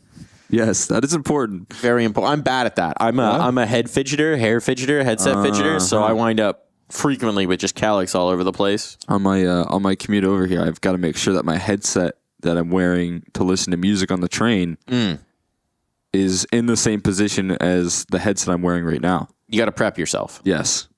It's a little pre-game headset maneuver. It's like the pre-workout, but pre-head divoting. Yes. Got to get that divot. Got to be done. Proper form, proper function. Speaking of proper form and function, can we look at Maddie's mouse pad at some point? And we're inspecting it. Oh, here we go. We're off to the races. I know at one point he was using the most abysmal relic of a mouse pad I've ever seen. I would like to get a all about consistency. Would like to get a checkup on what's going on with Maddie's. Ooh, we're Look at this aggression. Look at this mid. Whoa, he goes back. He goes back. I think he moved with the flashbang there. Might have caught a little bit of it, but catching a lot of spam, a lot of utility damage is Fnatic out of the gate. So, all right, now this is the kind of round where the blame F of Yor would sit and spawn for the rest of the round. He's on 25 HP, so it might be the round where we see that again. No, he's got to do something. He's got to be bold. Bold F. Oh, wow. Late calling out his shots. Maddie's confirms it, actually. I think that was lightly just spam, but Maddie's does go back for the pre-fire, so that is a little bit of information confirmation. A lot of molly set in towards mid. This is a bunch of the utility getting spent, but they are going to take the space. There's no one to contest here from M80. Oh! It's a bit of a blunder there. Now this opens things up. This gives some options, and they're going to split in. Maddie's creating space, opening up the opportunities. And here comes the pinch and the pressure, and Swisher needs to get turned around because he has no confirmation from mid and no awareness of it either. It's a matter of time. Shot in the back, no chance. And this could just be a save. Rek wants to give it a look. I mean, he might be able to deny the cross to sight here for Crims. Oh, no! They lost control. They lost awareness. Cave was completely open. The flank's coming through as well. Oh, boy, this they got the bomb and they're running to A, though. They're leaving? Okay. 15 seconds. I mean, this is bold. They didn't know Sin's position. They're correct that there's not much here. And at this point, Rek's like, what's going on? He's just trying to stall this guy out. Yeah. A little too soon. Cleanup's there. Sin, you going to try it? Got the kit. Salvaging what he can. No. It's on the whole other side of the map, unfortunately. That'll be that. Maddie's with some fire entry pathing right there. One straight through the smoke, but he doesn't just stop. He goes in, knows that he has an opportunity, and fully seizes it. A little bit scary there for Fnatic in a late round, though. I got to be honest. A huge liability in E-Box when they go and try and plant the bomb, but it is all good. I think that Molly as well had a very weird bounce coming through. So it was supposed to land on top of the bomb. There was like 15, 20 seconds or so when it's recovered, which maybe that would have helped, but fortunately for Rek, that Molly like jumped backwards. It didn't quite encapsulate it.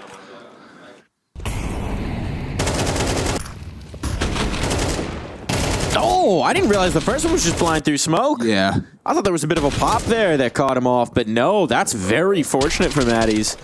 Certainly, but then he follows it up and makes good with it. Dang. All right, that's how you get on the board first. Timeout coming out off of that first round win from Fnatic. Kita trying to get in their comms, trying to make sure they don't have it be an isolated round. Hold on. Okay, let's get rid of the... Can we get rid of the lower third? See the mouse pad here. See it. Give me the knowledge. What are we working with here, Maddies? Consistency is key. No, we're not going to have that knowledge. They got to keep it. They got to keep it hidden. Keep it unknown. Maybe it's just too atrocious to show. It is not safe for our viewers' eyes. A damaged mouse pad is...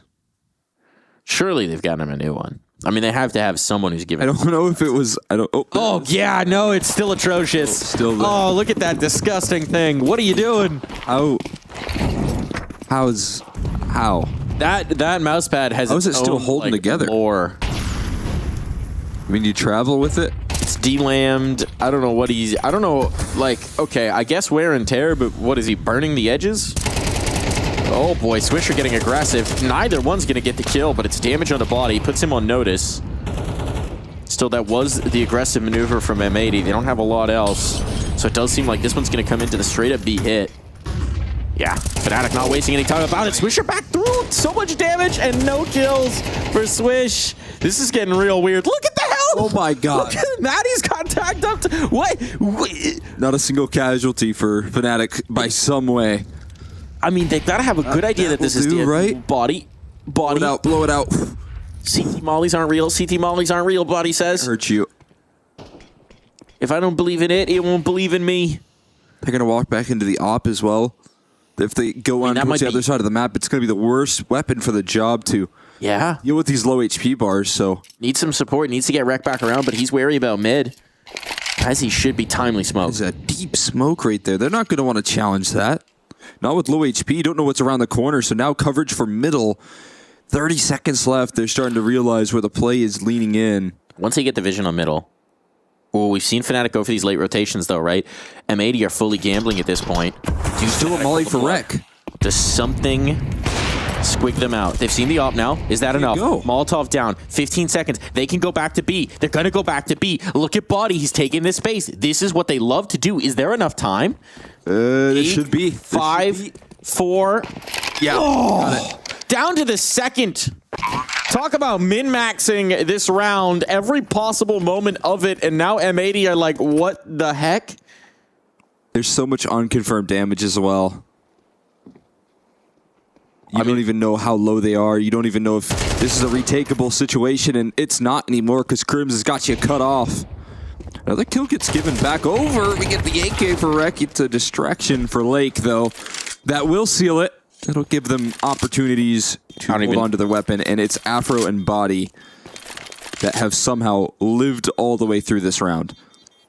That's crazy. M80, if they had just left one player on towards B, but they go for the full rotate, and considering the time, you don't even think it's a bad decision, but 1 second extra to spare for Fnatic. They leave themselves no margin for error, but they need none as well. They're playing with this late game. They're playing very slow with it. The difference was we saw what looked to be a very fast B take initially, right? And that's to fool M80. That's to draw out the utility. But then rebuff from that, they're just willing to flow between these sites. And not losing their map control either. Still leaving a lurk in that department is so valuable. Having someone just stick around towards B. If a molly gets tossed in towards A main as you're trying to throw your full exec, and you have that option to reroute. So how do you limit this, right? Are you just going to get into a situation where you're rotating very slowly? Are you being trained into that? Are you going to keep the utility up? Or are we going to see, as we saw in some of these early rounds, aggression from the CTs to shrink the map to prevent these very long rotates? It feels like those are realistically your three options to adjust. Yeah, I mean, right there, I feel like the aggression should have panned out in 3 separate occasions, right? They should have had maybe 3 opening duels, just took all of their fights down to 1 HP instead of converting those kills, which is maybe a bit unlucky for Swisher, who was sent in on the aggro moves. But it doesn't seem like he's deterred at all. He runs forward with the MP9, full speed ahead off the back of his flashes he can put his faith into, but the punish is there. Afro and Body both with a kill apiece. And the CT side proactivity, the all-in aggression does not pan out towards E-Box or B-Main this time around. It's just another bit of 90 damage for Swisher. He's going to have so much dollar and so few kills to show for. Got 120. He does have the kills to back it up. Okay, there we go. There's the follow-up. It's in. Oh, man, he's hunting. Blame F is running. Put that nade away, Blame F. Put that nade away. I mean, full control, full info. Rex going to bet on himself. On the smoke fade, he's out towards the pillar. Do they have anything to check him? Flashbang, slacks, distracts. Now no one's looking. Oh no! Splits the difference, fumbles the spray. Prime opportunity, now going to be missed. Sin's going to risk this smoke, and he's going to deny the bomb. No, it goes down. But a very awkward fight now. If there were a flashbang for this, a missed shot. Now Slack's on the angle. Might just set up Sin for the stick. How much does he trust his AWPer? It's a flashbang. There's that flashback in. Counter around. Sin trying to keep them off. The MP9 to hold it. Afro keeps missing. Oh my 1 God. HP. 2. Oh my goodness. If he just had an 8, but there's no kit. There's no kit. Slacks has to hurry this. And he knows he's running out of time. He's lost this round. He's found the HE. That'll find the kill. Goodbye, Afro. But there's no chance. Wait, he got a kit. He got it picked up. There was one. Is there time? No. It's too far gone. It's too late. Game of seconds and inches, but Fnatic playing on the edge. They get it through once more. Slacks goes scavenging for any tool to win that round. An HE and a kit picked up, but it's not enough. Too much time being bought. It's actually crazy that those are the 2 things he needed. But it's half of a second. Yeah. All the difference there for Fnatic. That's incredible. Nice backflip. Good form there. Good form. Oh, not so much from not ideal. Not so much from Slacks, but from Slacks. Oh, did you think he won the round? That's still not a bad mood in the camp. Happy with how much they pulled it back. Sin's not getting caught by the Molotov, though. He's still avoiding it. There's more flashes and more damage done. We got Body with the Glock chasing down the return. This one off to a fiery start. The Fnatic at least able to trade positively. It feels like, I mean, look, M80 are playing some in-your-face Counter-Strike on the CT side, and it feels like they're giving themselves opportunity, but Fnatic, it's like just fingertips. They're winning these exchanges. They're winning these moments. And sometimes that's all you do need, especially when you're dealing with that CT eco. So if they just calm things down now, that was the big move in this round. That was the big space taken towards mid. Now you're going to have a gamble up from M80. If you figure this out, if you take your time, if you sniff out the lack of A presence, shouldn't be much of a chance for this one to get out of hand again. Not looking likely. I love all of the designed pre-rounds just to maximize the chance to cause throwing problems. 3 flashes for every aggressive move on the CT side. I mean, we saw that just a round prior where Swisher was holding W all the way from spawn into B main. Past it, he had 3 flashes for that play. He gets punished for it still, but the setup is interesting right there. It's a very similar situation for Sin. A lot of flashes given to him to try and fight for middle control. And you can see there's some value in it. It's not the kills, though. It's the MP9s that are just continuing to do damage. The big concern here, did they get rid of any of these guns? I think they got an MP9 from Sin picked back up. It's not a game breaker. I was going to say the big concern was Crim's a little isolated, could give up a rifle, but it seems like they're not really... Oh, not Swisher, though. Hard. Extra 600. Oh, there's that money. Can you get away with the AK? Yeah, it's going to be tough with Crims. It depends on the pathing, but... Oh, get that gun up! Get that gun up! There we go. Oh my goodness. Oh my god. Crim's back turn. That could have been the kill if he had the gun out. Tuck into the wow. wall. I don't even know if it's safe there. I mean, he made it through the bomb. Wow. Oy, oy, oy. Well, this one started exciting. There was a team dink there, I think, as well. Fortunately, it was only the Glock. It's really... I'm liking the starts to this map. It's been very fun. Yeah, it has been. M80's playing a little Madcap CS, and I don't mind that. Ah. Keep them rumbled if you can. Fnatic, though, nerves of steel in these late round moments. They know their timing. They do know the timings very well. I mean, think about the rounds that they've won to get to this point. One of them was nearly a defuse at the last possible second. That didn't come through, and then the last possible second plant of the bomb on the other side of the map. I have this mental image of Blame F pulling out an elaborate pocket watch, flicking it open and going, we have 4.2 seconds to plant the bomb. It's not what he sounds like, of course. But in this moment, with a monocle on, Indubitably, maybe a waistcoat. Just about precise as can be. Times to the last second. What is this setup? What do we got going on here? Double up left side of the smoke. This is going to get real weird. I don't know that I love this, but it works out. Did they see Crims? They saw Crims. They saw Crims. Smoke goes down. Kills exchanged. I mean, Fnatic certainly weren't expecting that because it's a bit of an insane play to make. And now the flank is on. Now you're bottled up.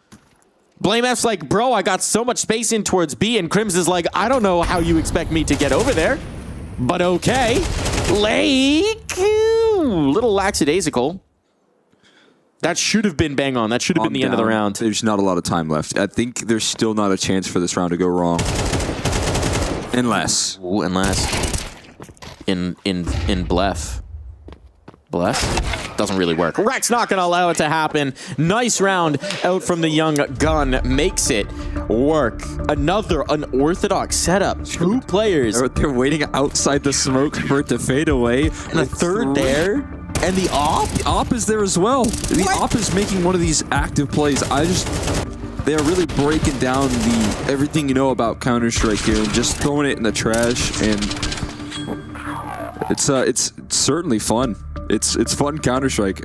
Playing some super unorthodox CS. And I really do like that, because obviously for Fnatic, I mean, I don't even know if they've played these guys before. I don't know how much. Obviously, they'll have done their homework, but there's a difference between doing your homework and feeling it in the server. And also, having watched a lot of M80 before, this is not normally. No. They're pulling out some extra sauce on this one.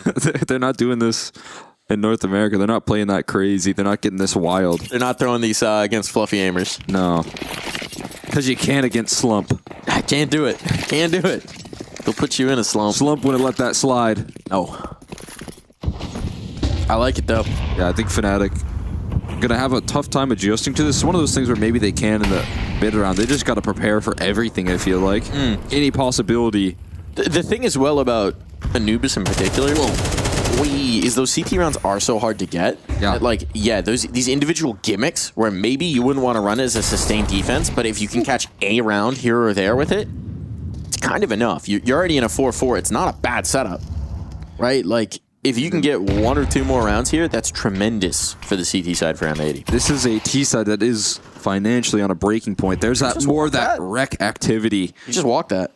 I think you're right there. I think he might have pushed the smoke. And Rek, so aggressive on this A side, that's not an option. You can't get away with that. He's going to punish. He's going to be there. Afro and Sin. Afro's bringing in a second player. Oh, up on the ankle. Missed shot there, but it is Sin who's got to keep his teammates safe here in towards A main. They've got no utility to push them off. And that is going to be the bomb. Dropped on down. It's going to be full. Confirm.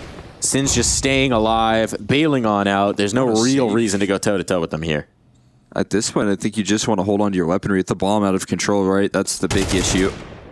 So, yeah, they're heading into the B bomb site. Unfortunately, they forgot the package. They did forget the package. That'll make it pretty difficult. And the one player they found as well is an MP9, I believe. It was, yeah, that was true. Sin. So, economically, not going to be too stressed out about that. Oh, not massive deal. Do want to hold on to these AKs because this is kind of that big reset territory. Afro.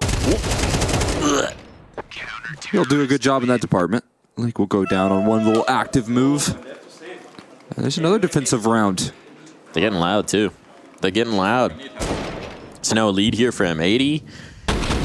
That one a little bit more, shall we say, to expectations. A little bit more meta. It was standard, you know, op deep scope in towards A main. You got Rek with the rifle close by playing dodge flash-ish. Okay, Fnatic, you're in a really weird spot now. You had the 2 saved rifles. You're not going to buy around them, so you're going to have 3 players who will buy in the next 2. Fro can't find his way down. There we go. Movement issue, mechanical issue. Oh, this nade's going to chunk. Double. As much damage as what are we doing? For Lake. What are we doing, Lake? Utility out. That's a big oopsie there. Now they're scaling quickly in towards this B bomb site, trying to hold down the line. Switcher looking to save the day. It slacks with the sidearm that has to do it. It gets chaotic, but an opportunity now as Blame F gets double swung, and M80 again. They break down some of the fundamentals, but they get the job done. Lake is having a little bit of a tough time here in towards Cave. Right? We've just seen a lot of moments where he's peeking into players, like slow peeking in with utility out, not the wave. It doesn't wind up getting punished. They're fine. They've got 6-round CT. They're having a great time. Wow. Maybe whiffing some of these high fives, but they're feeling good. At least they're not whiffing the shots. But, you know, Lake, you might want to teaching tape some of these moments. One to look back from, one to learn from. Slacks, though, is now in cave here, and he's got a line of sight. It's another three-beacon? Nice tag, but again, developing these classic innate tendencies here for Slacks. Re-peeking, trying to go for the follow-up. I mean, maybe confident that there's not going to be an op on the other end of the server, which is just the right case. The money has been in a bit of a weird spot, so... Yeah. But either way, sometimes you re-peek into an AK and you just get tapped. It does happen. It has been known to happen. They're shifting the op around, and you can tell Fnatic doesn't really know where to expect it. Seems like this one wants to end B, but the bomb's still in towards mid. They're keeping their options open, and as we've seen, there are no strangers to the late rotate. Ooh. Good info. Smoke down off the back of it. Able to capitalize there. That HE is going to do the trick. Oh no, it's not going to quite finish Matty's. It's going to blow open the smoke for opportunity, and Lake looking to recover, but he's just lost his team in the meantime, and this timing is looking rough as Body is tracking these B players around the smoke. That molly has to be dispensed now, and it's placed perfectly. Stall them out just a little bit, make sure they're not coming through, give Slacks time to get on the angle. Smoke limits his options for the moment. Here they go, Molotov on. Does it find Lake? It does, but he stays alive somehow. Wreck and Slacks caught on the rotation. Or Wreck, rather.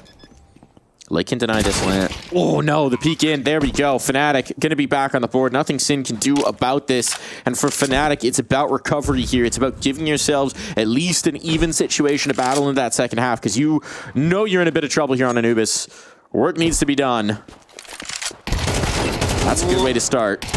Oh. What? One tap. That final shot was nice. Yeah, we'll call that a one tap. One tap. A few taps before that one tap. That one's a little awkward for M80, right? They get caught off in a couple moments. Seem to maybe lose track of some of the positioning. Yeah. Well played from Fnatic. Good patience always being exercised. Oh, there's some energy back in return from Fnatic as well, getting loud as soon as they need it.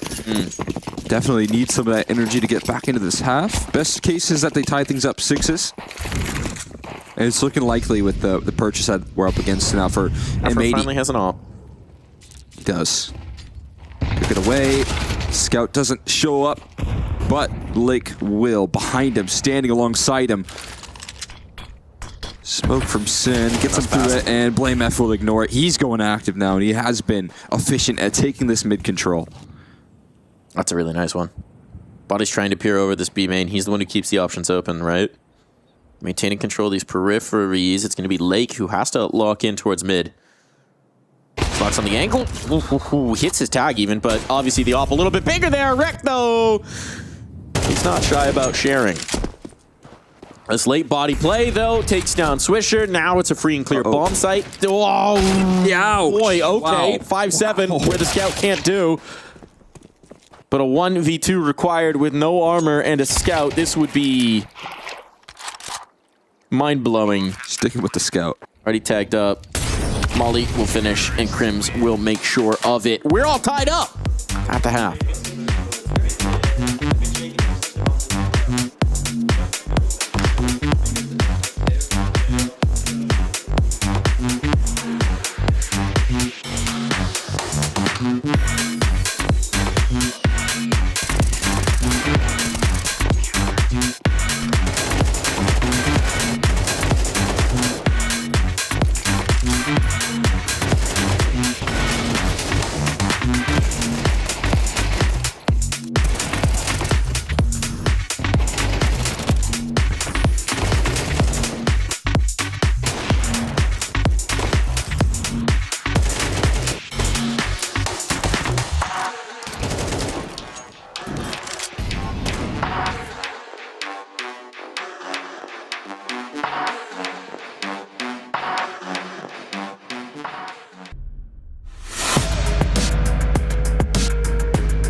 Welcome back here to Anubis, the sunny streets of Anubis. It's got to be feeling pretty good in the M80 camp. Maybe they could have gotten a little bit more out of that, but a 6-6, pretty strong on your map pick on the CT side of Anubis. Fnatic, there is work to do here, but I'm kind of curious if they got any of those tricks up their sleeve, like M80 were showing us in the first. Yeah, I wonder how much they have on a T side that can get wild, get crazy on this Anubis T side pistol. Bye-bye body. Smoke off camera. Are they going to split into spawn here with this sort of smoke, or where is the end goal? That is where they're heading. I think they're going towards Temple now. They're going to push past this smoke into a pretty devastating crossfire. The flashbangs are good. The control is better. They're overrun by the sheer numbers. And Fnatic will hold just as strong as can be. Blame F with 2 guns and 2 kills. That'll do the trick. I think Fnatic might have done their homework on that pistol. They knew exactly where it was going. Body is almost like the, he's almost like the trap, right? Because he splits over towards that B side, it further reinforces that they want to take it into camera. And obviously getting that 1 kill helps sell it, but even without it, by showing presence there, he forces them into the stack, and that's very nicely done. That's great awareness. Sometimes you'll see teams set up these stacks and then not properly basically disguise it. Scare them off of going for those stacks, which is the opposite. But when Body rotates towards the B side, you'd think it's a little bit weaker. And weakening up these pistols with a nice HE, a chunky HE. The MP9 now gets to feast. Body playing a really good game. Oh my god. Is that a burst from Sin? It was good. It was good, I'll tell you that much. Headshots there, but Body says calm down. Calm it down, because that one's comfortable for Fnatic. So some money made, some cash up. Now we get the guns. Didn't get a bomb plant in either of these two, right? So money's not going to be great for M80. See what they're bringing to bear. It's an ideal start if you're Fnatic. What are you doing? Calm down. Ooh. Too small. Don't look at me. I'll look back at you. I'd imagine that was directed at Sin, but I know Sin's been getting loud. Lake has not been having a fun one. No. T-side, Cave was a little bit frustrating, I would say. T-side, he might have a little bit more joy. They just go through the smoke. So insane. No respect. No concern. With a flashbang on it, too. That means Afro's in trouble. Afro and Crims. Got a lot of utility still on Crims. Afro dumps the smoke, but they are not going to respect it. There will be no respect today. And Crims forced in towards A main, but Rex waiting just on the other side of this, so if he's not looking the right way at the right time, here they're bringing the pressure. Flashbang is lethal, and Lake is able to capitalize. Bomb down, Fnatic want no part of this. Save already called. The 2 kills that they got are on fully flashed up players. Afro and Crims could not see a single thing. They systematically suffocated that round to set up where those positions were going to be. Fnatic playing back in towards camera, trying to get that smoke set up so that you can run away. But, I mean, it's very similar to what they did in the pistol. This time, there's not as many players. You just take that mid control. You ignore the smoke in camera. With one good flashbang, you can blow past all of that resistance. And that setup coming through from Rec with that late activity is just perfect. I mean, he could do it on both sides of the map. You saw how strong he could be on that first half on that A side. Sure. And now he's just setting his teammates up for success on the T side from that very same position. Oh, yeah, he's going to be the A-lurk most rounds. Right, he's basically going to keep that possibility open for them. And he's good at it, as you so illustrated. What? He put his teammate down. All right, Lake. Head on a swivel.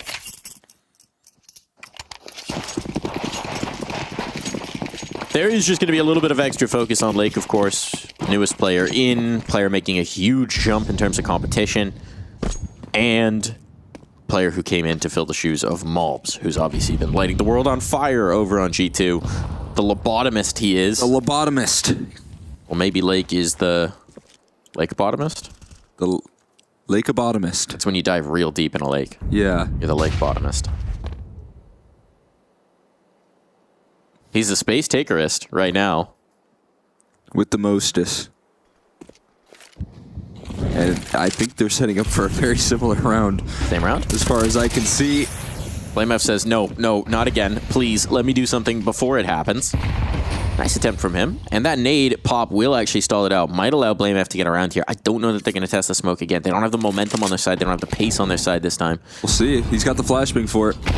Still doing the same this time, but the difference is that there's more reinforcements, and Fnatic know what's coming their way. They've read this because, well, it's been read to them a couple times. They still get the kills, though. They still get the man advantage, and BlameF, try as he might, could not stop this from happening. Smoke up onto camera. Body's not going to want to test that. Swisher just heard BlameF drop, and it's going to be another save. So, rinse and repeat here. This is wild. That's so unfortunate really for like Fnatic, because they know it's coming this time. They're like, wait, the utility's being set up the exact... Surely not. Oh, they are. And they still can't stop it. Yeah, you start to think about the best path of resistance here for Fnatic and handling that, and it's maybe capturing a little bit more of that mid control or getting aggressive on the extremities when you know this play is coming through. When BlameF gets that info, you got to push the B side. You got to start to get aggressive there because, again, understanding at least in general is that Rex is going to be positioned outside of A. It's a similar setup, but they all try and rotate in towards that A side. I guess it's also a good move. Just stack the resources. It's just that the utility is a little too strong. Now, surely they can't do it 3 times in a row. Why not? Give it another go. Do you keep doing this? Do you just condition them to be panicking over Is it one of those calls where you just play it until it gets punished? We keep on running it back. Are Fnatic going to react to what we are doing? Sure. Keep getting away with it. Surely. They got all the money. They could get the AWP up if they wanted. They could post that Afro AWP in towards mid or A main. Really, you got your choice of that one. The question as well that Fnatic has to be analyzing. Also, this is their last time out. Yeah, they've used all of them. Wow. Okay, so last chance for Kita to get involved. Last chance for the adjustment to come in. It's a good time to do it because they're saying, how do we shut down this A-take? It is very important that you get this timeout in early as well before M80 start to consistently win these T-side rounds, because sometimes that'll just happen. Sometimes it's really tough to stop T-side momentum on this map. Already seeing a bit of an adjustment, not sticking with the same setup. Got those E-box and B-lurk smokes already out of the gates. And it's a different round call from M80 as well, right? They're not going back into that mid-aggression. At least not off the rip. So if the adjustment was specifically to deal with that, it's not going to happen. But Fnatic have also anticipated it, moving the AWP around. Afro tagged up a little bit. It seems like pressure outside of the cave might be the answer here. For the second half, we got Sin trying to work C-box side slacks. He's going to get the wide swing or the shoulder peek or anything for that matter. As he's posted on the right line. Here comes the look if there's a flashbang. Body. It's all about the timing here. There's 2 players on the angle. Here comes the Molotov. There goes the counter util. 2 players forced in. And they're going to go for the swing back out. Oh, everyone on the line. They weren't ready. They weren't ready for the re-aggression. They thought the Molotov had forced them out, but they were wrong. Maddie's forced his way in. Wow, I think they thought that Molly was going to protect them, but that's not the case. They stick around in E-box and completely collapse on M80. Maddie's with an incredible round. And that's a huge lifeline. Wait, this is now 2... and Maddie's doesn't have a huge kill total, right? But this is now 2 rounds in the cave position, going both ways, that he is pretty much single-handedly won for them, right? You remember a Maddie's round in cave, is what you're saying. Impact gamer. This one's not without peril for Fnatic. You don't want to lose too many bodies. Obviously, if you could clock these M80 players, they've only lost great. 1 body.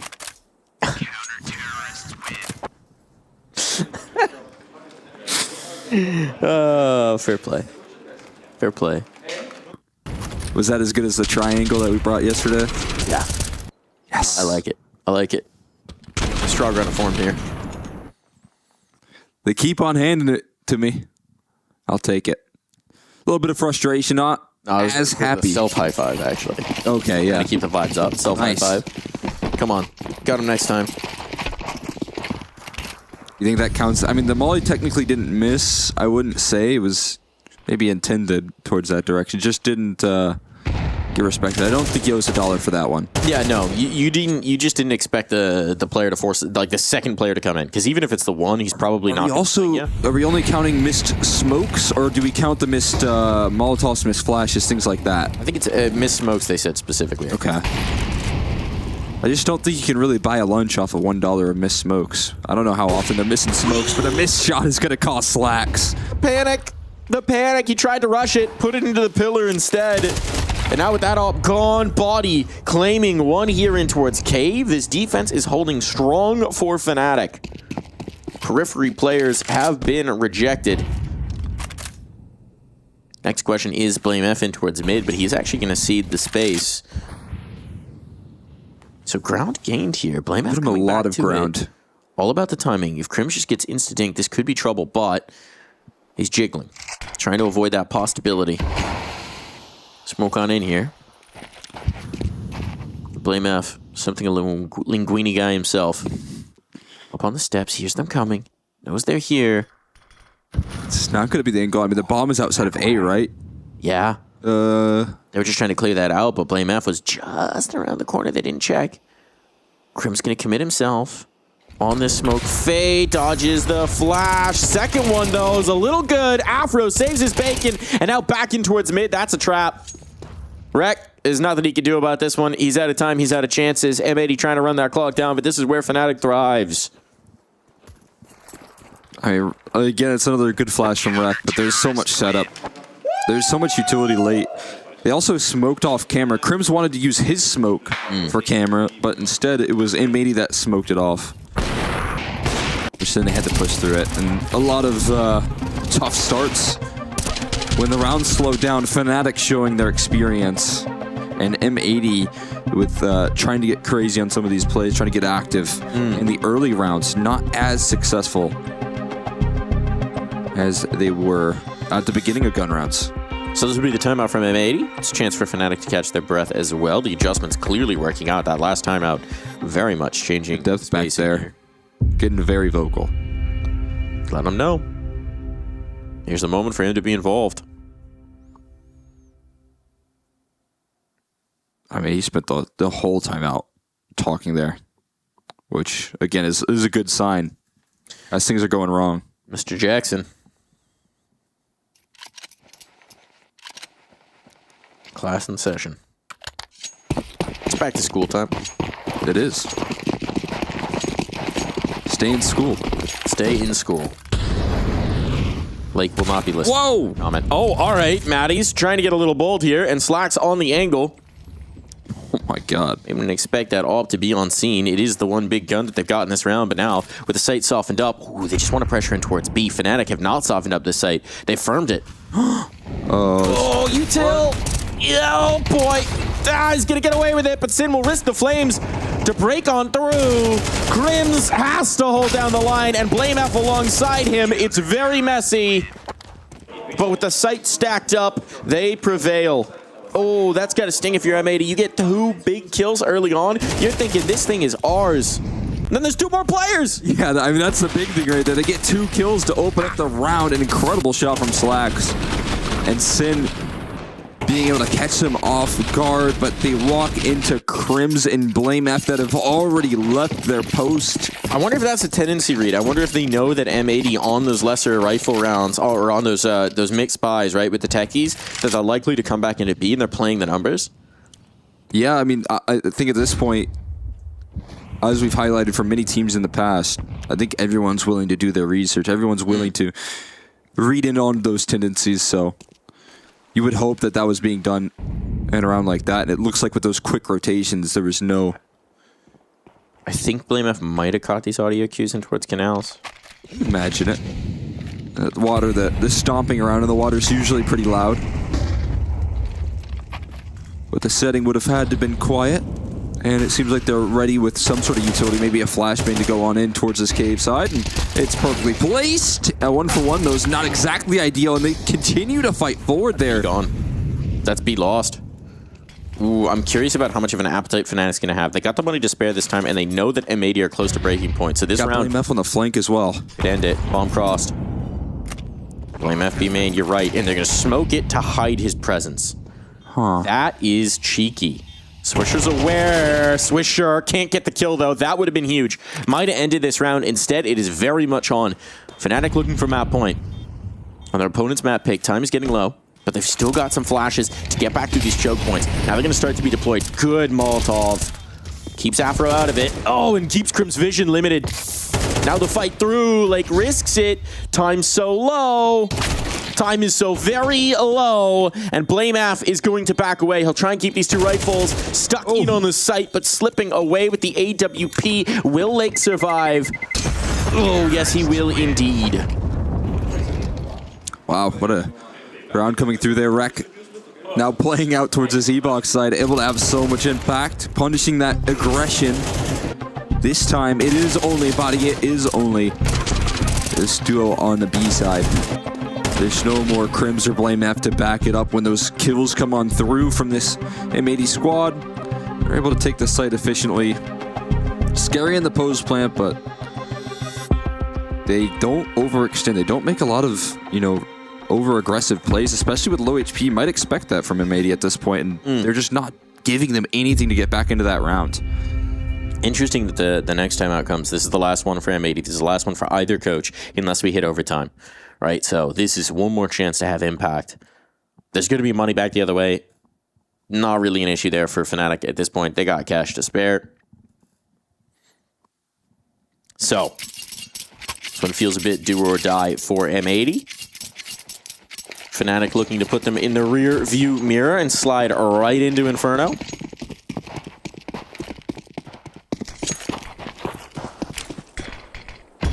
Seen this duo of smokes be thrown out from M80 in the past to try and set Sin up for E-box control and get some activity towards B main as well, or at least threat that possibility. But this time it's towards middle with a great setup from Slacks out of the gate. Lake will succeed. Now the re-aggression comes through and Swisher traded out, so all over the map, activity taking place. Slacks has left the bomb behind. Somebody's going to have to go back for that, but they want to take this mid control. They want to go fast off of it. Speaking of which, Blamaf wandering out. Wow. Lake is ready. He's been red. And now Rec will pick up that bomb. Crims is in trouble. Crims knows he's in trouble. But actually, Rec is going to take it back the other direction. They've shown the tendency to love this A site. Continued smoke's going to show that, but Rec's going to keep the possibilities up. Does Matty's just walk this? Lake is so ready. He's thinking about what he would do. He's thinking about what he would do if the roles were reversed, and he's just prepared. Op now on the angle. Slack's waiting for this peek. Crims will not give it to him. And with the bomb making its way in towards B, Crims will find his way into the barrel of that op.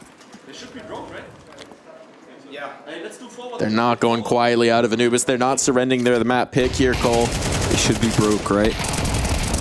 They aren't completely broke. I think they have a little bit of cash in reserve, but this Lake awareness, both times. Look at this, man. They just flood through the smoke. You wouldn't think I would do it after my teammate just did it, but I will. I'll give it a go. Want to see me fade the smoke? Want to see me do it again?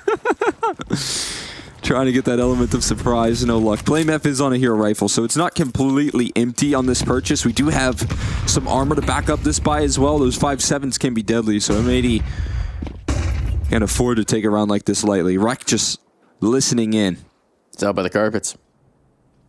He's looking at thread count, pattern, stitching. I don't know what the carpet stats are, to be honest with you. I've heard thread count is a big thing with carpets, right? It's a thread count that you need. I think it's sheets. Sheets. But I don't know. Maybe for carpets too? Sure. They're nice. They're nice carpets. Good rugs. Got to be done. Smoke up. Body and Matty swinging through off the flashbang. Not going to catch anything, but this is the big strat now. A lot of utility, a lot of fight, and Slacks farming up the numbers. He'll be put down by the MAC-10, but his sacrifice necessary to seal the deal on the round.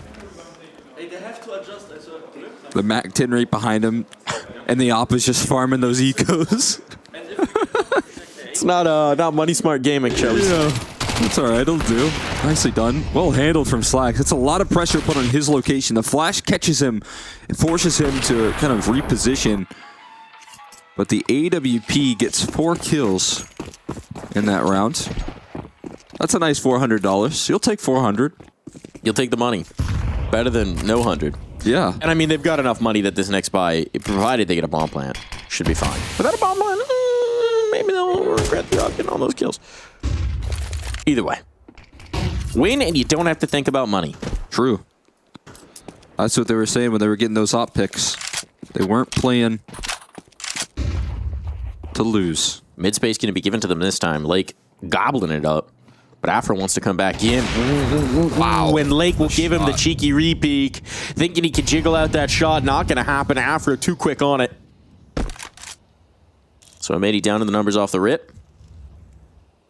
And Slack's hoping for some re-aggression to give him a chance to smooth out that scoreline. That level of playing field, that's not going to be given though. The CT side setup is very passive.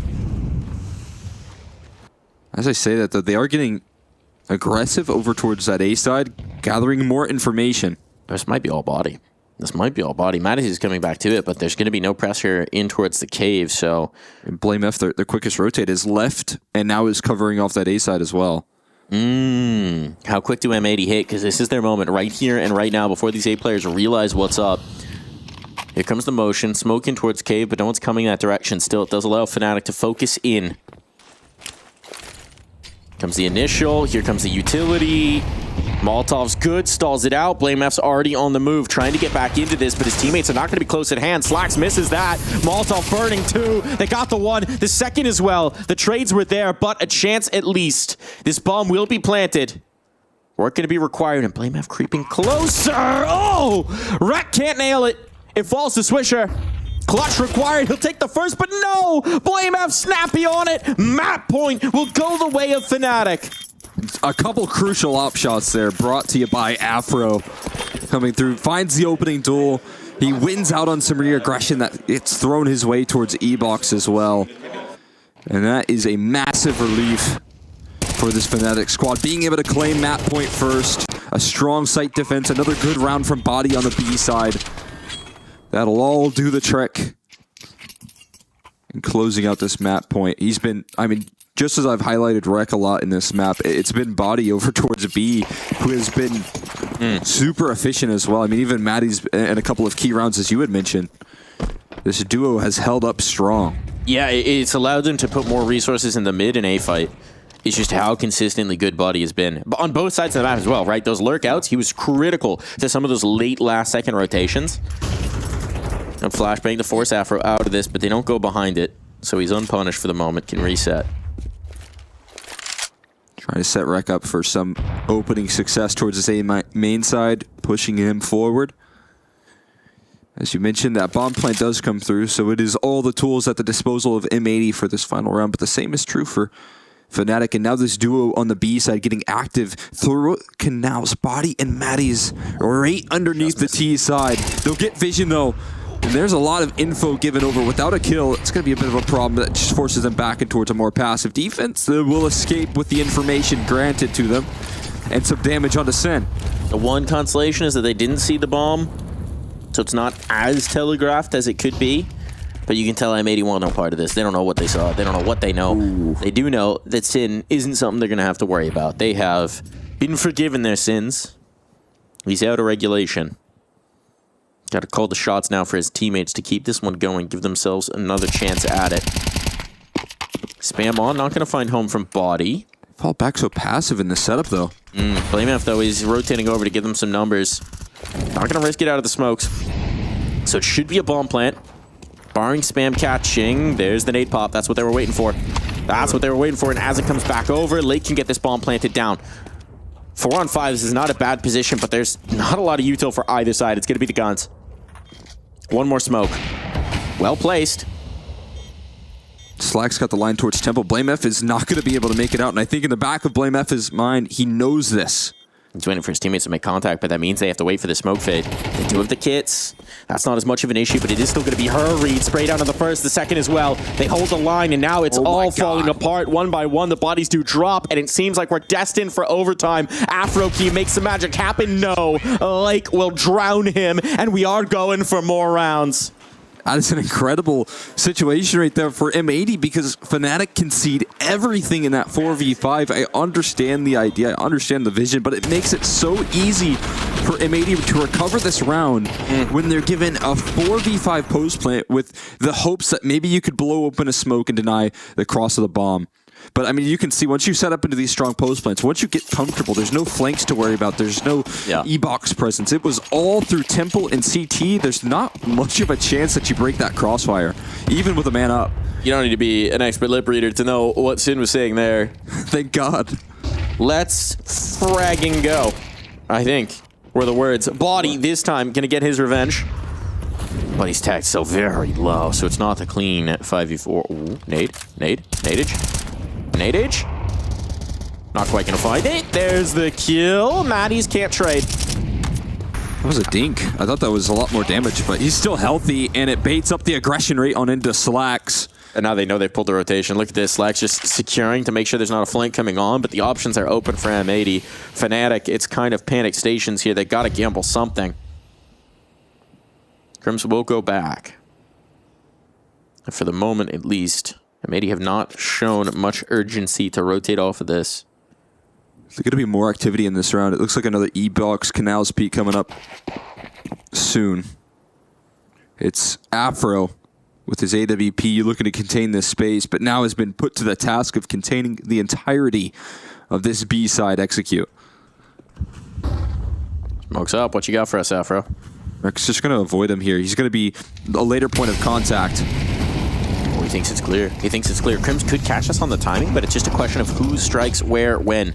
Oh, now he knows. Now Afro knows. He's stuck behind a rock in a hard place, or a wreck in a hard place, as the case may be. And just staying alive here, that might be enough. Bombs down and ticking away. And M80 looking like they'll strike first here in overtime. Crims and BlameF might give this a look, but they're out of position.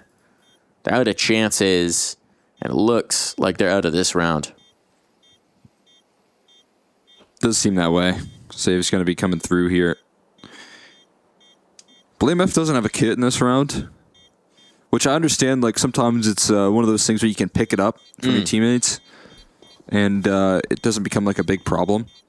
But I've seen it happen too many times where teams are saving too much money, and it's so funny to hunt exits in this situation because it's just like making yourself feel good.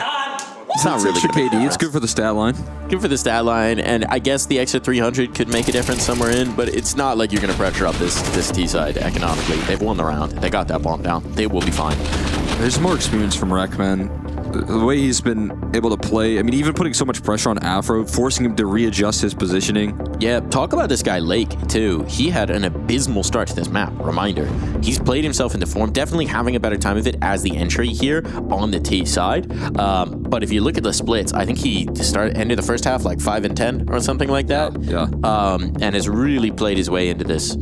So that's going to be encouraging for M80. That's always going to be a factor for them in these first few months with Lake on the roster, rather, where you just, there's an experience, there's, consistency, you just a higher level of consistency. Those small details are required at this level of play. And reminder, in general, Lake is very young into his career. Even talking about on the NA side, he is a relatively new prospect. His first season he played for ESEA was main season 36. Isn't that when you won IM? That was the same season, just so happens to be that I won IM. Do you just have all the stats from season 36 so you can pull them out? It just so happened to coincide there. ESEA League winner right here of IM. IMC, and maybe it encouraged him to go in and saw you play. Yeah. And he said, man, if that guy can do it, anybody can do it, truly.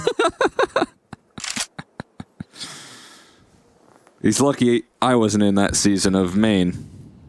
I thought it was only IM. Otherwise, I could have. No, it is. Yeah, I'm an IM abuser, but it's definitely, the case that if I was in main that season, he would have had to look out. It could have been a whole new trajectory. Yeah, his career could have been over before it began. He'd been like, I lost to a caster. Lost to a caster. Yeah, it might be time to hang it up. I'm pretty sure he would have been like 17 at the time. Sounds about right. Okay, nice catch for Afro. For once, he's like, I'm not being flashed off of an angle. I can just shoot somebody with my eyes clear. Here comes the hit, edge of the smoke. Ooh, Crim's risking that, but does that disguise Blamef's presence here towards Cake? This isn't his usual position. Will it matter as well? If you get that backstab, well, Blamef, this is such a Blamef moment. Does he actually deny the bomb? No, it goes down. Okay, now this is the quintessential Blamef moment. He has Blamef'd too close to the sun. He has Blamef'd hard enough to become Baitef and stay alive while all of his teammates are dead. His rotation and all of his support system just got cut off completely. If he goes out first and kills the bomb and his teammates can then play off of that. Yeah, it would have forced a lot of panic. That's such a good kill to get. What was that? It looks like the genius play and then it's just too slow. And you know afterwards in the comms, he's like, guys, why couldn't you stay alive? Oh, yeah. And again, it's always the uppercut. So this is a practice technique from Sin and Slacks. They have been working on that. It's technique in every department. Slaps. He's out in full effect with his AWP. I think he had a crazy blind shot last round, as far as I saw from the replay, and is helping out. Again, this 1-2 punch between Rek and Slacks has definitely put a lot of pressure on Crims. How do you handle this A-side aggression? How do you keep them at bay? Blamef opping. In towards middle. It's an interesting one. It's going to mean that Afro's going to be rotating all the way around in towards heaven. He's like, wait, that's my spot? Blamef's like, my spot now. Thank you. Sometimes all you need is a double up for a CT side of Anubis. Maddie's has all this information. They know exactly where it's coming, and this time Crims is ready. This time Crims is going to hold, and that might just be all they need because now Afro's on the line, and they are locking this down. Fnatic, a shutdown round finally coming through here in overtime. Well, Slacks is going to try some heroics. Goes to the AK to do so, but you'd imagine this shouldn't be on. Just smokes in his face. Flashes all over. Spam upon a flank forming. 25 seconds. Time for some heroics. First one found. 22. There's enough at the flank. He needs to get the reload off, but is he ready for this? Checking that flank, I think that was too many seconds. I think that was too long. Have to just go forward. It's an impossible situation, and indeed, Body will send him out.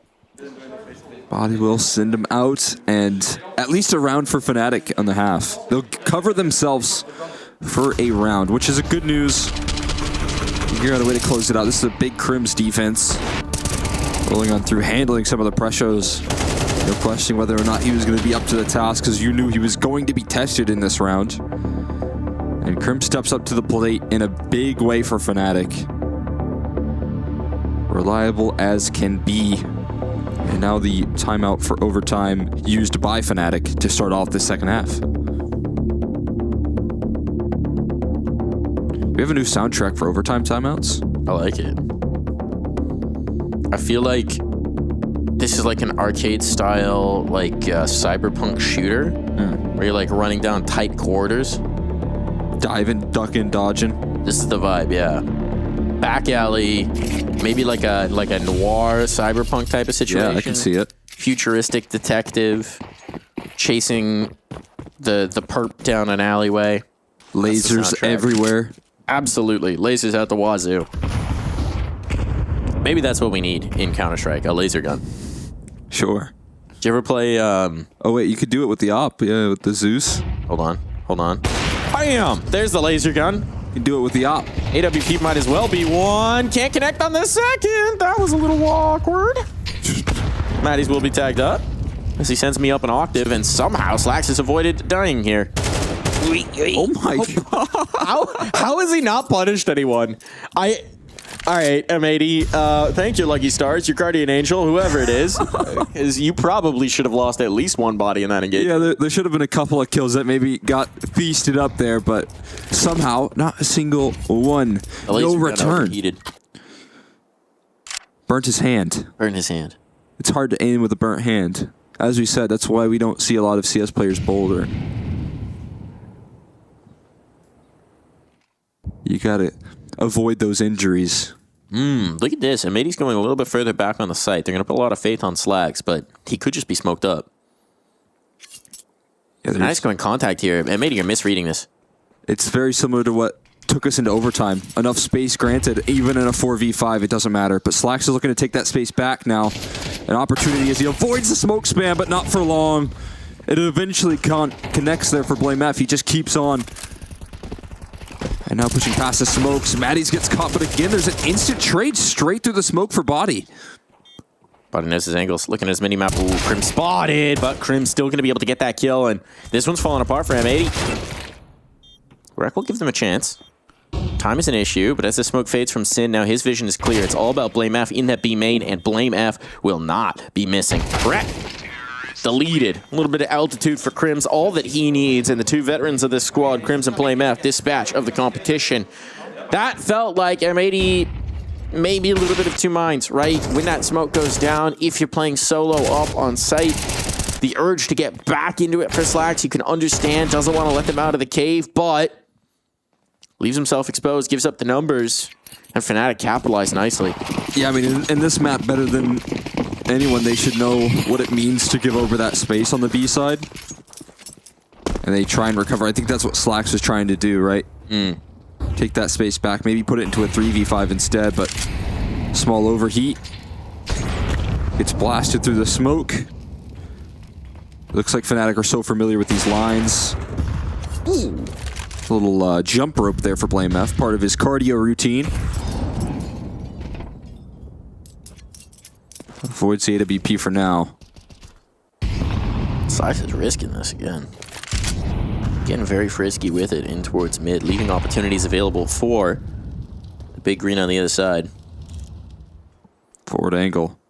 No escape. If he gets flashed off the line, he's going to avoid that flash and land the kill, and he gets out of dodge. It's unpunished. Blame F was there. He was around the corner, but misses that window of opportunity. So another man up for M80. They're misreading this, though, again. They're going back into the A defense. It's pressure on a Swisher, and they're already in cave. Whoa. Wow. Smoke spam going to indicate, but this time it doesn't land. No more lucky breaks for Fnatic. They'll have to do this the hard way. Regression towards middle as well. 3 players in. That mid push coming through. Rek gaining this space. There's going to be a fast flank onto B main potential.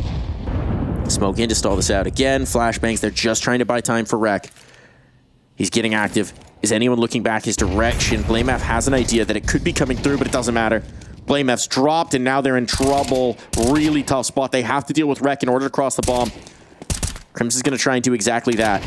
Try and just make it out. Sin smoke, though. Had an opportunity. Could not catch. But even numbers here, it's planted open to the AWP, but the AWP swinging. Matties punishes. 8 bullets in the gun. Rek can't miss, and fading the smoke, Crims will instead. Map point back on the board for Fnatic. They can do what they could not in regulation and close. Another opportunity to do that. What a big recovery. They have a flank coming through. It felt like the round was teed up for an M80 opportunity to take this map away from the brink, but instead they miss out on it. They lose out on the site stack, and the flank comes through, but it can't have the impact it was hoping for. It's a frustrating slip right there, and Afro looking to close it out with that victory up against Slacks. This time Slacks shut down in the early round. And you see the issue as well. You see why Fnatic was saving in some of their early OT rounds. It's 12.5. Like, money matters. Money matters here in overtime, and it means you're going to be depleted over in the M80 side. Utility already starting to go the way of the dodo. For all the work they've done, it may all be for naught unless you can get a hero play here. Swisher under pressure, just trying to jiggle and drop that molly. There's that molly. There's that jiggle. They're going to go through, but he can't capitalize. Lake gets one. The second. Lake holds the line. And Lake might just be that hero now. The Famas cannot lock it in. They need more from Lake. They need more from this young gun. This young gamer. Playing off of each other. Lake might just do it all himself. He's looking for the ace. Body low. Box. Oh no, the bomb was given over. The fatal sin. The fatal flaw of this round. You can't be giving them the bomb. 35 seconds. Body, he's got the flashes. That molly is wasted. He's going to have to make a play in on this smoke fade. Hoping to catch the first player. Not going to be there. Flashbang on the angle, knows where the one is, but he's wary about pulling out the utility, just trying to get to the peek into him. He's got to make a move. Time's running out. 15 seconds here. They're baiting out his shots. And it is going to be Lake with the ace to put us through to double overtime. The depths of this young man just keep coming through. A young star shines bright again. Another round, as you had highlighted, he had 5 kills in that first half on the CT side. So much struggles in E-Box, and finally look at the round that saves M80. It's in E-Box, and it's an ace as he gets challenged by 5 separate players, and none of them pass the test. Wow. Wow. I mean, that looked done. That looked over for M80. Looked frankly disastrous, and now another chance at this. It's taken all they've got. Lake aggressive, trying to keep that momentum going. This time Crims is ready. Very messy. Somehow Crims is still alive. And Rek is on A. Try and lock this down. What was that miss? Afro! Afro! No way. He never stopped moving.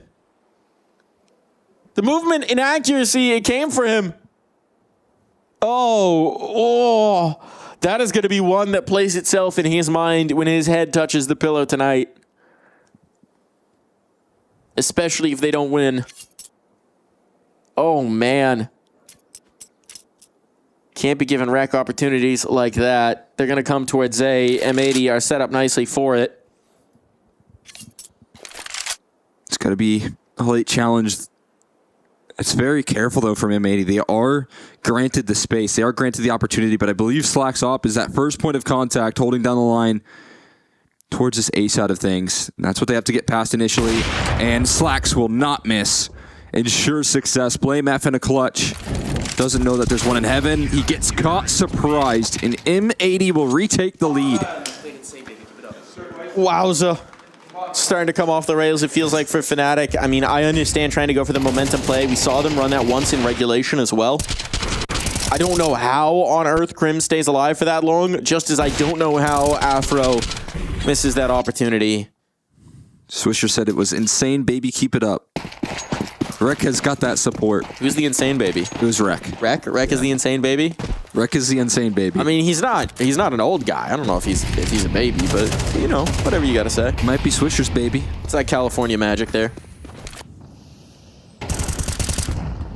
Looking for some more insane moves. Body already forced off the line. Now Slacks.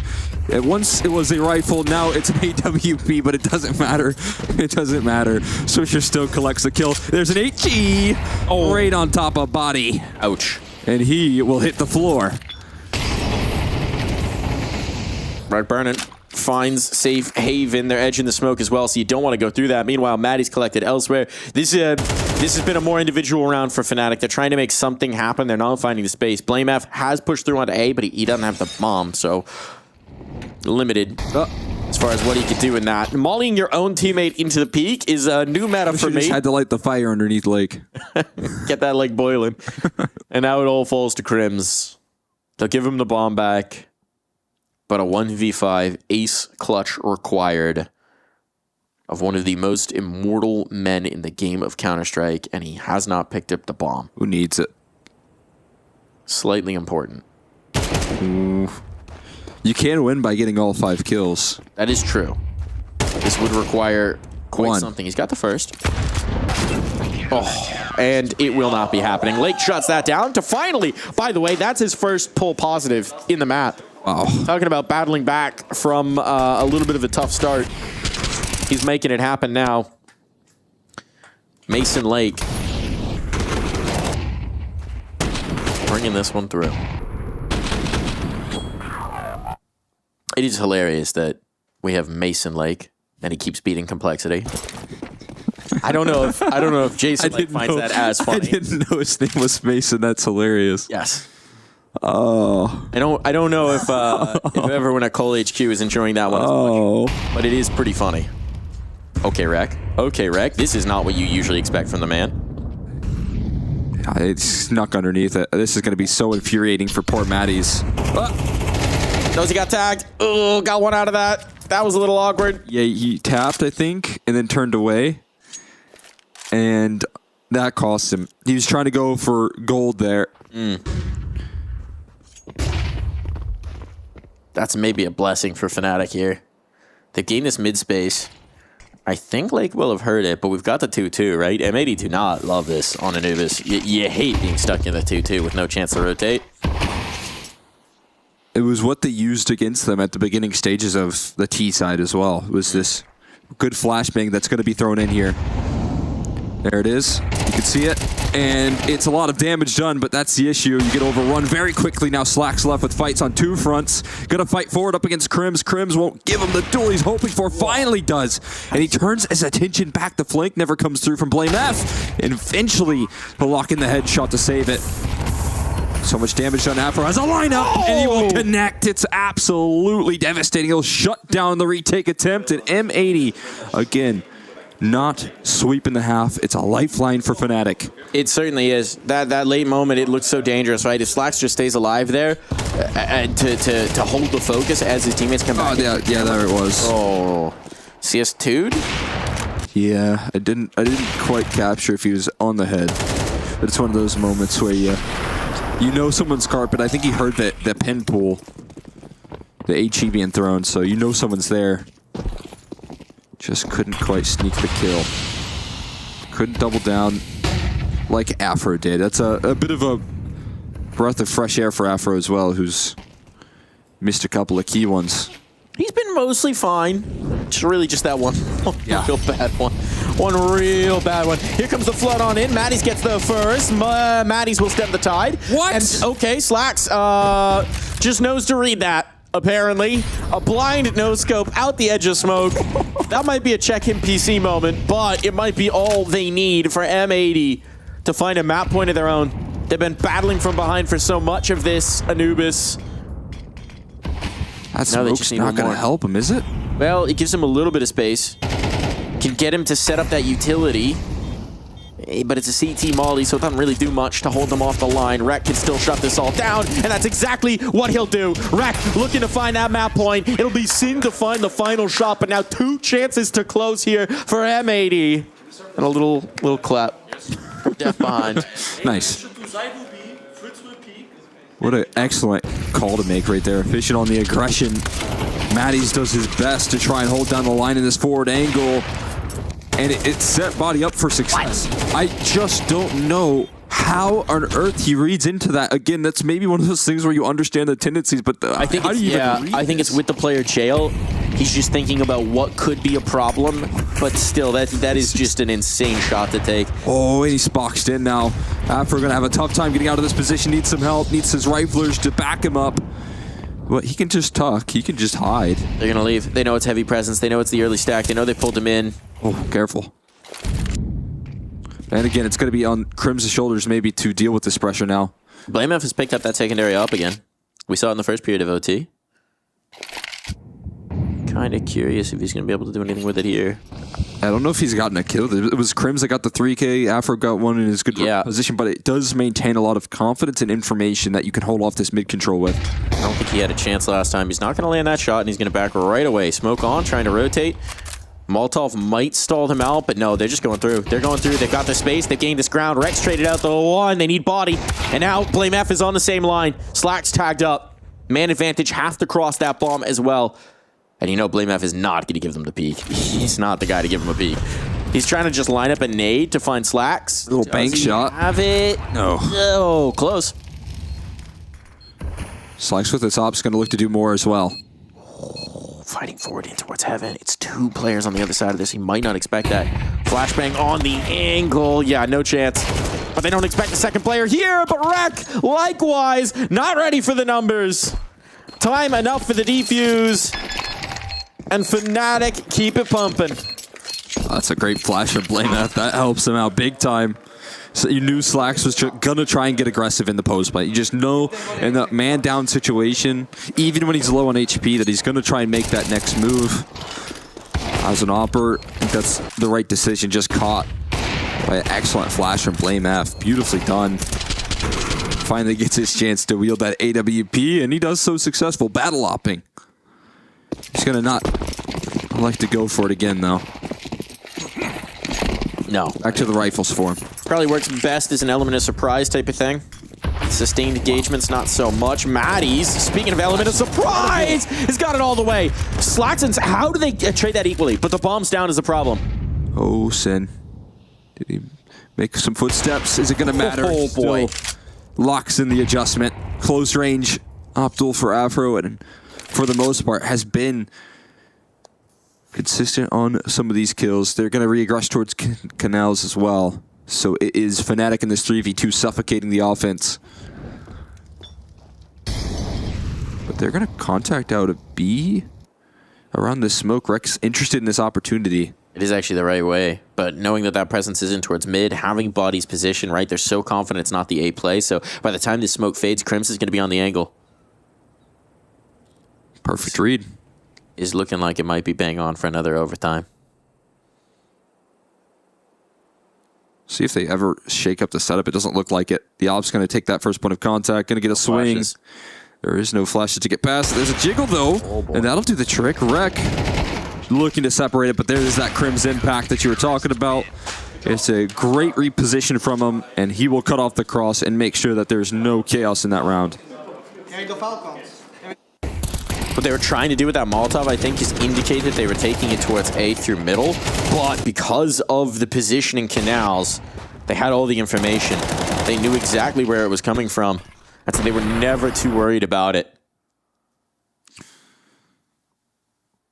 That's very nicely handled from Fnatic. We're going to go again. We're going to go again. Neither of these teams can separate from the other. They're finding the big moments when they need them.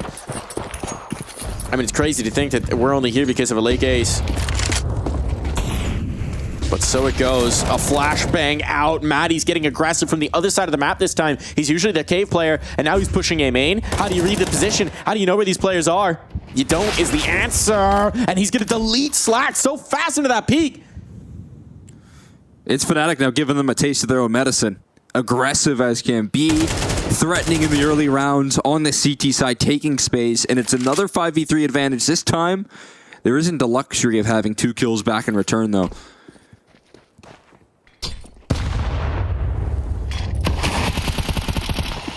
Gonna take up this mid space. But yeah, Fnatic with the numbers up. Now they can just play 2-on-2. Easy as you like. After with that offense towards mid as well. Look how confident they are. You know, Slack's down. Body can get away with these peaks. I mean, he does take half his HP, but that is a player spotted, identified. Now the cutoff for the cross in towards this camera side of things, but they're going to go, and yeah, Afro's got that cut off. Has to be recovered. Afro will give it to him, but smoke down, still pressure on towards A. If they can find this player back cake, that would be enough. And they're trying to take a slice. They get it. They get it as well. There's a chance at least to make a go of this. Smoke down. They know Afro's nearby. The op can't find home. Trying to go for the risky fight, and now it's good positioning on for M80. He's an A main player. It's Blame F. He's going slow. And a flashbang puts him on notice. Knows there's a pillar player here. Another flash on. It's going to slow him out. It's going to stall him out. They've got the kits this time, but now they know where the one is, and they've spotted the second. They've got all the info. They've got the fight. Blame F finds the first. It falls to Swisher. Reading the peaks. He can't do it. He can't lock this in. Blame F. Savvy, patient, in control, and on to 19 for Fnatic. That is certainly the value that Blame F brings to this team. There's just no question about it. Right decision making in these clutches. And steps up big time to deny M80 incredible recovery. It would have been a 5v2 that would have been brought to the table. Swisher and Sin were looking to save M80 in that round. But there's still that Blame F factor that you can't put down. There certainly is. This is feeling like you just can't count them out of any rounds, right? That's the magic of overtime. There's so much more of an incentive to go for it. So you just have these situations where, you know, M80 maybe even would have saved in regulation when they were down to the 2. Not going to happen here.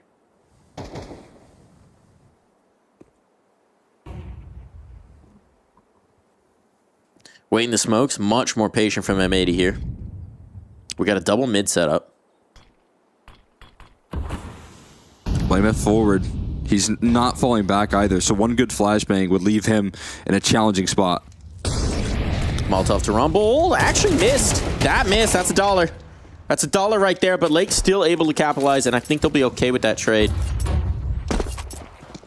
I mean, is the best case scenario given the missed utility, right? Mm-hmm. You recover into one for one out of the gates. You grab that bomb, and you got time to split that defense up, thin it out. And it's going to be a 2-2 split halfway across the map. Body now down on notice. He's low. The B main prong now looking to get involved, and he gets caught surprised. That flash is ignored by Rek. And that round falls to pieces fairly quickly. There's not really a point to saving this, but there's also not really a way into this. So Crims is going to give it a look. Rek's position, you'd imagine, is going to catch him off guard. And indeed, it will. All on to Afro. 1v4. No utility. No hope. One would say, though. Okay, Lake giving him a little location shots through. That would be the way back in. But he's not going to go for it. He's not going to attempt this. I feel like it's worth at least, you know, getting on top of that bomb or heading in that direction. No, I mean, yeah. Maybe expecting that flank to come through a little earlier. These casualties, all cosmetic, but he's reading into it. He sure is going to get some target practice. Misses out on that last shot. Rek will get the exit kill, and let's win this last round, okay? Look, maybe they're all cosmetic, but they are giving Rek some stupid numbers in this map right now. Yeah. It's 34-20, I believe, after that one. I feel like he's consistently made right decision after right decision in so many different rounds. That is refreshing here to see out of him. I mean, for me, you've obviously got like players like Sin, you got Swizzer, who is certainly a talent, but Rek has jumped in this pack so much as to be like my favorite prospect on this team now. Yeah. And he's such a calm presence for being such a young player, right? He's not a big talker. He's not a big, he's not a rah-rah hype guy, but he's also just super level. It's just that dependable piece you put on the end. You know what he's going to give you. He's going to anchor, he's going to lurk, he's going to do his job, he's going to do it damn well. 105 ADR still. And it's deep in. Third overtime. 38 rounds of Counter-Strike. Make that 39 now.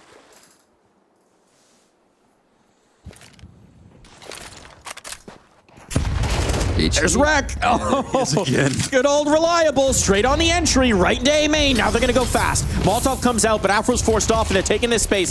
They got the smokes up. They got the utility up. They got all this ground, and there's nothing Fnatic can do about this. M80 looking for 20, and Fnatic locked out. The mid lurk now coming through. Lake catches 2. Makes this so much easier for his teammates as the bomb will get planted.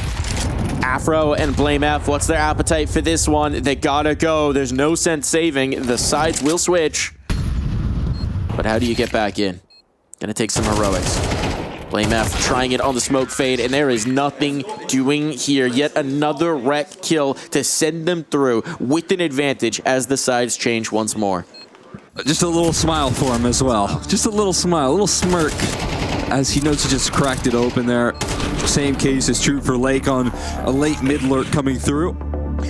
Got a chance to meet Rek's parents at IEM Dallas, actually. Oh, really? They came out. He was playing in their show match. That's sick. They came out to watch. It was their first chance, I think, seeing their son play in front of a crowd. It has got to be such a cool experience. That's why I've heard a lot of NA players talk about how, you know, they've got a lot of goals. They got a lot of ambitions, but a lot of those goals are set towards Challenger Atlanta. Challenger Atlanta, that's one of the big highlights of a lot of NA teams, because maybe you'll be there. I mean, they'll be there. But then, you know, your parents can come, they can see what you do, and if that's ever a factor, it's a pretty cool thing to have right there. It was. You get to watch your kid in front of a big crowd stadium like IEM Dallas. On that note, Mom and Papa Swisher were there last year. Yeah. It is a cool one. Cool opportunity. Esports parents seeing their children live their dream. Don't know if there's any esports parents in Malta right now, but if so, maybe we get a special feature. From my lips to Jackson's ears. Putting it out there. Would be a bad vacation spot, and then you get to watch Counter-Strike. Boy! That's going to help, though, big time. It's another instant spam right there, straight onto the head of Lake. This time it's not Maddie's rifle, though. It is a AWP bullet. Don't give him the tracers. Don't give him the tracers. He knows. They have tracked that so well. You make those little bubbles in the smoke, Afro will find you. Also an A4 user. I'm surprised not seeing Swisher on an A4 either. No, he did used to be the biggest A4 guy. But taking the A1S, takes to this Molotov, flashbang to stall them out. Oh, you'd love an HE right here, but the only HE's left in Cave, so that's not going to happen. It'll have to be Sin and Rack, but Rack, ooh, this time only for the one, and Sin immediately followed up. So it's nothing doing here. And this might even be the circumstance where we do see a save. Well, now I would say it's even probably recommended. Yeah, I'd recommend it. Say it's a good move. Slack's gonna try and hold on to this AWP, but also hunting is recommended for Fnatic on the other end of things, so they're gonna look to make that a bit difficult. No reason not to. Sticking around. Afro's walking towards his location, but he's now getting boxed in. Not so comfortable. Might be able to avoid all the presence, though, if he just hangs about here. I think he has done it. Yeah, no one has come his way. All right. Take that.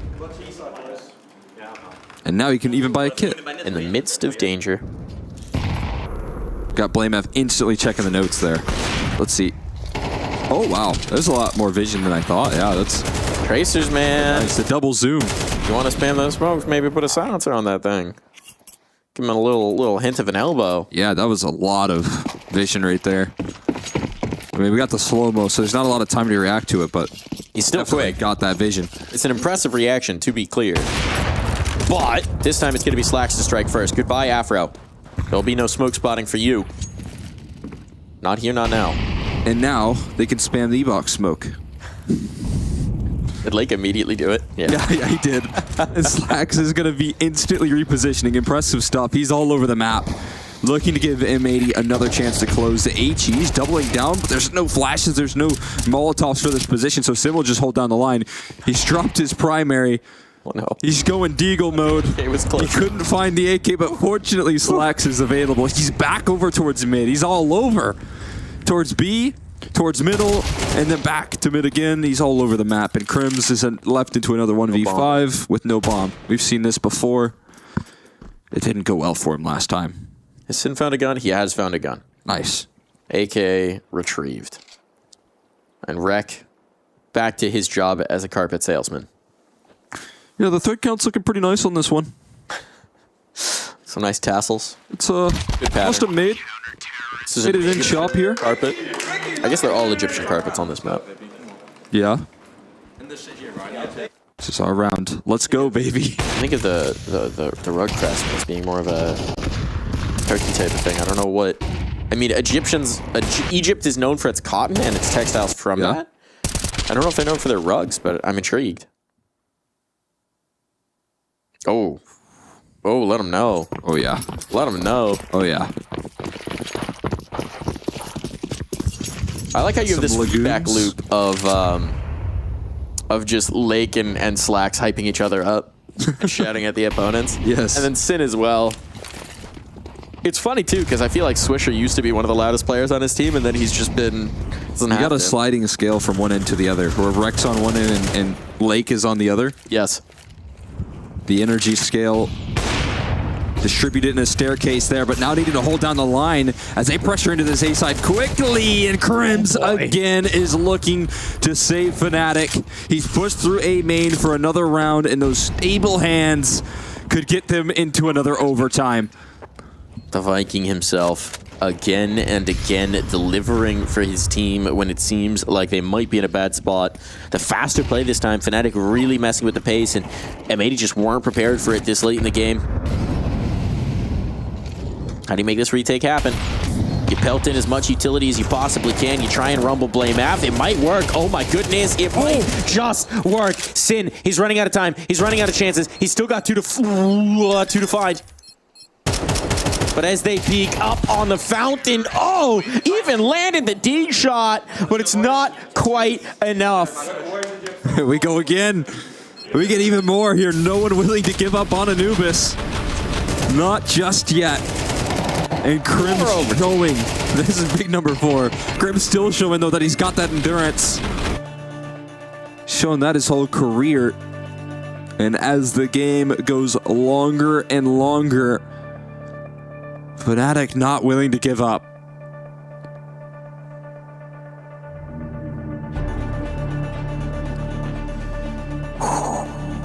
You get a timeout every overtime. Reminder. They don't stack, though, so Def is going to burn his off the rip, getting his young team dialed in. Trying to correct some of these late mistakes. You don't get the carryover overtimes? No, they don't. Or timeouts? They don't accumulate. Once you're in OT, it is what it is. You got to use them, you might as well. Using them early. We're back to the boat life. We're back to the... But this is a little bit of a dinghy. Not quite a full bateau. Little outboard motor there in the inflatable. I think I could get along with one of those. Sailing might get me seasick, but I could use those, I think. As long as I'm driving.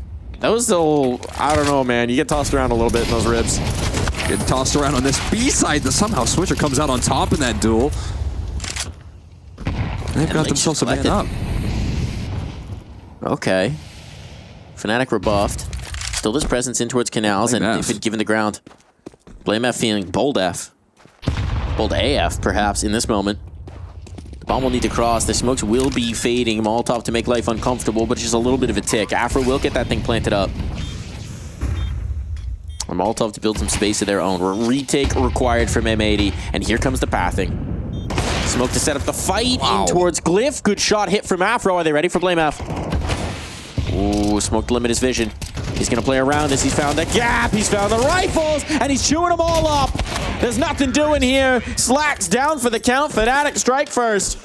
Such a slick shot from Afro as well, catching the elbow in the early retake, evening out the numbers. Blame F still working so effectively behind these smokes. When you do need a little bit of motion from him, when you need a little bit of aggression, he's been able to show that here on Fnatic. Not completely hanging back in the round, dives through the smoke. He was the only one making that move as well. Encouraged the rest of the team to follow suit. And M80 not able to hold down the line on that man-up situation. They had the 4v3. Blame F ignores it. They try to trade out HEs here. A little bit for you, a little bit for me. Maddie's and Sin tossing some heat seekers to each other.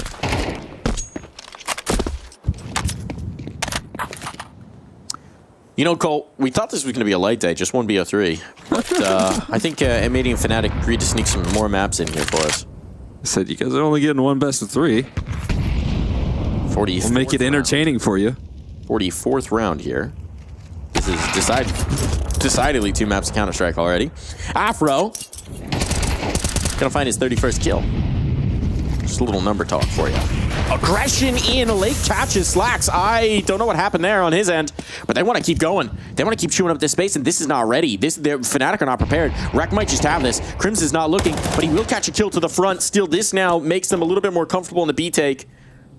Blame F has worked his way through mid. Does he call his teammates back, or does he just try and pinch in towards B? The pinch is going to be the answer. They're not ready for Mr. F. Another player in towards the cave, though. They're not ready for Rek either. And he stalled them out 30 seconds. They want to let Blame F cook, and what he's cooking is that there's actually no one else on the site. So now a flank on a flank. A hat on a hat. Slack's coming back in. Blame F getting aggressive, and he will get the clear. With Blame F in the cave. The scope up is heard. They should know where he's coming from. Slack's routing around. Afro chasing it up. Oh. A little bit of shadow boxing here. And he should know where the last is. He's got a smoke and a molly. Oh! And he's got an op as well! A little celebration there. But there's not time to waste because it's full 10-second defuse. Slacks in the 1v2 by the might of that scope. Keeps it going. Oh my god, what an insane clutch from Slacks, playing it on a knife's edge up against Afro's op initially. Those timings look to be so incredibly scary, but able to come out on top. And Afro's opping has been nothing to scoff at here. He's been connecting on some very difficult shots and landing some very thin angles And then to have to close it out versus Blame F in a wide swing from him. Oh, headshot to boot. Headshot to boot. Just for a little bit of overkill. Oh boy. Queue up round 45. Oh my god. Cannot separate these teams. Sin is feeling frisky. Oh, they're on top. What's he got? One. And lost slacks as well. The setup not exactly delivering. One M80 we're hoping for, but it's Lake who's going to get active here. Lake who's going to be fast onto the flank. It does require that Rex stay alive. He's a master of it, but it's pressure out of A main, and now he's spotted. And Lake's going to be too slow to catch these A main players. So for Rek, it's about keeping them contained in towards camera, keeping himself alive. Gonna get flashed through. There's no flash. This is going to be a nade popper. This is going to be a nade popper. That's what they're lining up. Here comes that nade. Ooh, there's the pop. Crims gets one. Maddie's actually with both. And it's all good. There's nothing Rek can do. 1v4. Can he even get in the door? No. Is the answer to that. Not gonna happen. Not allowed. Rek's got 40 kills right now, but can't close out. 1v4. This mid setup, I thought, you know, would be a little bit awkward to kind of pull through out of the gates when there's no smoke. And maybe don't throw a smoke there, so you're boosting in to just take that off angle versus the op head-to-head. And that off angle does so much justice in dismantling that setup from Sin and Slacks, who've been trying to work off of each other in that mid side so consistently. We're into the endurance game portion of this at this point. You know, we had a lot of interesting gimmicks and individual rounds, and at this point you're so deep in the strat book, you're just like, I mean, you're spinning a wheel, you know, to figure out what the next round's going to be, because you've seen everything. They've seen everything. Everything's been thrown out from both sides now. We've seen this at the very beginning of our second half, if you remember, contacting through middle and into a explosive A hit. And it's worked out so incredibly well for M80 in the past. Will it work for them again? Well, they're going to try. Crims is going to molly, but they're going to go through it as they so often do. Swisher hits the entry. Now there's just this one player towards A main. And Sin has collected one more. The first rotator through that smoke. Bomb's going to be down. It's such a nightmare position for Fnatic. You're absolutely right. This was the first couple of gun rounds we saw on this T side from M80. Rek's giving him nothing. They know Rek is here. There's no secret about it. But Rek is just staying alive. They can't do the retake until they kill him. Dude, look at Rek, man. Look at what he's doing. He is in their heads and is still kicking and lands the headshots to back it up. I was going to say, talk about impact without even getting the kill, but now he's doing that too! And he's got all three! You can't deal with this man! Oh, he's like a cockroach. You just can't kill him. You can't stomp him out. He gets past the atomic bomb. You will be getting no discounts on your carpets today. Not from this man, not from Rek. Drives a hard bargain, exacts a heavy price. Those carpets are not cheap either. I'm out. I mean, Kita's got to get in after that one. Like, guys, stop worrying about the carpets. You can buy them later. You can't hurt us if we're past him. But the issue is, he doesn't let him pass him. Just so much attention being drawn out. And again, it's, as you said, almost like M80 are hoping that they forgot about that move. That contact through middle, that slow approach into the quick flashbang, into the explosive moves. You think they do it again? They did it twice in a row. They did it twice in a row in regulation. They do it again? Run it back one more time. Run it back? For the carpets. But reckon his signature spot. Do it for the carpets. Doesn't... Oh, maybe actually. Hold on. Hang on. Oh boy. Look at this. Oh man. I think they're going to do it again. Blame F trying to cover it. But he's not even really attempting to make a massive defense when he's jiggling with his knife out. You're just hoping to delay. Buy time. Try and get a molly off, but... They know what's coming. It's a lot more utility to try and stall this out, and Afros wants to get aggressive. Oh, he might deliver. Lake caught. That's a good adjustment. Afro taking the initial fight, stalling out M80 here, but do M80 bail? Do they stick their guns? At this point, it's numbers in, and with Slack still present in B main, there's always the option to pull the plug. They've threatened this so many times. They're hoping to get that reaction. They're hoping to get that B push, but Fnatic just trusting in the setup, trusting in this duo of Afro and Crims once again, because now BlameF has faded away. The end goal is A. Be good news, but it doesn't seem to be the case right now, at least. Just a fake being thrown out.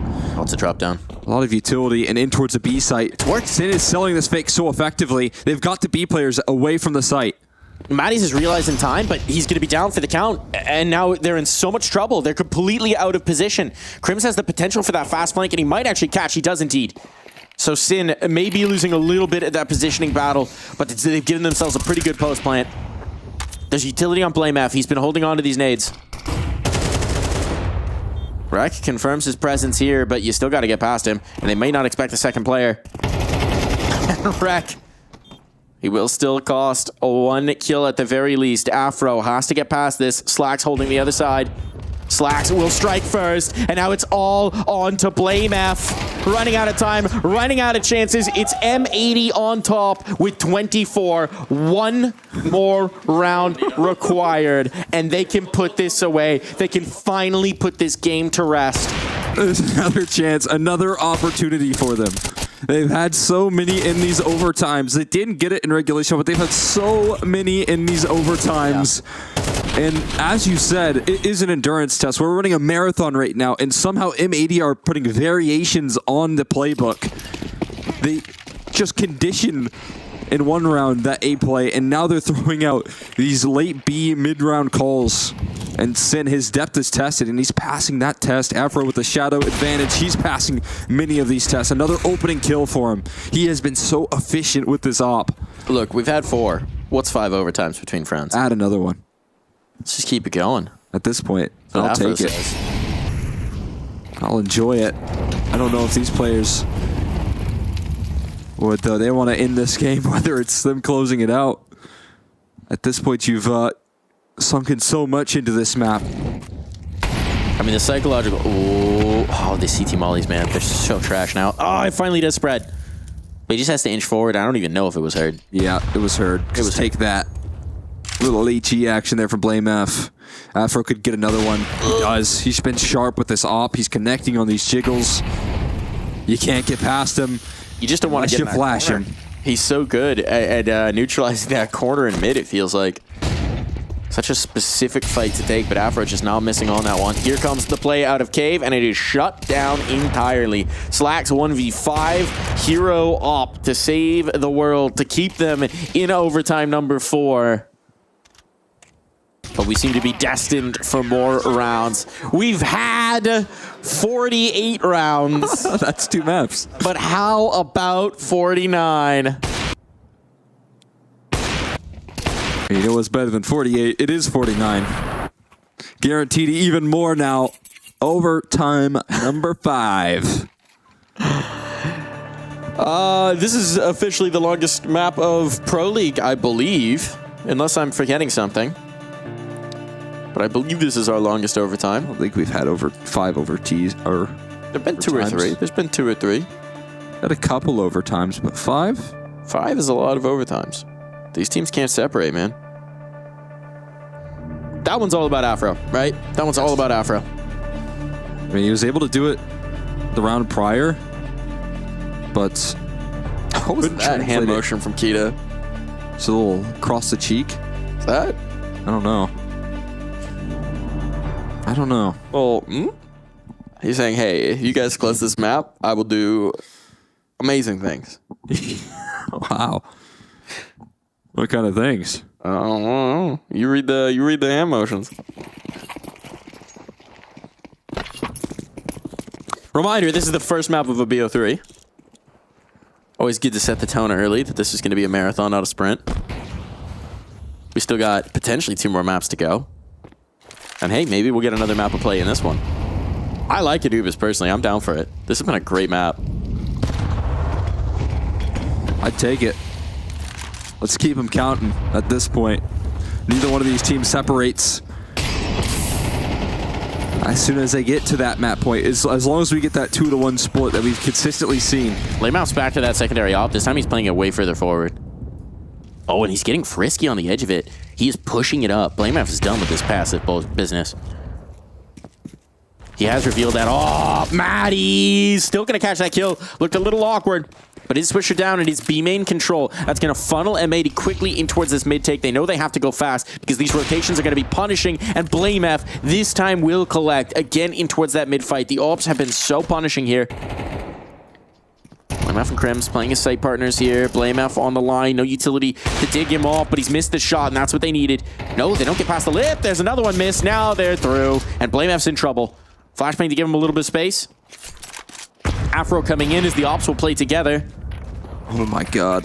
This is a very perilous fight. You don't really want two Ops coming over the lip in the same fight. It's awkward, to say the least. Smoke to work off of as well for Sin. Peeked into the spam. Time's going to be an issue. The double op retake, but Afro does collect. Now over the lip. He's trying to bait out this first spray. And that sets up Maddie's coming through. Body with the USP in the smoke. It will be Fnatic on the 25. It's just so suffocating. They just don't make any overextensions. They'll just keep on jiggling out those angles and let the rifles spam them through the smoke instead. And they don't give them a chance in these post plants. There isn't a lot of mistakes being shown from Fnatic on these A-side retakes. They're so composed, even with these man advantages. And just consistently closing out. M80 back to it though. Still have that double op maintained for Blame F and Afro. We're potentially on pace for longest map apparently here. Of longest overtimes? Of CS2. Of CS2. Not of Counter-Strike. I've guessed a 70 rounder, personally. And that wasn't even the record. An AECO game? That was an all-timer between the New England Whalers. Yeah. It's the one. And RBG, or RBG, yeah. All-timer. Hard to forget. Hard to forget. Let's see if we can get 70 on this one. We're already 2/3 of the way there. You wouldn't forget it if we did. I don't think I'll forget it even now with all of these overtimes. Certainly not in round 50. Round 50. Me personally, hoping for 100. Feels like a nice round number. You're trying to double it and give it to the next person. Double it up. Could be the move.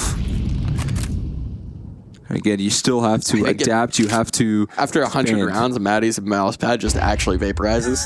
Just continues to. Already mostly the way there, it erodes. Slowly, like around the edges, just losing thread. That thread count has got to be low. The thread count is not good for Maddie's mouse pad. Maybe it was initially, but a lot of those threads are gone. Yeah. You can count them. Here comes the hit.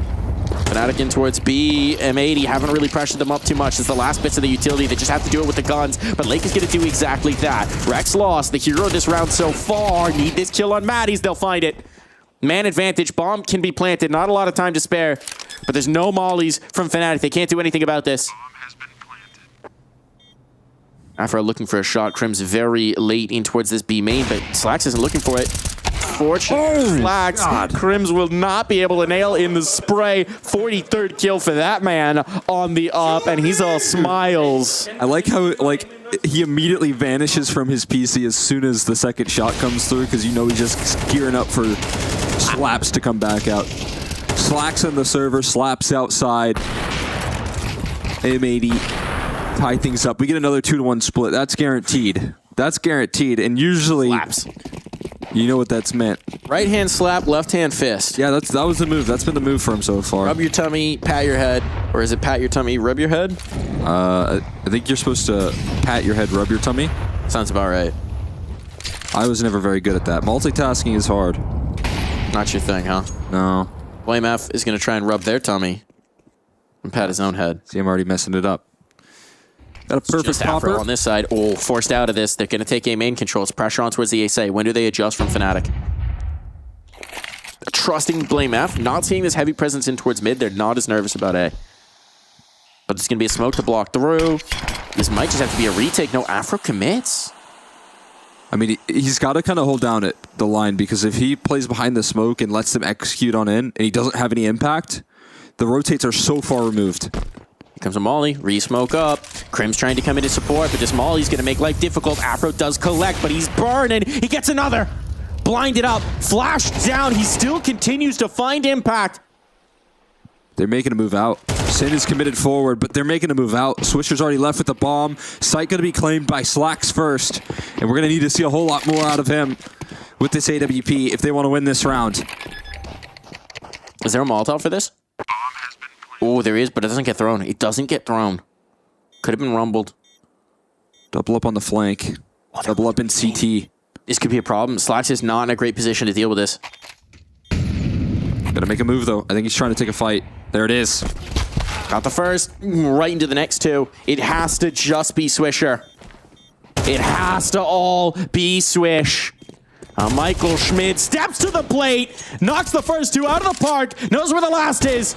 Matty's just getting on the angle, swinging off, toying with them on time. He knows he's got him on the spray, and the headshot to boot. 1v3, no problem here for Swish. It's the big slap for the man. And it'll be M80 with the lead. Oh, baby, it's nothing but net right there for Swisher. Closes it out with some confidence. That's a clutch that can inspire a whole lot more. That's one of those clutches you get in overtime, and it starts to make you believe that you can finally put an end to this. But it's, again, another 2-to-1 slip up, and the energy is high. They haven't lost it. Look at this. No matter how long this map goes, they just keep it up. Look, you know, Fnatic might have one of the most storied players in Counter-Strike in Crims. They might have oodles of experience in the likes of Body and Blame F. But you know what M80 have? They've got Fragadelphia and Launders Lands veterans.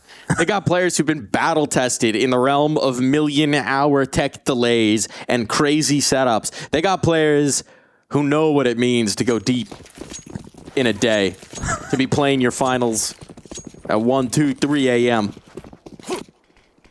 There's some resilience here, and M80 is showing that in spades.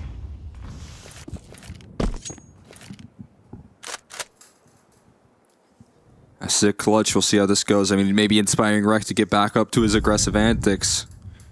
A war that's waged on in between him and Crims.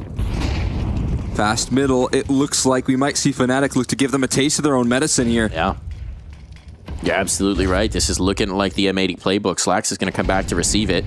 They're headed his way, but a good flashbang, a timely flashbang, and as he peeks back in, he is going to be punished. So it's big trouble on. Rek is familiar with this. The carpet salesman himself, he knows. He knows there's a player here on the rugs, but Cribs is going to show why that position is so very strong. He has the high ground. And now M80 might be getting laid low. Two players. They're going to give this a risk. They're going to give this a rumble. With those two kills, they might just give it a look. Now on it goes.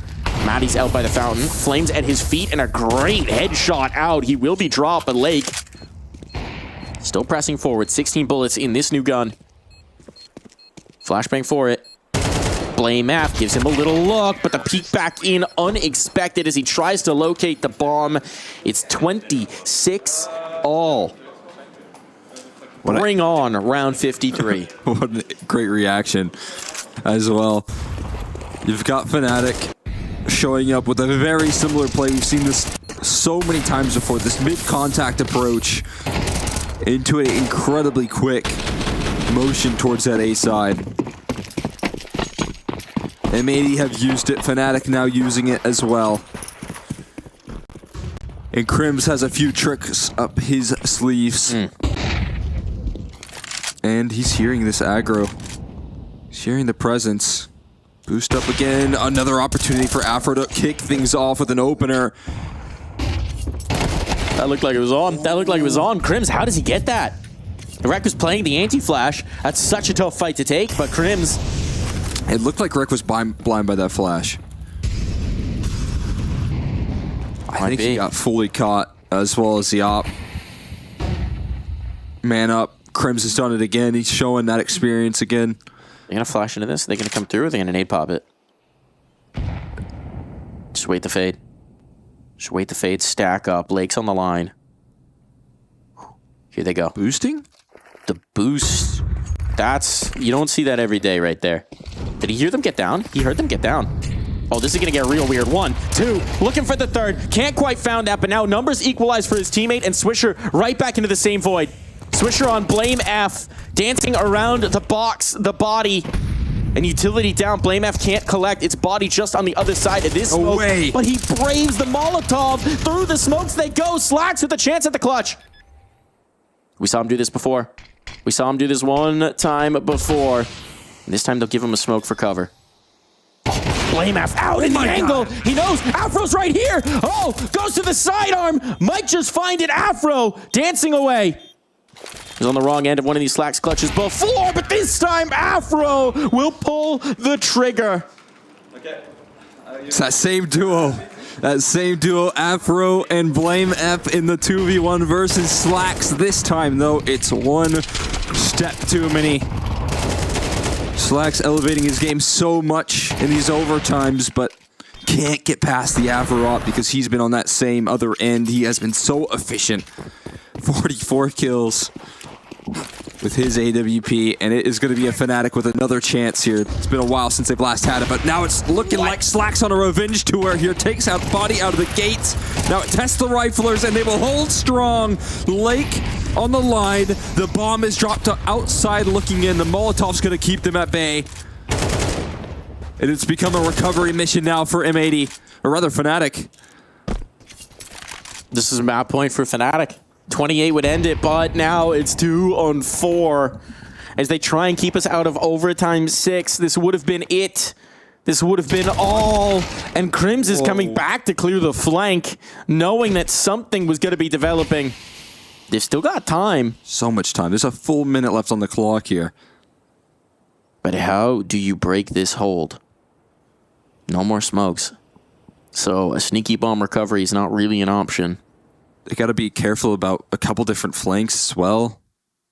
Crims could go all the way through Temple. Sin is aware of it. Just the threat of the possibility that is going to disrupt the setup a little bit, right? Yeah. Unified front. Lake first point of contact. Slacks in the cave. Slacks doesn't have armor, by the way. One thing to note. Lake. His glass cannon here. Molotov to force out Lake. There's no smoke for it, but he's still going to get the kill. Sacrifices his life, but it's well worth it because now Slacks on the line can put us through. We're going again. Overtime number 6. Bring it on. Another one. They hold it down. Slacks, he can't close out the clutch. But what he does is he starts it off in the very next round with a huge impact. Chasing down these kills. Slacks dominating. And things, well, I guess not going swimmingly for Fnatic and their opportunity to close out this map. We're back and refreshed at 27s to see if anyone can finish the job. Lake starting it off with aggression. Afro playing behind the smoke. It's a well-placed flash, but Maddie's is chasing down these kills. Utility into the aggression, handled perfectly. Sin handing over his back will get that kill, but you know Blame F is around that corner, available for the trade, and when Rek is in the server, last man standing, you have a decent idea of where he will be. You can appreciate going for the massive aggression play. We've seen this a few times from M80. They like to pepper it in there, right? Catch you off guard.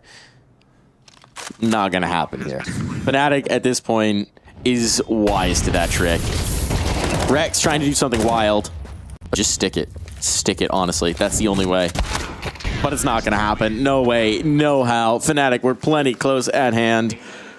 Not to be. And so they will claim round 55. Folks, looking for a little bit of confirmation here, but we might be setting the record right now for longest map in Counter-Strike. We got the observer wobbling. Because this is topsy-turvy all the way. It's going back and forth. This might be a record setter. M80 Fnatic, man. They just can't. A matchup we've been waiting for, that we never knew we needed. An all-timer. Reminder again, for anyone just tuning in, this is map 1. It's a BO3. Getting 50 rounds. 50 plus rounds. 55 of them. And even more to come. I don't think anyone swept a half yet either. I think these 2-to-1 splits have just been so unrelenting in overtime. The key to success. Swisher. What? Walks into the headshot. Body has picked up a A4, and there's no head Kevlar on Swisher, so he hits the deck immediately. A4 used to full effect. The re-aggression towards middle. Sin and Rek joining forces. The lineup looked good, but Rek is so prepared. But this kill comes through, and there's nobody on the A side to meet him. No, they totally adjusted. They're totally out of position here. Fnatic looking to chain together too now, and I mean, this is such a tough decision for M80, but this might be where you need to see them save. They're going to go for it, though. They're not holding it back. Through the smoke, Rek goes. He's looking to save this round. Some heads revealed, but Matty steps forward just in time. Slacks left last on the line. He's, again, outside, rather inside, looking to get out. And the quick shot rattles off. He's going to be eliminated. He's not making it away. Oh, this is where maybe you would have liked a little bit of that discipline. It's hard to do when you're on round 56. It is hard to do when you're this deep into a map, when your mental has been tested in every way, shape, or form. But those guns would be very nice in this next round, and it was such a nightmarish retake position. M80, they're going to need a hero around here. Have a chance to finally sweep a half here for Fnatic. The big difference maker that this would be. They've dropped the op over to Slacks. Rek will take the MP9 as he looks to anchor down A. So getting something early out of this AWP would be huge. Afro's coming his way, but it's a Molotov to rumble him. And then Afro immediately fills the sightline. Flashbang doesn't catch. Second one just might, but it's Afro. Eyes clear, vision unclouded. Now utility assaulting this B site. Got another molly to give them a little bit of comfort. Lake trying to find a spot, but the spam, as we've seen before, can be lethal. Catches his own teammate's nade. A little extra chunk off his HP. Blame F is so sneaky. He's going to look to lurk things out. He's taking care of Rek. That MP9 hits the floor, but so will he fairly quickly. And now it's going to open up opportunities towards that A side. Body still positioned towards B, though. There is no rush. There is no over-aggression because Body is going to do what he does best. Capitalize on the timing, hearing these rotates, but they're not budging. No, they remember this time. They almost rotated off, and then they remembered that very last second rotate. Still so they know. They get confirmation. They may not expect Lake in this corner. There's not going to be utility to clear him. Lake's going to strike for 1, 2, drops that bomb, and here it goes. No clean half for you. Afro's got to do it all, and Lake will not surrender. It's been so long since we got to see Body make that play out of B main and find that space. Of the map. It was the beginning of the map, but M80, don't forget. That was 50 rounds ago. That's absolutely insane. You saw the rotation, you saw the move being made, but they remember. They will steady themselves for at least a round, and M80 will get past it. These timeouts and OT continue to rattle off. As you mentioned, you might as well use them. We have received confirmation, by the way, Cole. Congratulations. We are part of history here. The previous longest map in Counter-Strike 2 since the swap to MR13. 54 rounds. Tyloo versus the Mongols. 53 rounds before that. FaZe Clan versus NIP. We have now set the record. We're well beyond that. Where this one stops, nobody knows. But this is a record-setting map of Counter-Strike 2 at this point in time. 58 rounds. And that is for lands specifically, right? I believe so, yes. Still, yeah, your open games do not count. That's absolutely, that does, fair enough. Land Counter-Strike, usually where it matters the most. And certainly meaning so much that they just went out this first map. Both teams not giving up on the first map of the series. Anubis continues to deliver. And it won't relent. The AWP back in the hands of BlameF, back in a position that we've been familiar with in the past. But this time, not getting any information. This time, feeling the pressure towards middle, but calling it clear still. No contact being taken just yet.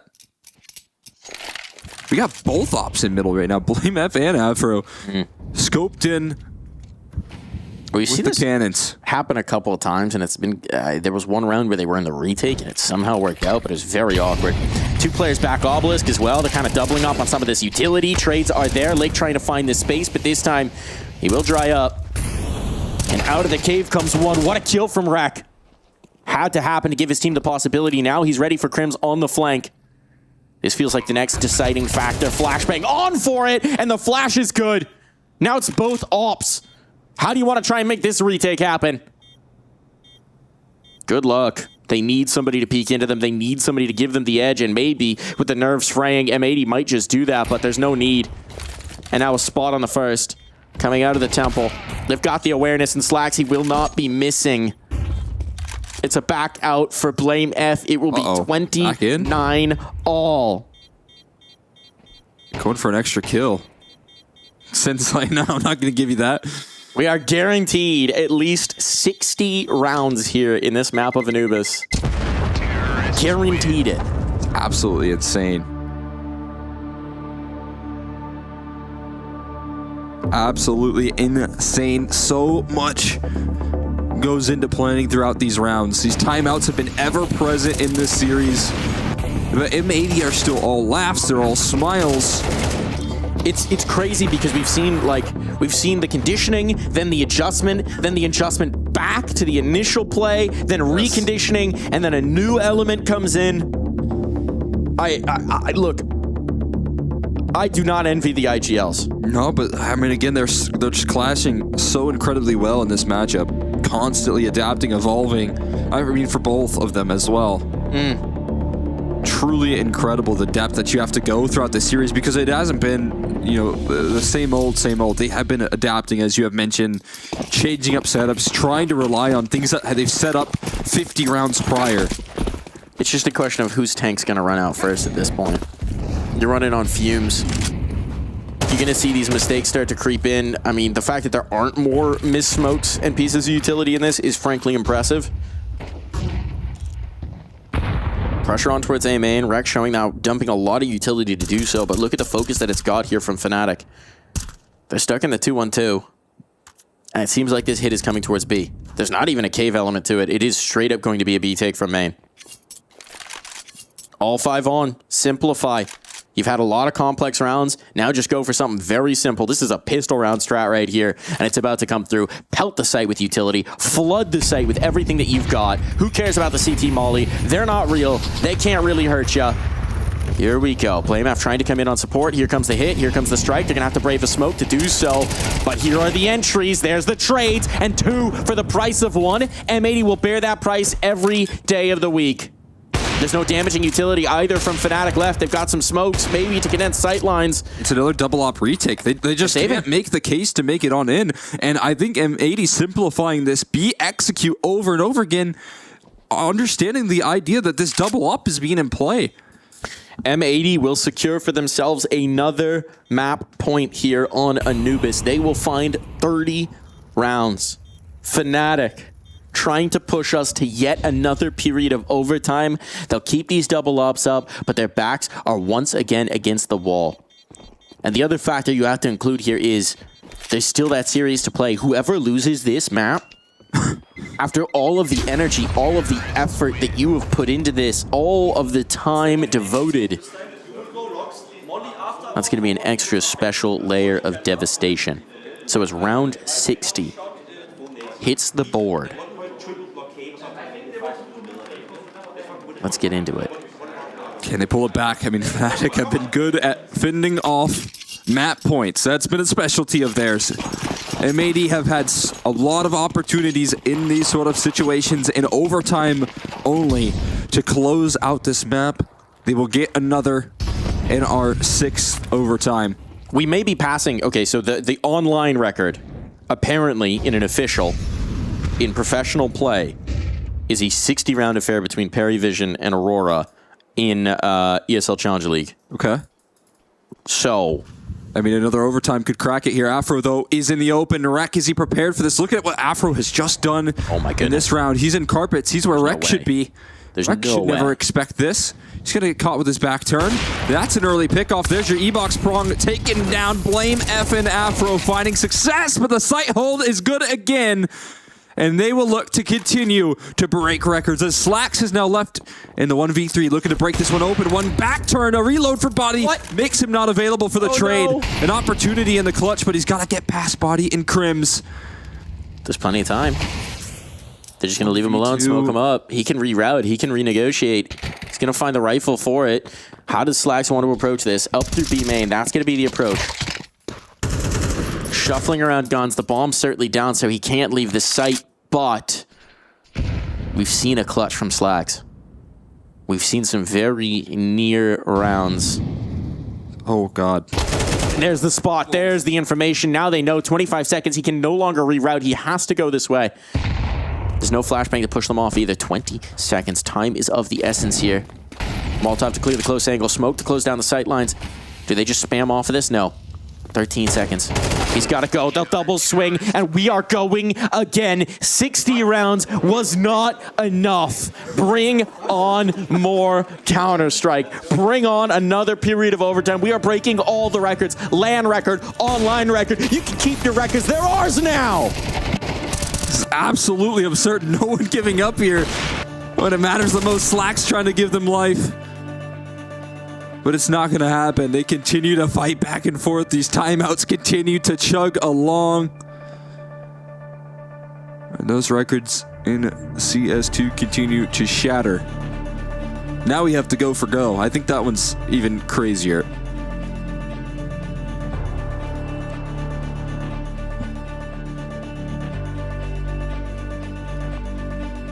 Wow. I like how every new overtime just gives us another 30 seconds to pond over. I mean, what do you even say as a coach at this point? What are you trying to do? Fuck if I know at this point. I think that's the calm. What is being said in these timeouts? You can only imagine. Oh my goodness. There's just constant, ever-living adaptions being brought into the server, so at least coming up with new ideas, but Slacks is going to be slapped off of this E-Box aggression. Takes an 8 cheat, takes some shots for his troubles. A good opening move, but not given the space, not given the duel that he was hoping for out of the gates. Still alive, though.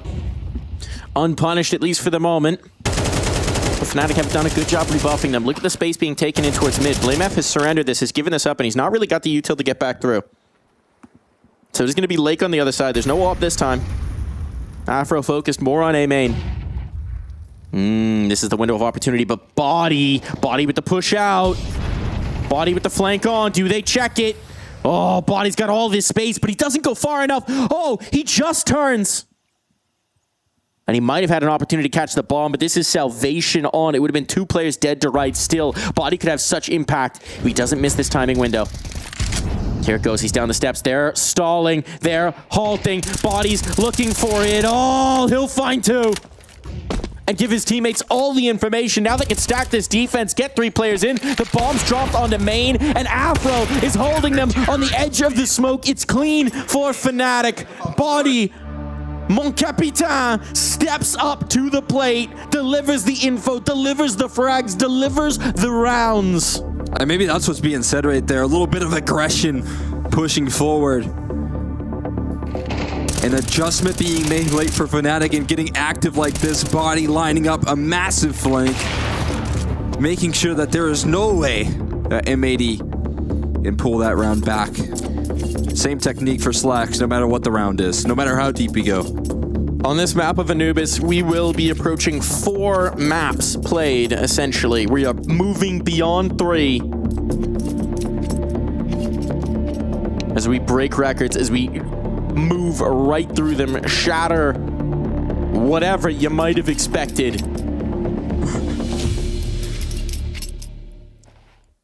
And take it all the way. M80 on the back foot, but this is a position they're familiar with.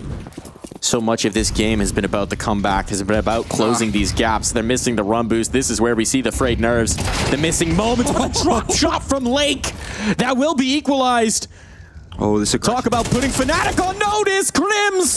Maddie's trying to get aggressive out of A main. He will get his bell rung, and now it is Fnatic on the back foot. They're in trouble. I mean, now you've got Maddie's that has fallen over towards that. You know there's some sort of interesting position that Crims is going to be playing with that aggression. They're so very familiar with that Crims CT side proactivity in A main, but it was Maddie's this time around. Blame F interested in a peek is going to continue to hold the off angle. Slacks is fully attuned. If there's ever that overextension, he will punish. Another kill. And more space granted. And there's still so much time in this, right? So for now, for M80, there's 2 players alive on the server. You're just trying to get some information. Keep the numbers together. Keep that pack together. You have Swisher holding up onto B main. Oh, almost looks like he wants to fade the smoke, but no, he'll settle in. And you're getting information. The bomb is jumping back, but it is off the back of this temple flank, and it puts Crim's life on a timer. The temple flank comes through. Crims is fully back turned to it, but wait a second, the opposite here. But he's still back turned. He's still back turned. It's going to be all in the back of Afro now. He's positioned for another kill. A chance here. And I thought that was a collateral. I thought there was a chance that the stars aligned for Afro, but it won't be this one. Magic also almost coming in. Get those guys a revoice at this point. I don't know how the vocal cords are holding up here. I just heard just a guttural reaction from someone on M80. It wasn't any words. There was no... It was just a yelp from the stomach. If it was look at me against complexity, I don't know what it's going to be this time. Don't even look at me. Not even close. It was quite an easy game. GG easy in the chat. We have 3 players past 50 kills. Rek, Slacks, and Afro. All sitting on the half-century kill mark. We got a little bit of that Opper's success there with some Rek sprinkled in. It has been an interesting story in between Afro and Slacks meeting head-on in so many of these rounds. And then Rek's just tearing it up. He's been all over the map, largely towards carpets. As we said, so incredibly efficient in these setups. Look at mid. Mid's just wide open. Lake can get all the space. They're pressuring the B side. It's Body again coming through with the successful re-aggression on the map. And it could be another round where Body just gets all the info and secures it for his squad. It's going to be Bomb that takes the first point of contact. There it's spotted. Slacks isn't aware at all. Slacks isn't aware at all. He's not turning to check. He's not turning to check. How far does Body play this? Do they ever turn around? If they get around the corner, yeah, he's going to have to pull the trigger. That does drop the bomb, but they've got utility at least to try and recover it. No, there's not much. There's not much. There's a single smoke here from Swisher, but he's not going to want to devote it. That bomb might have actually taken a favorable bounce. There's that smoke. Oh, there's that Swisher down. Body's exacting a heavy price here, and Crims will follow it up. It's all falling apart for M80. Trying to find some ground, trying to find some space. The drop shot might have been too much, but it's so much damage, and Crims can end this. Advantage Fnatic out of a CT round. These have been few and far between, and now, just maybe, that's enough of an edge. And there's another Body round. 2 of those in this half, where he has completely encapsulated this T side, fully contained control. Drops the bomb initially, forces that incredible disruption. It's where you see the nerves fraying, right?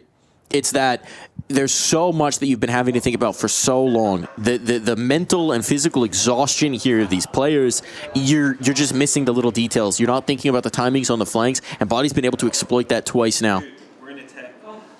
Oh, don't tell me you have a technical issue now. Don't do it to me now. Ugh. All right. A little bit of a breather here. So we hit round 64? I think I've lost track. 64? Right there. I don't know. Yeah, that's where we're at. 31-32, I believe, is the score. So that would be round 64 that we're heading into. We have a little bit of an insight into the chat. Body asking who needs to pee. Swisher, Rek, me for past 20 rounds. Crims bathroom break. Dying it's a bathroom break. Look, Rek, bladder issues after this for sure, and we are in fact getting a bathroom break here. Oh my goodness, we're getting a break? I don't know what the rules are on this, folks. We've never had to do this before, but 64 rounds in, it seems like it's time for a pee break. Yeah. Do Do we take one? I mean, it wouldn't be the worst thing to happen to me right now. I'm not familiar with this as an option. It seems like we're going to get a chance to empty our bowels, come back in, new men. See you for round 65 in just a flash.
If all that it's saying is true,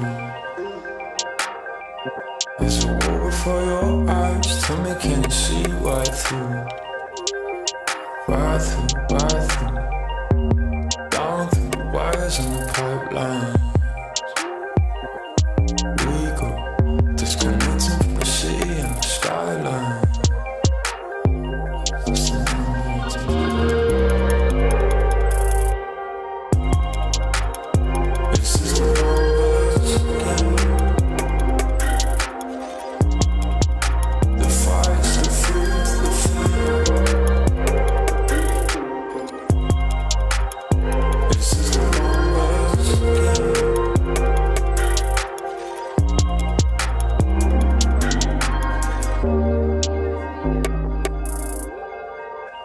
Counting up coins for a soda can, and there's nothing going on, no game plan, no plans. So I'm jumping out the fire, back into the frying pan. I'm trying to disconnect from the stats and the spray tan.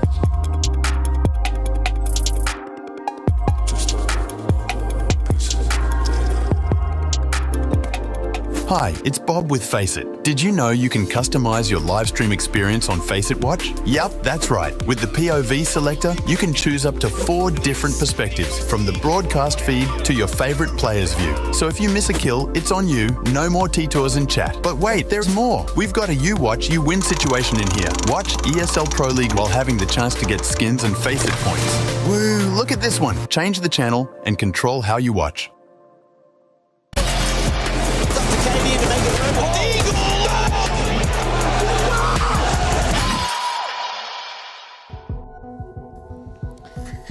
And if you want to use Faceit Watch here to watch back this 64 rounds so far game, you could do that maybe if you want to re-experience. And the best part is you wouldn't have to download the demo. No.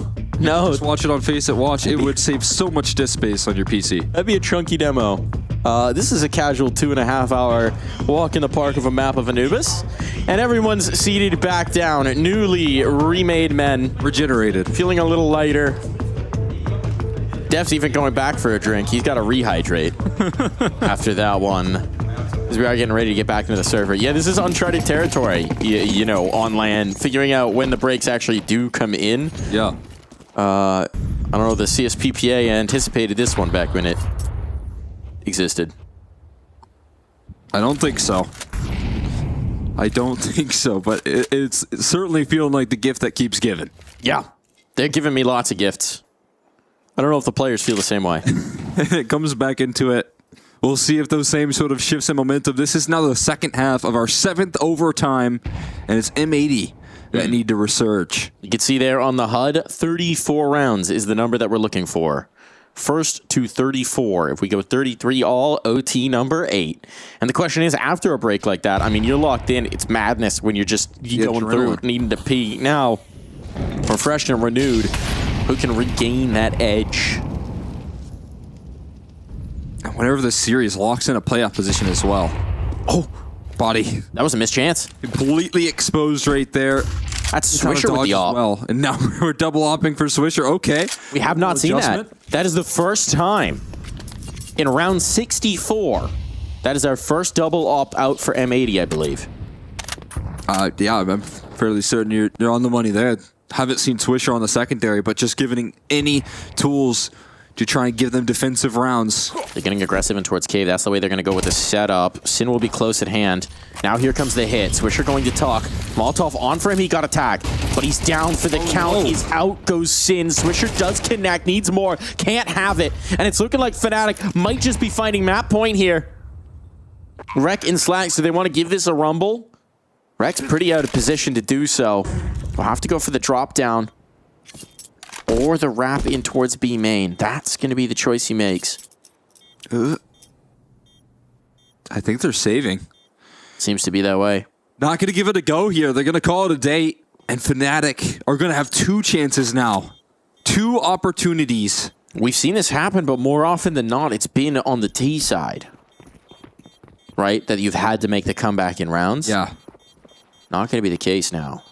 Defense has been hard. I think the biggest opportunity is having 2 rounds in a row for this young M80 squad where there are 0 mistakes, where there's 0 oversteps and no room for error.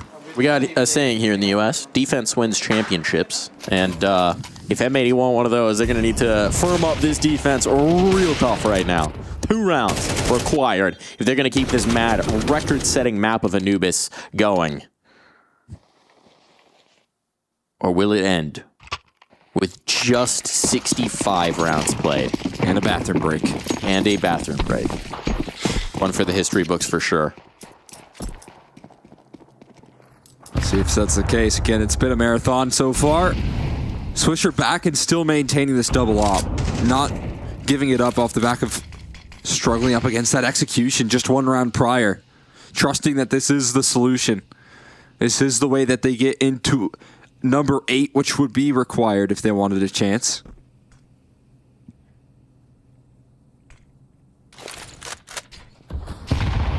No one available to receive this utility lake. There's more smoke there. The mollies traded back and forth, as is so often the case here in E-Box.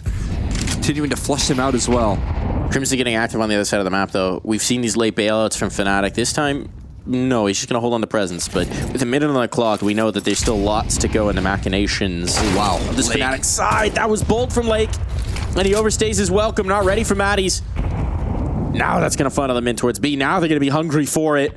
Swisher on that op again. Trying to hold the line, in a lot of trouble. Utility in Sin, filling the gap here in towards Cave, and he connects on the first.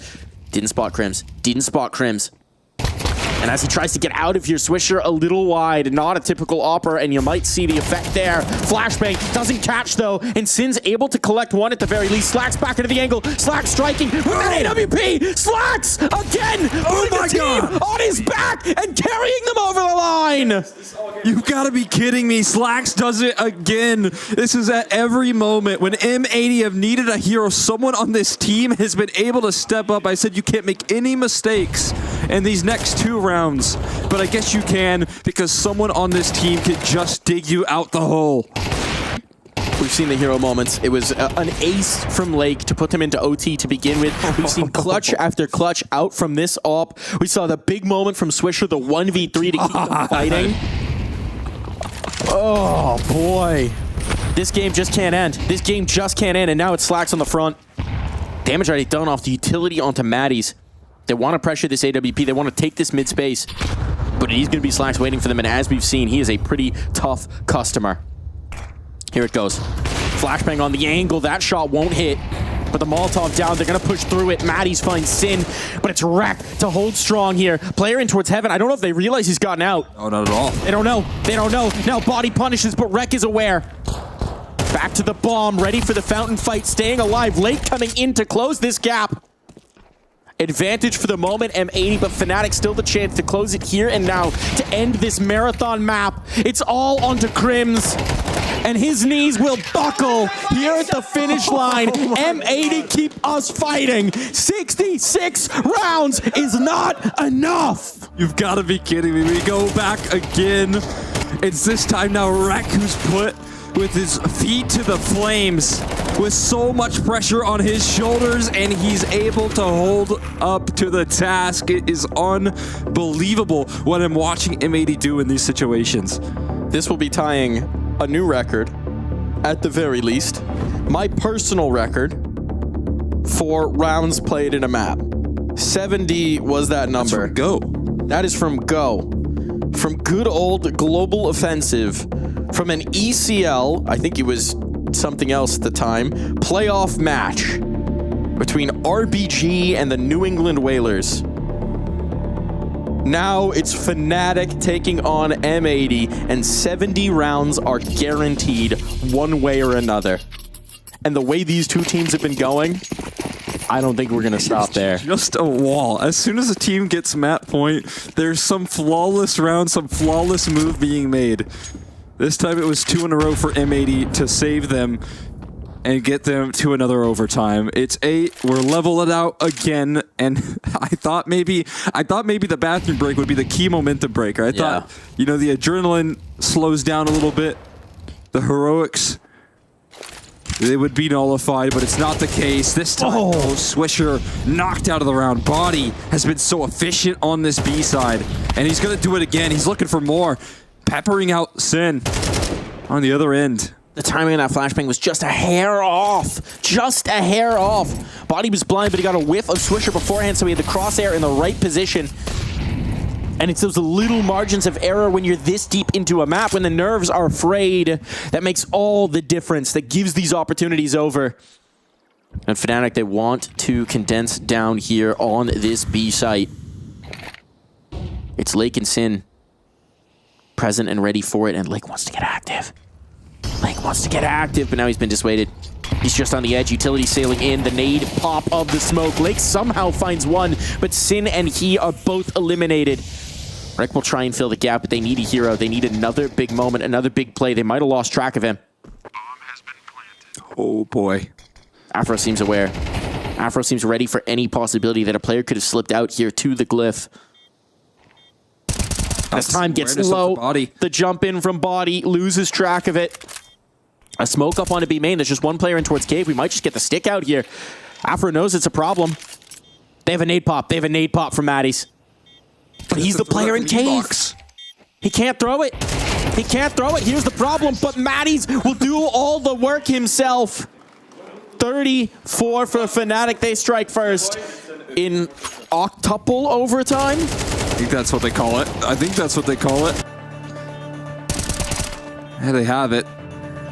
They get their 34th round. It always comes just a little late, though. So Maddie's with his AK is there just in time. And of course, the timeouts will continue. Again, I just don't know. I can't wrap my head around what is being said. But there's a very vocal depth in the background. Trying to rally the troops, trying to push them over the edge. there's things that you would like to clean up here, especially on that B side. Body has been terrifying. Yeah. Constantly presence in the round. I think he's almost 800 utility damage coming up. That's astonishing. That is truly astonishing. The numbers, the counting stats here are frankly ridiculous. But you're just going to have a lot of forgiveness for some of these mistakes, for some of these missed moments, right? We are so far into this game. A best of 5 condensed into one map, it feels. Trying to get Swisher at it again. Oh. Talking about body. This time he gets dinked. Oh, there's an HE for Swisher. And there's an HE for Lake as well. That'll do it. That'll do it. No more body problems. As they've solved their body image. They're feeling newly confident here. Oh, and Swisher's taking that space as well. Taking initiative. A chance for even more problems to flare up for Fnatic. This was the body maneuver. Timing. Now it's Swisher. He's dropped the bomb. Confirms a lot of presence. They're going to try and run him down. Nate to punish up. He knows they want to chase. He knows they're hungry for it, and he will charge them at least one more in the cost of admission. Just trying to stall this out. Bringing in Lake as well to support. All onto Maddie's. And he cannot deny the equalizer as Swisher nets them 34. We are now guaranteed to push past 70. This guy never gives up as well. I mean, Swisher has been shut down. We've seen it many a times before where Swisher's just knocked out by some aggressive stance, some aggressive maneuver, and he's still going for it, despite some of the shutdown that this Fnatic team has brought to him. It's that resilience, right? It is that mental resilience. Both teams showing astounding fortitude. Astounding faith in the man next to them. I mean, at this point, you've entered the realms of absurdity, so it's smiles as opposed to anguish. Afro burning. He's stuck. They know it. Utility coming in to try and save him, but there will be no salvation today. Oh my Maddie's God. wants to trade it, but Slack's quick back into the scope, and now A is secured. The defense is erected.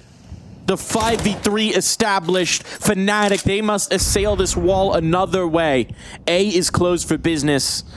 But some space taken in towards mid. Maybe, just maybe, a gap found, an opportunity to pressure. Sin jiggling with utility out, trying to avoid giving up his life. The Molotov will do exactly that, but they know they got him painted into the corner, and Body will capitalize.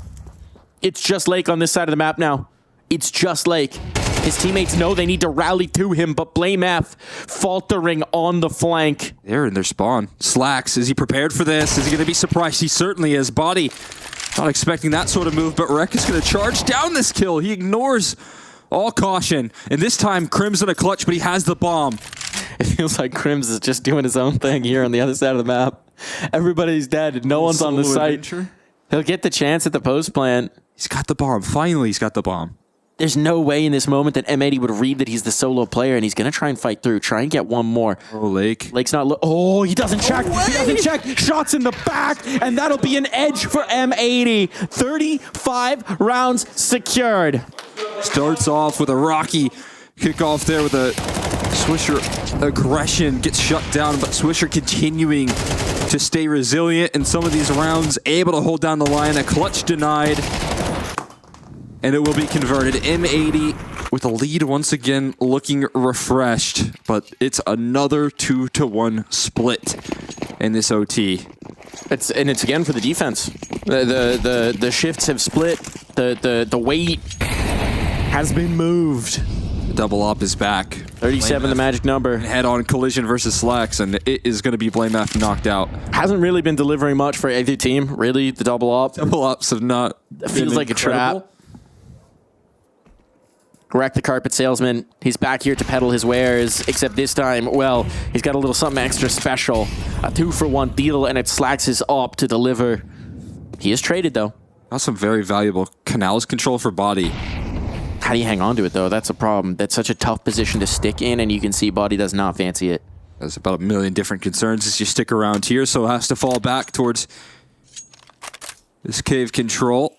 And Sin has left himself in a position that Body is very familiar with, just lurking outside the B side, calling in the troops. But is this going to be re-aggression? Because if they do, they're going to walk into a crossfire. We'll see how effective they are at breaking apart. This crossfire is Body spotted as well, and Sin will knock both of them down. Locking down the mouse one, not letting go of that button, and now it looks bang on for another map point. Another one delivered, another chance to close here for M80 on their map pick of Anubis.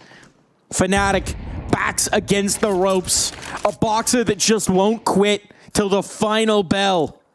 They're bloodied, they're beaten, they're cut up. Do they have another round in them? Do they have another go? Because Afro won't be doing anything in this. He'll give it a chance. He'll give it a look. M80, we're already getting on the hunt. There's no point to the hunt. It's all about just the round. They can't stall him out. They can't keep him off. He's trying. Not saying die, not saying quit, but it'll be Swisher to escort him out of this. And now, Fnatic must do it again. 2 rounds required, or we're done, or we're finally moving out of Anubis into the rest of this series. It's only map 1, baby. It's only map 1. We got the rounds to make you think otherwise, but 3-hour map 1. It's only map 1. We've only just begun this series. Can M80 end it, or do Fnatic have a little bit of magic in their own right? When the time gets tough, when the pressure is on, they need 2 rounds in a row. The same position that M80 found themselves just 1 overtime ago. Will they deliver in the same fashion? This is a little adjustment. Nice little HE being lined up. And a healthy 30 damage off the back of that. And pressure to force Body forward as opposed to back. Oh, this flash coming on through. It's good. Rek has been so aggressive in these A fights. So confident with this control, challenging. This Afro AWP, though, is a whole nother task. Just missing an elbow. Just missing a pixel there that looked bang on. They're still looking for this. They're still pressuring on. And Sin gone. The first piece of this puzzle eliminated. Nades missing, and Slacks battles back through. Peering over the gap. Holding on to this space here in towards mid. Running it. Rek left in a tough spot, and Afro now focused up on his opponent, on his rival on the other side, on that AWP. Slacks knows they're on the angle. They're in the spawn. They're in your spawn. So pressure now for the B players as M80 have adjusted. Slacks and Rek on opposite sides of this map, but it's Swisher coming through spawn, who might just be the key piece. They pushed in towards B main to avoid giving up these kills, to keep open the sight lines. And there's the first notice going towards M80 that they are aware. Bomb will be planted. A chance at the post, a retake required, but the numbers do favor Fnatic. They'll give themselves a chance. They've got the kits, they've not got the smokes. And on the move. M80 getting active, M80 taking the initiative, slipping round the net. There's no way this will be expected. Afro has no idea, and it might not just be Afro in the sightlines, it's Maddie's as well. Afro down. The bomb planted for them now. No smoke to cover this off. They went for the tick, but Maddie's finds the first. The drop on in. It has to be Crims. And a map of biblical proportions. It takes a master stroke to end, but it is M80 to put this one to rest, to finally end it. The war is over, and M80 reign victorious on Anubis.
Future Pros, dark can be a very powerful position for the CTs, so let's look at a smoke you can throw to block it off in the early round. To throw this, get into the corner of this doorway. Aim in the middle of this piece of wood, then simply jump throw the smoke. An easy piece of util that will deny CTs of any info into canals. Use this as a blocker, or scale behind it to take dark later in the round. Such a valuable piece of real estate should be fought for.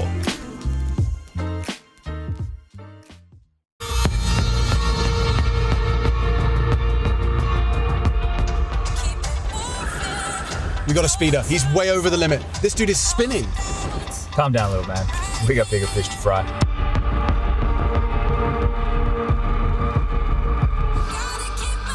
What, we're just going to let him go?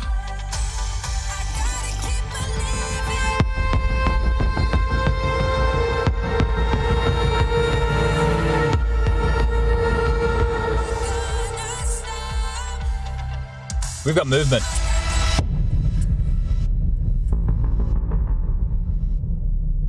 You are late. Sorry, I had to get away from the team during prac. You've got the stuff, right? I have a few snap taps if you're interested. Say, you got any more of those jump throw A-listers lying around? You must be joking. Do you have any idea how difficult those are to find these days? Fuck it, I'll take some null bites. Give me a couple null bites.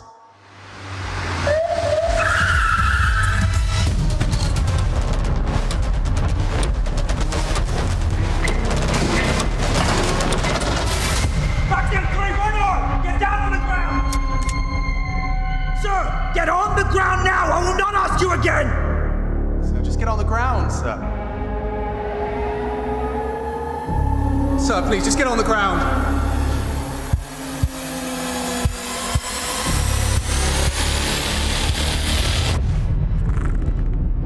He's got a bind! Look out, he's got a bind!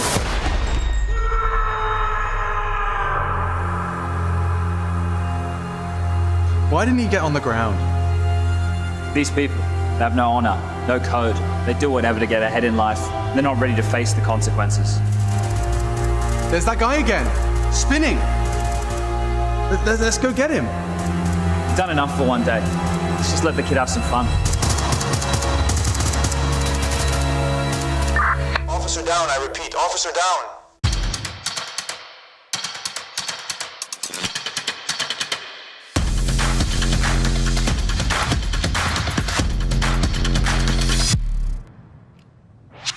Hey Future Pros, back on Inferno, and this time with a smoke that lands inside of Library.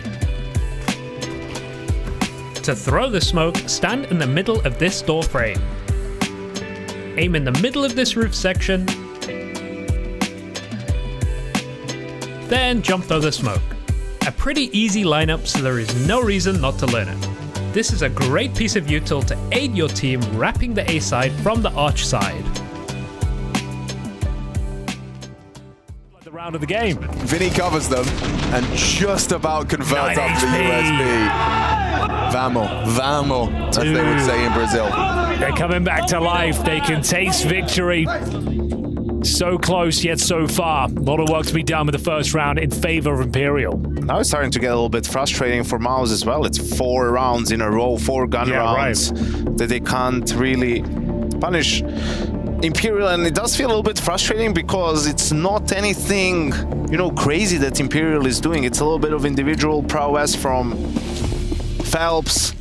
Maybe not the cleanest of banana fights from Mouse in a few of the situations. Right now, they're just outlasting them, Imperial, really.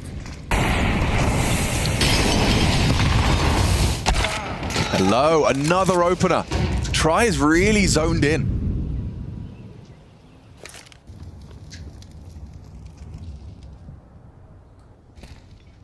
Another 5v4 early on. They don't have banana control though now, Imperial. Big kill. Oh, nails it. Stunning.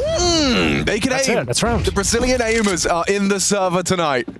That's incredible. I guess you have a look into it. You never know. Maybe Brolan can find something, but damaged up will be saving now. 2-0, lock it in. It's a 5 in a row now. It's kind of wild. The tribe was holding Torji. You know, that's the first domino to really fall. Shui tries to bring it back from Boiler. He gets out-dueled, then Jimmy.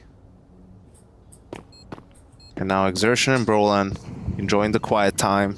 Yeah, probably having a little chat. For a little bit longer at least, because Imperial is going to go and hunt these guns. I guess you only really risk giving them AKs. Well, not if they're hitting shots like that. I suppose it's absolutely fine. I take it all back. Go hunt them. Go get them. Psychological warfare at its best. The time to kill on that round from nowhere is rapid. He's had enough. Yeah, it does seem that way, doesn't it? I mean, you could secure yourself 3. They can't get the ult now, right? Is, like, the key for Mouse really is Mouse didn't win on CT side by finding openings all the time. They were actually just outplaying Imperial in 5v5s. So what Mouse needs to stop doing is just giving away openings at CT. If it's a 5v5 situation, they have the upper hand. They're outplaying Imperial with utility, with all of that. It's only when they're a man down when they start getting into trouble. Bear in mind, there's no Torji or Pierce, so that hunt for the M4, I actually take it back. That's actually very advantageous going into this next round. Torji has had the hot hand many times here in the series. Yeah, but still, this is all up for the debate, and that's one hell of a shot from Xerxen. Okay. Yeah, I don't know. That looked crazy from Try's perspective. Just an insta execution. Finishes them off. Softened up by the util earlier on his progression up banana. Phelps is still alive, so not going to write them out. Not so is no way he was on a bit of a heater. That's the end of Decent with 2-8. You've seen it all. With Faceit Watch's Point of View Selector, you can experience the game from any pro's perspective. Use the multi-view feature and customize the stream with up to 4 angles. Control what points you see while earning rewards. Drops are activated and lucky winners will receive Faceit points. And if you ever miss a match, VODs are now available. Get instant access to demos with multiple POVs and commentary. Watch it, control it, Faceit.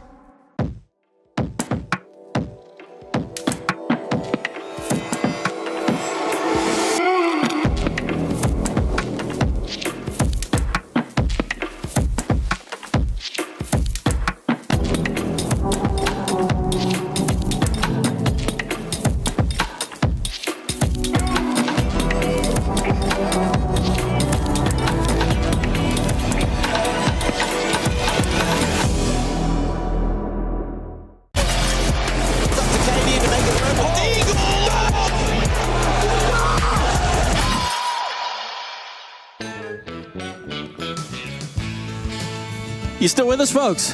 Am I still with us? You still with me, Cole? I'm still with you. Oh boy, 71 rounds of Counter-Strike here on the B stream, where the B stands for best. And we might have gotten some of our lighting knocked around, but that's okay. We fixed it. It's all good now. Oh, yeah. It's all fine now. But I think it's understandable after that absolute slugfest between M80 and Fnatic. We were jumping up and down, that's for sure. It was an insane map. Again, I haven't seen anything like that in CS2 so far, so it was just an absolute blast. And that was only map 1. That was only the first map. That was map 1. We got 2 more potentially in the cards. 71 rounds of Counter-Strike, and that was map 1. We've still got... Yeah, 2 more to go. That was a BO5. Did you try and calculate that? That was a BO5 condensed into 1 map. It felt like that's a record setter for me. It's a record setter. It matches an EPL record setter, I think, from 2022. That was a Na'Vi versus Ego game that went 71 rounds back in, MR15. Record setting himself 58 kills, 94.7 ADR across 71 rounds of play. That kind of consistency is actually insane. Like, they're just eating a snack at this point, trying to refuel, because they feel like they just ran a marathon. Look at all those white monsters out in the field as well. Gotta get those monsters out. Gotta, I mean, energizing. If there was ever a time to crack a monster, it's after that map. Yes, absolutely.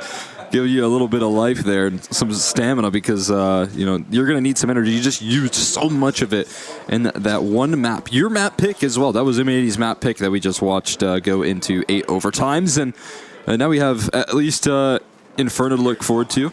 Now imagine the team talk if you're the team that lost that map. You played 71 rounds of Counter-Strike and you lost, and you're like, all right guys, that's fine, it was their map pick. You still see Maddie's like next. dying of laughter still. I mean, how could you not? The mood is, I think at that point, like, maybe if you lose like 4 overtimes, you're like, oh, that was a really frustrating Maddie's mousepad actually aged another year during that match. He got a full year's worth of use. How could you ever tell? How could you tell, honestly? Okay, let's talk about Inferno. It's a less played map for M80. They don't love it as much. Yeah. They used to be quite strong on it with mobs. I haven't seen a ton of it with Lake so far, so I think that one might be a little bit tougher to judge. I think this is a good opportunity to punch back, I'll be honest. From what I've seen, like, domestically from M80 with Lake, the roles are super uncomfortable. I think this is one of those maps that you do also have Sin struggling on a little bit in terms of like the calling. It's not up to snuff to the map pool that M80 do have and what they do bring to the table. So for me, this is one of those maps I've seen them actually get upset on here or there in North America, and I think it's a good potential to bounce back here for Fnatic. So what you're saying is we're getting a 3-mapper. How many overtimes do you think, Cole? Again, I don't think there'll be overtimes on Inferno. I called it before we went live last map. I said 8 overtimes. You don't think overtime on Inferno? I don't know if they're still doing that podcast. I don't know. I think in this case, cancel the episode. Yeah. I don't. More so that I think again, this is like a good punish pick for the side of Fnatic, in my opinion. All right, you're trying to restore sanity here in Logic. I don't know if I'm coming along for the ride. We got some nods across the way. I think there's a... I don't know whether there's like a bond that's formed. Something about like soldiers on the battlefield together. Saying, like just the war of attrition that last map was.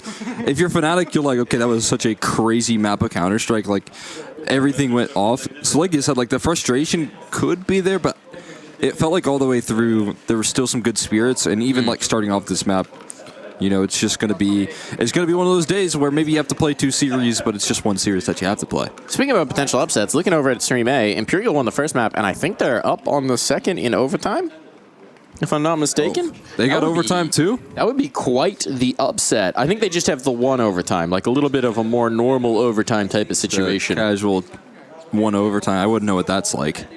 Let's see. Let's do a little check-in here. Let's do a little peek-see. Yeah, Imperial 15-13 up on Mouse. That's map 2. Pretty spicy. If Mouse get knocked down into the mid-bracket, I mean, they nearly stumbled against Rooster, to be quite frank. It'd also be Imperial in playoffs. That would be Imperial locked into playoffs, which would be a massive result for the team. That's what this one's for as well.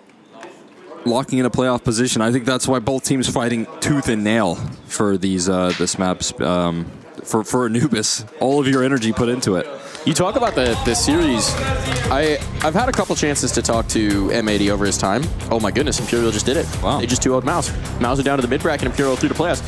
And one of the things that, he's talked about, in their first runs, in their first attempts into Pro League, it was just win a map, just win a map, just win a map. Yeah. Back when the Bad News Bears days. And then with this M80 team, they've had some chances, they've had some successes, they had those incredible series wins, that incredible series win over G2 with the last one with Mobs in tow. Yeah. But they didn't make playoffs. They didn't make it over that hurdle. If they could do that here and now with 1 more map of play, that would be a tremendous win for the org, a tremendous win for this team, and a prime opportunity for what is genuinely one of the ascending rosters in World Counter-Strike. Yeah, I mean, it is that story. I think we're past the point of just hoping you can win a map by a good distance and some of these North American teams. But they got to win 1 map to lock in a playoff position. At this point, we'll see if they can do that. That flash lands right in Sin's face. So it doesn't allow him to scale on the flank, but Blame F is so sneaky around these smokes and is going to be waiting to activate. Maybe waiting a little too long. He's looking to cut off rotations. Sure, he might have the element of surprise, but he's lost an extra teammate, and his flank is effective. It's not as clean as can be, only a single kill as well. So a 2v3 to start off this retake. Ain't that just the most Blame F of play? Oh, there it is. 1 more player in the smoke. This time it's Afro who swapped positions with them. There's 3 to find, and now they know. What's your kit? He's on the stick. He's on the kit. Afro might not expect, and he's got a player to deal with in the meantime, so defuse on, and a bullet to the dome to add insult to injury. It's M80 with the retake. Clean, cool, calm, and collected. The cheeky smoke plays could not see them through to the round win for Fnatic. No, not quite. Trying to get that a couple of times, but this flank just takes so long, and look at this. Sin adds an extra kill while Blame F is hiding inside that smoke, so that just makes the job so much easier. And oftentimes I'll talk about the struggles of A-side retake, but Slacks has the signature taunt right there. It's both hands up. He's a man of he goes back to what he leans on, goes back to what he relies Muscle on. memory. Yeah. Consistency is key. You know? Maddies would know that. He's got the hands up. He's got the uppercut, then the fist bump. Yeah. Yeah, consistency and mouse pad, maybe not as key, Maddies. Please, for the love of God, get a new mouse pad. Look at that thing. Look at that thing. I wonder if he got a new plane mouse pad crash one time and like was like, okay, I'm never doing that again. And he just stuck with old reliable. Oh, he has a name for his his mouse pad? Oh, I'm sure. I would hope he does. Again, that thing is traveling all around the world. Man. I think that thing is probably a unique culture, like a unique fungal and bacterial culture. I think if you studied that, we might uncover new secrets in medicine. It might be the only frictionless surface. Yeah. Perpetual motion. That's why he uses it. He's been able to break known laws of physics, I think. Tech beyond your wildest imagination. That's how you stay fighting for 71 rounds of Anubis. To boost it up here, looking to presumably go for a little burst in towards B. It will draw out a smoke. That's what they were attempting to do. Now with the fade on the brackets, you go back to establish brackets control. Do they leave a player top banana? No. So it looks like this was just hoping to disrupt the setup, disrupt the rotations, but it hasn't. There was not really a whole lot behind it, so M80 are not biting. Not biting at all. No motion whatsoever from this defense. Finally, we're seeing some movement. Flashbang in towards apartments. Rec identifies nothing, but this wrap smoke going to cause some concerns and test the A1S of Slacks here as he moves past it. They're quick on the scaling, though. They're charging forward here on this play, and Rec will hold down the line and still buy time, staying alive. There it is. Okay. They find him eventually. They do, but this is going to rally the rotations. Now they know it's very stagnant, and just playing the line is wrecked. Slack's able to drop that bomb, and while Crims will get this kill, BlameF is still just waiting to activate, waiting to catch this lurk. He'll have it, but you do need to plant the bomb. And that will not be allowed. It's an expensive round, but it is another round win for M80. Yeah. Comes through just in time with those rotations. I mean, you can very clearly see that Rec not only good on Anubis as well. He hops into a pit position on Inferno and stays alive, buys so much time, provides so much value. Swisher on the B side rotate comes through, gets involved in the clutch in the 1v1. And while it is expensive, there wasn't a bomb plant, so maybe those force buys will stop. And this is your chance to stabilize a little bit more here for the side of M80. Stability can be found. There's a lot of utility just ignored. Those CT side mollies on Inferno, a little less effective nowadays, but the HEs are still good. And they'll chunk off a healthy amount of damage. Oh, that nade could have been really fun. Here comes the swing. Time for some ecos, and they'll keep it clean. That's like 1 HP. Grabs 3 eek. Oh, he would. Oh, thank you, Leg. That is a quintessential NA player. He just shouted ecos and then licked every single one of his fingers like they're the most delicious thing. Just keep feeding me. Give me that Lake reaction cam. Ecos. That's an NA player right there. That's what we breed. Eco Cobras. That's what we're all about here. Let's see if he can milk some venom into this round. Because now it's not Eeks on the other side. It's full rifles. They got the Ute. Oh, and we got Ute. Got the guns. BlameF is way further up than you would have expected, but there's the trade body right behind him. Fast play on towards B, and this one might just be all wraps. I mean, it's a good thing that they found those entries as quick as they did, because Slacks was in T apartments, ready to flank. You miss smoke? Coffin smoke. Not quite on Coffin. It's the CT's side throw the Coffin smoke? No, that was from the T's. Okay. Fnatic, I don't know if they're giving $1. Is Fnatic, I mean, maybe they give 5. Maybe they do get 5. That is what you were saying, is maybe you need to up the price. So the rule apparently on M80 is that every smoke you miss is $1 that you have to put into the team lunch fund. They're keeping a spreadsheet. The issue is, I just don't know if you got to pay for, like, what is it? Probably 6 or 7 lunches at that point? Well, what they're doing, what they're going to do. Just the team, or is it the coach? They're smart. They're an economic team, right? They're good at money management. So what they're going to do is they're going to hold that until they're in a country with a very low cost of living, and then they'll buy the team dinner. That's very smart. It's a good point. You just got to keep traveling. Hey, the way they're playing, they're going to keep traveling. That is very true. I guess you'd imagine right there in this round, I think they thought the mollies were a little deeper and that they covered more space. That wasn't the case. They were fully past the Molotovs. And that is a challenge on the CT side. Again, if you're not like super comfortable on this map with even worse mollies nowadays, it's not easy to work through. No, yeah, it is just that muscle memory. And this is, I think, maybe what Def's communicating in here. Got to be anticipating those space takes. Can't be leaving those gaps. Can't be affording those opportunities. Got to remember that the CT molly is great. poo-poo. Yeah.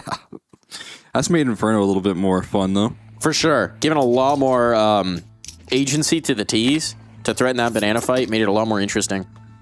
And it also does add that element that getting the bottle off of a T body is so important. It's huge. Once you find that T molly, who needs ops, bro? Your mood completely changes. On this map in particular, like, I would rather have a T molly and a rifle than an op without one. Fair enough.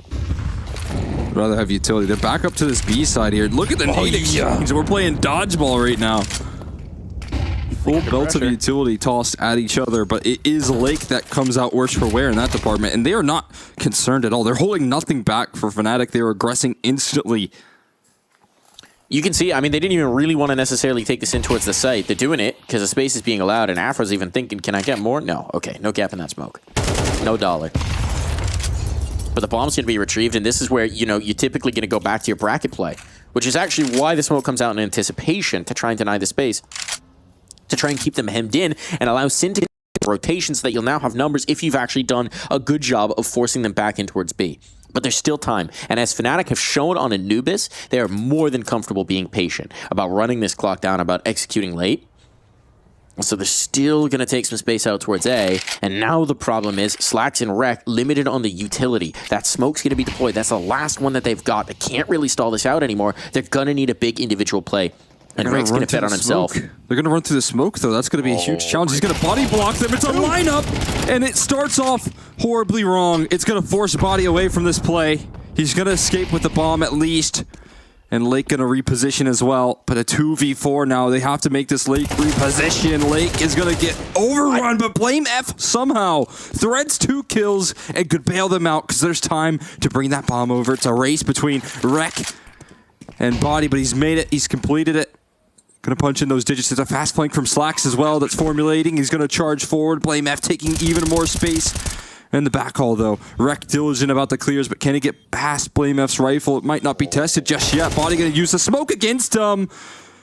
And it's a 1v2 all of a sudden for Slacks. So much heroics, but it could all be shut down. As Slacks elevates his angle, looking to take that high ground, jumping forward, he's made sound. He doesn't have a kit, he's running out of time. He's got to chase this Body kill down, and Body will not allow that to slide. Blame F with an incredible sequence to bail them out. For every Blame F round that leaves us scratching our head, there's that moment. Yes. There's that moment where he finds the gap where he's exactly where you wouldn't expect. You thought Wreck had found the moment, put the cork in this bottle, but the genie was already loose. And he may not be blue, but he is Blame F. I mean, that's a great point. That's exactly what he can bring to the table.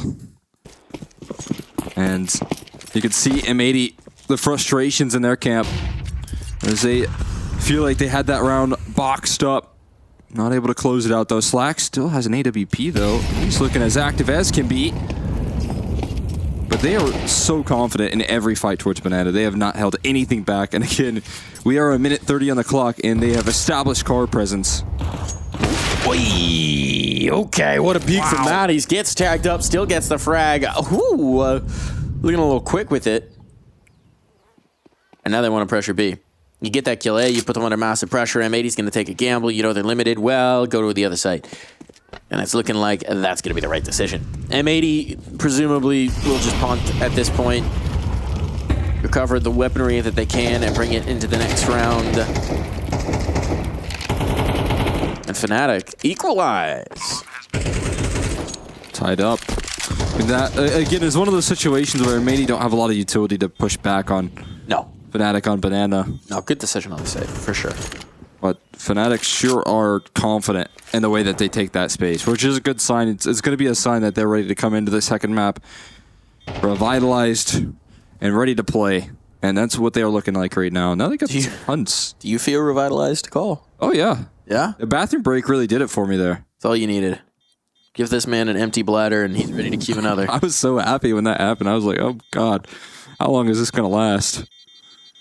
I mean, you got to drink a lot of water as a caster. You got to stay hydrated as a player too, right? Water, hydration, salts, all those different things keep the brain flowing. Fun fact, one of the easiest ways to tell that you're getting quite dehydrated, or one of the earliest signs for a lot of people, is if you find that you have trouble formulating sentences, strong indicator that you're dehydrated, because the brain is one of the first things that kind of suffers from a lack of water. Is that true science, or is that something I heard once? I don't know. You fact check me. I mean, I believed you. Again, that's one of the keys right there. Just got to say it confidently. It's something I've definitely noticed about myself. So, anecdotal? Maybe. But I'm going to claim it. I'll back you up on that. I'll back you up on that. There you go. 2 people have said it. Therefore, it must be real. It's true. How tall is body? Oh, so tall. That's a big body. Put onto a little lake. More of a pond, really. A puddle?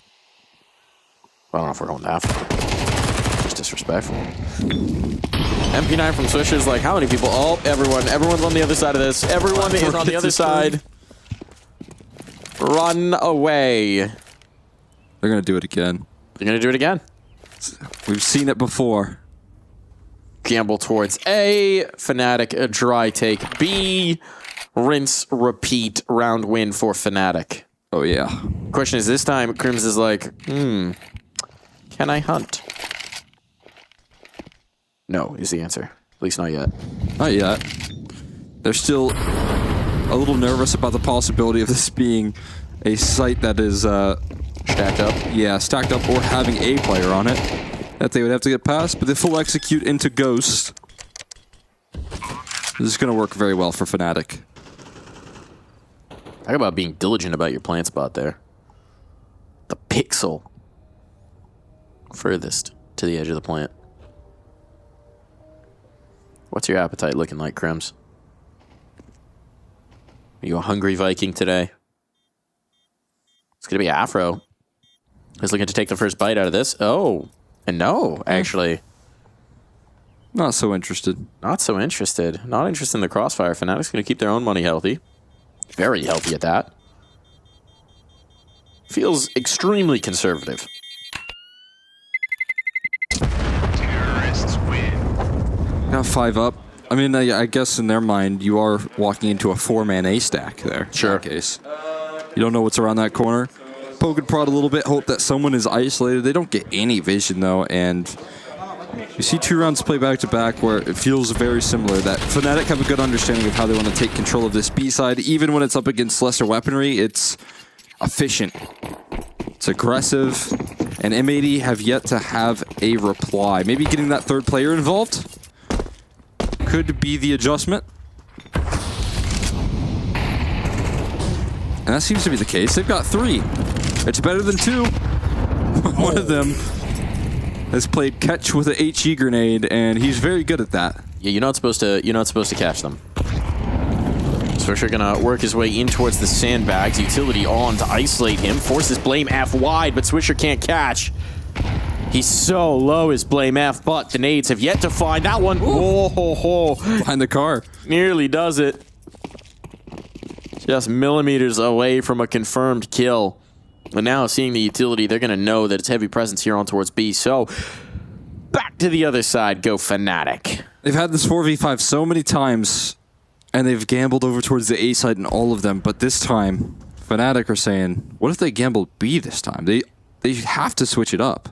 Yeah? And now they're going out apartments. And again, they're executing kind of into an empty side of the map. Spotted. I think Afro might have just gotten vision.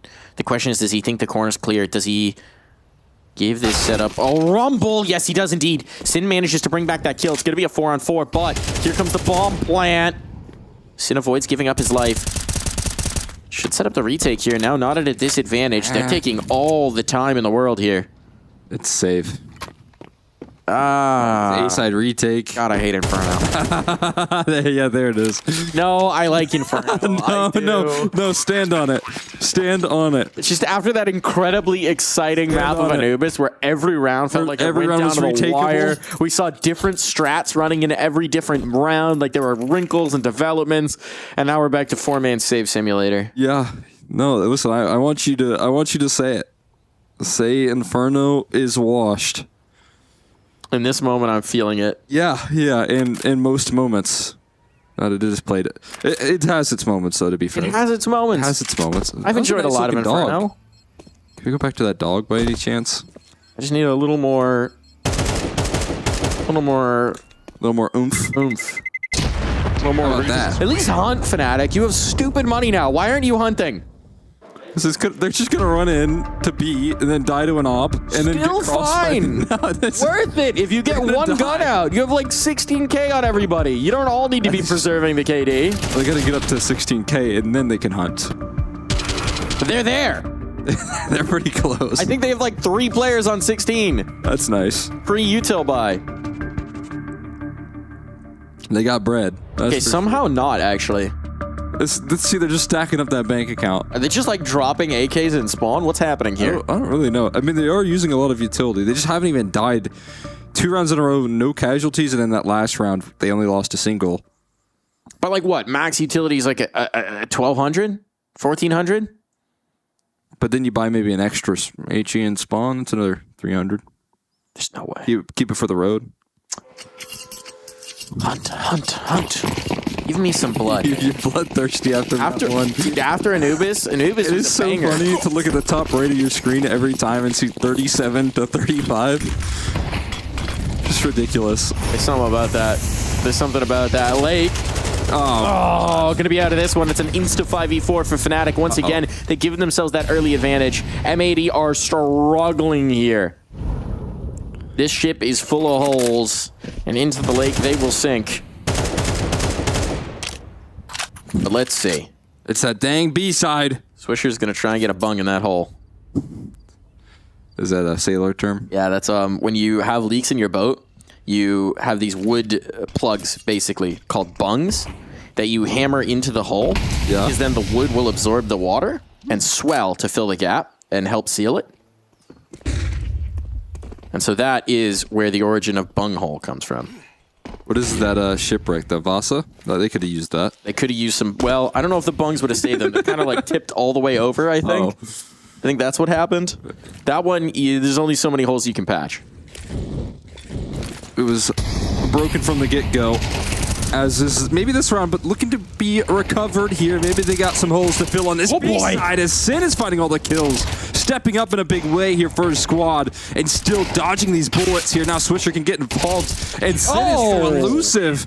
He certainly will keep them afloat in the round. And that's why they've been saving, because they knew they had some bungs in store. And Sin will hammer those straight on in, patch these leaks. There's only so many times you can waltz on into B, Fnatic, before you meet some resistance. And it comes at the hands of Sin. Do you? How do, my boy? Ahoy. What was that? It's just sailor talk. Do you? How do, my boy? Yeah, that's what the sailors say. I'm surprised you don't know this. That one's new to me, but, you know, maybe you just travel in cooler circles. Yeah, I dabble. Dibble dabble? Like a duck. They're on water, too. They're pretty good at staying afloat. Very ship-shape. Good water resistance. Good floatability. Apparently our chickens are, too. The CS chickens, you know, strong swimmers. Float. Have you not seen them in the water now? They got updated. I don't really pay. Whoa, where did that smoke go? It just fell out of the actual chickens can too, because they have so much air in their feathers. Oh, yeah, the re-swing. The re-swing when you see the up. I don't know about that one, Chief. But they are going to be able to bring back a kill as Lake will keep the numbers even. And a nade onto Afro as well. Keep that Opera on notice. I do appreciate M80 trying to just throw numbers at this B-side problem because Fnatic are unrelenting in their aggression. They will not give anything for M80. Space-wise, they will take it every round and they will take it early. Oh, flashbang avoided from Crims. That's impressive.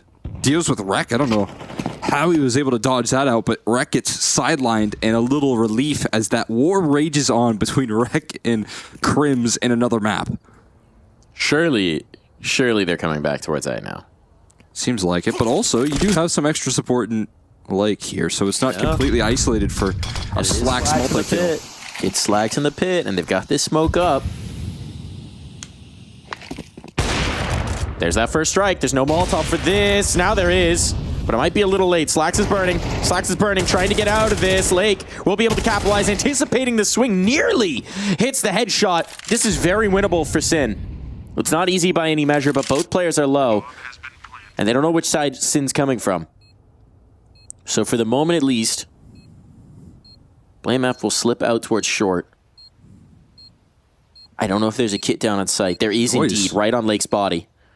So that'll be recoverable. Afro waiting for the pop-up shot. There's the pop. There's the shot, but it clipped the box. And now BlameF comes in for the finishing blow. The 1-2 punch, little left-right hook, and it is Fnatic to find 6.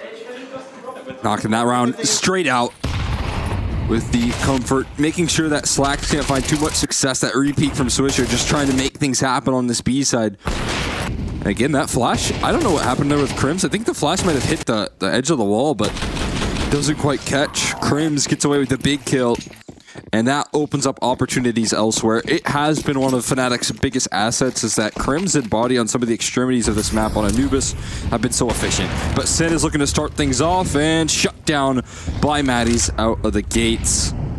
Deleted. And they put that pressure down middle, trying to test the waters elsewhere, trying to get active on another prong of the map, as that B side has struggled a little bit, but to no avail. Double hulls push here. This is a change up in the setup. Rek's got all the utility is the problem.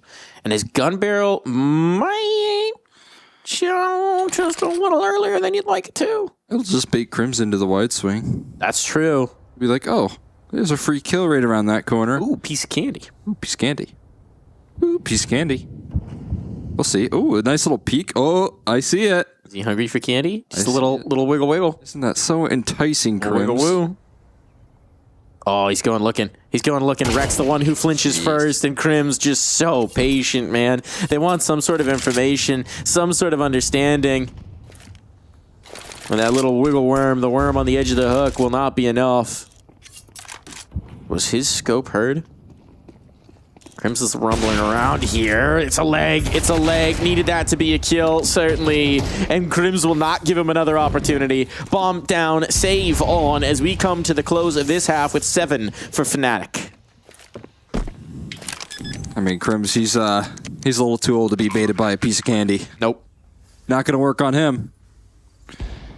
And that is a nice change of pace from Fnatic. I think we've seen just so much quick aggression. Pressure out of the gates in these rounds, and then finally in a 4v5 they slow it down and they get what they're looking for. Get those numbers up, Lake. Get those hunters down. Still pretty conservative in the hunt for Fnatic, considering the fact that there is 1 round left to play. No, that's a good point there. You could go all in. I guess, again, the only asset that you could give over is an AK, right? Maybe that's something you aren't super interested in. Like went hunting. It's Swish to land a kill to keep things safe, and no concerns for Fnatic. They're actually just ethically opposed to hunting as a concept. They're big animal lovers. So you think BlameF is vegan? I think it's a pacifist choice. Yeah.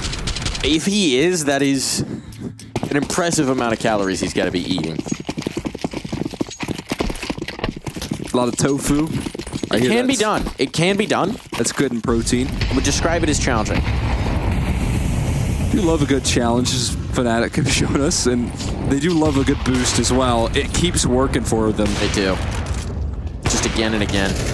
At some point, you would think M80 would just give them the banana fight. Just give up on it. Just play passive. Yeah. It is such a tough way to play Inferno, but it has not. It's led to a 4v5 in just about every single gun round, it feels like. It's been brutal. I think there's like maybe one where they got the early advantage. Maybe. So, playing from behind once again. Obviously for M80, you can't hold anything in reserve here. We are about to swap sides.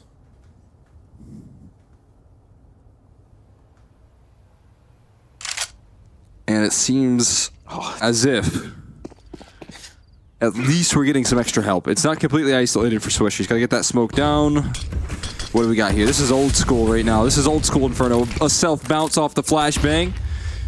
And to nobody. No one's pushing the smoke. Not just yet, at least. He waits for the flashes to come in return, and they're pushing the smoke into Sin and Swisher. And again, this B site provides value. They're bailing. And now they're going to rely on Crims once more in this head-to-head versus Rick on the A side. And call Crims the backdoor expert because he's always keeping that thing propped open. Oh no, Slacks! Oh boy, that was a dead-on shot. That should have been a guaranteed hitter, and he misses the sitter.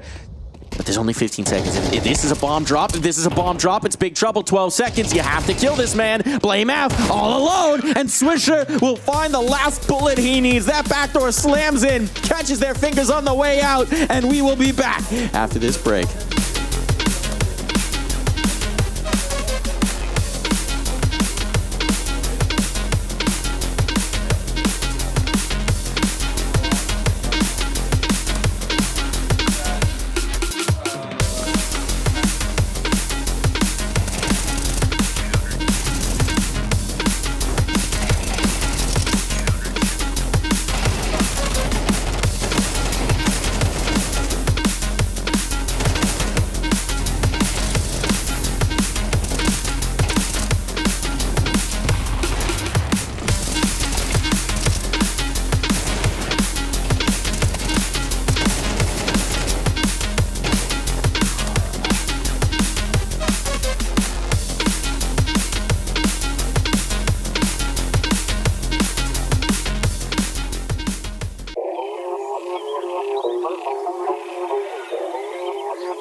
And we're back in.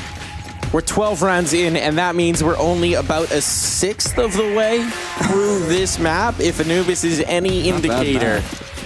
First half done, though, and M80 with just one magic round on the end of that. Slamming that back door closed. Give themselves an opportunity here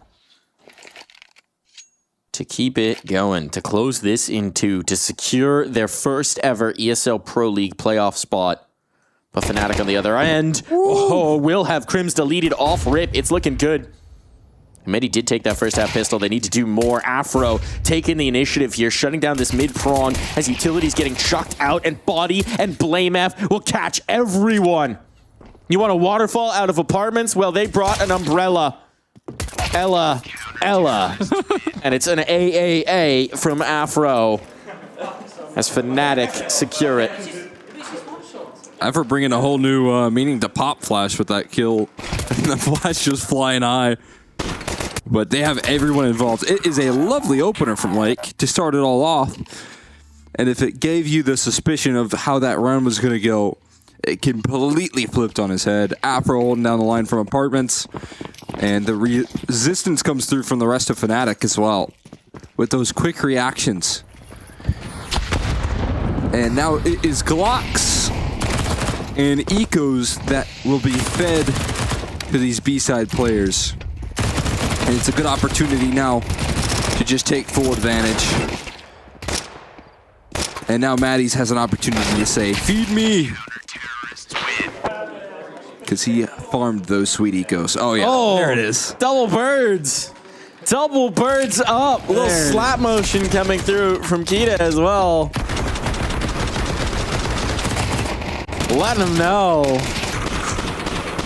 Surprised Maddie didn't do the, finger licking Selly after that.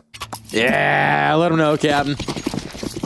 Flash them birds. You will not be given Inferno over easily. Certainly not.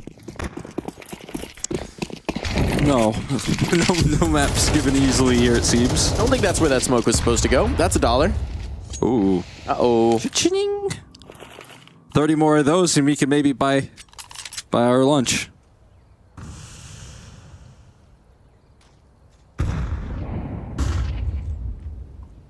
All you have to do is just keep missing. You think there's some... I guess then you'd have to pay for the lunch, so that would be the problem with that. That would be the problem, yeah. At that point, you could just, buy your own lunch. Buy your own lunch and hit the smokes. You do have the technology. Where's that smoke going for Swisher? Is that one hitting? That one's hitting. Has a nice little vertical on it. That one's hitting, and they're bringing the pressure in towards B, and look at this. There's a boost up over on the A side because we're missing a player right now on the Schmitty map. And yeah, as that gets disassembled, there's just not really anything here for Fnatic. So M80 getting to do a little bit of a dry run in towards this site. Coffins is the pressure. Coffins is the problem, but with the smoke on up, it will be wrecked, claimed through the smoke. Bomb down, dink onto Lake, but one traded back in kind. Body low. Still, there's no more utility for this T side. M80 are in trouble, and the retake is on, and they've still got Ute on Blame and Crims. Here it goes. Nades on out into the retake. 5 men in, and a nade to find the first. Afro the next. The dominoes, they are falling, tumbling on down, and it will be Matty's to find the final piece knocked off. As clean as can be on the retake. They use that utility so efficiently. Isolate those angles. My question is, if Blame F doesn't get that first kill through smoke, do you think they 5-man save it? No. You don't think so? Blame F got it on the lurk, right? No, he got it through the cross smoke. And he got... Oh, did he? Yeah, I believe so. Ooh, brushing it off. But I don't think so. It was a 4v5 still, so... I think they still go for it. They got that HE kill, so then it was a 5v3. They put a lot of pressure.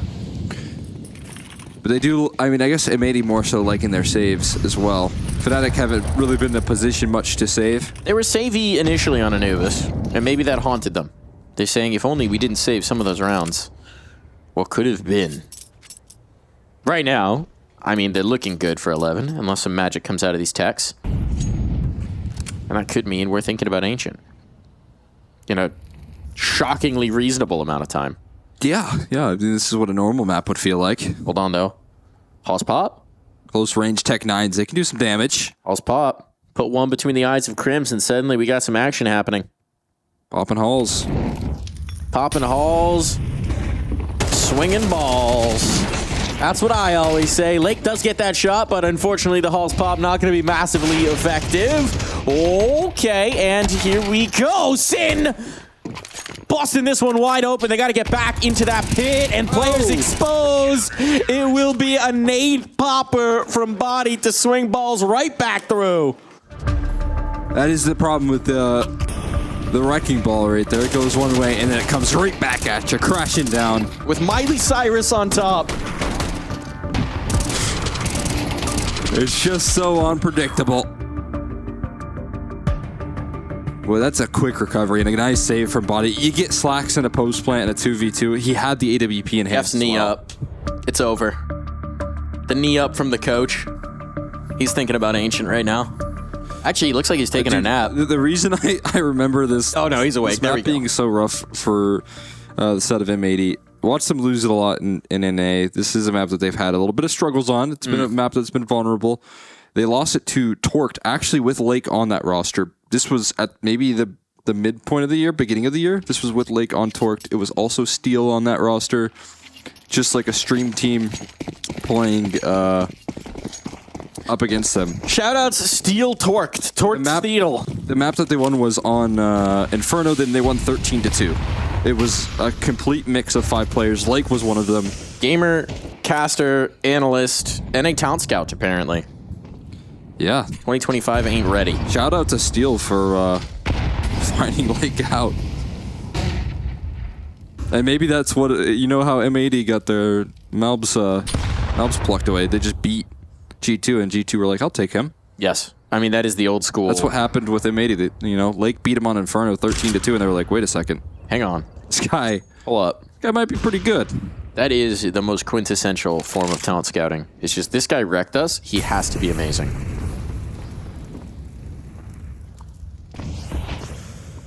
It's the days of yore before online stats. Oh, Crims! Crims had no idea. They baited the trap. They waited, patient as can be, and Crims tripped right into it. Stepped on the bear trap. Stuck right in his legs. And, I mean, look at this. Fnatic are gambling. Fnatic are risking it. It's all going to be on Afro. If he goes down without heavy casualties, they're barely even to go for this. Now they know it's the op, but they know they've got damage on. They're taking control out towards long. Fnatic are not shifting into the rotate. It's full faith being put on Afro to do this. And actually, it almost looks like this might be the split towards B, but no, there's the catch, there's the confirm, and now there's no one else to defend A. So, M80 will get a chance, at the very least, to show us what their T side has. That is it. It was in a Mythic Cup. A Mythic Cup? Banter. Shoutouts Flom. So this was at the end of last year. I hear they're having something over a revival now. Micro, Steel, Silas, and Wolfie. Or Wolf. Wait, which? It's FFE? It's the FFE. Yeah, okay, Wolf. Understood. We'll have to ask Steel how many times that team made him rage. Once or twice at least. Certainly. But they did win the first map. It was Inferno 13-2. There you go. But hey, now they have Lake. Lake's on this team now. So maybe they can bounce back on Inferno. The results have looked a little bit better. The slaps are still out. He didn't go for the classic though. He went for the windmill slap right there. It wasn't the slap into the fist bump. You know, they're having a tough map, so he's thinking mix it up. Change up the mojo, the energy here. Maybe inject a little bit back into the teammates. Yeah. Consistency on Anubis was key, because that's how they just kept grinding out rounds. They kept on winning. They kept on getting it done. But now you gotta go deeper in the playbook of the slaps on land. That's a good point.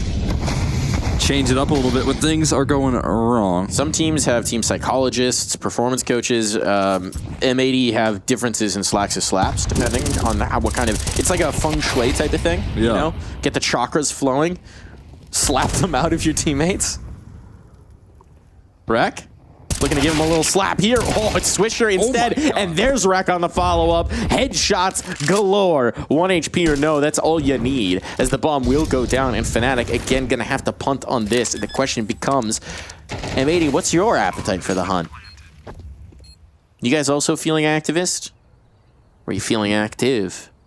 Or pacifist, even. Activia? Big yogurt fans? Oh, here we go. Shoutouts.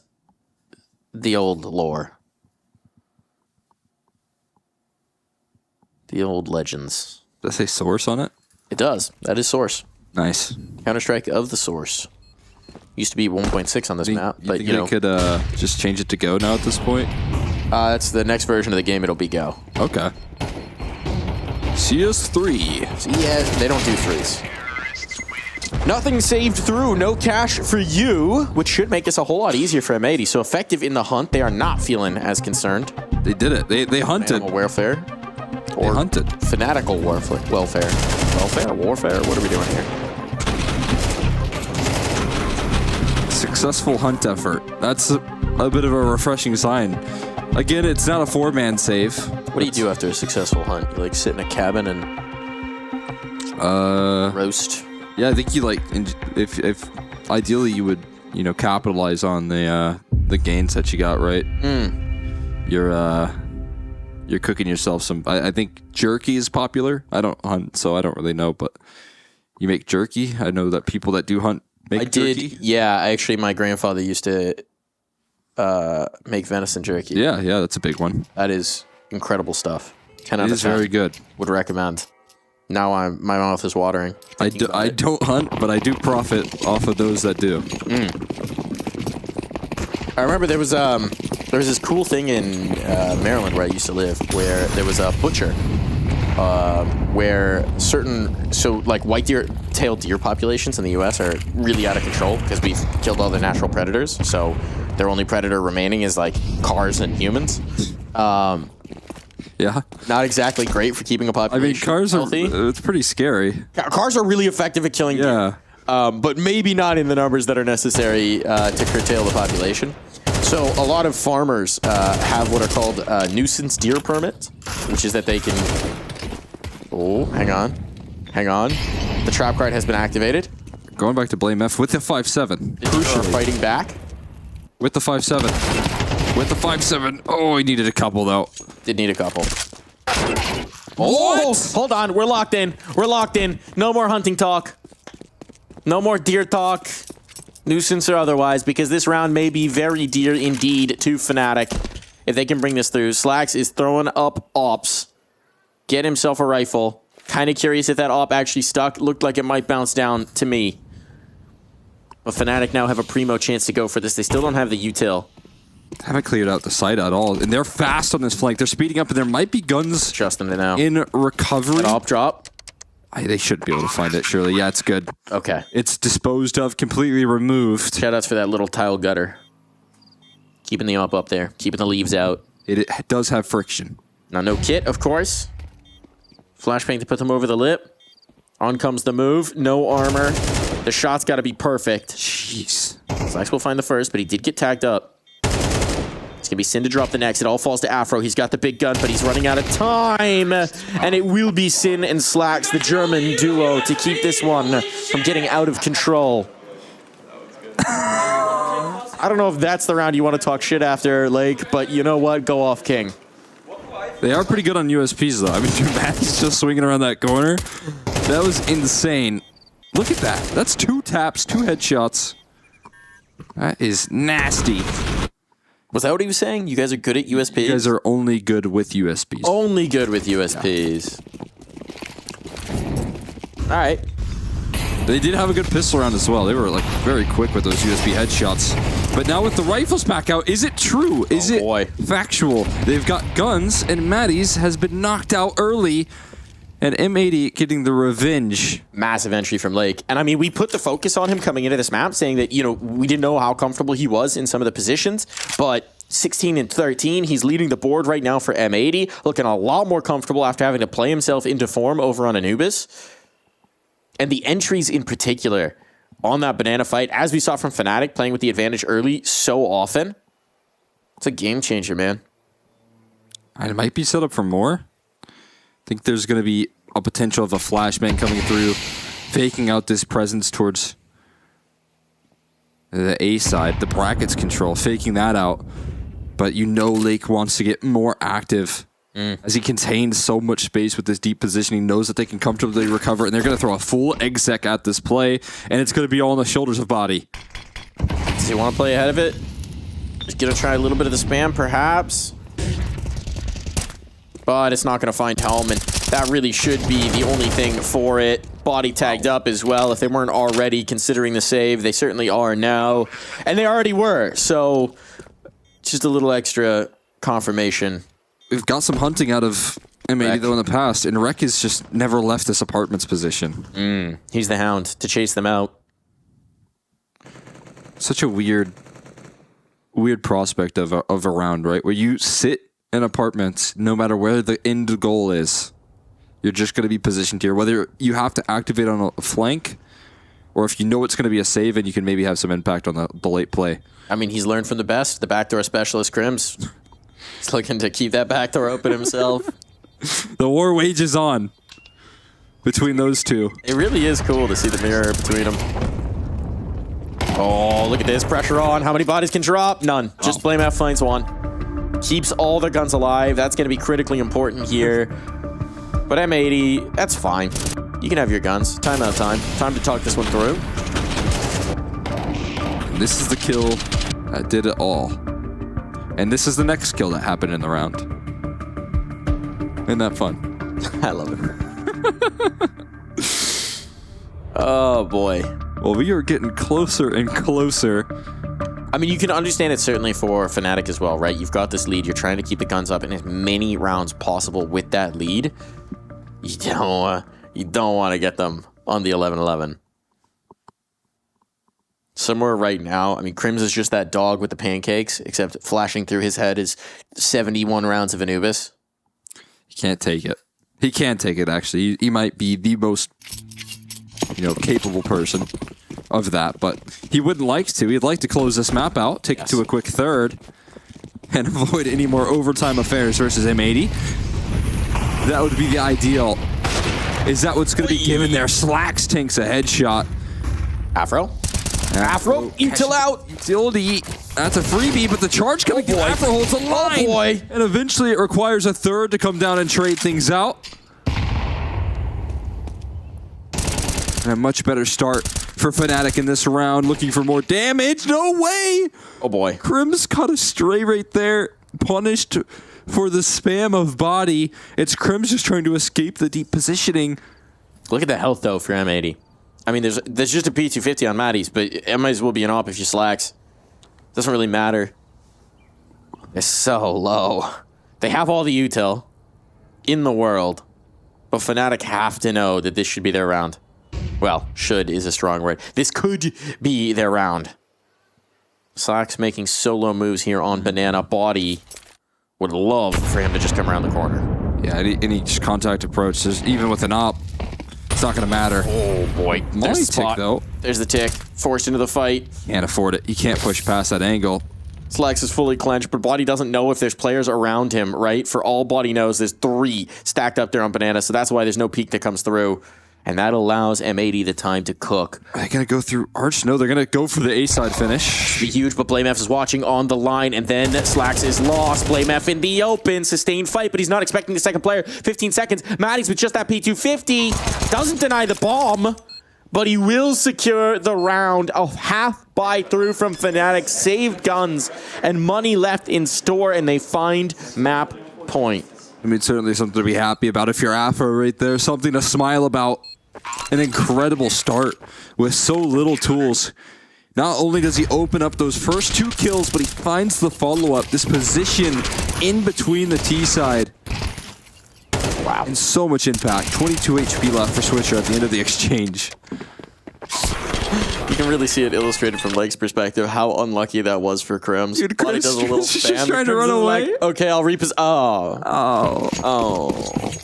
Whatever does the job there. Crims, all he cares about is that score on the top of your screen. And it moves up to 12. There's 3 opportunities in regulation for Fnatic to close. Bring the pressure. Nice nade on the Afro. Takes him down about half. Uchi mama. Zooey mama. And another. And Afro back. He doesn't want to stick around for this top banana fight, so mission accomplished off this utility exchange, but an aggressive setup here in the brackets. Blame F and Maddie's playing together. That's like all of the utility out for Fnatic, though.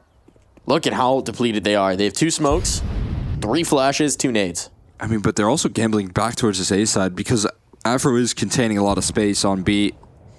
It's going to be difficult, though. It's tough to make the call for him to stick around like this. There's the info play. There's Maddie's trying to get some information and getting punished for it. So now it's pressure on. They do have the numbers in the right place, but they're losing the ground. They're losing the real estate. Back turn at the wrong moment. Crim's down for the count, and Body follows. Blame F could catch this bomb, but no, he's tucked. Blame F is tucked. He will be saving. He will be backing away. Fnatic will not be giving this one a chance. It is M80 to close this gap to just 2 rounds. Okay. And Cole, I know you're feeling it. I know you're feeling the direction this one might be headed. You get a whiff of that? Starting to get a little whiff, a little hint, a little smell, maybe lingering from Anubis. Maybe just lingering. Yeah. Might be left over. It's still a bit of a smell, an odor from how he ended that last map with the quote from Lake. But maybe with this careful save, they'll get back into guns, and then they'll have 2 more chances to close it out. 2 more opportunities to lock it in. And who's to say that Fnatic don't capitalize on one of those 2?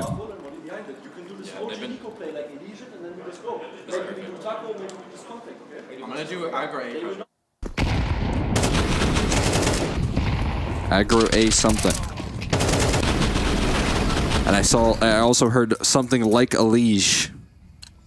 Trying to channel a liege in the server. To help them close out M80. Spirit of the Bald Eagle. Or maybe it was do what you did to a liege. Seeing as they did just mess them. Yeah, maybe it was that. Maybe it was that. Hard to say what the circumstances might be. Slacks, catching nades. Oh, look at this rotate off, though, for Fnatic. Having shown a lot of utility presence, they're going to shift the numbers, and M80 are not dissuaded. Lake just ignores all caution, all fear, and walks his way back. As they fade away from that control, it's very clear to Lake that he can take that space back in return. HE dunks down Maddie's. Hold that one. Smoke? Lake's past it. Towards Coffins. If he goes for the peek back in, this could be punishing. Smoke for the cross. Do they go through it? They're going to risk it. Off the flashbangs, all this utility coming back the other way, but flashbangs will stall them. They're going for the late flower pots boost. Is it check? Is it check? No, not yet. There it is, though. Traded 1 for 1. That's well worth. The bomb down. Fnatic, what do you want here? You're going to risk it all right here, right now? The utility's gone. A nade and a flash, all that remains. They've got kits. I don't think so. Afro's not moving. Afro's not moving a muscle. We're going to go the distance here on Inferno. We are going to go right to the precipice, Cole. But Fnatic will keep themselves from going over the edge. They will hold themselves back, at least for now. Keep these guns alive to try and keep this from flowing into yet another overtime. What would be the 9th period of overtime in this series? It just can't be. There's no way. At least one more chance to lock themselves in. They're hunting. Our best of 3 may have more time in it yet. I mean, it certainly will. We'll either get overtime or we'll get a 3rd map. Yeah, it's a guarantee. You get more action guaranteed with this next round. Here at ESL Pro League, for the low price of nothing, you get to watch as much Counter-Strike as your brain can compute. All day. All day, baby. That's the beauty of ESL Pro League. And every day. And every day. Except for Monday. Wait till 2025, man. That's no days. All right, Afro. Looked like he was dead to rights. What an adjustment. What a flick. The man is quick with it, and he is not interested in seeing overtime right now. No, so interested in shutting this one down. Had to do so much heavy lifting on that last overtime affair on Anubis, but Lake is one that is interested in tearing the server up and placing fear into the presence of this B side. He's looking to get after it again. They're flowing into apps. They want to threaten this. It's Crims in the pit, in sort of the middle pit. Taking that forward angle. He's taking an off-angle approach. This is so effective, but how much can he get out of this position? How's popping? Afro's fully reliant on Crims right now. That's an excellently timed smoke. Lake's fading this smoke on the other side. Lake's just walking up on towards B. He's all the way through spawn. They don't know. Oh, he's calling back the bailout. I'm in church. They have no clue. Oh, Lake's going to make the play that just saves him the round. Does he take both? Does he take both? That's the information confirmation. He's seen them. He's seen them. He knows there's a new box player. He knows where Matty's is. Matty's has to go for the reposition. Has to try and fight forward in towards Banana. I like the aggression from Matty's. He's going to expect the player to still be tucked in. Utility comes out nearly capitalizing his Matty's. But now Matty's is just trying to isolate the fight onto his opponent, but Swisher through the smoke still delivers, and now Lake holds the ground. The bomb will be going down. Nothing Fnatic can do about that. And this next shot on Banana, this could be the game. This could be overtime. Afro falters. It's Blame F and Crims to keep this away from OT. To keep the madness from setting back in. Lake catching nades, but he's not flinching. And a smoke back in their face will reroute them through CT. They have to come in. They have to come into the site. Time is getting preciously low. There's one more flashbang for this. There comes that first check, that first peek, up on the line, all on to Blame F. You can't save this one, Blame. You can't do it. We're going to overtime. We're back in it. The marathon continues, and M80 are letting them know. You've got to be kidding me. All you can do is smile. All you can do is laugh as you take it into the 9th overtime of the series. It's impossible to separate these two teams, but when they need it most, Lake with an absurd play. We've highlighted the specialty of these lurks, the specialty of these backdoor plays, and Lake shows up. You can't believe it. He can't believe what he got away with, and he makes sure to let him know. He's got that special brand of madness that just makes the truly incredible plays, you know? The special player who will do the unexpected, who will do the unbelievable. Oh, God. And who's now it's not funny those anymore. Gaps. It's not funny anymore for Fnatic at all. There's no laughs. There's no, that was a historical overtime. We can move on from it, though, because now you're in another overtime. Talk about resilience for M80, man. Playing from behind this whole inferno, playing 71 rounds of Anubis. Oh, this team does not say quit. This man does not say quit. They don't know how to. It's always turned on. Lake has been turned on, though, for this whole half, and he's going to get flashed up for more B-side presence. Aggression comes on through, and Sin and Lake, again, fighting so much impact. Blame F is this time here, and he's a wall you just can't get past. Oh, God. Turned on, tuned in, dropped out his slacks of this round. Was looking so good. The double entry on should be bang on to rights. Afro with a big miss. And now Rek is trying to create space. Smoke to isolate this out. Gap in that one. Crims. Oh, that's $1. That's $1, but it actually works out. What? Rek can fly, dropping on down. Rek from above. The missed smoke was all according to plan, and Blame F is thinking, what the heck, guys? I got to do it all myself. Rotating around. Trying up for the clutch. That bomb now ticking away, and Blame once again has not bought the kit, though presumably one of his site mates surely will have left one for him. There's the only one in mini pit, though. There would be the only one in mini pit. Time might be the issue then. Recovering that might be a bad ask. It's a crossfire here. There's the spot. Now they know that mini pit player can activate. Blame F shot in the back of the head. It is Rack to put the third kill on. Up high, jumping down low. Whatever it is, Blame F, you are too slow. And in overtime, in some case, they just find a way to win. When rounds get difficult, we've seen so much of this X factor. Now it's Rack that's able to step up to the plate in a massive fashion. Sneaking his way through. He might owe $1, but it will be worth it for the win. Yeah, I think he'll pay a couple of dollars if that'll get them into EPL playoffs. Steps away. But overtime has never been so straightforward. We know one thing about this matchup. It's that each overtime action has an opposite and equal reaction. So Fnatic getting a little bold with this, playing Maddie's ahead of that half wall. But it's in towards A that the play will come. The bodies mounting up here. Well, the captain will be on the other side of the map for the moment. There's so much utility now pushed on towards clearing out this mini-pit position, but there isn't a lot of initiative behind it. They take this brackets control, they put pressure on this A side early, but doesn't seem like that's where the end goal is heading. Back 4 towards B.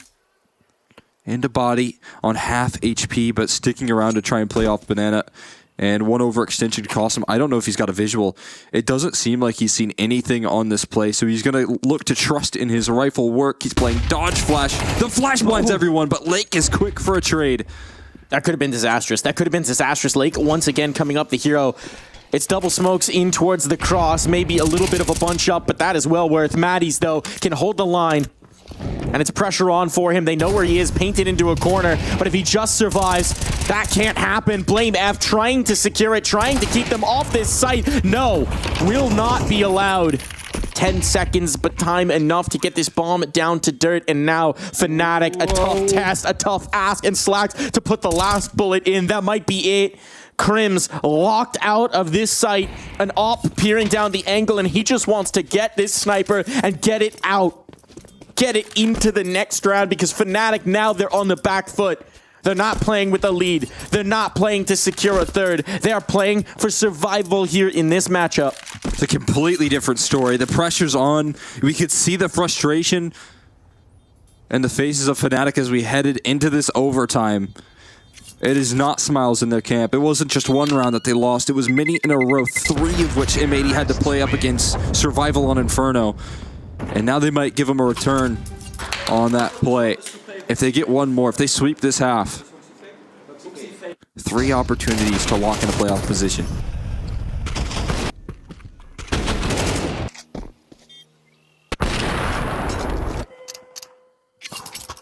The highlights are doing a lot of heavy lifting and protecting from CT spawn. Both players incredibly low, but they get past it. They will stay alive. You get Slacks in a late round post. It's not going to look pretty for you.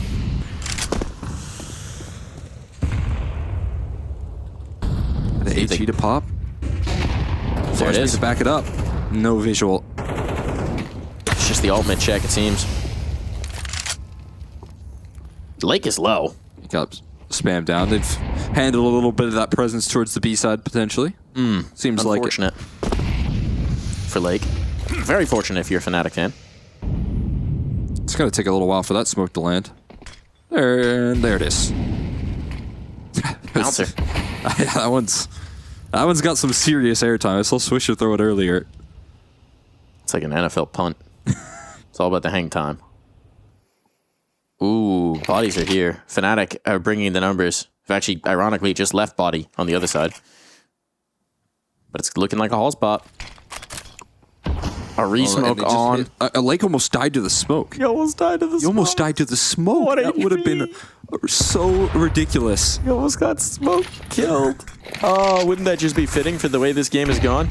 Look at this. Maddie thinks it's a fake. He's pulling off, but Afro does collect the first kill. That's going to bring Maddie's back around. Now the numbers are here for Fnatic. They've got the bodies on site. If anything works, this should work for them. And Afro on the line will be shutting the door in the face of M80, but it's not done yet. 20 seconds, not a lot of time to spare. Lake, 1 HP, but a headshot might be it. Might be all he needs. He can't find that. Damage onto Crims, and there's the trade. Blame F, a turret on the site, waiting for his teammates to get into the angle, and they're out of time.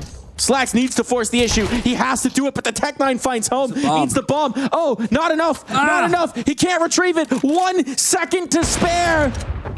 But it will be a round for Fnatic by the slimmest of margins. M80 will not complete the flawless half of overtime. There was such a chance right there if he could have found the bomb a second quicker, but it just wasn't in the cards. Afro with the efficiency on this AWP, able to step up to the plate.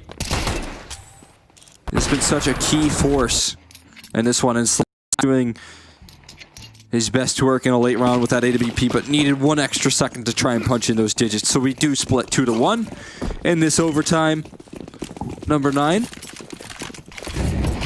And now it's back to a pretty difficult CT side. And maybe have had some small struggles, I would say pretty large struggles actually, towards that B side in particular. But now they've got all the tools with that overtime money to switch things up and turn the tides. And they got Lake, who's a lot more on the ball right now.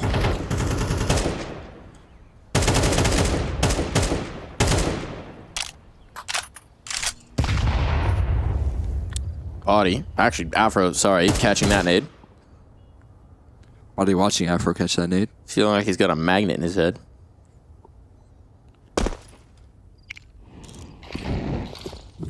And typically, what you would like to avoid with those HEs, sometimes not given the availability though. That's some great utility tossed in. And there you go, Body does catch one. Eventually, tossed on out. They're lowering the HP bars slowly but surely, but it does leave this B-side up to question. A question that might not be answered in this round because the bomb is relying back on towards this Crim's lurk. The backdoor specialist. He's knocking once more. Plenty of time as well. 30 seconds to make the right moves. Slacks is going to peer into this. The AWP on the line. He's going to get chased down. How does he live? The nade should find it. The nade should find it. Slacks, you're not getting away. Not from that bit of explosives, but it's all about this A-take. There's not enough time to bail out. So now Sin in defense can keep the bomb away. Headshots, that's all he's looking for. And the bomb is rebuffed for a moment to allow the rotation to come in. Rex strikes. He holds strong in the pit. It's fallen to Maddie's. And there's no time to pull off of this. There's no time. And it's map point, series point, playoffs point for M80. They just need 1 more. It's absolutely sick. Lake to close it out as well. A fitting way to find it. We thought this team might be done. You lose Mobs, you lose one of the strongest players in the game.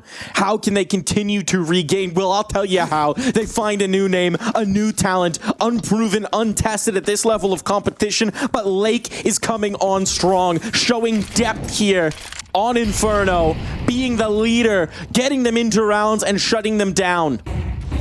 Ooh, he's gonna have to do it again. He's gonna be tested. Blame F is hot around the corner. And he will fall off eventually, keep that space, but it's more damage done in overtime. They have been able to come alive on this B side, not losing out the opening duels, but coming out of the end of these rounds on the better end of things. And a Fnatic team that's maybe looking a little gassed here, catching those early nades, disheartening in the moment, knowing what you had, knowing the lead you had after this absolute battle of a series. Damage on the Sin. But he'll stay alive for the moment. Slacks is just not giving up on this deep angle. Now he wants to fight back in. Wants so desperately to give them an opening duel. Wants to be contributing in the early round as they trade flashes back and forth. Will he give them the extension that they're hoping past for? A minute, but there's no vision on towards Banana. When does Sin shift back in? Because he's anticipating that wrap, gambling over towards B. He's making a gamble, but now the smokes are coming through. The A players are calling. It's not B, it's not the fake. It's all the pressure on, so they're going to put the weight of the world on Slacks' shoulders. He knows he has to adjust here. Wreck from the pit, trying to stay alive. He'll take out Crims out on the balcony. The first one found, looking for more damage, but it's not kills. Sin lines them up through the smoke. And he may not be in the church, but his prayers have been answered. Sin naded out of play. It falls to Lake. The man whose depths we were just extolling now can wash away this map, this series, can engulf it all. But 2 kills will be required. They'll both be bunched in towards the site. Here comes Lake, on into the fray. A headshot on the first, a pixel spotted. He's got the one, looks for the second, knows where he is, down to the duel, and Lake has done it! The new man! The replacement, the young, unproven talent, will be the defining factor that puts M80 through to their first ever ESL Pro League playoffs. It's him. It's him. It's Lake to finish the job, sneaking right under the crosshairs of Fnatic and locking in a playoff position. What an incredible way to close it. What an incredible story of resiliency for this M80 team, for Lake in this map. It's just such an impressive win, and they did it in the most difficult fashion you could imagine. An absolute battle. Soldiers to the last. Resilience is the key, and Fnatic are going to be so gutted by this one because it was a test. It was a challenge every round battled for. So many rounds of Counter-Strike, even if this was just the 2-0. That number does not reflect the story of this matchup. It does not reflect the resilience of this Fnatic team. But at the end of the day, the only thing that matters is the dub, not how many rounds it takes to get there. I mean, we highlighted it from this very moment, right? Lake has started off this series, such an important series, a playoff opportunity, down with a very tough first half. 5 kills locked in and stepping into overtimes, never gave up, never really stopped, and was able to consistently ramp up into a much more positive performance. And then he takes over on Inferno, a complete change of the tides as he found so much impact, so much success. And it's an incredible story. This is the one that saved them. It was Fnatic with an opportunity and Lake getting an ace as well in that E-box position. All 5 kills, so many moments for this new guy that you can be happy about. And again, it is just so fitting that it's the right decision. M80 feeling like they could have been down and out, especially after some big moves, and still coming out the better. It's crazy to think that not 6 months ago, this guy was playing in the finals of a Launders LAN, right? Playing in a local NA tournament, and now here he is, confirming a spot off of a massive clutch into the ESL Pro League playoffs. The talent is there in North America. We just got to give them opportunities to emerge, and that's what M80 have done. They have put their faith, they have put their confidence in this young man, and he has rewarded them massively here. Absolutely, and I mean, there's obviously a big difference in terms of teams that M80 had to take down in, you know, Pro League season 20 versus 19, right? You know, taking down G2 was so incredibly impressive. I think so impressive maybe that, again, G2 needed a piece of that pie. But making a playoff position and being able to at least increase your performance off the back of that run is what's most impressive about this victory. And I mean, look, maybe Fnatic aren't the biggest name on paper right now, but we've seen their matchups. We saw what they did to Astralis. We saw what they did in this series. This is a strong squad. This is a squad with some resilience that's coming together. A squad where BlameF is looking a lot more active than we've seen in previous rosters as well, where he's gelling with the team, where Afro is looking on point with that AWP, where you have some tremendous calls coming through from Body, some risky late round rotations, some last moments. This was a tough test to overcome. I mean, the round total is going to tell you they played a lot of Counter-Strike today to secure this playoff spot. What are you talking about? Easy 2-0, easy 2-0 in the bracket. On the bottom of your screen right there, that's what happened. That's the only thing that happened. I don't know if we have him on the number. I don't know who we have on the number. We've got an Air Force Aim High player of the match. It could have been anyone. I'm hoping it's Lake. Let's see what we got. It's going to be Lake. There we go. 70 it had to be. And 70. That's 2 maps. And 2 maps. 2 maps. That's 2 maps of play right there that he showed up consistently. And again, we'll take a look at that first half performance. 4 kills even heading into that second half. It was 4 kills deep into the second half even. And yet still he turned it around into a positive Anubis and even elevated his game on that second map of Inferno. I mean, there's just so much to be proud about with this guy. It really is. And I mean, just the stamina in that situation and the high tension rounds, just to keep it going. At every point as well. Every round, even when he's having the bad map, even when he's having a tough first half, he's still the one who's getting loud, who's yelling, who's telling them they're only good on USPs, who's shouting every other moment, licking his fingers after getting the ecos. Yeah. He's such an energy giver on that roster, sitting on the end. Now, okay, we've glazed him a lot here, and deservedly so. But let's share some of that glazing over, because Slack's tremendous series, Sin, some incredible calls coming through, Swisher, the big moments, and Wreck, the absolute king of Anubis, doing it again as well in big moments on Inferno to keep the flank open. Oh, and we got an interview with the man himself. Hey. We got Lake here. Dude, that was a few rounds of Counter-Strike, huh? That was more than a few rounds of Counter-Strike. I have lost my voice. It is over for me. Look, let's talk about it. You're a young guy, a new talent at this level of competition. You just made the jump over in the player break. I know you're a guy who really is up to any challenge from talking to you at events, but you started out that series cold on Anubis. You started out having a tough time that first half in the cave fight. You battle in, you take over in the overtime, you have the ace to send us to overtime, and then you dominate on Inferno. How do you keep that energy up through that whole series?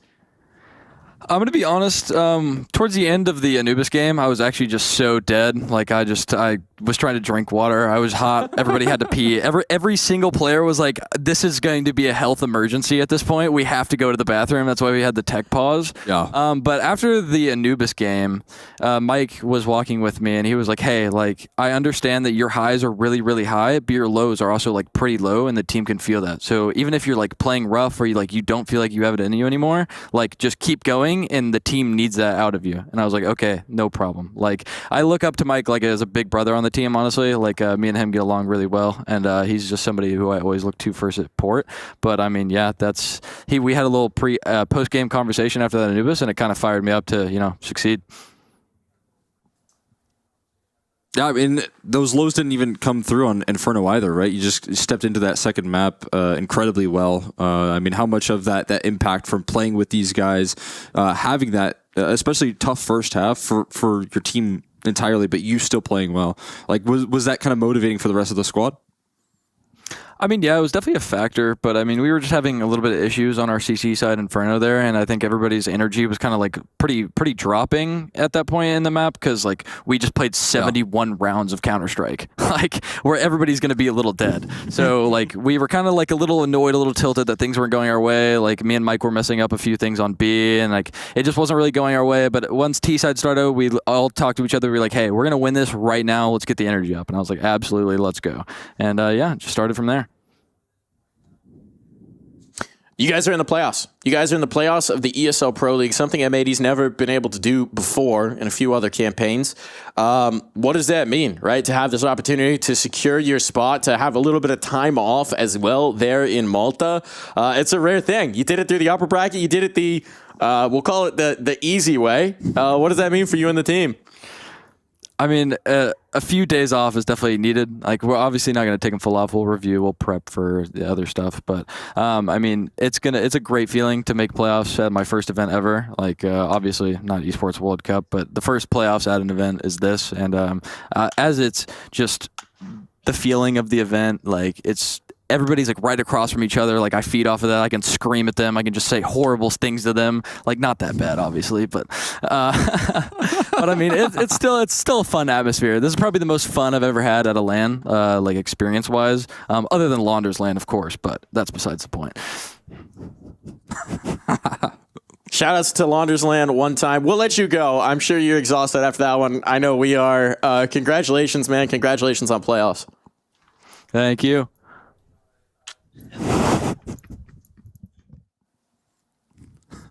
Get him out of there. Get him out of there. Get that man a back massage, a steak dinner. Get that man whatever the heck he needs. Holy cow. Shout out to Launder's Land, man. You know, when we were there, one of his big points was, at this LAN, we're going to find one HLTV top 20 player of the year. And I think we might have our candidate right there. We might have our candidate. A lot more work to do to go for that. But he has done what has felt like the impossible. He has put a new, fresh North American squad through to the playoffs. They got a match against Imperial to decide where they're going to go exactly in that bracket. But holy cow, take a bow, M80. Take a victory lap. Go jump into the ocean. Whatever you want to do, you deserve it after that one.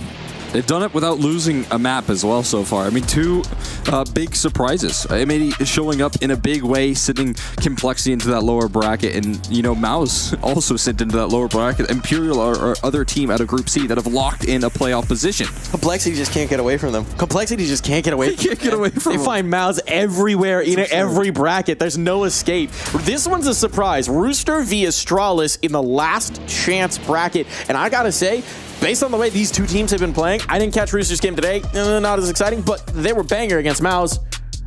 If they bring that energy again, I think Astralis could be in trouble. Yeah. I mean, it was more so, I think, a credit to Big and what they were able to do. I think they had a long conversation after what we watched yesterday and came through a lot stronger today as needed. But Vitality avoiding some upsets there. Same for Liquid showing up with some strength. Obviously, we watched VP as well. And, Furia, again, the South American scene just continues to rise up, barring, I guess, Red Canids right now. Look, Brazilian teams and Vitality. Things can get interesting there. Things can get interesting. I do think that that Liquid VP game is going to be a banger. VP's maybe looking like they're back in form. Obviously, wasn't the toughest of competition in their first matchup, but I am excited to see that one as a test of both teams. I think that one's going to be very interesting. I think what I'm looking forward to the most with that M80 day off. What are they looking forward to, you think? What I'm looking forward to. I want to see Rec on the rocks in Malta. Yeah, Rec on the rocks. It has to happen. This isn't their first trip to Malta. He might have the rocks photo. It's always the rocks photo. Usually it's after they get eliminated. But this time it's before playoffs. That's even better. We got Muscle Mac back here, who I'm sure can give him a little tour guide now as a full-time Malta resident. It's time for us to say goodbye. Thank you for coming with us on a record-setting journey today, on an absolute odyssey of Counter-Strike. Massive congratulations to M80 on making it through to playoffs. That is a huge win for the guys, and a huge win for us to have all witnessed it happen. Thank you, folks. See you tomorrow for more ESL Pro League action here on the Beast stream, where the Beast stands for best. Goodbye!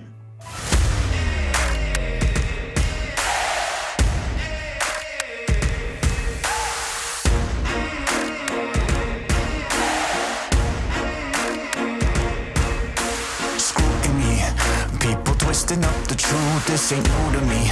Since the age of 22, I've been using it like it's fuel to level up, like it's champagne in my cup, like there's nothing interrupting my pursuit of dreams. There's a vision in my mind, it's consuming me. Take my confidence combined with opportunity, mix it up with unity, soon to be the greatest of my generation. Operation Victory. Fight or fly, we will stay through the perils we dare not to stray. Spark the match, light the flame. Out of luck, out of sight, dangerous, dynamite. Dynamite! Setting fire to the clouds at the speed of light. Going up, not coming down, screaming. Superman's kryptonite. Blowing up dynamite. Dynamite! Setting fire to the clouds at the speed of light. Going up, not coming down, screaming. Superman's kryptonite. Blowing up dynamite.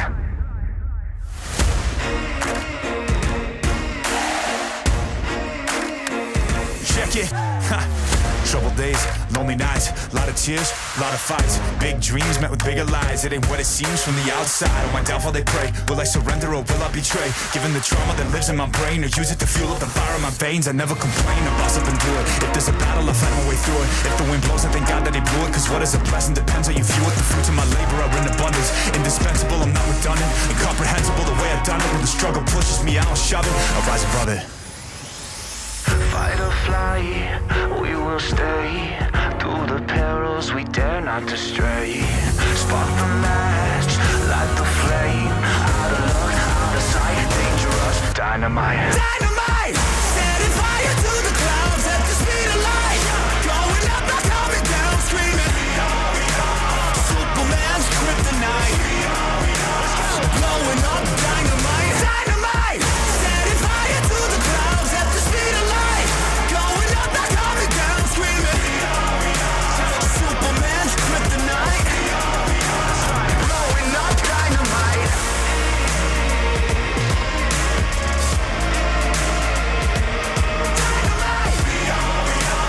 Superman's kryptonite. Blowing up dynamite. Dynamite! Setting fire to the clouds at the speed of light. Going up, not coming down, screaming. Superman's kryptonite. Blowing up dynamite. Dynamite!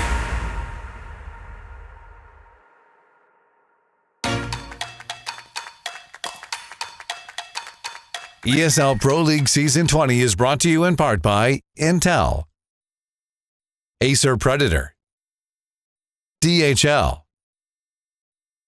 Qiddiya, Monster Energy, U.S. Air Force, 1xBet, White Market, Gaming Malta, and Logitech G.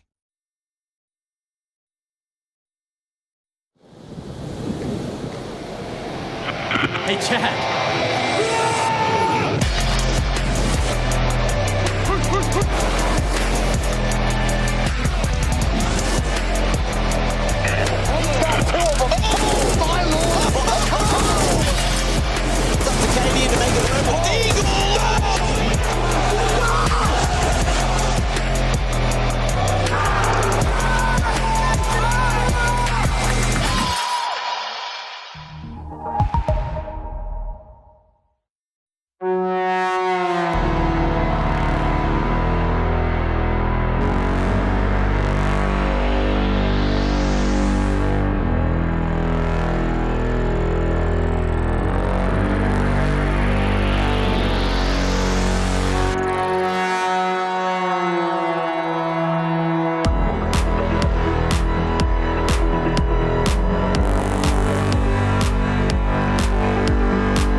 Cause all the good times that we had is flooding like an ocean.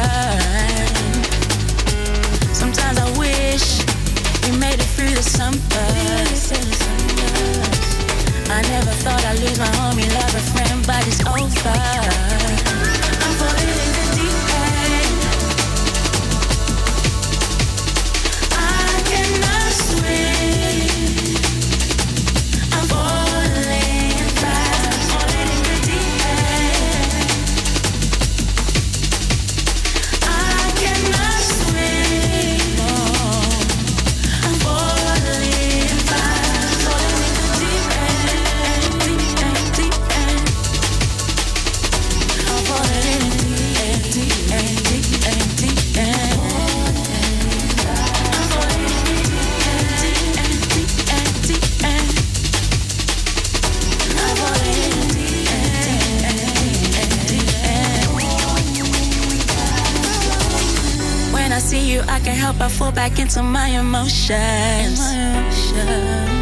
Cause all the good times that we had is flooding like an ocean. Sometimes I wish we made it through the summer. I never thought I'd lose my homie, love, a friend, but it's over. I'm falling in